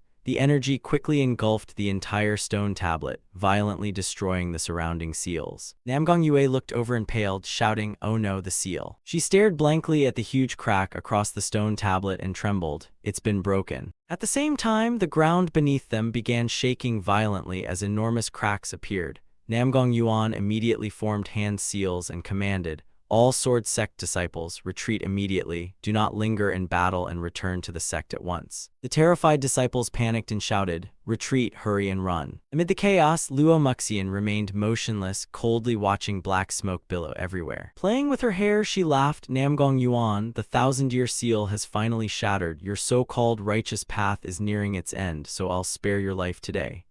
Muxian narrowed her eyes and exclaimed excitedly, next time we meet, I'll take your head. She then transformed into black smoke and flew away. Namgong Yuan looked up and shouted, demoness, don't even think about escaping. Namgong Yue pointed over and cried, grandfather, Chu Tianhin betrayed us during battle and attacked his fellow disciples. Quickly restrain him.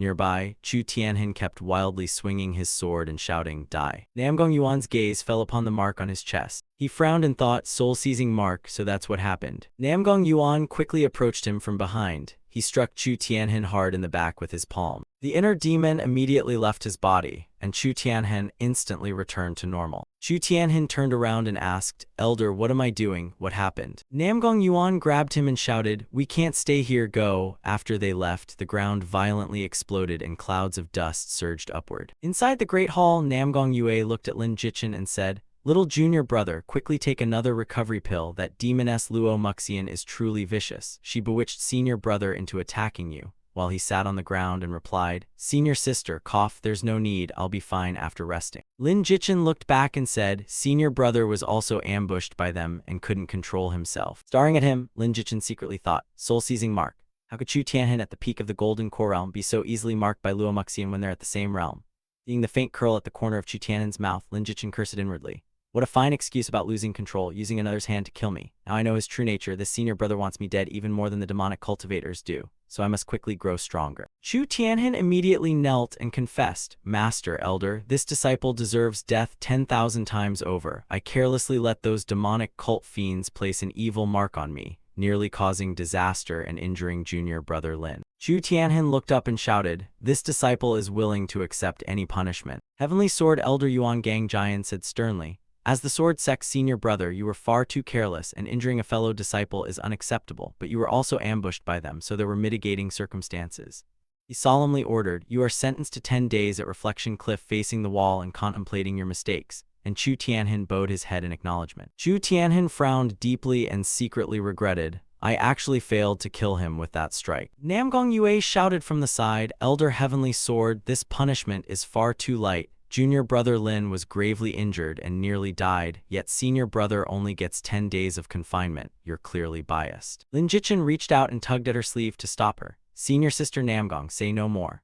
Holding his wound, he said, "Elder, this disciple believes senior brother had absolutely no ill intent. Luo Muxian is the demon cult's holy maiden and her methods are bizarre and unpredictable. So if even senior brother with his cultivation was affected, it proves how formidable she is." Lin Jichin frowned and trembled slightly, saying, "Senior brother normally seems to have some misunderstanding toward me, but I know he is upright and honorable and would never use public matters for private revenge, much less deliberately borrow a demonic cultivator's hand." At this point, he lowered his head and coughed, while Namgong Yue quickly supported Lin Jichin and cried, "Junior brother." The other elders crossed their arms and remained silent. Seeing this, Chu Tianhen trembled all over and gritted his teeth, cursing inwardly, "Damn Lin Jichin, pretending to be pitiful just to gain sympathy." Just then, everyone saw Ling Feiyin appear at the entrance and shouted, "The sect master is here." She walked step by step into the main hall. Everyone stared at Ling Feiyin in disbelief and thought, Sect master, wasn't the sect master in seclusion? Why has she come out?"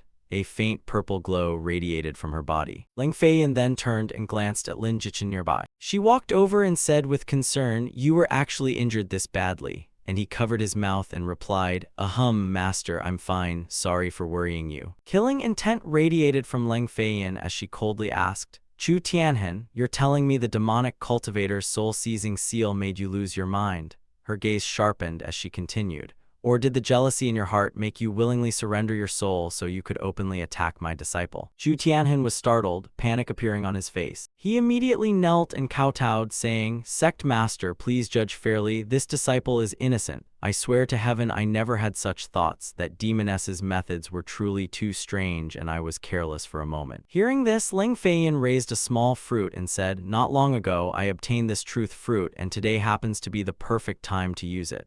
She stared at Chu Tianhen and said, "If you have nothing to hide, eat this fruit so I can learn the whole truth." Hearing this, he trembled all over and stared hesitantly at the small fruit. Yuan Gang Giant immediately clasped his hands and pleaded, "Sect master, please calm your anger. Chu Tianhen grew up under my care and has always been kind and upright. He would never do such a thing. There must be something more to this. Please investigate carefully." Ling Feiyin angrily shouted, "Kind and upright?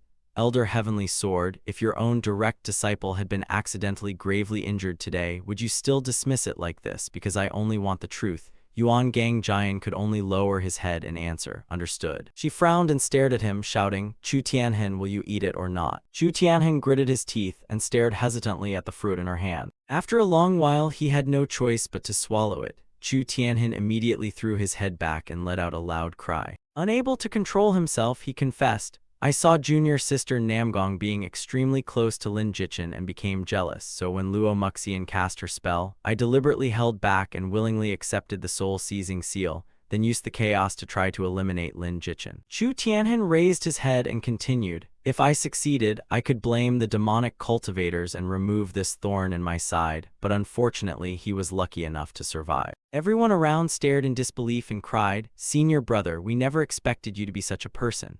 While Namgong Yuan also lowered his head and sighed. Killing intent erupted from Lang Feiyin as she shouted, for your selfish desires you embraced demonic influence, harmed a fellow disciple, and framed others. Elder Heavenly Sword, is this the fine disciple you raised? She frowned, turned toward him and asked, tell me, what punishment does such a wicked disciple deserve? Yuan Gangjian frowned hesitantly, this. After a while, Chu Tianhen broke free from the fruit's control and began breathing heavily. He frowned in panic and thought, it's over, completely over. After everything ended, Lang Feiyin raised a medicine bottle and said, this is a 9-revolution jade dew pill, extremely effective for internal injuries, take it. She looked at Lin Jichin and instructed, with me here today, no one can bully you. He accepted it and said, thank you, master, I understand. Lang Feiyin smiled and left, saying, I am going back now, you should rest early too. Jichin tightly held the medicine bottle and watched her departing figure. Just then, he was startled by a system notification reading, friend request received from Gu Qiexu, please confirm. Her face appeared as she shouted, Little Lin. Lin Jichin was surprised and asked, Sister Gu Qiexu, when did you enter 8 Desolations? Gu Qiexu glanced at the nearby people and said, Little Lin, let's not talk about that now. I just received a recommendation letter from the Profound Medicine sect, but several people keep following me, demanding I add them as friends or they won't let me leave the village, and they've already killed me back to town several times. Hearing this, he urgently shouted, Sister, send me your location, I'll come find you. On the other side, 3 men surrounding Gu Qiexu teased, Pretty girl, you're really stubborn. How many times have we sent you back to recover and you still won't submit? Exactly, just add us as friends and you won't have to suffer. Right, a girl like you needs support in this game, add us and we'll take you leveling later. She lowered her head and pursed her lips, thinking the game rules say friends can make physical contact, so these guys only want to take advantage of me. Suddenly, a streak of white light flashed across the sky. One man turned and shouted, look, someone is flying toward our village. Seeing Lin Jichin standing on a sword, everyone exclaimed, whoa, sword flight, if I'd known earlier I would have chosen sword cultivation, that's so cool. Is he an NPC? Otherwise, why would he come to a beginner village? Could there be a quest here? Right afterward, he gently landed in front of Gu Qiexu. The crowd stared at Lin Jichin and clamored. A high-level expert came to the beginner village to bully newbies, but why did he land right in front of us? Could we be the chosen ones? He turned to Gu Qiexu and asked, Sister, are you all right? She wiped her sweat and stood up. Little Lin, you finally came. Hearing this, they exclaimed in shock. They know each other. Lin Jichin turned and glanced at them. Then he swung his hand and sent all 3 flying away. The 3 men threw their heads back and screamed in pain, damn it, I don't want to respawn again. The 3 players flashed and instantly vanished, leaving only faint glows behind. Lin Jichin turned back and reassured Gu Qiexu, Sister, everything is fine now, follow me and I'll take you to the Profound Medicine sect. If anyone dares bother you again, just call me. Gu Qiexu stared at him with sparkling eyes and nodded. Soon, she and Lin Jichin sat on the flying sword, slicing through the vast night sky. Looking down from the height, Gu Qiexu softly asked, Little Lin, can you fly a little slower? I'm a bit scared. He looked back and said, Don't be afraid, just hold on to me tightly. She immediately hugged him and blamed herself. Little Lin, it's all because I'm useless, even such a small matter made you worry. Lin Jichin exclaimed, What are you saying? Why be so distant? Besides, you just started playing, how could you fight those 4 alone? Even if you don't know how to play, I promise to guide you step by step and make you the greatest healer in 8 Desolations. Before long, the 2 landed outside the Profound Medicine sect. The surrounding people stared and gossiped. Wow, this guy is so handsome. Seriously handsome, but why does he look familiar? Wait, isn't that Lin Jichin, the #1 expert of the immortal martial world? Hold on, who's that girl beside expert Lin? Could she be his girlfriend? Hearing this, Gu Qiexu hurriedly explained, I'm just his older sister, not his girlfriend. The crowd immediately teased, so you're expert Lin's sister. Hello, sis, do you need another younger sister? Suddenly, a voice called out twice, making Lin Jichin turn around. Fellow Taoist Lin. Fang Qingzhu smiled brightly and waved, it really is you. He smiled and greeted fellow Taoist Fang Qingzhu. She looked at Gu Qiexu beside him and asked, Who is this? Lin Jichin smiled and introduced, This is my sister Gu Qiexu. She's a newcomer. I brought her to the Profound Medicine sect and hope your sect can look after and train her. Fang Qingzhu nodded in realization, so that's how it is. She immediately turned back and said, "Everyone, quickly take Sister Gu inside to meet Master, just say I recommended her." And a voice clearly answered in agreement. The group surrounded Gu Qiuxu and led her away, saying, "Sister Gu, please come with us," making her anxiously call Little Lin, while Lin Jichin comforted her. "Don't worry, Gu Qiuxu, focus on cultivating here and I'll visit you soon." Fang Qingzhu watched her disappear into the distance and sighed, "I never expected Sister Gu to have such excellent potential." Lin Jichin scratched his head and asked, "By the way, fellow cultivator Fang Qingzhu, where are you going?"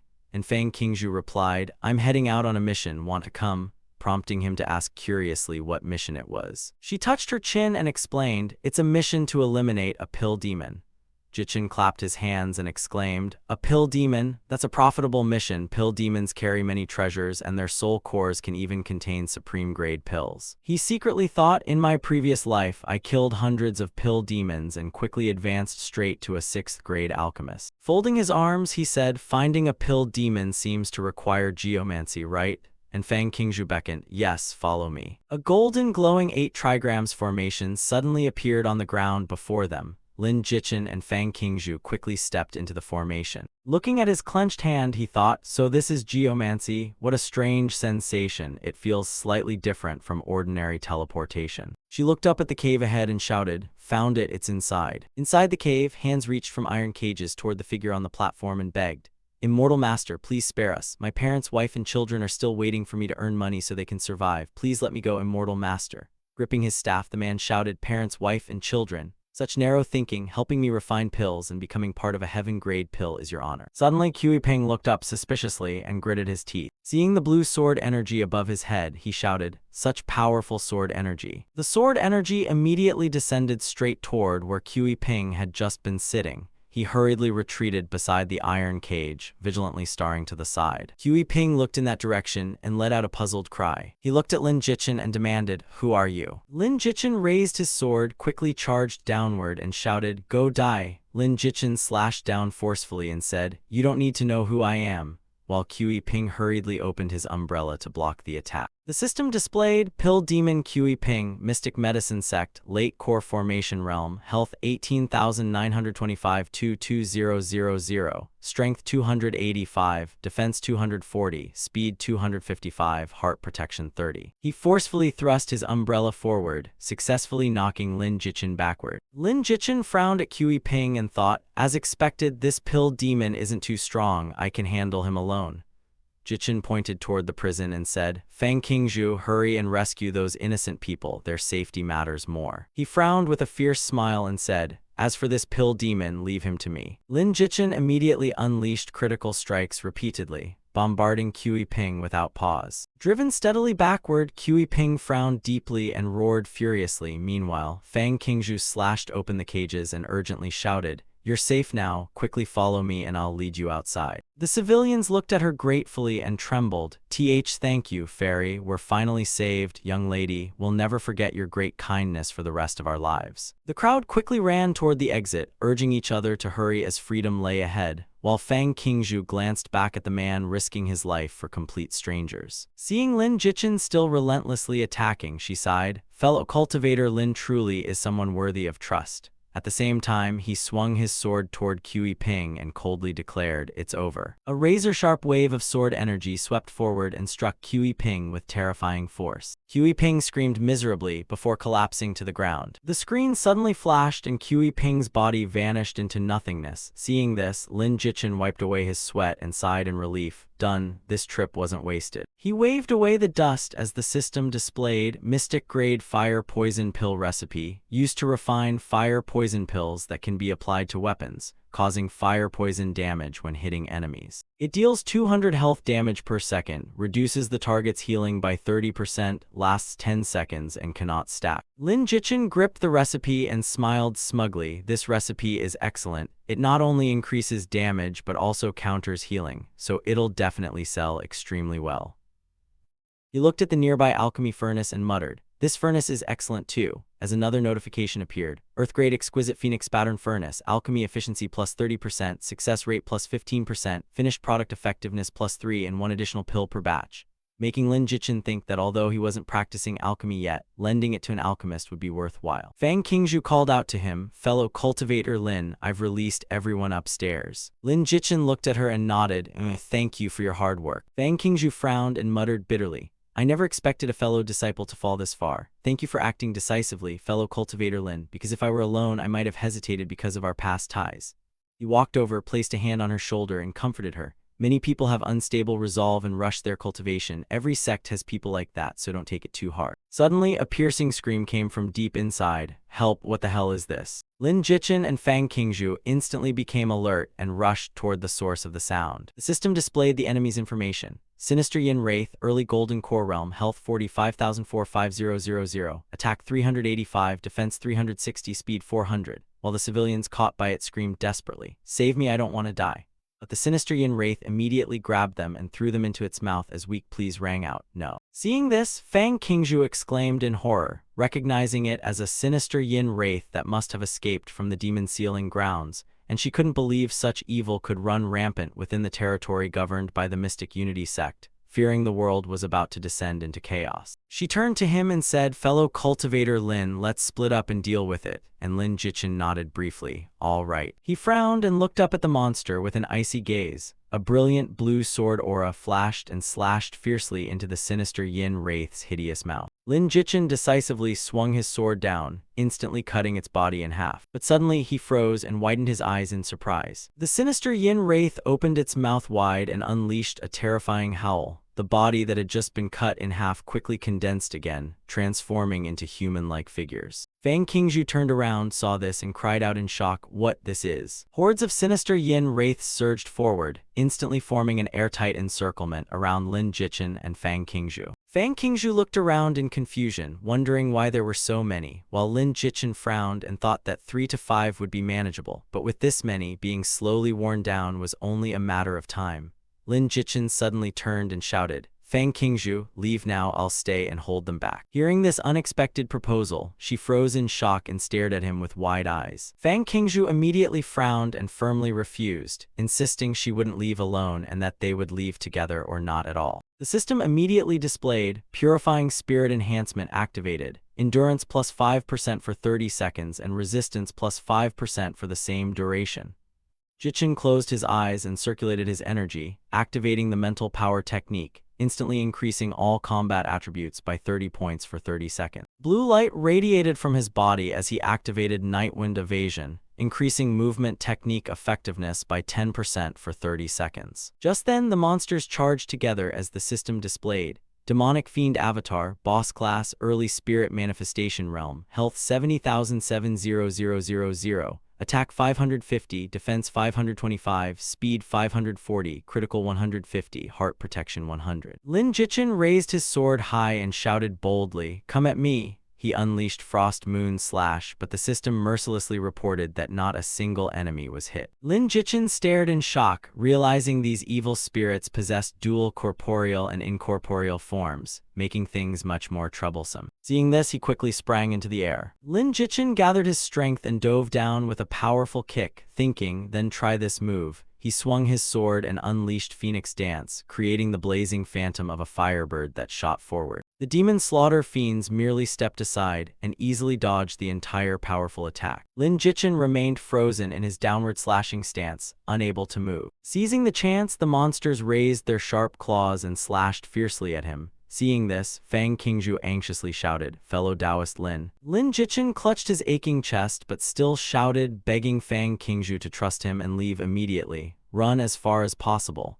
threatening that if she refused, he would cut ties with her forever and never care about her again. Hearing those harsh words, she could only stand silently rooted to the spot, completely motionless. The young man raised a brilliant purple demon core and shouted provocatively at the ugly monsters, "Rare Lightning Dragon Demon Core, special bargain price." Lin Jichin held the item high as purple light gathered around it and hawked it like a live stream seller. Only 998, first come first served, whoever grabs it gets it. Seeing the demon slaughter fiends take the bait and chase him, he turned back and shouted at Fang Qingzhu to run. The girl painfully shut her eyes as 2 streams of hot tears rolled down her cheeks. Meanwhile, Lin Jichin fled desperately ahead with an entire pack of demon slaughter fiends chasing him. A smug smile curled across his lips. Everything was going according to plan. Lure them away first and figure out the rest later. After running for a while, Lin Jichin finally turned to look behind him. He suddenly stopped and slashed hard at an enemy, but the monster easily sidestepped the attack. An eerie green light flashed as the demon slaughter fiends continued charging ferociously.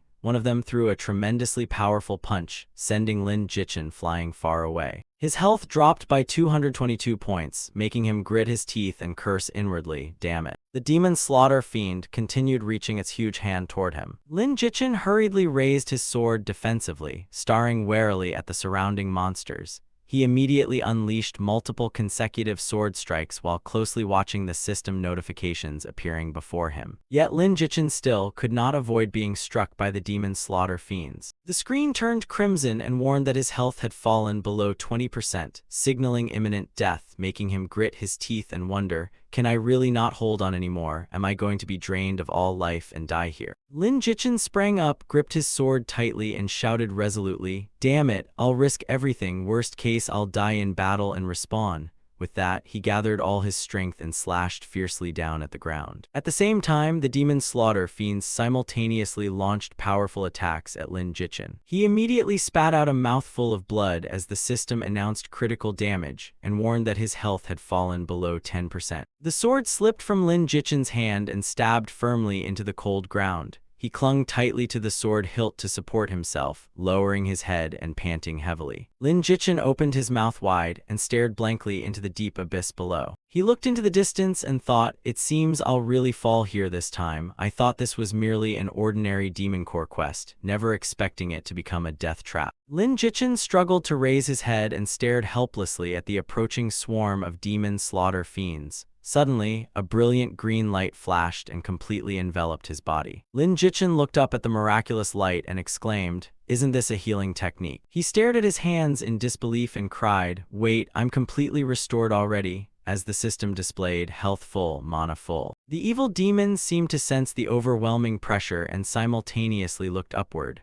From the sky, a slender, flawless white hand slowly reached out. That hand clenched firmly, effortlessly crushing the evil demons like ants. Lin Jichin looked toward the dazzling light and instinctively raised a hand to shield his eyes. He stared blankly at the radiant source, eyes wide without blinking. Yun Lanny, sect leader of the mystic medicine sect, wearing a light veil, slowly stepped out of the void. Lin Jichin was stunned as she stopped directly before him. He immediately bowed with clasped hands and respectfully said, thank you, senior, for saving my life. Yun Lanny glanced back and calmly said, Fang Qingzhu reported that you saved her, so it is only right that I save you in return and repay that favor. Jichin was stunned and thought, good heavens, she can casually cast such a powerful healing technique. Her cultivation must be at least on the level of an inner hall elder. She turned toward him and introduced herself imposingly. I am Yun Lanny, the current sect leader of the mystic medicine sect. Lin Jichin was utterly shocked and thought, Yun Lanny, sect leader of the mystic medicine sect, will become one of the supreme overlords after the two worlds merge, with fame no less than my own master's. Yet the server has only been open for a little over a month, and I've already met a second Ascension Realm powerhouse. Lin Jichin hurriedly bowed respectfully and said, Junior Lin Jichin, disciple of the Heavenly Flame Sword sect, greets sect leader Yun. Hearing his sect's name, Yun Lanny raised an eyebrow and asked, the Heavenly Flame Sword sect? Interesting, which sword sect elder is your master? Maintaining his respectful expression, he honestly replied, my master is Lang Feiyan. The moment she heard that name, Yun Lanny's gaze instantly became razor-sharp as she shot him a sideways glance. She sneered coldly, so you're Lang Feiyan's disciple, you saved Fang Qingzhu and I saved you. One life for another, so neither of us owes the other anything.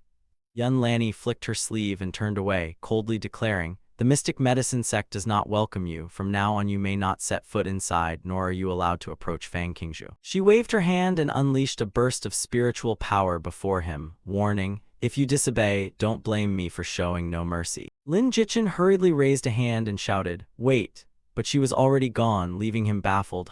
What the hell was that? She changed attitude faster than flipping a page. Haven't the sword sect and mystic medicine sect always stayed out of each other's affairs, or does she have some deep grudge against my master? Afterward, he could only walk dejectedly down to the foot of the mystic medicine sect's mountain. Two female gatekeeping disciples suddenly appeared and blocked Lin Jichin, saying coldly, By order of the sect leader, the mystic medicine sect does not welcome you. Please leave. Seeing this, he sighed helplessly and thought, great, I've really been blacklisted, even though everyone welcomed me warmly when I first arrived. What kind of ridiculous situation is this? Just as Lin Jichin turned to leave, Gu Qiuxu hurried over from behind and called, Little Lin, wait. He turned and called Gu Qiuxu. As she rushed over and anxiously said, Little Lin, senior sister Feng just told me you offended sect leader Yun. What happened? She said she wants to ask Master to forgive you. Hearing this, he closed his eyes helplessly and explained, Sis, I wouldn't dare offend her. She probably has some history with my masterling Fei Yin, because the moment she heard that name her face turned stormy, so I was completely caught in the crossfire. Lin Jichin glanced toward the cloud-covered mountaintop and sighed, it must be some old grudge, and as her disciple I've somehow become the scapegoat. What terrible injustice. Gu Qiuxu covered her mouth and giggled, teasing, that's quite dramatic, let me ask Master what really happened.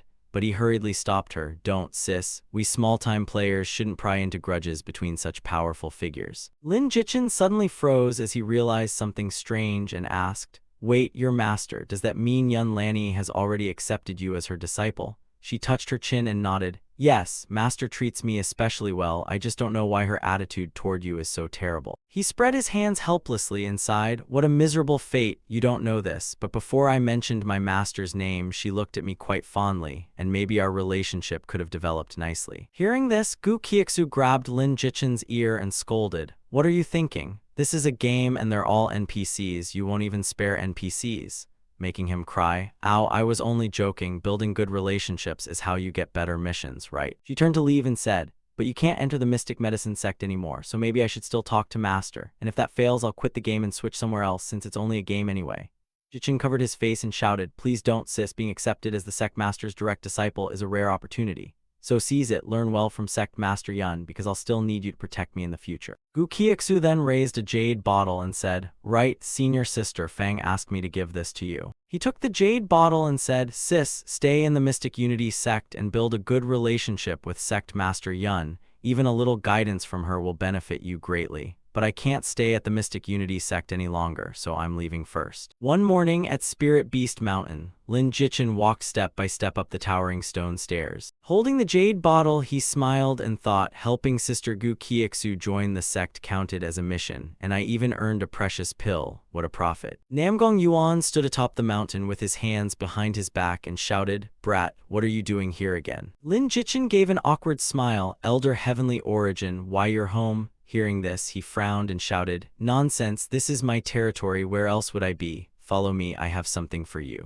Lin Jichin followed Namgong Yuan into the bamboo forest and asked suspiciously, Elder, is there something else? Namgong Yuan stopped and said, although the sword sect suffered heavy losses this time, fortunately you warned me to rush over as reinforcement. Otherwise our disciples might have suffered even heavier casualties. He turned toward Lin Jichin and added, after the meeting, the 12 elders decided to reward you. Jichin asked in confusion, a reward? Namgong Yuan tossed him a token and a scroll, saying, these are your rewards, brat, don't get complacent, keep working hard. As he caught them, the system displayed, Heavenly Flame Sword Sect Contribution Token, 10,000 points. Earthgrade Supreme Art, Mountain Splitting Sea Severing Sword.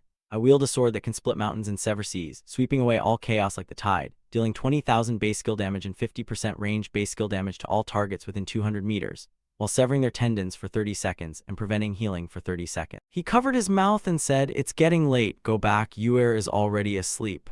Jichin immediately clasped his hands and said, understood, I'll come visit senior sister another day. Namgong Yuan watched his departing figure. Stroking his beard, he frowned and thought, this brat is sincere toward Yuer, but still, it won't do. That night inside the small courtyard, Lin Jichin opened the body-refining pill bottle. He then tilted his head back and quickly poured it into his mouth. Waves of blue spiritual energy rapidly flashed around him. The system immediately displayed, breakthrough to mid-crystal formation realm. All base attributes plus 40, health plus 4000, mana plus 4000, consuming a supreme grade body refining pill grants plus 80 free attribute points. He frowned at the flashing notification. Congratulations, player Lin Jichin. Your cultivation has reached the mid-crystal formation realm. Lin Jichin immediately stood up and quickly walked outside. Looking ahead, he thought, with the body refining pills boost, cultivation really advances quickly, but I've just reached the mid-crystal formation realm and already hit another bottleneck, so I'll need more pills to keep breaking through. Lin Jichin stood with his hands on his hips, staring at the notification panel before him. A notification appeared, extremely difficult mission. Lead a training expedition. Lead 50 Outer Hall disciples to Storm Valley for 3 days. Ensure every disciple's safety and return without a single death to complete the mission. Rewards: 1,500 low-grade spirit stones, 1,000 sect contribution points, 1 supreme-grade body refining pill, and 1 mystic-grade secret technique.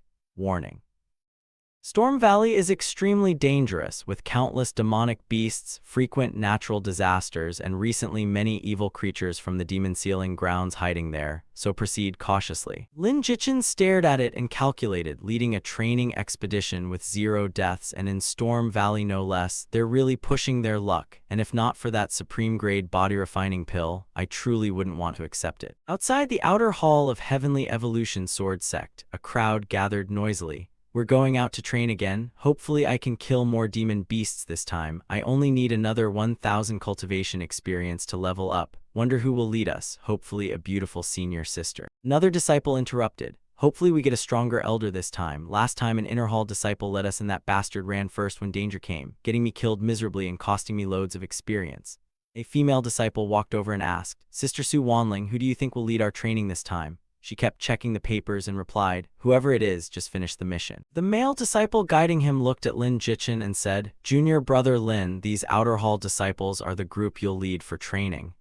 Lin Jichin immediately cupped his hands. Thank you for guiding me, senior brother. He also cupped his hands and smiled at Lin Jichin. No need to be polite, junior brother Lin. If you need anything later, just come find me. Suddenly, someone shouted loudly, everyone look, the team leader is here. The female disciple pointed at Lin Jichin and shouted, Sister Su Wanling, look, it's Expert Lin. How did he become team leader? Su Wanling also exclaimed in surprise, Expert Lin is actually the leader. Lin Jichin walked toward the crowd and clearly announced, I will lead this training trip, and I hope everyone follows my commands during these 3 days. He swept his gaze across the crowd and warned, anyone who acts alone or disobeys orders will lose all assessment points, so if anyone refuses to accept this, leave now and I'll replace you. The others immediately muttered loudly, enjoy acting mighty now, just don't embarrass yourself by needing us to protect you later. Exactly, he's only at the Crystal Formation realm, while I'm already at the Golden Core realm. Everyone record everything. If Lin Jichin runs away in danger, upload it afterward and humiliate him online. Jichin raised 3 fingers and said, remember, for the next 3 days everyone must act together. He pointed ahead and instructed, if you need pills or other supplies, buy them now. I'll give you half an hour, then gather at the city gate exactly 30 minutes later. Hearing this, everyone quickly turned and left. All right, let's go see what food to buy for the road. I'm going to buy some health recovery pills first. Right afterward, Lin Jichin raised his hand and lightly snapped his fingers. He looked at the iron-eating beast beside him and called, Fat Bear, come out, I'll feed you, we're leaving soon. Su Wanling hurried over and praised, Expert Lin, your spirit pet is really adorable. She looked at him and asked curiously, I never expected you to lead our training. How did you get this assignment? I don't think I've ever seen you accept this kind of mission. Lin Jichin smiled brightly and shouted, it's my first time, so I'll have to rely on you. Hearing this, Su Wanling froze and let out an embarrassed exclamation. He raised both hands and laughed, just kidding, wanna ride the bear around? She asked in disbelief. Can I? Lin Jichin calmly replied, of course, this guy loves having beautiful women ride him. Su Wanling climbed onto the iron-eating beast and smiled. I didn't expect it to be so obedient. Lin Jichin sat behind Su Wanling and shouted, let's go, we're heading into the bamboo forest. Iron-eating beast quickly carried the two toward the dense bamboo forest. Suddenly, her expression darkened as she silently stared ahead. Not far away, an agitated voice rang out, what do you people mean by this? The mighty Eternal Guild actually takes advantage of others in trouble. That's filthy. Su Wanling turned back and asked, Expert Lin, did you hear that? Lin Jichin frowned and replied, they're from the Eternal Guild. Xing Sen pointed at her face and shouted, Shi Ziyu, so even you have a day like this? You drew plenty of valuable items from our guild shop. Did you really think you could just walk away freely? Lin Jichin froze upon hearing this and thought, Shi Ziyu, could she be Shi Ziyu, the luckiest player from my previous life? Shi Ziyu crossed her arms and mocked back, you opened a business and I won the draws through good luck. Your guild is so big, yet you can't handle losing. Hearing this, he raised his hand and shouted, I'll consider everything else a gift. Just hand over that golden core from the mystic turtle pet and we'll let you leave. Xing Sen's expression darkened as he threatened with a smile, otherwise, you might as well start a new character. Sitting atop the iron-eating beast, Lin Jichin spoke up, Hey, a bunch of big men bullying one girl doesn't look very good, does it? He added disdainfully, you eternal guild trash. The people behind Xing Sen turned around and shouted, Lin Jichin, what did you just say? Lin Jichin pointed at them and mocked. Sorry, I meant my friends from the Eternal Guild. Isn't it embarrassing for a bunch of grown men to bully one girl? Xing Sen turned and shouted, Lin Jichin, considering your friendship with our guild leader, I advise you to mind your own business. He frowned and barked, otherwise don't blame us for getting rough. Lin Jichin smiled and raised his hand, so you know I'm acquainted with guild leader Wang, but he bared his teeth in a malicious grin. I don't know you though, so who the hell are you? I'm meddling whether you like it or not. The group angrily shouted, you. Xing Sen raised his hand to stop them. Wait, back off, all of you. Lin Jichin, I've already heard quite a bit about what you've done in the 8 Wastes. He summoned his weapon and laughed. You're a sword cultivator, right? Good.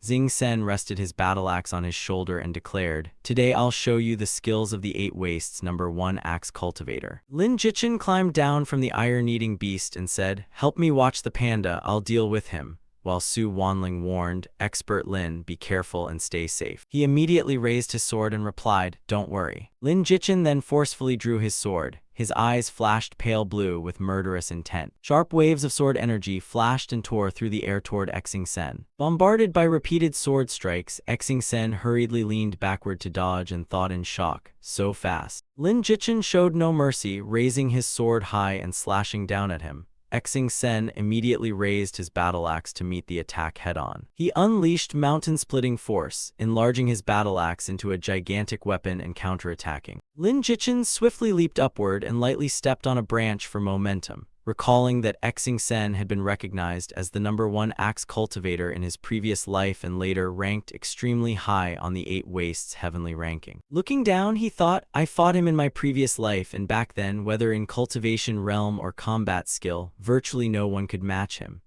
Jichin charged downward with his sword and confidently thought, but I've already completely transformed compared to my former self. He activated Phantom Step, his ghostly movement turning him into a brilliant golden streak charging forward. Xing Sen stared wide-eyed at the light rushing toward him and shouted, What? Lin Jichin swept his longsword horizontally and slashed hard across Xing Sen's neck. Xing Sen turned in bewilderment and thought, he just cut straight through me, and why did an ordinary attack trigger a critical hit? He opened his mouth and groaned painfully. Driven by the pain, Xing Sen spun around with a roar and launched an attack forward. Lin Jichin immediately slashed forward to clash with him. Xing Sen was blasted by waves of sword energy, causing blood to gush violently. Xing Sen threw his head back and screamed miserably toward the sky. He frantically unleashed Hell Ghost Axe, creating a gigantic phantom axe that swept across the ground. Lin Jichin frowned and snorted, blaming himself for carelessly failing to dodge as the system warned. Bleeding,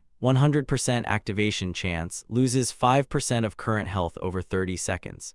He immediately counterattacked Xing Sen with Crescent Moon Slash. Xing Sen took the sword energy head-on as the system announced, minus 1,850 health, 100% chance to inflict slow for 10 seconds, 10% chance to inflict freeze for 3 seconds. Frozen stiff in place, Xing Sen stared in disbelief and thought, no way, a 10% chance actually triggered. What kind of ridiculous luck is this? Xing Sen could only look up at Lin Jichin descending from above and inwardly groan, this is bad. Lin Jichin raised his sword high and declared, I have a single sword strike that can sever mountains and seas, sweeping through chaos like a tidal wave. Lin Jichin unleashed the mountain-severing, sea-splitting sword, cleaving his opponent in two with a single strike. The violent red sword energy continued straight toward the distant forest. He stood silently, staring at the glowing item drop that appeared before him. Seeing this terrifying scene, the 2 underlings behind him cried out in shock, Sen, brother Sen. The 2 turned deathly pale and shouted, run, hurry, go tell the guild leader. But before they could move, a razor-sharp sword aura swept across their bodies. 2 stone markers flashed as cold blue light appeared on the ground. Lin Jichin glanced at the 2 markers and said coldly, still trying to run. He turned back and said, it's done, go collect the soul seeds and share them with the Sisters of the Moon Shadow Guild. And Su Wanling asked in surprise, you're giving them all to us? Thanks, great Master Lin. Shiziyu immediately clasped her hands and smiled. Thank you for your righteous rescue. I, Shiziyu, will never forget this kindness. She reached into her robe and took out a medicine bottle. Oh right. Shiziyu raised the bottle and said, this is a healing elixir I won from a draw earlier. It works very well, take it. making Lin Jichin think in surprise, no wonder she's the luckiest woman in the 8 desolations, she's truly generous. He stared at her and thought, in my previous life she made tens of millions through her lucky draw talent, but also offended countless people and was eventually hunted down and brutally killed by a band of robbers. Lin Jichin accepted the bottle and smiled, thanks, but I still want to warn you, relying on your talent can make you rich in this game, but it can also easily offend many people, perhaps even some major powerhouse. He frowned and looked at her seriously, warning, when that happens, they might even track you down in real life and spend heavily to put a price on your head. Ziyu covered her mouth and exclaimed in horror, there are really people that vicious. Lin Jichin crossed his arms and sighed inwardly. People say the human heart is unpredictable, but this girl before him was truly innocent to a fault. She clutched her head and cried, then maybe I should quit this game before I lose my life without even making money. But he reassured her, it's not that serious. When you open soul seeds, your chances of getting treasures should be higher than normal. So use those treasures on yourself and focus on growing stronger. Then once you're powerful enough, you won't need to fear any villain. Hearing this, Ziyu clenched her fist and declared with determination that she understood. Su Wanling walked over and asked, hey, great Master Lin, almost everyone has gathered. Can we set off now? Lin Jichin immediately clasped his hands and replied, we still have something to do. See you another time. And Ziyu returned the gesture, until we meet again. Inside Storm Valley, the crowd looked ahead and discussed excitedly, the destination is right ahead, keep it up everyone, no wonder this place is called Storm Valley, the wind is so strong we can barely stand. Jichin stood atop a high boulder and loudly ordered everyone to reorganize the formation. He looked around and ordered, we'll stop here for today, gather at exactly 9 a.m. tomorrow, everyone rest and recover, I'll personally keep watch tonight. The next day, urgent gathering calls rang out outside the tents. Players emerged one after another as their status changed to online, while excited voices shouted, gather up, move faster. Lin Jichin looked around, then glanced at the notification above, showing 48 players currently online. 2 players in the corner discussed in confusion, strange, why are 2 people still offline? If I'd known, I would have eaten breakfast before logging in instead of standing here starving. He looked at the crowd and reassured them, some team members still haven't logged in, please be patient and wait a little longer. Only after quite a while did 2 female players casually appear. The crowd stared at them and complained loudly, so it was these 2, how can they make so many people wait this long? The 2 walked up to Lin Jichin and apologized, saying, leader, sorry, though their attitudes showed little remorse. His expression darkened as he coldly criticized, you're exactly 2 hours late. One girl lowered her head and whined softly, come on, I just overslept a little, girls need enough sleep or our beauty will fade. Jichin frowned and shouted, you've been late every day for these 3 days, so I'll directly deduct points from both your expedition evaluations. The girl beside her immediately jumped up in protest. Why? We were only a little late. Isn't it perfectly normal for girls to be late to appointments? He coldly glanced at them and shouted, with that attitude, get lost and go back. I don't have time to lead you anymore. Thinking that at worst the mission would fail and he could retake it, but bringing such useless teammates would inevitably cause disaster. Another woman crossed her arms and challenged him. Hey, are you even a man? Don't you have any manners? A petty man like you is truly unbelievable. While the woman with bangs beside her chimed in, exactly, apologize to us right now, otherwise nobody is doing this mission.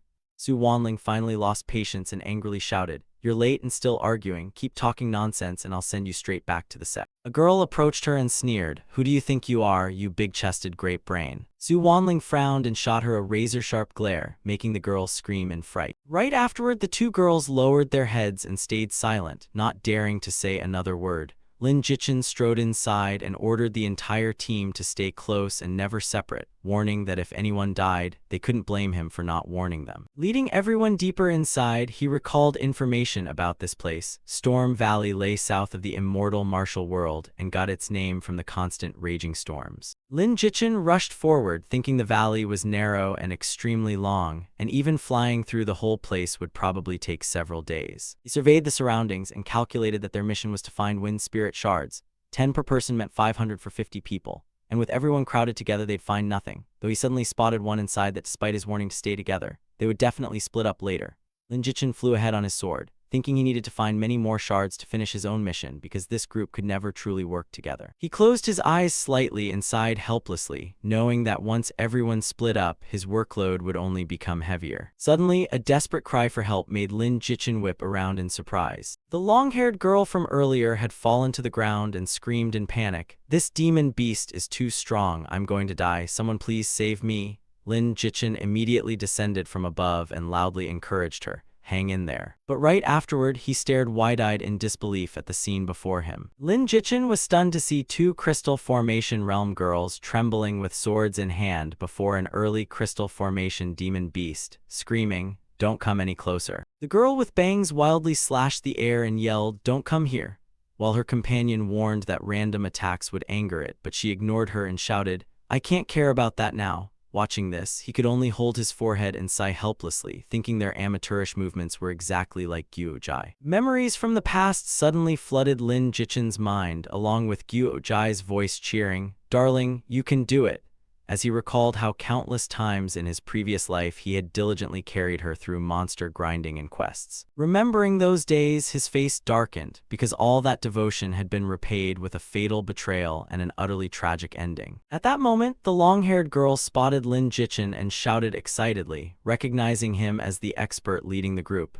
The two girls began crying desperately, begging the handsome expert to save them because the demon beast was far too strong for them. Lin Jichin rubbed his forehead and calmly replied, "No rush, keep fighting it a little longer." The two girls were knocked backward by the demon beast and screamed desperately that they could no longer hold on. The young man crossed his arms and let out a weary sigh. In an instant, a sharp sword aura flashed and pierced straight through the monster's back. The girl with bangs stared blankly and asked innocently, "Is it over already?" Seeing the shard drop, the two girls beamed and cheered that the mission was complete, repeatedly thanking the handsome expert for saving them. Suddenly, both girls jolted in shock as Lin Jichin's figure vanished. In the blink of an eye, he swiftly grabbed the blue shard. The two girls hurried after Lin Jichin, sweetly calling, "Handsome brother." The short-haired girl smiled and asked, "We'll let you have the equipment, but could you leave the wind spirit shard to us?" The other girl boldly lifted her skirt slightly, admitted they were wrong earlier, and made a suggestive offer, saying that if he helped finish their mission, she would send him revealing photos after logging out, including the black-stocking kind he liked.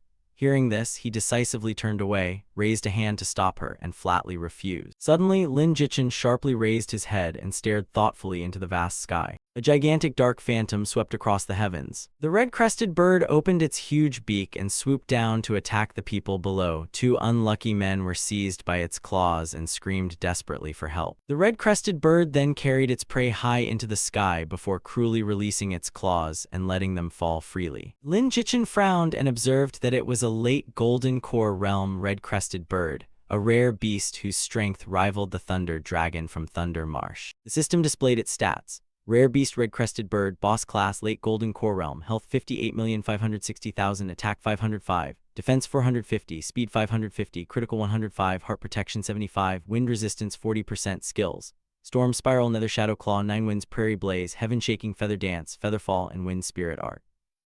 The crowd looked skyward and shouted, "That strange bird is back, don't be afraid, let's attack together and knock it down." Countless streams of blue energy immediately shot toward its gigantic body. Seeing the red-crested bird swoop down like a storm, everyone cried in terror, "Our attacks are useless, run for your lives." Lin Jichin soared into the air and charged straight at the red-crested bird with his sword pointed forward. He gathered all his strength and unleashed a brilliant blue wave of sword energy. As his blade struck the red-crested bird, a notification appeared, "Critical hit, minus 1,500 health." Lin Jichin smirked and thought, "I didn't expect to encounter a red-crested bird on the first day, my luck really isn't bad." The red-crested bird swooped toward the ground and immediately counterattacked him with its razor-sharp claws. Lin Jichin was slightly startled as the claws suddenly appeared before him. The strike landed and sent him flying backward. Lin Jichin clutched his shoulder and watched his health drop by 1,400, thinking, as expected, wind-type rare beasts are incredibly fast. Without hesitation, he swung his sword and fired 2 consecutive waves of sword energy at his opponent.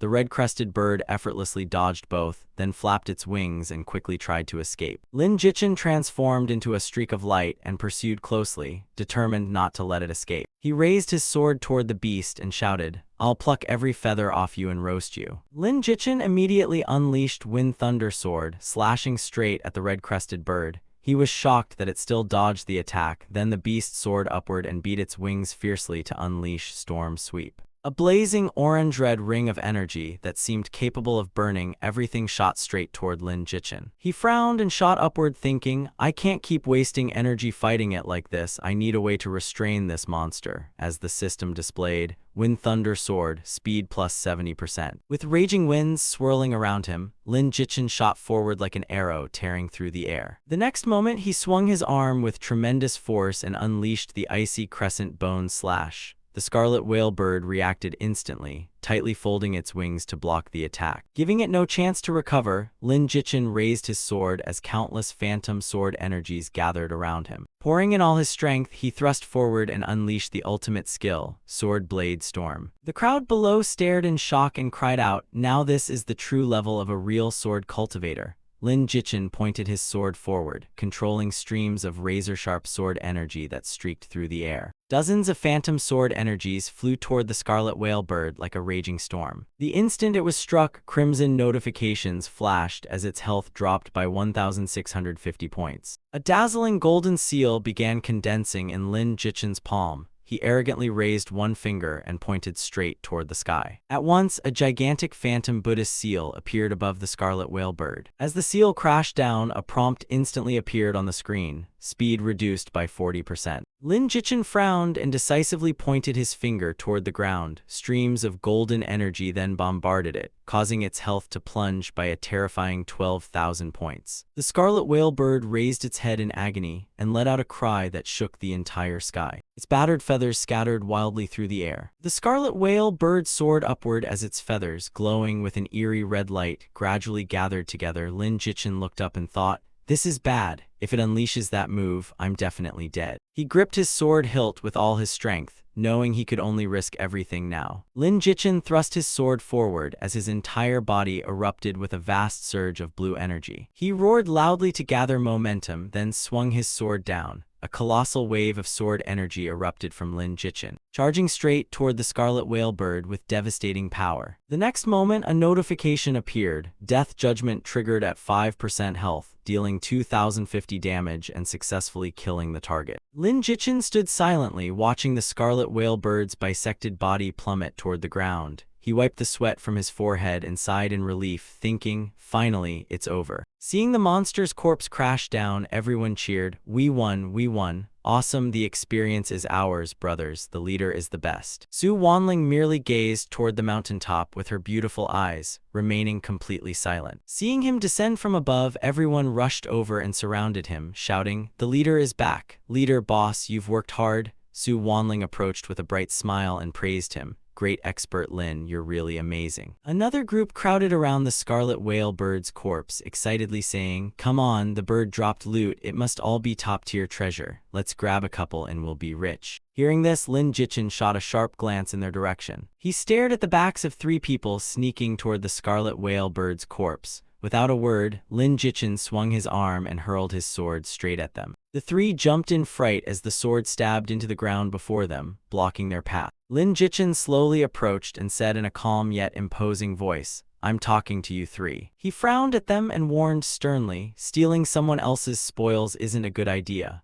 One man gave an awkward laugh and hurriedly explained that it was only a misunderstanding and they were merely curious what precious treasures the bird had dropped. Yet the instant Lin Jichin passed them, their bodies completely vanished, leaving only shattered spirit equipment behind. The young man gently raised his hand and collected the floating fragments. As Lin Jichin received the weapon, its stats appeared before him. An Earth-grade weapon called the Clear Sky Sword with 90 strength and 70 critical. Every third strike deals true damage and restores 50% health. Excess healing becomes a shield lasting until combat ends. Heart Guard triples critical damage for 1 minute with a 10-minute cooldown.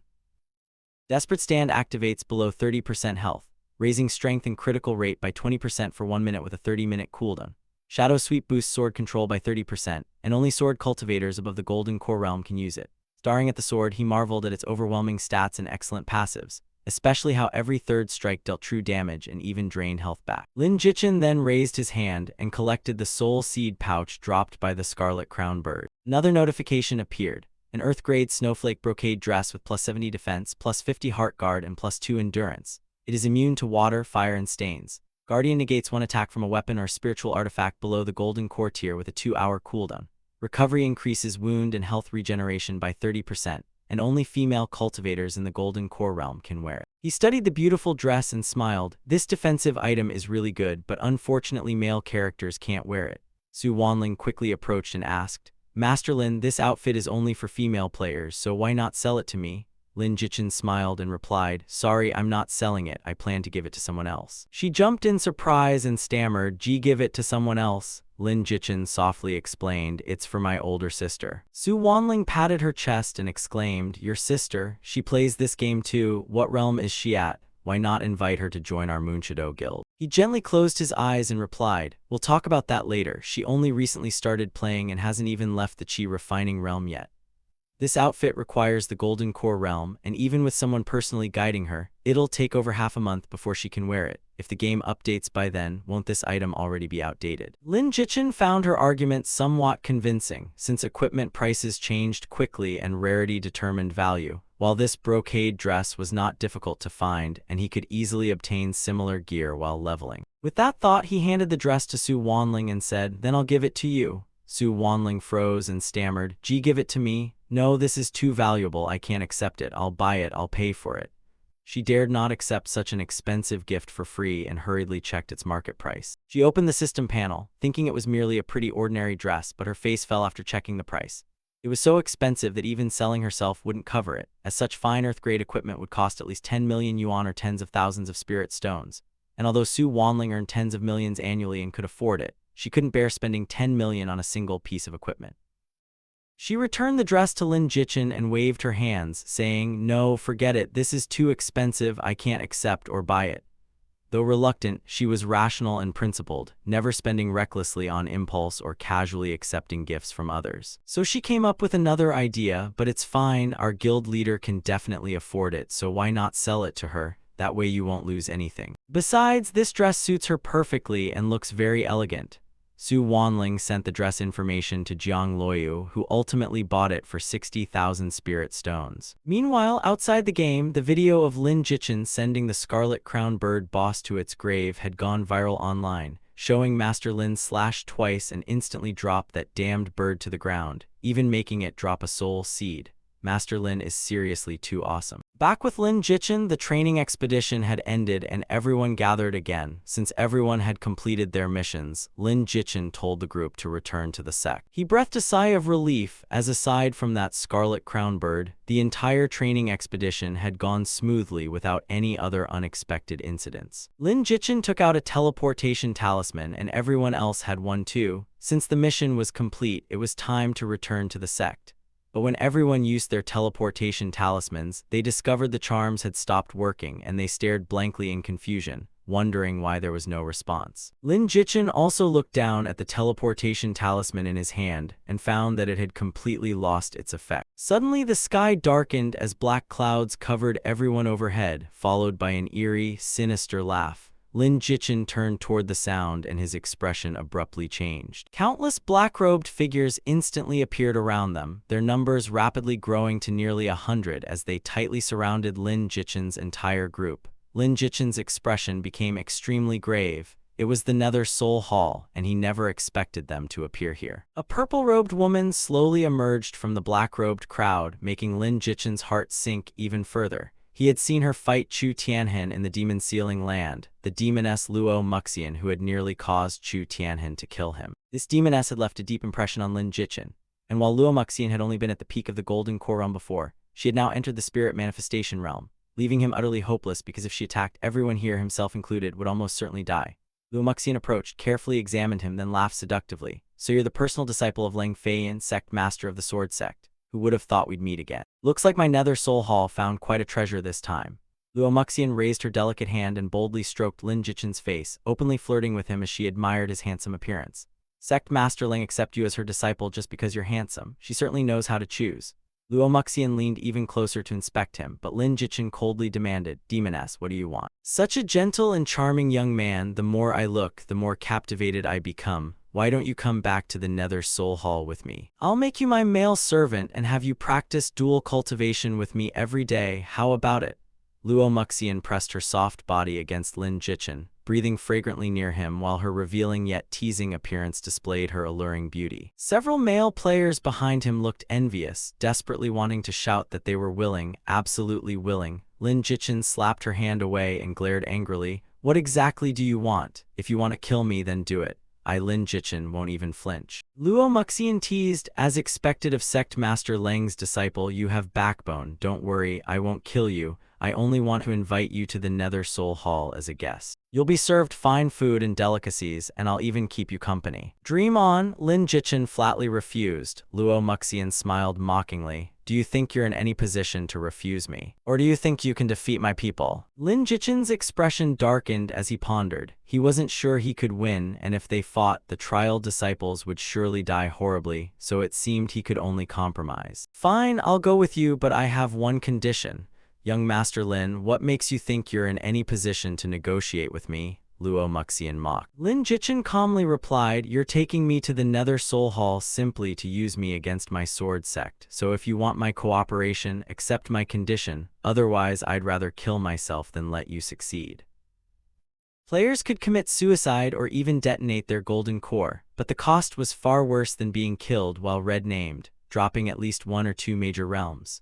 A golden core cultivator might fall to the crystal formation realm or even foundation establishment realm, while also losing many attributes and equipment. A cold gleam flashed in Luo Muxian's eyes before she hesitated and asked, what condition? Let's hear it. Lin Jichin pointed at the entire training party. Let them go. Why? Luo Muxian asked. I brought them here for training and they're all sword sect disciples, so I'm responsible for them. You came for me, so there's no need to involve these outer hall disciples, Lin Jichin said firmly. Luo Muxian looked slightly surprised, then smiled at Lin Jichin. How noble, you're making me like you even more. Fine, they're only small fry anyway, so I'll let them go. Lin Jichin was delighted and immediately walked toward the group. Reaching Su Wanling's group, he ordered, tear your teleportation talismans and return to the sect now. Su Wanling anxiously asked, Master Lin, what about you? Lin Jichin gave her a subtle look, signaling that he was only going with them temporarily and whether they stayed or left would change nothing except waste their lives, then urged, go quickly. Su Wanling seemed to understand and nodded. Fine, take care. Su Wanling took out her teleportation talisman again and found it usable, so she immediately tore it apart and vanished, while everyone else quickly followed since staying meant certain death. Even if this seemed like a hidden quest, they needed the strength to attempt it, and if even Lin Jichin had given up resisting, what could they possibly accomplish? Only after everyone had left did Lin Jichin breathe a sigh of relief. Luo Muxian then gestured for him to proceed. She handed him a Nether Soul Hall teleportation talisman and said, let's go, it's time to keep your promise and visit my Nether Soul Hall. Lin Jichin accepted the teleportation talisman, but did not tear it immediately. Instead, he said, I have a question. How did you know I was in Storm Valley and even know my exact identity? Luo Muxian smiled slyly and replied, you don't need to know that. We received intelligence that Sect Master Leng's personal disciple was in Storm Valley, so I came here, and you'll be an honored guest of my Nether Soul Hall. So as long as you cooperate obediently, we won't make things difficult for you. Few NPCs within the sect knew that he had led this training expedition. The only person who held a grudge against him and could have leaked this information was Zhu Tianhen. Luo Muxian was growing impatient. Enough stalling, try any more tricks and don't blame me for being rough with you. Suddenly, Lin Jichin's eyes lit up and his face filled with wild joy as he shouted into the distance, Master, you're here. Lin Jichin's shout terrified Luo Muxian and every Nether Soul Hall member, sending chills through them as they instinctively turned around like facing a deadly enemy, because if Leng Feiyan had truly arrived, they were finished. Luo Muxian did not even consider whether it was true and instinctively turned around, too afraid that it might be. The instant they turned, Lin Jichin spat out a mouthful of blood essence and instantly weakened. Without hesitation, he activated his magic power and used Blood Shadow Instant Escape, burning 20% of his health to teleport randomly within 100 miles, after which he would remain weakened for 3 days with all attributes reduced by 30%. Luo Muxian saw no sign of Leng Feiyan, then sensed movement behind her and realized she'd been fooled. Damn it, we fell for his trick, that bastard. Luo Muxian instantly spun around. Before vanishing, Lin Jichin gave the demoness a smug smile and even raised his middle finger in contempt. Luo Muxian roared, don't even think of escaping, and immediately struck out with a palm, trying to stop Lin Jichin. But just as the attack arrived, Lin Jichin had already vanished. Luo Muxian snorted, her face purple with rage as she withdrew her technique, and before Lin Jichin vanished, she saw him raise his middle finger at her. Though she did not know what it meant, his expression and smile made it obvious he was mocking her. Luo Muxian's face turned frosty, her chest heaving violently with anger that a mere core formation realm ant had escaped right under her nose, and she roared, "Lin Jichin, you dared toy with my feelings. Next time we meet, I'll make you unable to live or die." 100 miles away in a valley, Lin Jichin was randomly teleported there. He never expected to appear within the Storm Valley's range and thought this random teleportation was truly deadly. Lin Jichin was badly frightened, and once he left combat status, he quickly tore apart a teleportation talisman and safely returned to the Sword Sect. The Sword Sect was bustling as Elder Tianyuan and Elder Tianqing appeared in the outer hall, questioning Su Wanling and the others. "Is this true? Lin Jichin was really taken to the Nether Soul Hall." "Yes, over 100 demonic cultivators from the Nether Soul Hall surrounded us, led by a purple-robed woman who seemed extremely powerful." After questioning them, the two Grand Elders looked grave as Elder Tianqing said, "If so, that Lin boy is in danger," while Elder Tianyuan nodded grimly. "Indeed, if he was taken to the Nether Soul Hall, escaping will be extremely difficult since those demonic cultivators have unpredictable methods of bewitching minds. No matter what, we must hurry to Storm Valley and investigate, or when the sect master emerges from seclusion, we'll be held responsible since that girl Leng specifically told us to look after her disciple before entering seclusion," Elder Tianqing said with a bitter smile. Meanwhile, someone stood with folded arms in a corner, silently watching. It was Chu Tianhen, his face full of malice and jealousy as he thought, "HMPH, Lin Jichin, the Nether Soul Hall is a deadly den. Let's see how you escape this time, and once your Dao heart is corrupted and you become a demonic puppet, let's see if Leng Feiyan still values you." Elder Tianyuan also looked troubled and was about to speak when Namgong Yue suddenly appeared and called, "Grandpa, Grandpa, I heard Junior Brother was captured by the Nether Soul Hall, is it true?"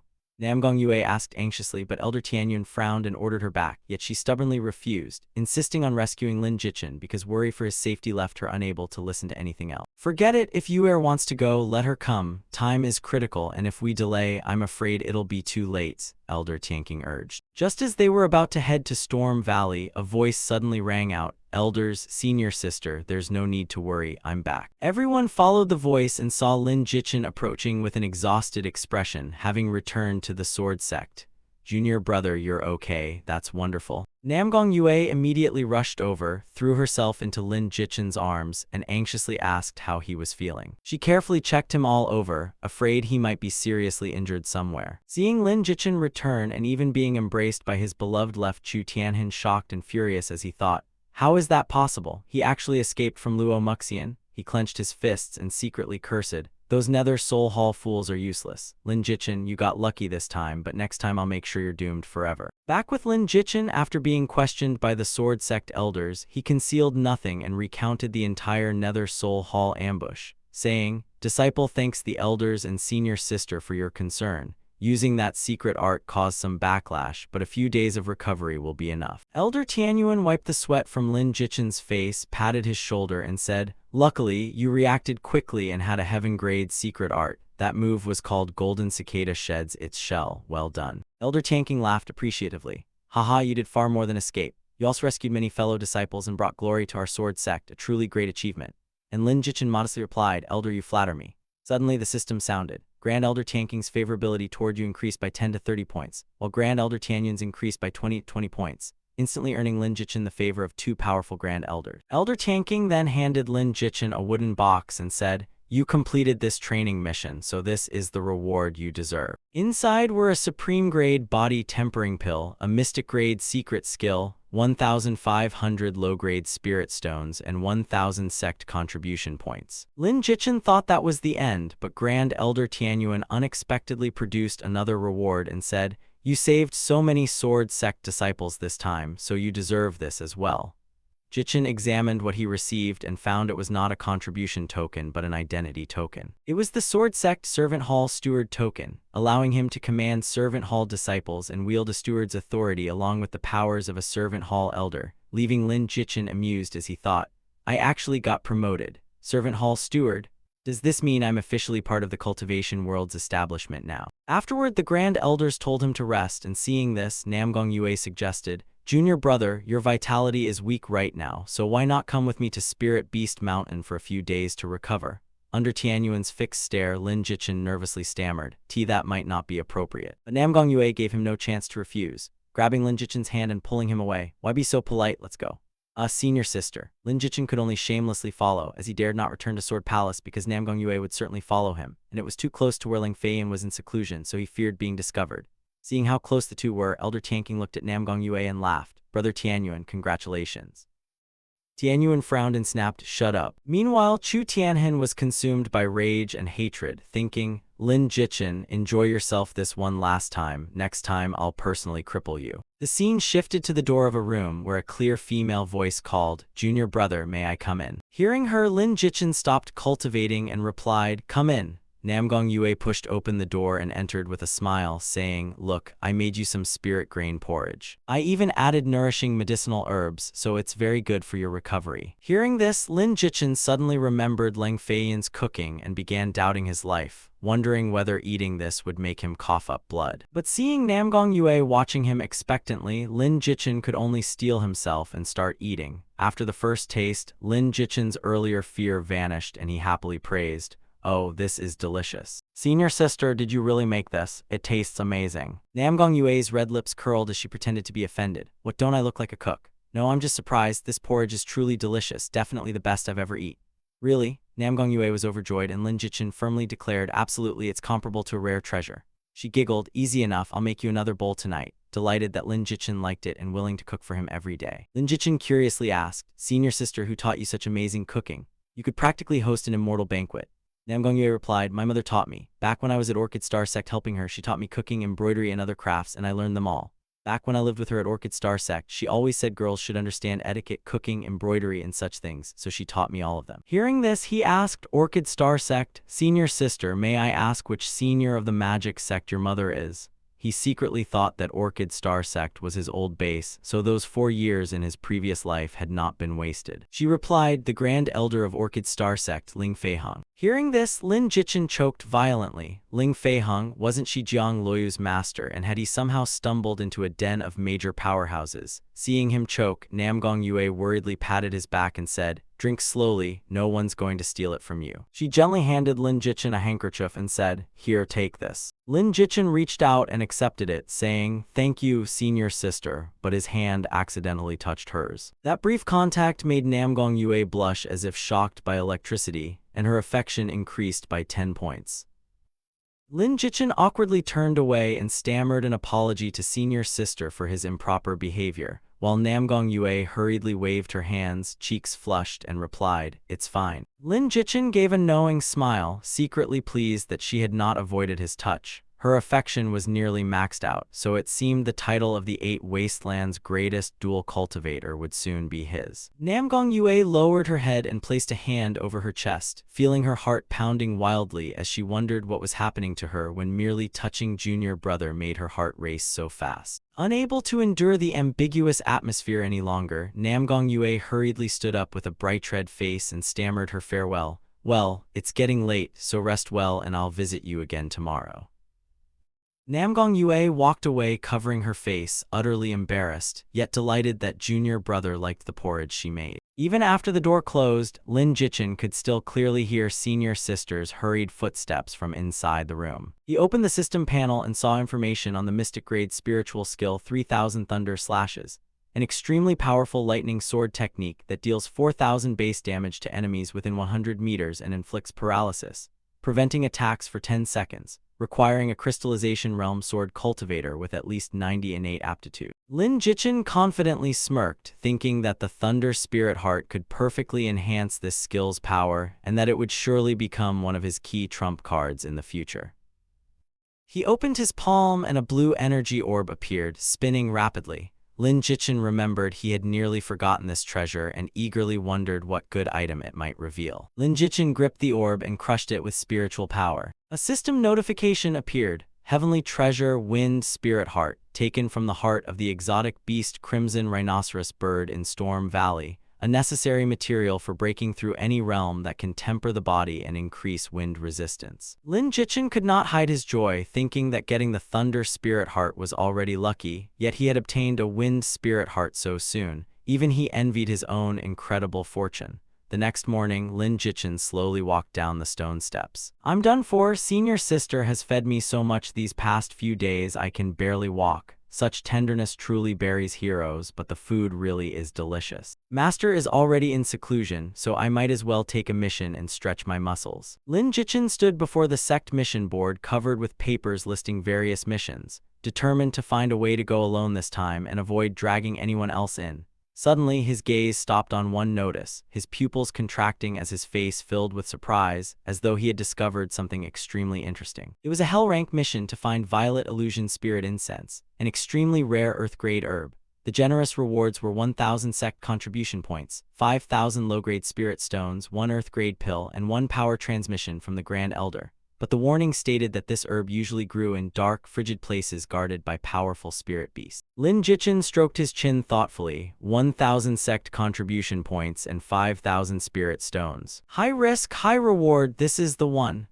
Mission token immediately flew off the board into Lin Jichin's hand as a notification appeared. Hellrank mission, find Violet Illusion Spirit Incense, accepted. He turned and walked away shouting, "Let's go." Lin Jichin crossed the sect's vast courtyard when someone suddenly appeared behind him. It was none other than Chu Tianhen, who secretly rejoiced. "You actually dared accept the Violet Illusion Spirit Incense mission. Lin Jichin, you luckily escaped twice. You really are hard to kill, but this time you're definitely dead."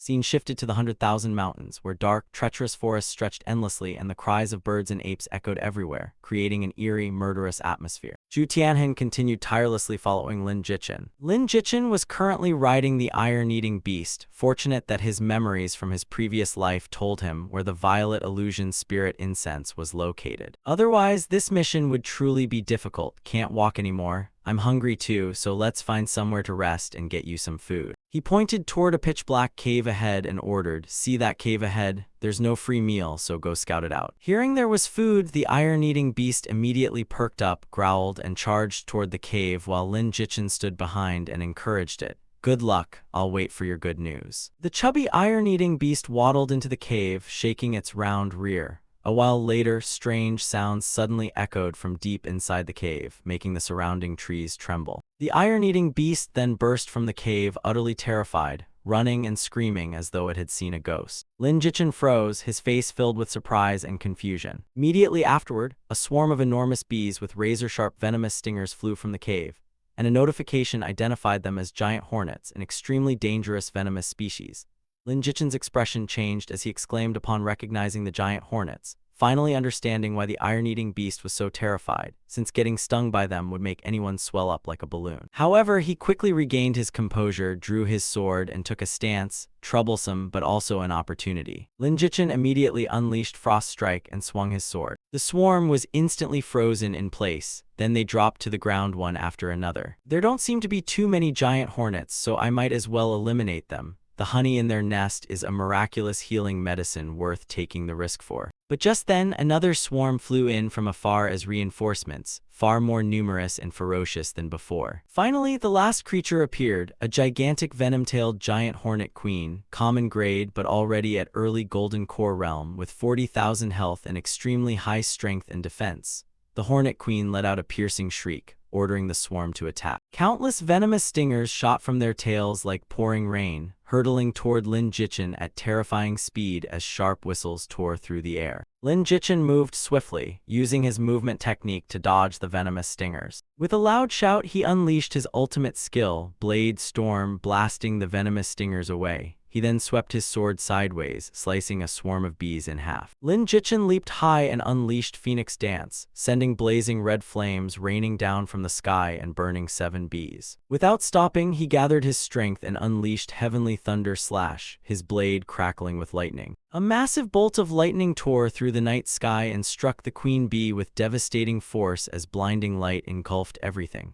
After the earth-shaking attack, the bees dropped like flies and lay scattered across the ground, none able to move. Lin Jichin gently landed on the ground from above. He quickly gathered the loot as the system repeatedly announced spirit-grade pills, mystic-grade pills, a bloodthirst pill, a bone-shedding pill, and especially a mystic-grade transformation pill. Holding the transformation pill, Lin Jichin grinned smugly and thought, a bloodthirst pill, bone-shedding pill, and even a transformation pill. I've hit the jackpot this time.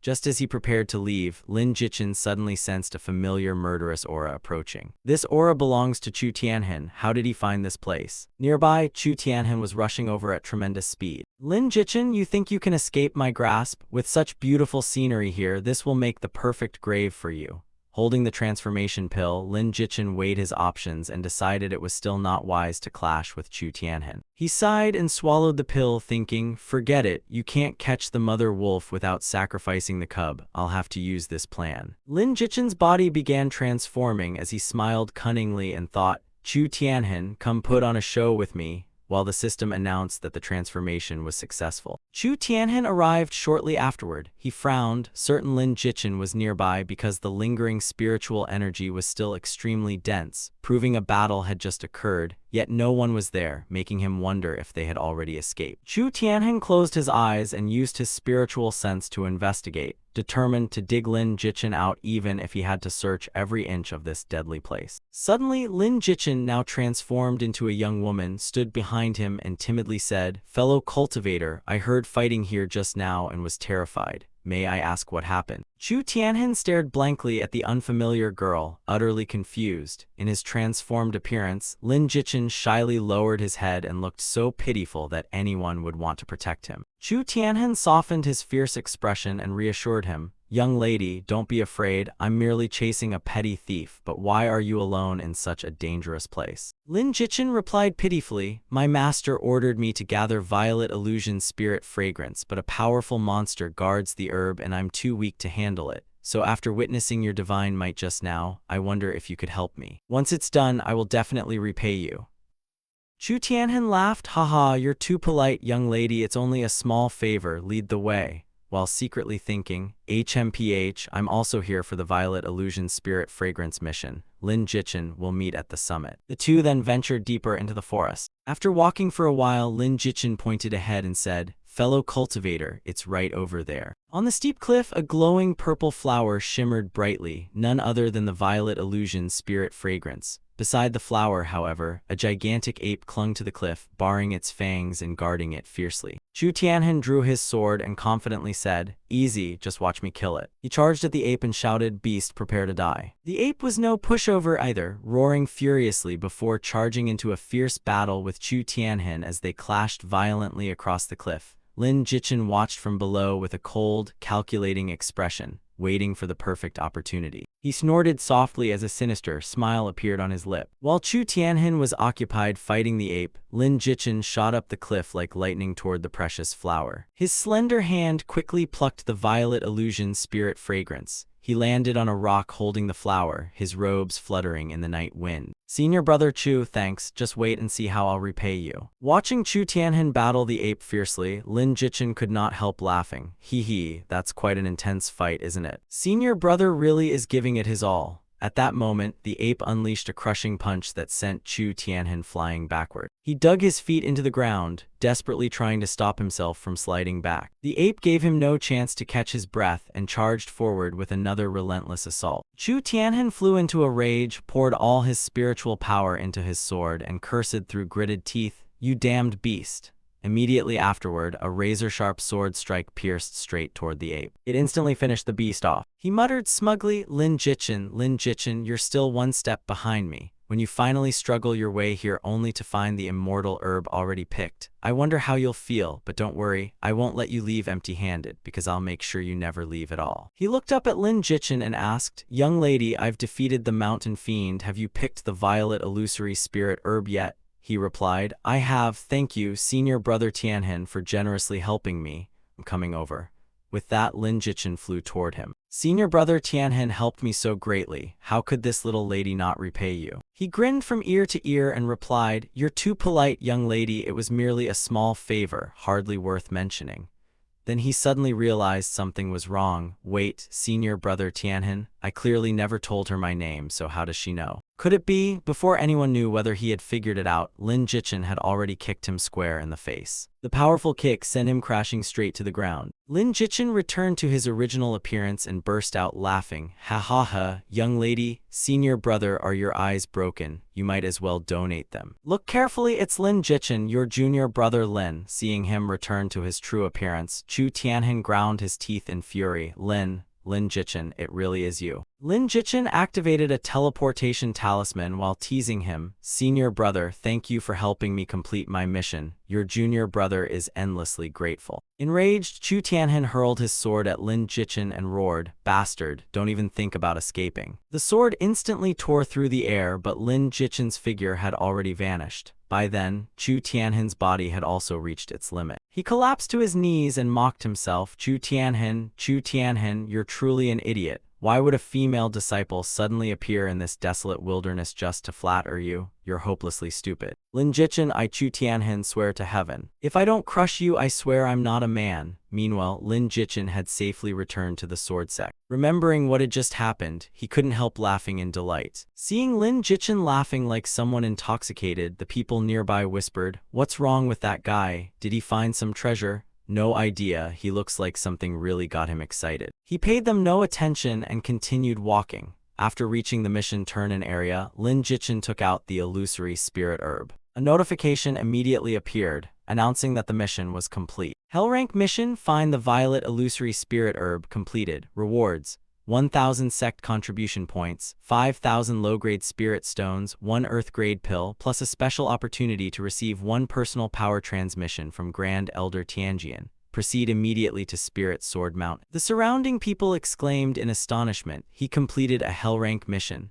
A hell rank mission? That's right, I saw the rewards earlier. He gets a personal power transmission from Elder Tianjian. What an incredible reward. Lin Jichin smiled and thought, not bad, I struck it rich this time. Grand Elder Tianjian is one of the sect's strongest fighters, second only to my master. In his previous life after the worlds merged, Grand Elder Tianjian repeatedly helped the Chinese military resist attacks from demonic beasts. His most famous battle was the Great Nirvana War, when the capital was surrounded by countless demons. Elder Tianjian charged alone into the enemy rear with only 1 sword and killed 4 Enlightenment Realm demonic cultivators and 3 Enlightenment Realm demonic beasts, shocking the entire world. Later, Lin Jichin went to receive the Elder's power transmission, and Tianjian said, "Boy Lin, today I will transmit my power to you. I hope you not only increase your cultivation but also comprehend the sword principles within, for these are the insights I accumulated over a lifetime of swordsmanship, and I hope they help your future cultivation path. However, how much you comprehend will depend on your own destiny." He cupped his hands and respectfully replied, "Disciple understands."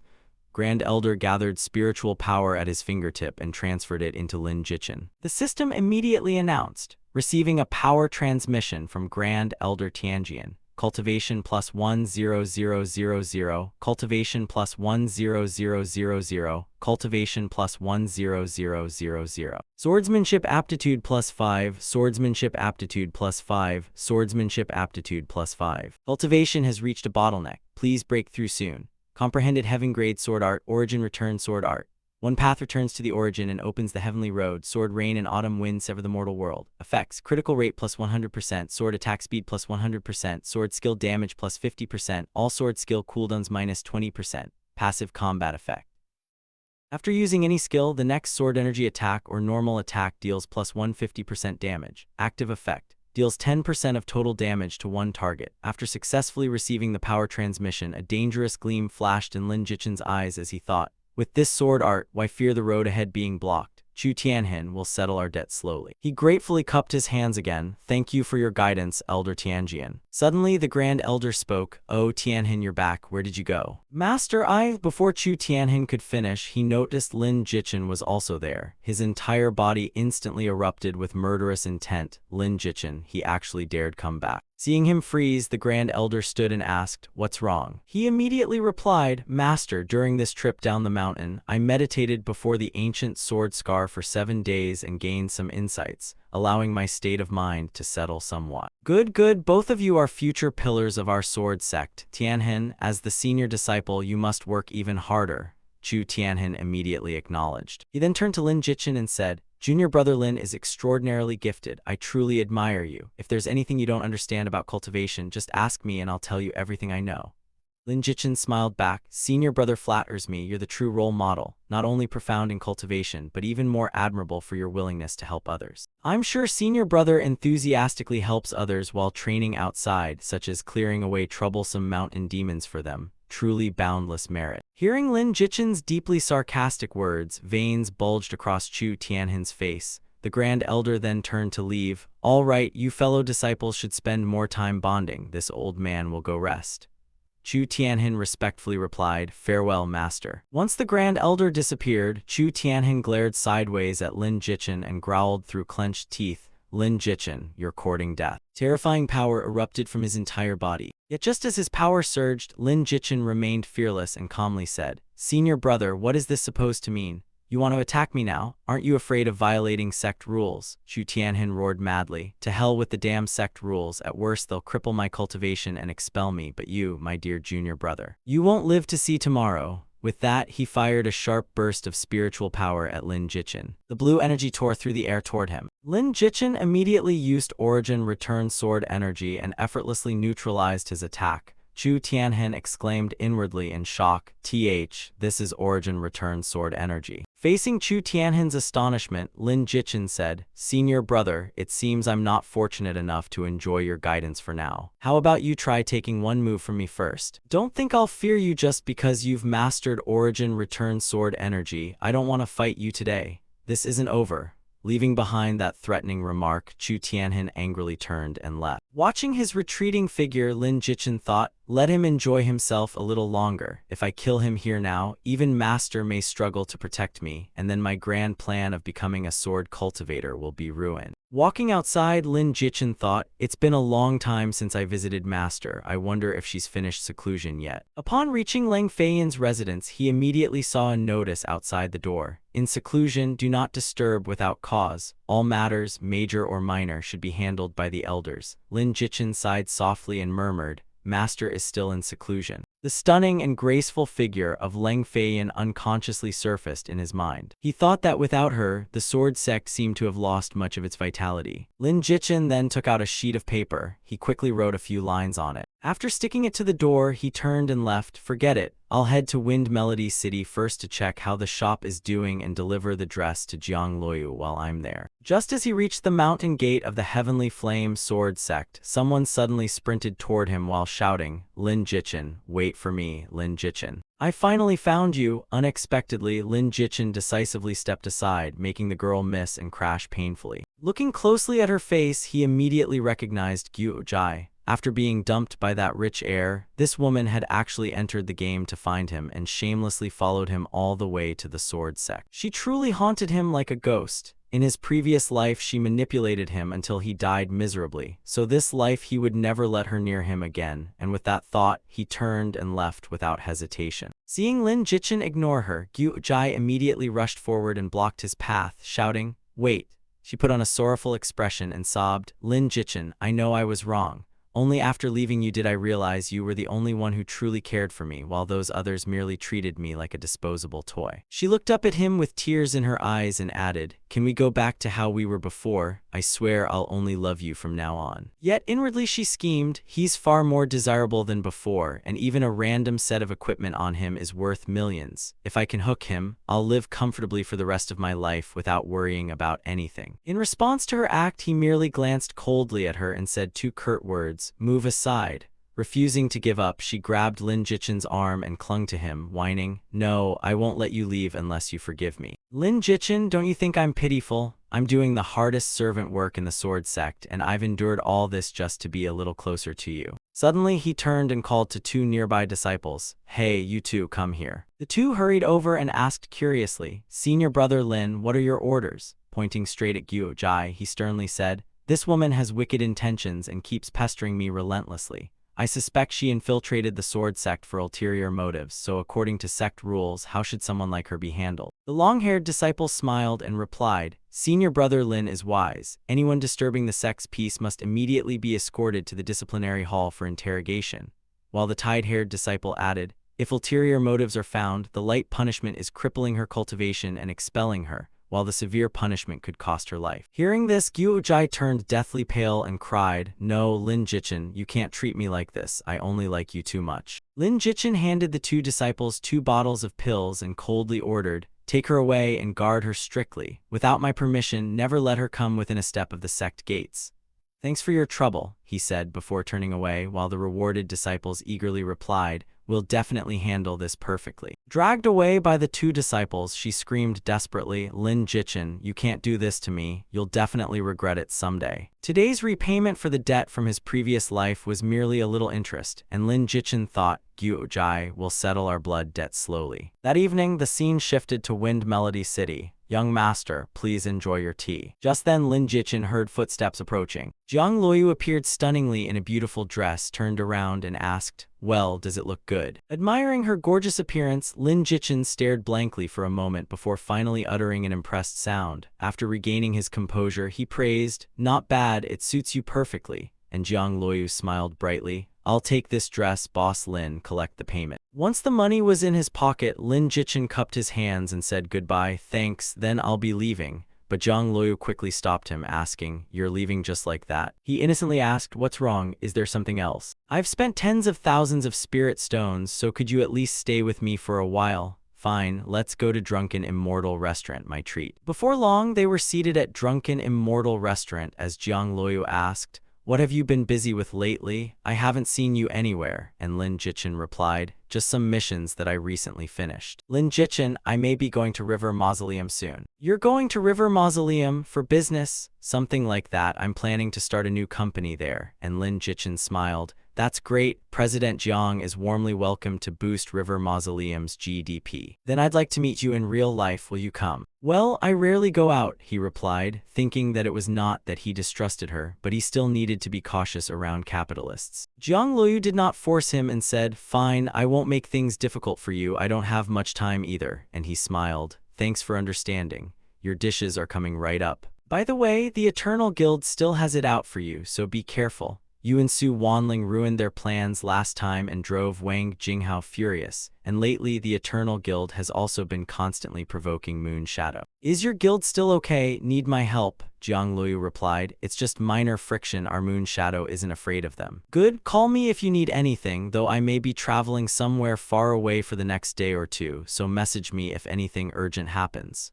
"Where are you planning to go?" He merely stared thoughtfully at her without answering. The scene shifted to Wailing Ghost Ridge, where Lin Jichin had already arrived, an ancient battlefield east of Flower Peak where converging yin veins made it ideal for nurturing spirits and ghosts. The sinister yin energy here was so dense that the place was even called the mortal world's gate of hell. If I didn't need the 9-colored spirit orchid, the most important ingredient for breaking through to the Golden Core realm, I'd have to be insane to come to this damned place. In the immortal cultivation world, fighting demons and ghosts was unavoidable, and after the worlds merged, countless evil spirits would flood real-world cities and throw them into chaos. Tens of thousands of vengeful ghosts slaughtered countless civilians in River Mausoleum City, but fortunately the military reacted quickly and mobilized large numbers of cultivators to exterminate them. In the end, 2 nascent Soul Realm cultivators had to sacrifice themselves before the ghosts were repelled and the Ghost General and Ghost Emperor were slain, while such demons and monsters would become unavoidable in the future. If fear remained in one's heart, even the highest cultivation realm would not guarantee survival. When facing such things, overcoming inner fear came first, because in this place the more frightened you became, the faster you died. After traveling deeper for a while, a dense curtain of black mist appeared ahead of him. From the darkness, a vicious ghost wielding a great saber suddenly charged at him. It swung its saber down decisively at the spot where he stood. But Lin Jichin swiftly leaned aside and narrowly dodged it. Without stopping, the vicious ghost leapt high into the air and brought down another powerful slash. Lin Jichin also summoned his sword, ready to counterattack. A razor-sharp sword strike instantly sent the ghost flying away. Its entire body slid backward across the ground. A system notification appeared. Monster Wailing Ghost Soldier, Common Rank, Early Golden Core Realm, Health 29,815 35000, Attack 355, Defense 310, Speed 330. Lin Jichin frowned and thought, as expected of Wailing Ghost Ridge, even an ordinary ghost soldier has Golden Core Realm strength. that case, I'll fight seriously." Ending that thought, he immediately charged forward. "A mere ghost soldier dares howl at me." With this sword strike, the ghost soldier was cleaved in half. As its corpse vanished, a saber unexpectedly appeared. A notification appeared. Mystic grade weapon, Yin Fiend Cleaver, plus 42 strength, plus 19 critical. Attacks deal an additional 3% Yin Fiend damage, with the soul summoning skill that summons an early Golden Core Realm Wailing Ghost Soldier to fight for 2 minutes with a 10-minute cooldown. Yin Fiend set effect. Each piece increases attributes by 5%, stacking up to 5 pieces. He picked up the saber and swung it experimentally, thinking, not bad, it can summon a Golden Core Realm Ghost Soldier and even deals Yin Fiend damage. Although it's only Mystic Grade, it's part of a set, and if I collect all 5 pieces, their stacked bonuses should fetch a great price at an early auction. While he was examining his newly acquired saber, something suddenly rushed toward him from behind. The sneak attack instantly cost him 2,150 health. Lin Jichin immediately leapt backward. He put away the saber and his gaze turned serious, attacking from behind. As expected of a ghost, absolutely no honor. What terrible luck, I ran into a Ghost King right after entering. A notification appeared. Monster Wailing Ghost King, boss rank, early spirit manifestation realm, health 68,68000, attack 560, defense 530, speed 550, critical 120, skills. Ghost Shadow Thrust, Heart-Piercing Yin Thunder, Soul Penetration, Nether Ghost Claw, Heaven Slaying Strike. An early spirit manifestation realm Ghost King. Unfortunately, I haven't formed my core yet, otherwise a boss of this level wouldn't even be worth mentioning. The Ghost King opened its mouth and let out a roar. Then it charged straight at Lin Jichin. The two continuously exchanged different techniques in fierce combat. Suddenly the Ghost King froze. 2 green flames suddenly ignited inside its eye sockets. Suddenly its figure split apart. It created countless clones that surrounded him as the system announced. Ghost Shadow Assault has locked onto the target, temporarily preventing movement skills from being used to evade. Observing the Ghost King, Lin Jichin thought, this clone-based target locking skill looks impossible to counter, but its weakness is obvious. Only one clone is real, so find the true body and the rest are illusions. He quickly identified its true body, found you. With only this much ability, you dare call yourself a king? With that, he decisively slashed at the Ghost King's true body. The sword move he unleashed was Heavenly Light Slash, triggering bleed and silence. Critical hit minus 7,300, bleed drains 5% current health over 30 seconds, silence prevents the target from using skills for 10 seconds. Lin Jichin did not stop there, pouring spiritual power into his sword before charging forward again. He unleashed Crescent Moon Slash directly at the Ghost King. The attack immediately triggered Slow and Freeze. Health minus 1,650, slow reduces speed by 30% for 10 seconds, freeze immobilizes for 3 seconds. Finally, he used Soul Pierce to finish the Ghost King, instantly dealing 50,222 damage as he murmured, "So much for a Ghost King." After the Ghost King died, numerous items dropped. He picked up a hammer and its information appeared. Earth grade weapon, 9 Suns Heavenly Hammer, strength plus 80, critical plus 55. Every 100 strength increases hammer skill damage by 5%. Skills, Giant Smash, Disarm, Deathmatch. Giant Smash enlarges the hammer tenfold while jumping and smashes the ground, launching all enemies within 50 times 50 meters. Disarm activates only against other melee weapons and violently shakes the opponent's weapon. Deathmatch activates below 10% health, increasing combat attributes by 30% for 2 minutes with a 2-hour cooldown. After reading it, he sighed, "These attributes are powerful, but I'm a sword cultivator, so I can only auction it." Suddenly, he noticed a faint figure behind him. Moments later, the figure became clear. It was a girl sprinting toward him in terror, tears streaming down her face. Seeing her, he smiled and thought, what's going on? Was this girl frightened to tears? Kind of cute. Only then did he notice she had no legs. Wait, she's floating, so she's a ghost, but why is she so terrified? Suddenly, a shout rang out behind the girl, frightening her even more. Stop, don't even think about escaping. A horde of ghosts aggressively chased behind her, shouting, "Being favored by the Ghost Emperor is a blessing earned over countless lifetimes, so don't be ungrateful. The grand wedding is near, how can the bride flee? The Ghost Emperor himself is here, let's see where you can run." At that moment, the Ghost Emperor also caught up. He simply leaped over the girl's head. The Ghost Emperor's enormous figure quickly blocked her path as he laughed. "Haha, don't frighten my bride." The girl recoiled in terror and firmly said, "Don't come closer, I won't marry you." The Ghost Emperor reached out to grab her, saying, "Whether you marry me isn't for you to decide." But at that moment, Lin Jichin's sword shot between them. "You're ugly even for a ghost, yet still want a wife. Haven't you looked at yourself?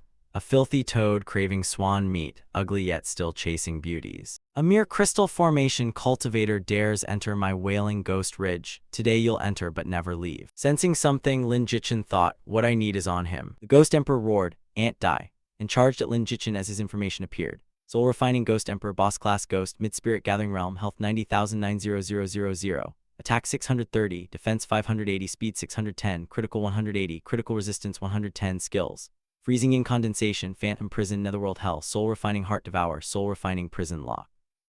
Seeing the Ghost Emperor's speed, Lin Jichin exclaimed inwardly, so fast. With a single palm strike, the Ghost Emperor sent Lin Jichin flying backward. Lin Jichin dug his feet into the ground, struggling to steady himself. Feeling the pain, his expression turned serious as he thought, as expected, Mid-Spirit Gathering Realm is no joke. He rotated his aching arm and said, pretty fast, but that palm force has plenty of softness and not enough power, old ghost, haven't you eaten? Hearing the mockery, the Ghost Emperor roared furiously, you insolent little brat. He immediately ordered, how dare you disrespect the Ghost Emperor, devour him.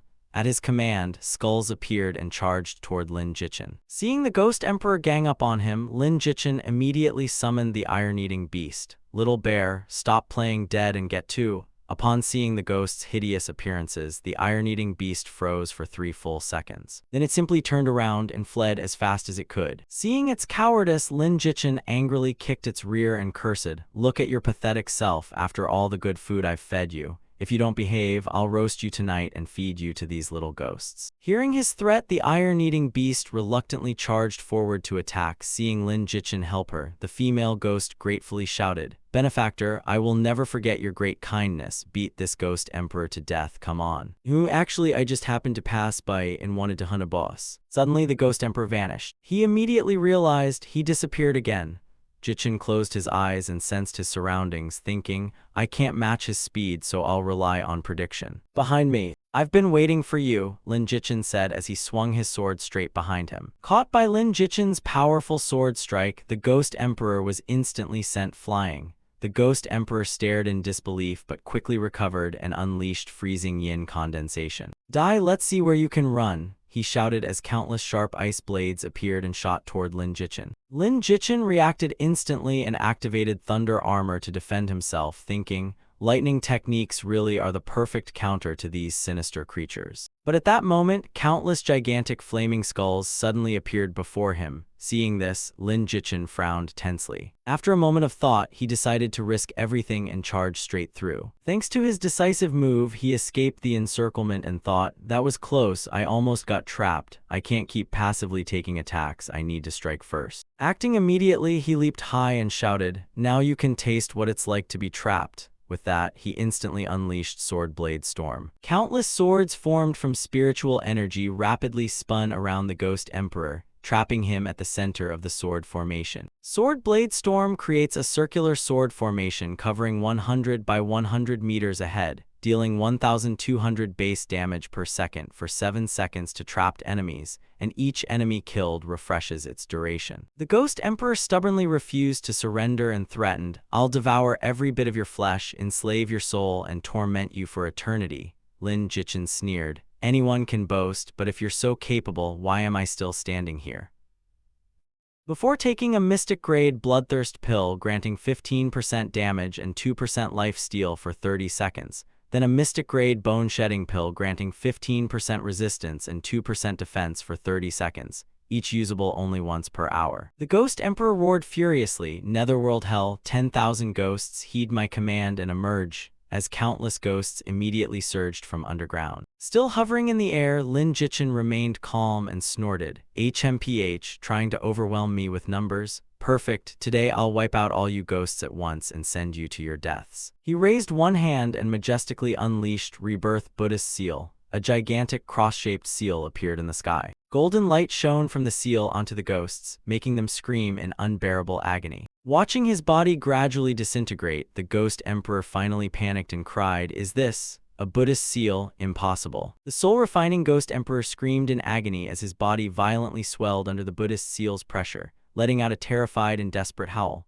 Lin Jichin smirked smugly and looked at his hand with satisfaction, thinking, Buddhist cultivation skills really work against ghosts. They're perfectly specialized counters. I should learn a few more when I have time. Buddhist power erupted violently, crushing the soul-refining ghost emperor into countless fragments as a thunderous explosion marked the end of the ferocious boss in midair. Lin Jichin stomped the ground and leaped into the lingering smoke as a brilliant green glow appeared in midair, signaling a valuable item dropped by the defeated soul-refining ghost emperor. Lin Jichin raised the spirit herb glowing brilliantly green and exclaimed, "Great, I finally found it." The girl gently approached, her eyes shining with gratitude as she softly called, "Benefactor." Lin Jichin looked indifferently at the female ghost and calmly said, "The ghost emperor is dead and this place can no longer imprison you, so what else do you want?" The girl looked at Lin Jichin with gratitude and sorrow and choked out, "Your life-saving grace is like giving me a second life. I suffered misfortune while alive, and after death my soul was imprisoned by him, leaving me with nowhere to return." The girl dropped to her knees before Lin Jichin and said,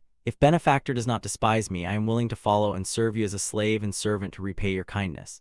Jichin widened his eyes and asked in surprise, "You mean you want to become my ghost servant?" As the system instantly displayed, "The female ghost wishes to become your ghost servant and form a master-servant contract. Do you accept?" The girl lowered her head, her cheeks flushing shyly as she softly answered. Lin Jichin touched the floating system panel showing the female ghost's request to form a master-servant contract and become his ghost servant, then decisively pressed confirm as the system flashed, "Contract established." Lin Jichin silently studied the system panel and assessed his new servant's value, thinking, "Ghost servants in 8 realms rank alongside divine pets, and from now on she'll be one of my sharpest weapons, fully bound by this master-servant contract to obey my every command." And she would obey unconditionally, no matter what he ordered her to do. The new ghost servant stats immediately appeared, revealing an unnamed Scarlet Lightning female ghost whose master was officially Lin Jichin, with early Golden Core Realm strength, 45,506,000 health, 502 attack, 455 defense, 480 speed, and dangerous skills including Rending Claws, Chain Bell, Charm Art, and Soul Suppression. The female ghost looked up with complete submission and softly called, "Master." Lin Jichin stared at her, cheeks slightly flushed by her mesmerizing beauty, and thought, "Tusk, if she were alive, even a king might lose his kingdom over her, but ghosts from the Scarlet Earth domain are definitely no ordinary beings."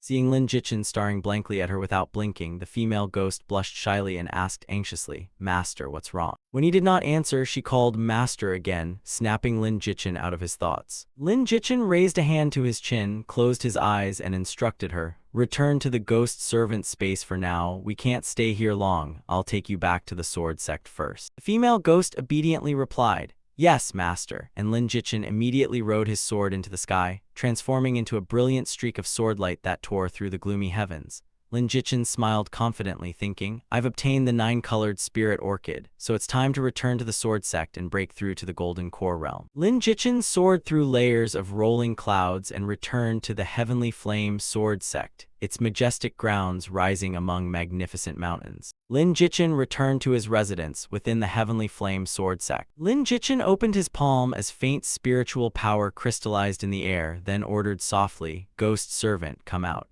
The female ghost instantly appeared and knelt on the wooden floor in absolute submission, saying, "Yes, master, what are your orders? Let me see your skills." The female ghost immediately obeyed, "Yes," swiftly turning and performing a series of varied combat movements as her red robes fluttered fiercely and sparks flashed with every decisive motion. The female ghost raised her razor-sharp claws beside her face, eyes cold and murderous, while the Rending Claws skill appeared, 2,500 base damage, a 30% chance to inflict bleeding for 10 seconds, and a 10% chance to freeze the target for 2 seconds. The female ghost pressed her wrists together and rapidly formed hand seals, causing the small bells hanging from them to ring loudly, while the chain bell skill appeared, capable of dealing continuous damage within an area but easily interrupted by enemies. The female ghost narrowed her enchanting eyes and peered deep into the target's mind as the system displayed Charm Art, which briefly enthralls an enemy and deals 1,500 base damage, doubling the damage and stunning for 3 seconds if the charm lasts over 5 seconds, followed by Soul Suppression, a mental skill dealing 1,000 to 3,000 mental damage to a single target depending on the opponent's cultivation. Lin Jichin smiled in satisfaction. "Not bad, they're almost all mental-type skills, perfect for control support." The female ghost leaned closer, looking expectantly at Lin Jichin with sparkling eyes and reminded him, "Master, this servant still has no name." Lin Jichin glanced at her calmly and replied, "Then you'll be called Zio Wan." Xiao Wan happily pressed both hands to her flushed cheeks and repeated her new name emotionally. Xiao Wan, thank you, master, for granting me a name. He said solemnly, go back and rest, I'm entering seclusion. She instantly dissolved into black smoke and respectfully replied, as you command, master. Lin Jichin focused his energy as brilliant golden spiritual power erupted and enveloped his entire body. Immense power surging through the room while he prepared with all his strength to break through to the golden core realm. Brilliant golden light erupted violently as the golden core fully formed and the system announced, congratulations on reaching the early golden core realm. All combat attributes plus 100. Health plus 10000, mana plus 10000, heaven-defying fate change and heaven-defying path activated. All combat attributes doubled. Heavenly Tao Golden Core effect grants plus 80 strength, plus 50 critical, plus 50 defense, plus 70 speed, plus 8000 health, plus 8000 mana. Heaven-defying fate change activates heaven-defying birth and grants one random new talent. Random talent confirmed as spiritual energy feather, increasing mana by 50% in battle and instantly restoring 60% when mana falls below 10%. 1 day cooldown evolution available, and heavenly tribulation will descend in 30 minutes. Please prepare carefully. In the dark night above the heavenly flame sword sect, enormous bolts of lightning tore across the sky and crashed down wildly amid earth-shaking thunder. Sensing the erupting energy, Leng Feiyan hurriedly pushed open the door and stepped outside. Leng Feiyan smiled proudly. It's only been a little over a month and he's already about to form his core. This little disciple really never lets his master stop worrying. Leng Feiyan gently turned her head and looked back. Message arrived. Mountains have trees and my heart has you. Last night's stars resembled you. Day 1 of missing master. Mountains and rivers linger within love-struck eyes, and even after seeing through the mortal world, I desire only one glance. Day 7 of missing master. If it isn't you in this life, why should black hair grieve beside white robes? Day 25 of missing master. That naughty disciple only knows how to say flowery words. HMPH, as the system announced. Congratulations to player Lin Jichin for successfully surviving the tribulation. Afterward, the heavenly tribulation slowly dissipated. Lin Jichin looked up at the sky, clenched both fists, and raised them excitedly. Ha ha ha, damn heavens, if you can strike me dead next time, I'll admit you're good. Who am I? The chosen son of heaven, the future leader of the sword sect. Leng Feiyan remarked with amusement. Oh, you just entered the golden core realm and already dare scorn heavenly might. Lin Jichin froze and looked ahead, then spotted the familiar figure nearby and exclaimed, Master. Lin Jichin happily ran over and asked in surprise, Master, you've finished seclusion? Leng Feiyan smiled at her disciple and calmly replied, Yes, it seems you've done quite well while I was in seclusion. Lin Jichin eagerly asked about her cultivation. Master, how did your seclusion go? Did you break through to the immortal ascension realm?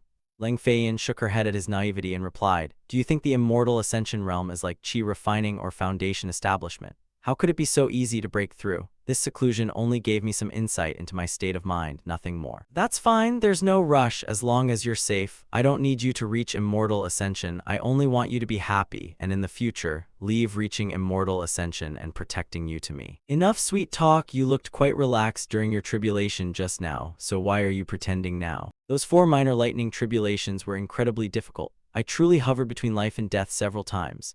If I hadn't clung to my final breath hopping to see Master one last time, your disciple might have been separated from you forever. Leng Feiyan covered her mouth and giggled at his clumsy act, teasing, Really? Lin Jichin kept acting, rubbing his eyes as if wiping tears and nodding repeatedly. Yes, exactly. Leng Feiyan stared teasingly into Lin Jichin's eyes, making his heart jump, then exposed his lie.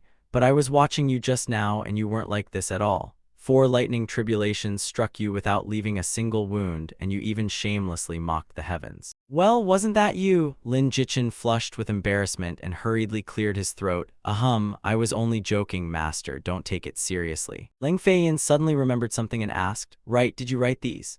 Lin Jichin froze in surprise, looking flustered and breaking into cold sweat when he saw his master holding the words he had left behind.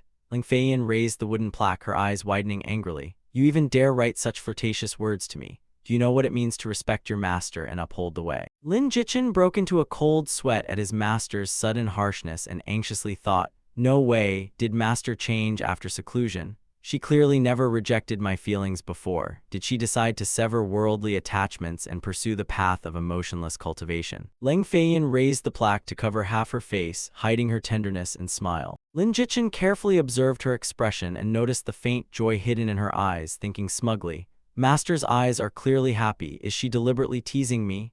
Lin Jichin stepped closer and gazed deeply into Leng Feiyan's wavering eyes, softly calling out as the atmosphere suddenly turned quiet and intimate. Master. Lin Jichin moved closer and firmly placed his hands on Leng Feiyan's shoulders, stunning her momentarily. I know nothing about respecting one's master. I only know that for love I'd cross every mountain and sea. Whoever I love, no difference in status could ever shake my feelings. Leng Feiyan froze. Why you stop talking nonsense?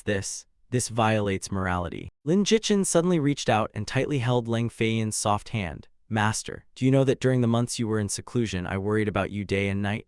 I know that if love lasts forever, it needn't cling to every morning and evening, yet I still couldn't stop thinking of you day and night. I once thought myself detached enough not to suffer for love. But this time made me realize that before love, I'm utterly defenseless. She hesitated shyly, her expression wavering as she softly interrupted. I also. Lin Jichin gazed at his master affectionately with a gentle smile. Even at the ends of the earth, endless longing remains. I watch the sky and clouds, missing you while walking and while sitting.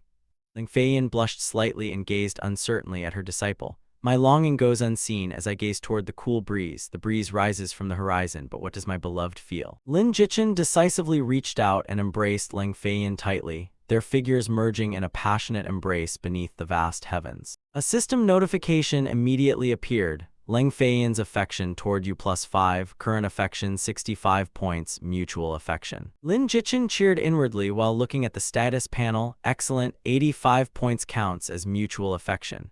With such intimate physical contact this time, Master surely won't hit me anymore, right? Are these really the NPC's genuine emotions, almost indistinguishable from real people? Lin Jichin gently lifted Leng Feiyan's chin with his hand, leaving her stunned. Lin Jichin closed his eyes and slowly leaned toward his master, boldly puckering his lips to kiss Leng Feiyan's stunned face. A loud smack shattered the romantic mood as Lin Jichin took a painful blow for his overly sudden action. Lin Jichin clutched the huge smoking bump on his head and grimaced in agony as Leng Feiyan sternly scolded, "Rebellious disciple, you actually dared take liberties with your master. It seems I've spoiled you too much." A system notification instantly appeared. Because of your indecent behavior, Leng Feiyan considers you a pervert. Her favorability toward you has dropped by 70 points to -5, reaching the dislike level. Lin Jichin looked horrified and deeply regretful, thinking, I'm finished. I forgot she's the sword sect master. Even 65 favorability points couldn't save me from courting death like this. Lin Jichin dropped to his knees and sincerely apologized. Disciple lost his senses for a moment. Please punish me, master. I absolutely won't dare do it again. Leng Feiyan turned her face away, still looking stern despite the faint blush on her cheeks, and said, It's good that you know your mistake. If you misbehave again, I won't let you off so easily. Lin Jichin raised 3 fingers and solemnly swore despite barely hiding his delight. Disciple swears that unless master permits it, I will never cross the line again. A system notification appeared as Leng Feiyan's favorability toward you began recovering. A while later in an open courtyard, Leng Feiyan stood opposite Lin Jichin and regained her dignity as sect master, saying, Enough fooling around. Since you've entered the Golden Core realm, let me see how much your cultivation has progressed. Leng Feiyan decisively tossed a wooden sword toward Lin Jichin and sternly ordered, Use this wooden sword and attack with all your strength. Lin Jichin reached out and neatly caught the wooden sword. Master, please forgive me. Lin Jichin tore through the air and charged straight toward Leng Feiyan. The next instant, he burst into full speed and vanished. Leng Feiyan slightly turned her head and smiled approvingly. Not bad, there probably isn't anyone faster than you in the Golden Core realm, but Lin Jichin suddenly appeared behind Leng Feiyan. Leng Feiyan moved like lightning and confidently smirked, still far too slow. Jichin focused completely and swung the wooden sword down at his master with all his strength, but Leng Feiyan merely leaned aside and effortlessly dodged the sharp strike by inches. Leng Feiyan instantly closed the distance and decisively jabbed Lin Jichin with one finger, declaring coldly and majestically, You're full of openings. Lin Jichin cried out in pain, as the powerful spiritual energy from his master's finger sent him flying. Lin Jichin crashed to the ground as the wooden sword slipped from his hand and stabbed into the stone floor beside him. Leng Feiyan's eyes widened in panic as she thought, Oh no, I used a little too much force. After an unknown amount of time, Lin Jichin gradually regained consciousness. Seeing Leng Feiyan, he timidly looked up and said, Master, thank you for your guidance. Disciple benefited greatly, but I'm still worried. Master, are you still angry with me? Who said I'm not angry? You caused trouble so many times today that you need to be punished. Disciple knows his mistake, so what must I do for Master to stop being angry? Just say the word and disciple would gladly die 10,000 times. What would calm me down? How could your master possibly say that herself? He eagerly leaned closer and suggested, how about disciple treats master to a meal? But she turned away and calmly replied, not enough. Then, disciple will give master a piece of jewelry. Lang Feiyin disdainfully replied, how mundane do you think your master is that shallow? Then how about disciple treats you to your favorite plum blossom cake? My favorite is clearly water chestnut cake. You don't have even a shred of sincerity. Lin Jichin raised both hands and sweated nervously, saying, that won't do either. Then what exactly? While Lang Feiyin turned away with an indulgent smile and thought, what a foolish disciple, forget it, I won't trouble him anymore, and since I already agreed, I'll give him a chance to make peace. Jichin blushed deeply, squeezed his eyes shut, and shouted, how about couples quarrel at the head of the bed and make up at the foot? The entire place instantly fell silent after those words. His eyes widened in panic as he screamed inwardly, what the hell am I saying? I'm finished, completely finished this time. Unexpectedly, Lang Feiyin gently touched her cheek, smiled charmingly, and softly replied, sure. Jichin froze and broke into a nervous sweat, thinking, what's going on? Master actually agreed. Lang Feiyin turned and softly asked, are you ready? Lin Jichin blushed and nodded repeatedly, master, I'm ready. Lang Feiyin turned and walked away, saying, if you're ready, follow me. Lin Jichin beamed with joy and exclaimed, happiness came so suddenly. But his smile instantly vanished as he nervously thought, wait, could master be testing me? Whatever happens, today marks the beginning of my new era. Lin Jichin followed Lang Feiyin into a spacious room, where servants respectfully opened the doors and hazy steam drifted inside. He stared wide-eyed in confusion and exclaimed, huh? Lin Jichin flushed bright red, raised both hands and cried in panic, damn, we're doing it in the bath. Imagining himself embracing master in the steaming water made his nose bleed as he grinned foolishly and thought, this is way too exciting, a water battle. Lang Feiyin stood there calmly while Lin Jichin swallowed hard and slowly reached toward her with trembling, excited hands. Lang Feiyin stepped back and angrily shouted, where do you think you're putting those hands? Lin Jichin hurriedly explained, master, I'll help you undress, I promise perfect service. Lang Feiyin blushed deeply and scolded shyly, you rebellious disciple, what exactly fills that head of yours? Lin Jichin stood dumbfounded and protested, master, you said couples quarrel at the head of the bed and make up at the foot, and you agreed. Lang Feiyin calmly replied, I agreed, but not to you touching me. Scratching his head, he asked awkwardly, no touching? Then what am I supposed to do? Lang Feiyin half closed her eyes and calmly answered, what else? We each stay on our own side, what did you think we were going to do? Lin Jichin looked confused and disappointed, our own sides? Master, you mean we're just soaking? Lang Feiyin firmly replied, yes, what else? Now hurry outside and wait.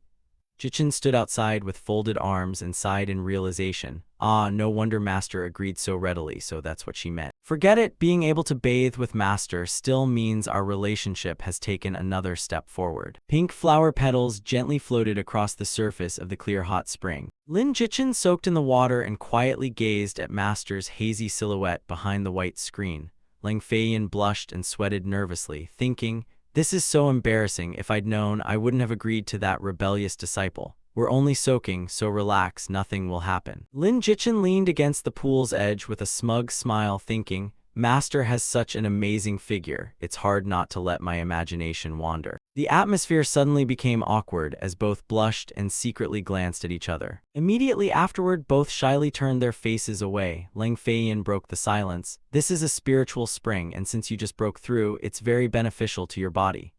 Lin Jichin touched his chin and replied, thank you, master, otherwise I might never have had the chance to bathe in spiritual spring water. Awkwardness filled the air as both blushed nervously and simultaneously submerged half their faces beneath the water. Suddenly, a voice called from outside, junior brother. Lin Jichin broke into a nervous sweat and wondered, that's junior senior sister's voice, why is she here? Namgong Yue hurried along the long corridor, calling inside, junior brother. Namgong Yue anxiously muttered, where is he? I just came out of seclusion and saw the lightning tribulation over Sword Palace, so junior brother must have broken through to the Golden Core realm, but he's neither coming down the mountain nor in the training room. Could he have failed the tribulation and been annihilated by light? Lang Feiyin's gaze sharpened as she questioned him, where did you go? Why is little Yue looking for you too? What's your relationship? Lin Jichin broke into a cold sweat and hurriedly replied, there's nothing between us. Senior sister must have seen me survive the lightning tribulation and break through to the Golden Core realm, so she came to congratulate me. Master, it's fine, I'll tell her I'm safe so she won't worry. Leng Feiyin panicked and hurriedly covered Lin Jichen's mouth, glaring as she whispered sharply, "Don't speak." Atmosphere became extremely tense, and Lin Jichen's eyes accidentally fell upon Leng Feiyin's curving figure, making him even more nervous. Only then did Leng Feiyin sense that something was wrong. She hurriedly backed away, covered her chest with both hands, and snapped with a flushed face, "Don't speak. If little Yue finds out you're in the same room with me, how improper would that look?" Lin Jichen helplessly replied, "I won't say anything, but senior sister seems. You seem very concerned about senior sister, don't you? Turn around and close your eyes, no peeking. I'll distract her while you wait here, and if you dare peek or make any noise." Lin Jichen hurriedly turned away in embarrassment. Disciple wouldn't dare. Lin Jichen blushed awkwardly and thought, how did I somehow turn this 8 Wastelands game into something resembling an affair? At this moment, Namgong Yue quietly approached a door and curiously leaned closer to peek inside. "He's not here either, I can't find him anywhere. Could junior brother really be?" Leng Feiyin appeared nearby and softly called, "Little Yue." Namgong Yue turned around in surprise, "Sect Master." Leng Feiyin tried to remain calm and asked, "Little Yue, why are you looking for your junior brother?" Meanwhile, Lin Jichen leisurely leaned his head back, comfortably enjoying the warm steam filling the room. A while later, the sound of the door opening rang out. Lin Jichen turned toward his master and curiously asked, "Master, what's wrong? What did senior sister want with me?" Leng Feiyin looked at her disciple and calmly explained, "She said you reached the Golden Core realm and came especially to congratulate you. I told her you were in seclusion, so she left. Little Yue seems to care about you a lot. You two are quite close, aren't you?" "I don't know many Inner Hall disciples, and senior sister Namgong is the only fellow disciple I regularly interact with. If Master thinks it's inappropriate, I don't find it inappropriate. You're the Sword Palace's only disciple, so it is indeed rather lonely. It's good for you to make friends with other disciples. I once had a good friend too. Who was Master's friend? Why have I never heard about her?" "You wouldn't know her, she isn't from our sword sect, and because of a misunderstanding, we haven't contacted each other for several hundred years." Lin Jichen stroked his chin thoughtfully, puzzled. "I never saw this storyline in the game's setting. Could there be a hidden instance?" Leng Feiyin turned and walked away, a trace of melancholy crossing her eyes as she softly said, "Let's not discuss this anymore. There's nothing to say about an old friend. Let the past remain buried." Lin Jichen smiled awkwardly at his master, then, "Master, do you still want to soak a little longer?" Leng Feiyin blushed and turned away, replying softly, "You keep soaking, I'm done." Lin Jichen leaned against the edge of the pool with a delighted smile. "Fine, then I'll soak alone, but Master, the water's getting a little cold. Help warm it up." "Fine, you're probably the only person in the world who dares order his master around like this."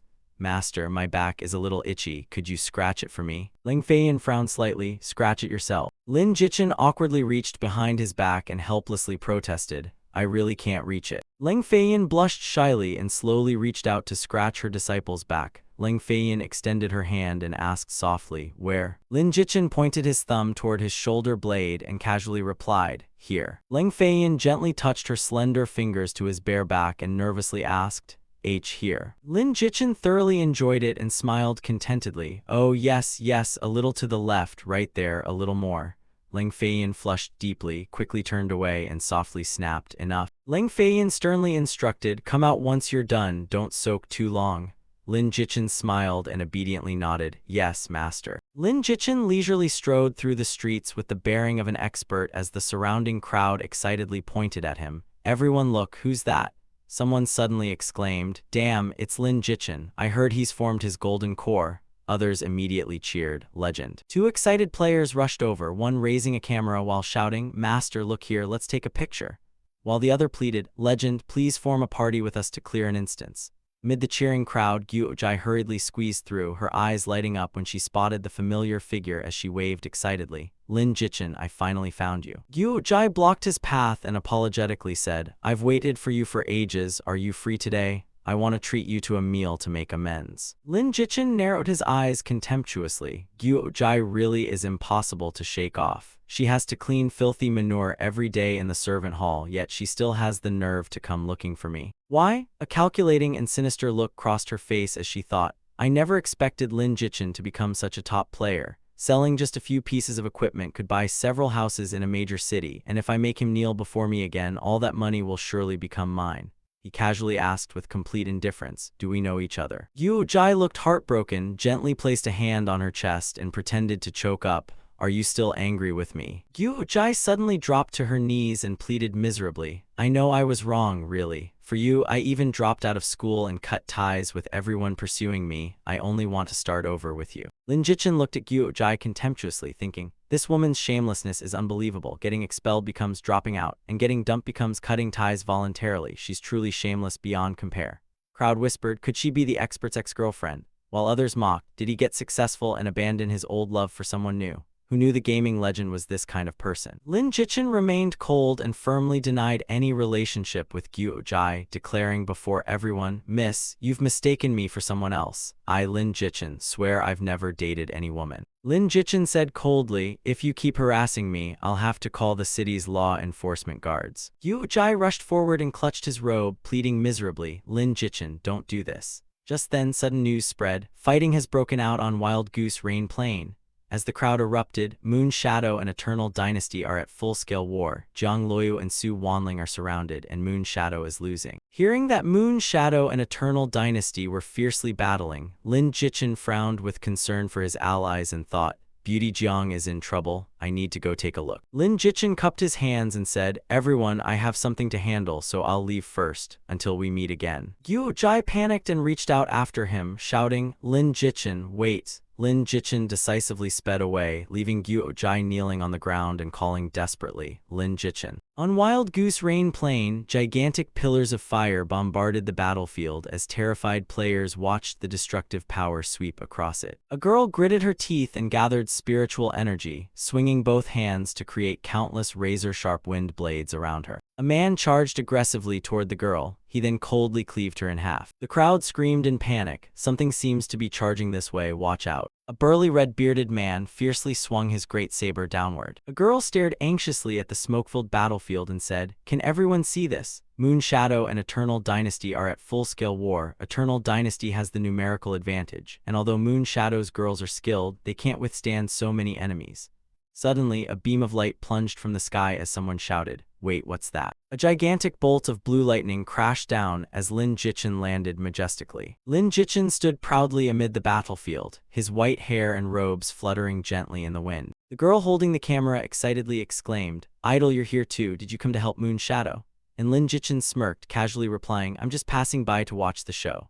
Wang Jinghao sat arrogantly and pointed with a ruthless expression, ordering, "Concentrate all firepower on Jiang Luoyu. Today, not one Moon Shadow member escapes. Kill them until they've lost every level." An Eternal Dynasty subordinate smugly assured Wang Jinghao, "Boss, don't worry, these women aren't escaping today. Moon Shadow has decent equipment but few experts. They're just weak women with average skills, so we'll definitely win." Another Eternal Dynasty subordinate proudly added, "Exactly, boss. Look, no one can stop Third Brother anymore. He'll soon break through and kill Jiang Luoyu." Jiang Luoyu swung her sword and knocked away the enemies surrounding her, shouting, "Su Wanling, how much longer until reinforcements arrive?" Su Wanling anxiously looked at Jiang Luoyu and replied, "Guild leader, the sisters are rushing here, but they're not good at direct combat, so we have no advantage." Jiang Luoyu gritted her teeth furiously and said, "Eternal Dynasty has gone too far. Even if we lose levels today, we must show Moon Shadow's spirit." Su Wanling happily pointed into the distance and said, "Guild leader, look, Lin Jichin is here too. Should we ask him for help?" Jiang Luoyu looked worriedly at Lin Jichin in the distance and softly said, "Don't drag him into this guild war. Eternal Dynasty always takes revenge, so we can't let him get involved."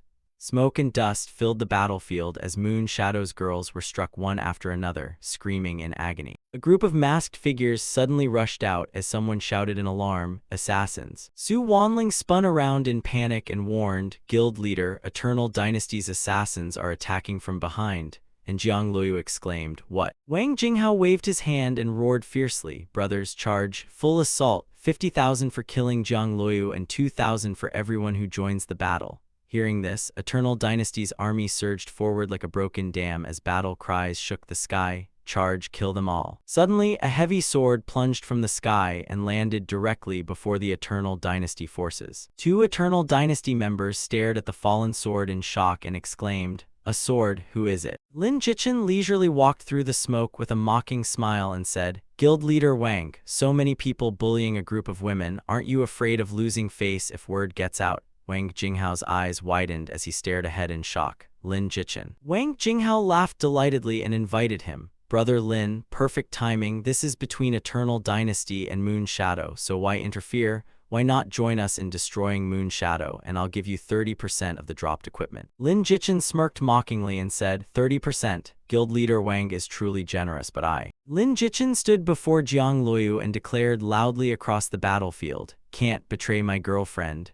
Su Wanling froze, her cheeks flushing red with shock as she exclaimed, huh. Jiang Luoyu stared at him in astonishment, girlfriend. Su Wanling blushed deeply and waved her hands awkwardly at Jiang Luoyu, hurriedly clarifying, guild leader, don't listen to his nonsense, I'll explain everything later. Wang Jinghao threw back his head and laughed smugly, isn't this simple? If Brother Lin agrees, we won't touch your girlfriend, just join us and the vice guild leader position in Eternal Dynasty is yours, then we'll join forces and dominate the entire server.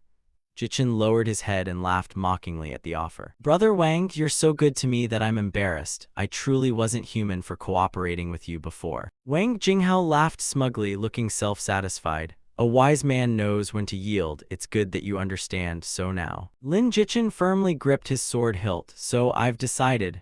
Jichin swung his sword powerfully and stared sharply at him. I'll deal with you and teach you a lesson. Veins bulged on Wang Jinghao's forehead as he growled furiously. You refuse the respect I've given you. Wang Jinghao stood above them, pointed directly at his target and roared, everyone, attack Lin Jichin.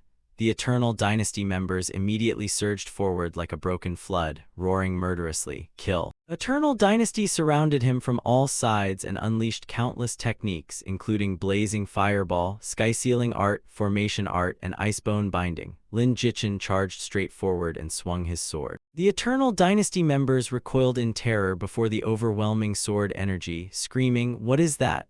Ah! As slash after slash tore through the air and made them cough up blood. Defend, you spells, it's too late. Lin Jichin spun decisively and swept out a circle of icy blue sword energy. Crescent Moon Slash. The whirlwind-like attack shredded Eternal Dynasty's formation and sent numerous members flying with enormous red damage numbers. Wang Jinghao stared wide-eyed and gritted his teeth in disbelief. Isn't Lin Jichin only at the early Golden Core realm? How can he deal such insane damage? Lin Jichin closed in and thrust his sword through an enemy, making him scream as the system registered a critical strike that instantly dealt over 15,000 damage. Lin Jichin turned and unleashed a horizontal slash, sending another enemy flying with over 10,000 damage. Waves of Eternal Dynasty members flew away like kites with broken strings, managing only agonized screams before collapsing. Eternal Dynasty members fell one after another like harvested wheat as dull impacts echoed across the entire plain. Lin Jichin stood amid the glowing gravestones and smirked provocatively at his opponent. Well, Guild Leader Wang won another round. Wang Jinghao frantically ordered, bring 30 more healers to keep the mages alive, 10 more musicians for crowd control, and have the mages bombard him with skills, hurry up and kill him. The Eternal Dynasty members eagerly charged forward as their guild leader shouted, anyone who takes him down gets a huge reward.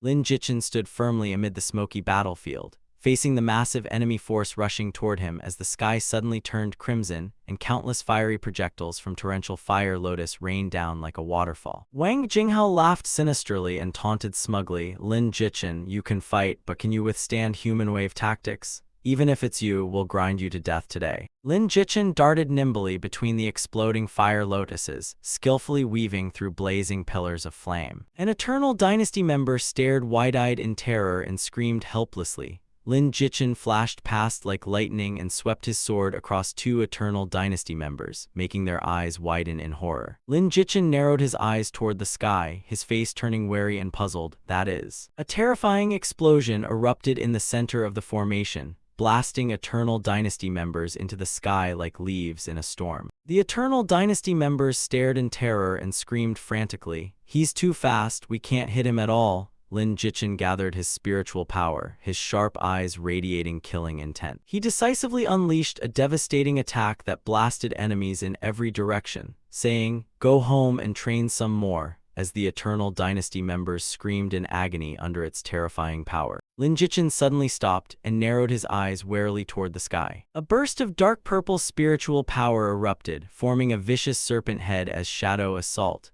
Crimson Serpent Fang lunged forward. Lin Jichin reacted instantly, raising his longsword to block the sneak attack from behind. He spun around decisively and swung his longsword, unleashing a sharp blue sword beam as a deafening metallic clash rang out. The masked assassin's eyes showed mocking admiration. Fast reflexes, great sword god. The assassin tore through the air and launched a vicious attack. Take this! Lin Jichin met the assassin head-on with his sword as both moved like lightning, their sword and blade constantly colliding with piercing clangs. Suddenly, an arrow shot toward him and Lin Jichin quickly leaned aside to dodge. The arrow struck a tree trunk and exploded loudly, instantly blasting the tree apart. A bow-wielding man stepped out and sneered, 2 against 1 shouldn't count as bullying, right? Lin Jichin tightened his grip on the sword hilt and calmly observed them. The masked assassin twirled his twin blades and challenged him. So what if you're top 100 on the heavenly rankings? Today you'll learn exactly where my divine daggers stab. Lin Jichin narrowed his eyes and assessed his opponents, recalling their abilities. Yi Yanhui had maxed wind, lightning, and fire attributes with extreme speed, while Chen Tianqiui's deceptive arrows specialized in predicting enemy movement.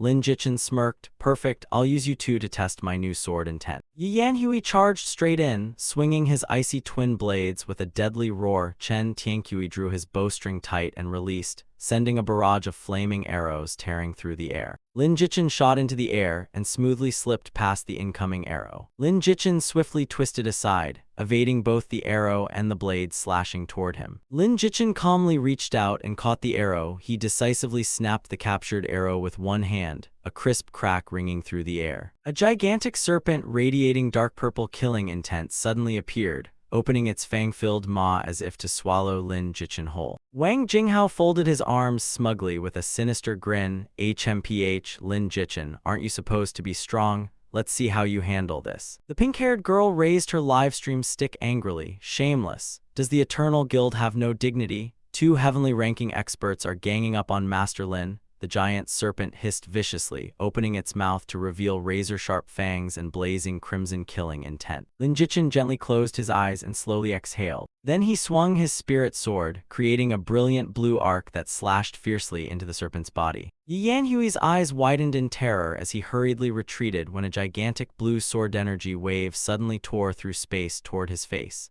But it was already too late as the powerful sword beam struck him head-on, leaving him stunned as he thought, Lin Jichin actually broke my ultimate move in an instant. While Yi Yanhui was sent flying, Chen Tianqiu swiftly repositioned to attack. He gritted his teeth and focused, pouring all his fire spiritual power into the bow as a gigantic arrow blazed fiercely like it could incinerate everything, and he roared while concentrating all his strength into it. The flaming arrow tore through the air straight toward Lin Jichin. Lin Jichin gritted his teeth and strained to stop it, thinking in shock, this arrow is actually this powerful. Lin Jichin narrowed his eyes toward Yi Yanhui, but this arrow. I can use it. Lin Jichin forcefully knocked the arrow away. The arrow then pierced straight through Yi Yanhui. Chen Tianqiu's expression changed as he exclaimed, damn, time to run, retreat is the best strategy. But Lin Jichin instantly swept behind Chen Tianqiu like a whirlwind, smirked, pressed his icy sword against the man's neck, and coldly asked, you think you can come and go whenever you want. Lin Jichin decisively swung his sword, slicing cleanly through Chen Tianqiu's throat. Wang Jinghao's face twisted with rage when he saw his experts defeated, and he frantically waved his arms while roaring, useless trash. You couldn't even win 2 against 1. Everyone attack, kill him. A subordinate hurried over, pointed toward the chaotic battlefield, and anxiously reported, Guild leader, the Moon Shadow forces are counterattacking too. We can't hold much longer. The Moon Shadow army launched an all-out assault together, their overwhelming momentum sweeping across the battlefield as Jiang Luoyu encouraged everyone, keep fighting, everyone. Destroy the Eternal Guild, kill. The subordinate anxiously urged, Guild leader, let's retreat. As long as we survive, we can rebuild, but if this continues, we'll all be wiped out. Damn it, if Lin Jichin hadn't interfered and tied down Eternal Dynasty's top experts, we would have won already. Retreat, everyone retreat. Lin Jichin suddenly descended from above and said, trying to leave now, too late. Wang Jinghao's eyes widened in panic as he stammered helplessly, how is he so fast? Lin Jichin flashed forward like lightning and struck his opponent head-on with his glowing sword, sending him flying high into the air. In reality, Wang Jinghao's eyes snapped open as he exited the game. He screamed in terror, "Ah!" Wang Jinghao was drenched in sweat, gasping heavily for breath. "Lin Jichin, I'll definitely make you pay." Back in the game, Wang Jinghao crashed face first onto the ground as his panicked subordinates rushed over shouting, "Guild leader, guild leader." His body gradually vanished, revealing a pile of valuable equipment. An Eternal Dynasty subordinate stared greedily and thought, "Every man for himself. What's wrong with taking a few pieces of the guild leader's equipment?" Another Eternal Dynasty member suddenly rushed over and angrily shouted, "You bastard, stop! You even dare touch the guild leader's equipment." The Moon Shadow members pressed their advantage and charged with weapons raised, while the terrified Eternal Dynasty survivors threw away their weapons and fled, screaming, "Run!" The Moon Shadow members erupted in cheers as one girl raised her fist and shouted excitedly, "Great, we won." Jiang Liu called out, "Boss Lin, we relied on your help again this time, Boss Lin, so I owe you another huge favor.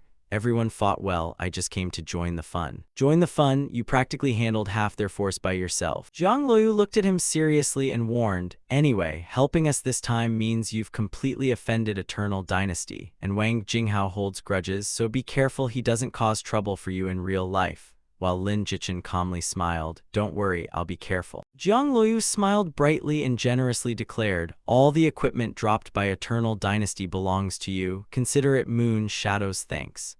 Jichin rubbed his hands together and laughed with barely concealed delight. "Oh my, that's so embarrassing." Jiang Liu smiled as Lin Jichin happily collected the loot and exclaimed, "This purple equipment has great stats, these two blue items are excellent too, and what's this?" Jiang Liu approached with a smile and asked, "Are you free tonight? The new secret realm, Snowstorm Prison Pass, has opened. Want to come along?" Just then a message from Gu Qiuxu appeared, "Let's make chicken soup tonight, I'll buy a chicken later."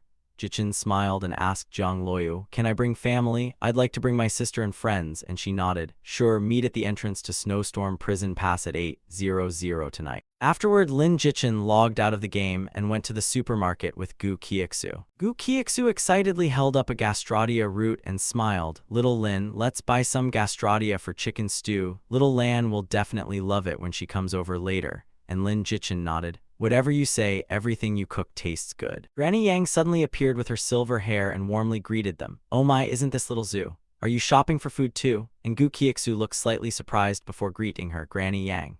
The old woman looked at Lin Jichin and smiled, "Oh, is this your boyfriend? He's so handsome. No wonder you refused when I offered to introduce my grandson to you." Lin Jichin warmly greeted her, "Hello, Granny, yes, I'm her boyfriend," making Gu Qiuxu beside him blush in surprise. He smoothly flattered the old woman, "Someone as kind as you will surely have a grandson who finds an even better girlfriend, with a big happy family and a healthy, peaceful life." Granny Yang smiled and praised him, "Oh my handsome and sweet-tongued too, little Zhu really has good taste." While Gu Qiuxu shyly pulled Lin Jichin away, saying, "Haha, how embarrassing, Granny, please keep shopping." Jichin asked, "Sis, do you often tell people I'm your boyfriend?" And Gu Qiuxu stammered, "Of course not, it's just an excuse, don't misunderstand." Lin Jichin leaned close to his sister's ear and teased, "I see, I understand, sis, but why are you blushing? I'm not laughing at you," making Gu Qiuxu's face turn bright red with embarrassment. She then angrily pummeled him with her fists, "Stinky little Lin, if you keep talking nonsense, I won't give you dinner anymore." Lin Jichin dodged while begging for mercy. I was wrong, I'll stop, I won't dare again." But she suddenly stopped. She reached out to rub his cheek and gently asked, "Does it hurt?" Lin Jichin grimaced and cried, "Of course it hurts." Gu Qiuxu closed her eyes and sternly lectured him, "Then don't talk nonsense again." The two carried their groceries along the supermarket aisle when Lin Jichin suddenly remembered something and suggested, "Right, sis, tonight I'll take you and Ren Lan to farm some gear in a dungeon, meet Jiang Liu, leader of the Moonshadow Guild, and introduce you too." "Why don't you and Ren Lan go instead? I'm still not good at the game and I don't want to hold you two back." "It's fine, I'm here." Lin Jichin happily chatted and laughed with his sister. Neither realized someone behind them was secretly taking photos. A man hiding inside a car reported by phone, "Guild leader, we found Lin Jichin." The person on the other end coldly ordered, "Keep following him. We can't touch him in the game, but there are plenty of ways in real life." Scene shifted to the entrance of Blizzard Prison Pass, where Jiang Liu, Su Wanling, and Shiziu had already gathered. Two male players stared at the dungeon entrance in surprise, and one exclaimed, "The Moonshadow Guild is full of beauties. Are they filming an advertisement?" A female member excitedly asked Su Wanling, "Sister Su Wanling, Master Lin must be really handsome in real life, right?" Su Wanling smiled. I've never met him. Why do you want to meet him? Want me to get his address for you? The girl blushed and hurriedly refused. No, there's no need. Jichin approached cheerfully with Gu Qiuxu and Ren Lan, saying, sorry, I'm a little late. Jiang Luoyu welcomed them with a friendly smile. You're not late, we arrived early.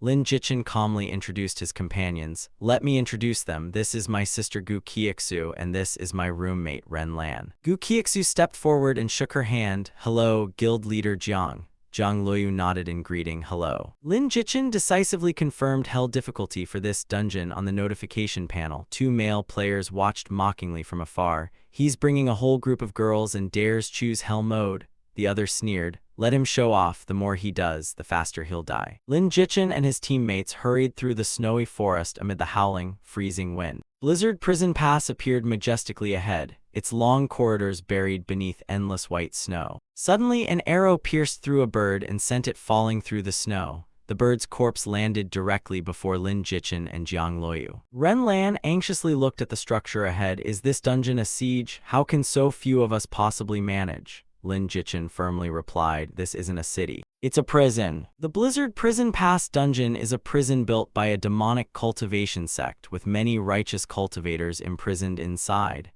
Objective is to break into the prison, destroy it, and rescue every righteous cultivator. Only a few of us have to rescue everyone. Isn't that difficulty a little ridiculous? Lin Jichin looked toward the gloomy tower and slowly explained, reward difficulty isn't hard, but on extreme and hell difficulties, even the weakest guards are Golden Core Realm cultivators and the formations are interconnected, so one wrong move wipes the entire team. Ren Lan panicked, but you chose hell difficulty, right? Lin Jichin casually nodded, yep, that's right. Ren Lan turned pale with shock. You've got to be kidding. Lin Jichin reassured her. Don't panic, let me first explain the key to this mission. First, this is a completely sealed fortress with many sleeping Golden Core Realm guards inside, and there are formations preventing us from flying. So we can only break through the main gate. Once we approach the fortress, the guardian spirit Snow Eagle on the tower will attack us directly. Jiang Luoyu nodded. That doesn't sound difficult, we just need to defeat that guardian spirit, right? Lin Jichin warned seriously, it's not difficult, but the key is that we cannot kill it.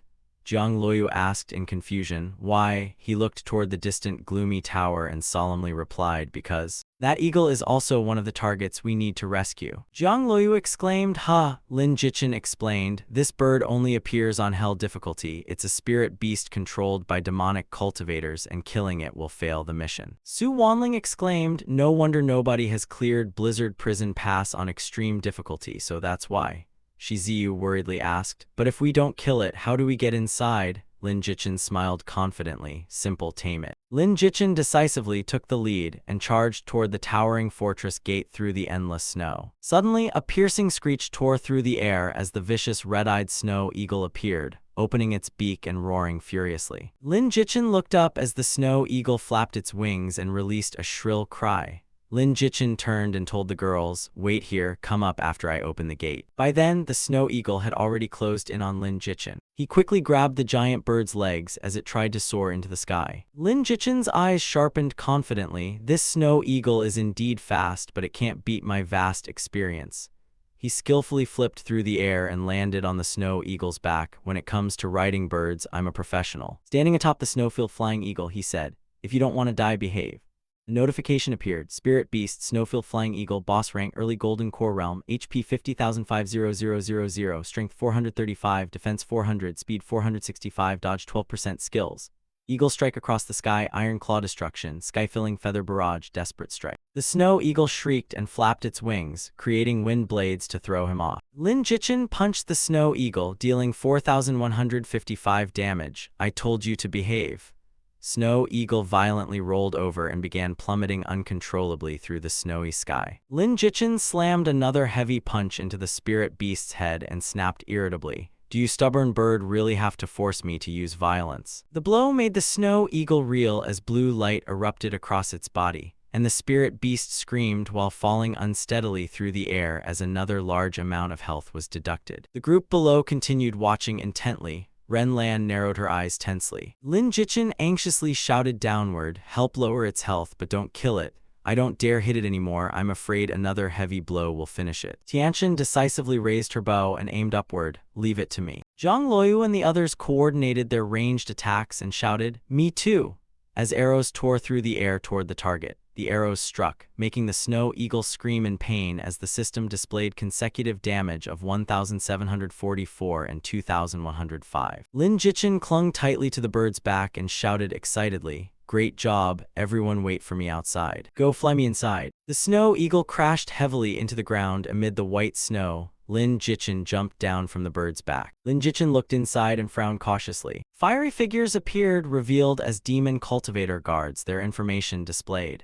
Elite Guard, Early Golden Core Realm, HP 42,004-2000, Strength 415, Defense 385, Speed 307. Lin Jichin smiled at the group of demon cultivators. "So many people came to welcome me, how polite." Lan shouted, "The battle has started." Gu Qiuxu watched anxiously. "Little Lin," Zhang Luoyu smiled reassuringly, "don't worry, he's very strong." Lin Jichin charged down like a whirlwind, swinging his sword and tearing apart the demon cultivator guards blocking his path. He spun around and unleashed a sweeping sword slash, sending numerous demon cultivator guards flying through the snow. Lin Jichin suddenly stopped. He looked toward a lever on the wall and exclaimed softly, "That's it." Lin Jichin twisted his body and delivered a powerful kick straight into a demon cultivator guard's chest. The guard was sent flying into the stone wall, crashing heavily beside the lever. The impact knocked the lever downward. The enormous wooden gate then began slowly descending. The suspension bridge crashed to the ground. Ren Lan eagerly charged forward and shouted excitedly, "Little Lin, we're here." The whole group leaped across the suspension bridge and quickly entered the inner city. Ren Lan unleashed a powerful strike, sending the demonic guards flying through the chaotic dust. She gritted her teeth, gathered her strength, and delivered a decisive high kick to sweep away those blocking her path. Without stopping, she continued gathering power into her hand. She swung her fist and shouted decisively, blasting the demonic cultivator apart. "Die!" The demonic guards were sent flying through the air. Lin Jichin excitedly gave her a thumbs up and praised, "Awesome." Tianqian leaped up, drew her bow toward the target below, and shouted, "Take this." The guards were eliminated one after another by her arrows. Zhang Luoyu stood firmly in the passage, poured all her spiritual energy into her spear, and shouted with imposing force. An earth-shaking explosion erupted as brilliant blue energy from her skill burst through the city. Thick clouds of dust billowed everywhere. After a while, all the demonic guards were eliminated and turned into gravestones. Shiziyu eagerly approached the gravestones and said, "I'm here to collect the equipment." Zhang Luoyu exclaimed in surprise, "It's all purple light, truly worthy of the goddess of luck." In the courtyard, the pitch-black tower suddenly erupted with crimson light as the ground shook violently and clouds of dust filled the air. Lin Jichin vigilantly warned, "Watch out, it's coming." A figure appeared and roared imposingly, "Outsiders dare break into the prison." "Did you ask this judge first?" As the enemy information appeared. Blood Judge, Boss Class, Mid-Golden Core Realm, Health 62,006-2000, Strength 512, Defense 533, Speed 501, Physical Resistance 10%, Tenacity 2%, Heart Protection 70, Skills. Fatal Flying Hook, Soul-Severing Hook Slash, Bloodthirsty Mad Demon, Blood Demon Transformation. The Blood Judge faced Lin Jichin's group with murderous intent blazing around him. Lin Jichin smiled at Ren Lan and said, "This boss looks fierce, but he's only average, perfect for practice. So why don't you fight him and sharpen your combat skills?" Ren Lan excitedly cracked her knuckles, her face full of confidence as she said, "Fine, I'll do it. Let's see how many punches this old monster can take." She shot forward like an arrow straight toward the Blood Judge and shouted, "Old monster, take this." The Blood Judge swung his chains as the flaming sickle spun lethally, sneering, "Little girl, my fatal flying hook isn't so easy to dodge." Ren Lan skillfully flipped aside and narrowly dodged the hook, then smirked provocatively. "Is that all you've got, old man?" The Blood Judge gritted his teeth and violently yanked the taut iron chains. Ren Lan's eyes widened in horror as the razor-sharp sickle curved back toward the back of her neck, making her exclaim at the cunning attack, "What?" Ren Lan groaned as the icy sickle buried itself in her back, making her cry in pain, "Damn it, I was too careless." Ren Lan was blasted high into the air by the tremendous impact. Lin Jichin looked up and shouted angrily, "This crazy woman." Gu Qiuxu focused on forming hand seals and cast clear spirit platform art. Gu Qiuxu pointed toward the sky and shouted decisively, "Break the barrier."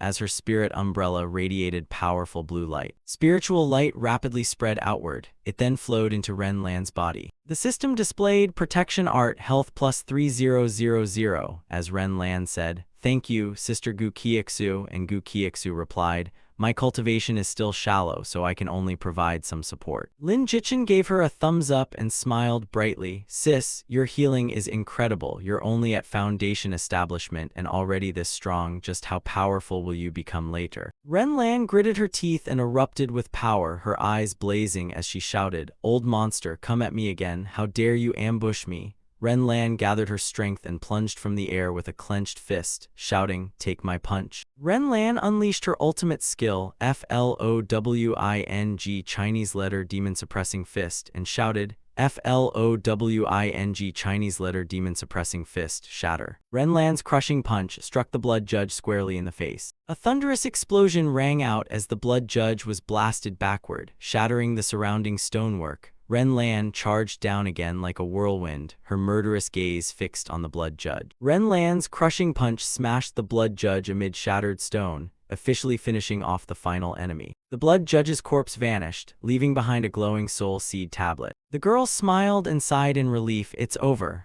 Shizuyu excitedly rushed over. "Let me loot it, let me loot it." She reached out and touched the soul seed tablet. Items immediately spilled across the ground, thrilling the entire group. "We hit the jackpot, what an incredible haul." Shizuyu smiled and handed the flaming medicine bow to her teammate. "Tianchen, you're the only bow cultivator here, so take this bow." Tianchen excitedly accepted the weapon and repeatedly thanked her. "Thank you, Sister Ziyu, I'll definitely put it to good use." Lin Jichin looked at the stone door ahead and warned, "Go in, the heavenly prison is inside." Everyone immediately raised their guard and quickly followed him. After going a little farther, the group suddenly stopped before a strange figure. In the gloom, a pale hand slowly gripped the bars as the system announced, "Guard Yu Kyuyan, boss-level enemy." Renlan looked at her and blurted out, "Do female demonic cultivators not care about looks? I've never seen a pretty one." Lin Jichin crossed his arms, sized her up, and calmly replied, "There are exceptions, but this one's character model is still pretty crude." His expression quickly turned serious. "She has high defense, so I'll draw her aggro while you find chances to attack." Then Lin Jichin charged forward without hesitation. His sword immediately slashed hard at her. Yu Kyuyan hissed in pain as her health bar began dropping. Seeing this, she widened her eyes in shock, nearly 5,000 from a normal slash, as Yu Kyuyan's face grew savage and murderous. Yu Kyuyan growled and violently tore off her outer robe. Lin Jichin immediately turned his head away, thinking,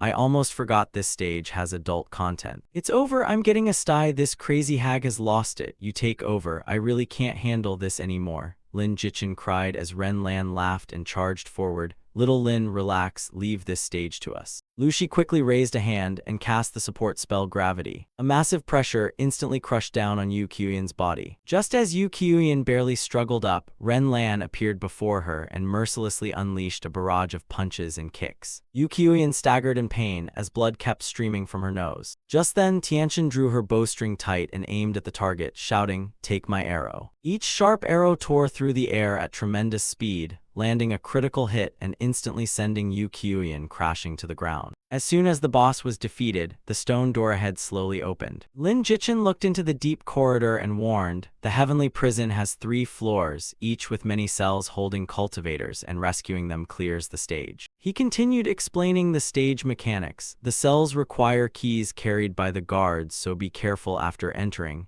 And as they stepped onto the next floor, the sky above suddenly shook violently. Heavy monsters landed one after another, their sheer numbers enough to make anyone's scalp tingle. She paled at the sight, saying, "There are actually so many demonic cultivators inside. With this many enemies, we may not be able to handle them." Yet the very next moment, a bizarre scene unfolded before everyone, leaving the entire group staring in complete confusion. Renlan's eyes widened in disbelief. "What's going on? A civil war?" The group stared intently at the demon fiends, frantically attacking each other. She scratched her head in confusion, still shocked. "What's happening here? Why are they fighting each other?" When she suddenly noticed something unusual, everyone looked. Tianchen immediately pointed ahead in surprise. "It's expert Lin." Lin Jichin charged forward with his sword and cut down a demon fiend in an instant. He secretly sighed. The skill he learned after killing the Ghost Emperor in the Wailing Ghost Ridge was finally useful. As the system announced, Earth-grade secret skill, Summoning Art, Killing an enemy has a 10% chance to summon its soul to fight for you for 30 minutes at 50% of its original combat strength. The moment it was summoned, its eyes instantly turned blood red and vicious. The newly summoned demon fiend immediately turned around and charged into its own kind. Master Lu's pupils contracted. This is basically reanimation, while Ren Lan stared wide-eyed. It can even do that?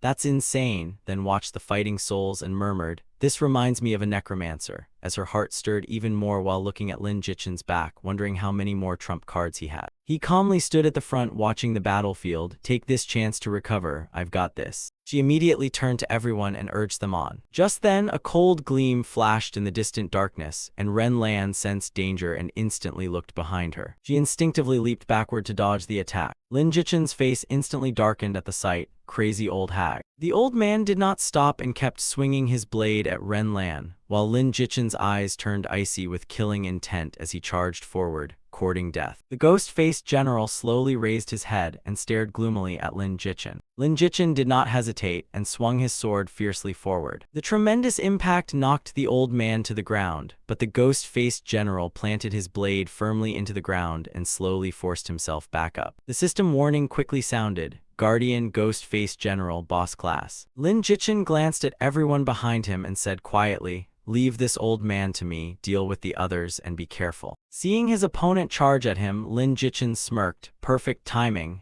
then swiftly raised his sword to block the descending blade. A powerful shockwave erupted, sending both of them flying far backward. Sword flashes and blade shadows flickered continuously at speeds nearly invisible to the naked eye. The old man suddenly unleashed his strength and forcibly pushed Lin Jichen back, but at that moment Lin Jichen sensed something was wrong. The ghost-faced general swiftly channeled his power as violent spiritual energy surged around him. A massive whirlwind quickly formed before Lin Jichen. Lin Jichen immediately scanned his surroundings vigilantly as the old man's sinister laughter echoed from above. "Die." At that moment, the ghost-faced general suddenly appeared above Lin Jichen's head. But just as the blade was about to strike, Lin Jichen's figure vanished. The old man's pupils instantly contracted as Lin Jichen's cold voice came from ahead, "Frost Moon Slash," making the ghost-faced general turn around in shock. "What?" The system's voice quickly echoed through the area. Freezing slowdown activated. Lin Jichen smirked coldly. "Idiot, you only hit my afterimage." And seeing ice rapidly spread across his opponent, he thought with satisfaction,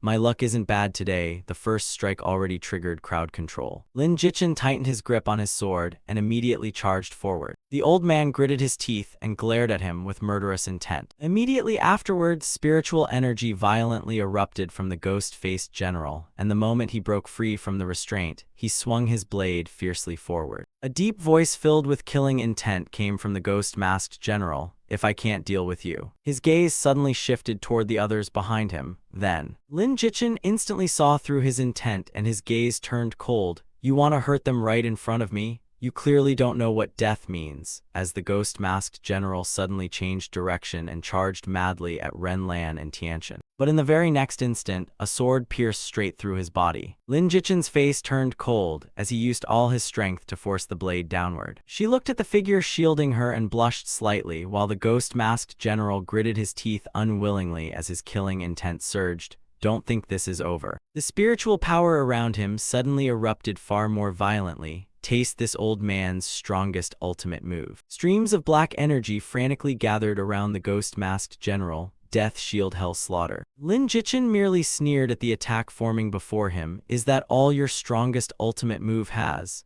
As he gripped his sword tightly, power rapidly gathering on the blade. "Heavenly Light Slash." Lin Jichen immediately circulated all his inner power and slashed fiercely at his opponent. His gaze turned utterly cold. "It's time to end this." A dazzling sword beam tore through space and slashed straight down. The ghost-masked general immediately let out a miserable scream that echoed everywhere. "No." The system notification immediately sounded. "Congratulations on achieving the first kill of the Spirit Gathering Realm boss, Ghost-Masked General." After the boss was slain, all the evil corpses collapsed together, and she looked at the chaotic battlefield before sighing in relief. "It's over." Lin Jichen sheathed his sword and calmly ordered everyone, "Clean up the battlefield and recover your condition." Just then, a pitch-black tombstone slowly appeared ahead. Ren Lan excitedly rushed forward. "Let's see what good loot this Spirit Gathering Realm boss dropped." As brilliant golden light suddenly burst into the air, Earth-grade weapon, Dragon Fang Blade, Strength plus 95, Fury plus 85, attacks inflict armor break, reducing enemy armor by 1% per hit up to 50%. She smiled. Little Lin, you're rich, how much can this sell for?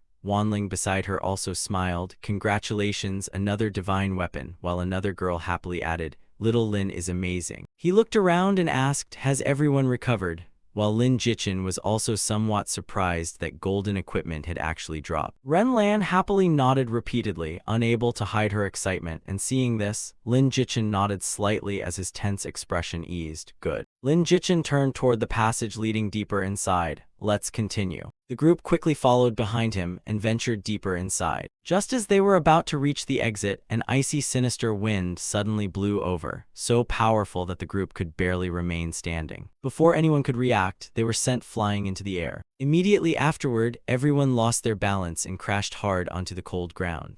She grimaced in pain and slowly opened her eyes after the impact, only to turn her head and realize she was lying on top of Lin Jichin. She immediately blushed and hurriedly got off him. She quickly changed the subject. Is everyone okay? I remember the extreme difficulty version of the Wind and Snow Prison Pass didn't have this sinister wind, so this seems exclusive to Hell difficulty. He looked at the sinister wind ahead and instructed, stay here, I'll scout ahead, Lucy gently said. Be careful. While Lin Jichin studied the formation before him and thought, this is a ghost ceiling formation. I couldn't afford to learn it in my previous life, but in this life. His expression gradually turned serious. I need to figure this out. With that, Lin Jichin sprang forward and quickly leaped ahead. He tried recalling his past life memories of this place. It's been too long, I can't remember exactly where the safe path is. So Lin Jichin frowned and could only rely on instinct step by step. The moment he noticed something unusual ahead, his eyes lit up now. But as he rushed forward, Lin Jichin suddenly slammed into an invisible barrier. He lost his balance and fell, making Tianchen look up in alarm as Lin Jichin crashed straight into her soft chest. He immediately jumped up in embarrassment. Tianchen, sorry, I didn't mean it. While she blushed and repeatedly shook her head, and no, it's fine. Lin Jichin took a deep breath, his gaze turning resolute as he stared ahead again. He tried advancing again but was knocked back by the formation, losing his balance and falling straight onto Wanling. Before regaining his footing, he lost balance again and fell directly into Kiexu's chest. His momentum still did not stop, and the next rebound sent Lin Jichin falling into Shiziyu's arms. Seeing Ren Lan below, he immediately cried, crazy woman, catch me. But Lin Jichin still crashed directly into her. Ren Lan flushed red and angrily grabbed him by the collar. Little Lin, I think you're doing this on purpose just to grope us, aren't you?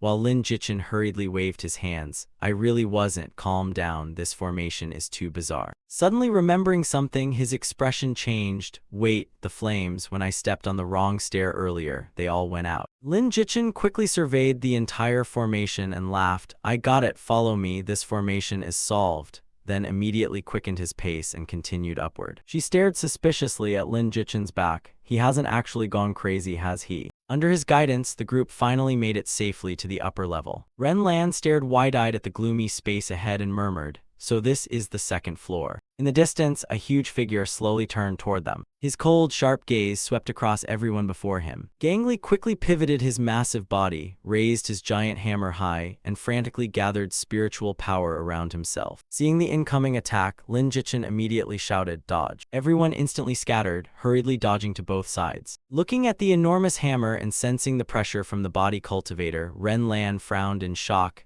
This strength is way too brutal. The system announcement rang in everyone's ears. Guard Gangli, boss-level enemy. She clenched her fists, eyes burning with fighting spirit. Let me test him. Ren Lan instantly charged forward and punched him hard in the face, but seeing his health barely drop, she widened her eyes. What? That's all the damage I did. Gangli growled and began gathering power in his arm. He violently swung his giant hammer. The hammer smashed straight toward Ren Lan, forcing her back several steps as she exclaimed, why does this monster deal so much damage? Seeing the situation turn bad, She immediately raised her hand and cast a spell. I'll restrain him. She quickly turned toward Lin Jichin and urgently shouted, Expert Lin. A massive wave of frost instantly froze Gangly in place, and seizing the chance, Lin Jichin shot forward, Wind Thunder Sword Strike. Lin Jichin unleashed a sharp sword beam that tore through the air straight toward him. Gangly immediately threw his head back and roared, his agonized cry echoing throughout the area. But immediately afterward, he wildly unleashed spiritual energy around himself, destructive water, as the system urgently warned.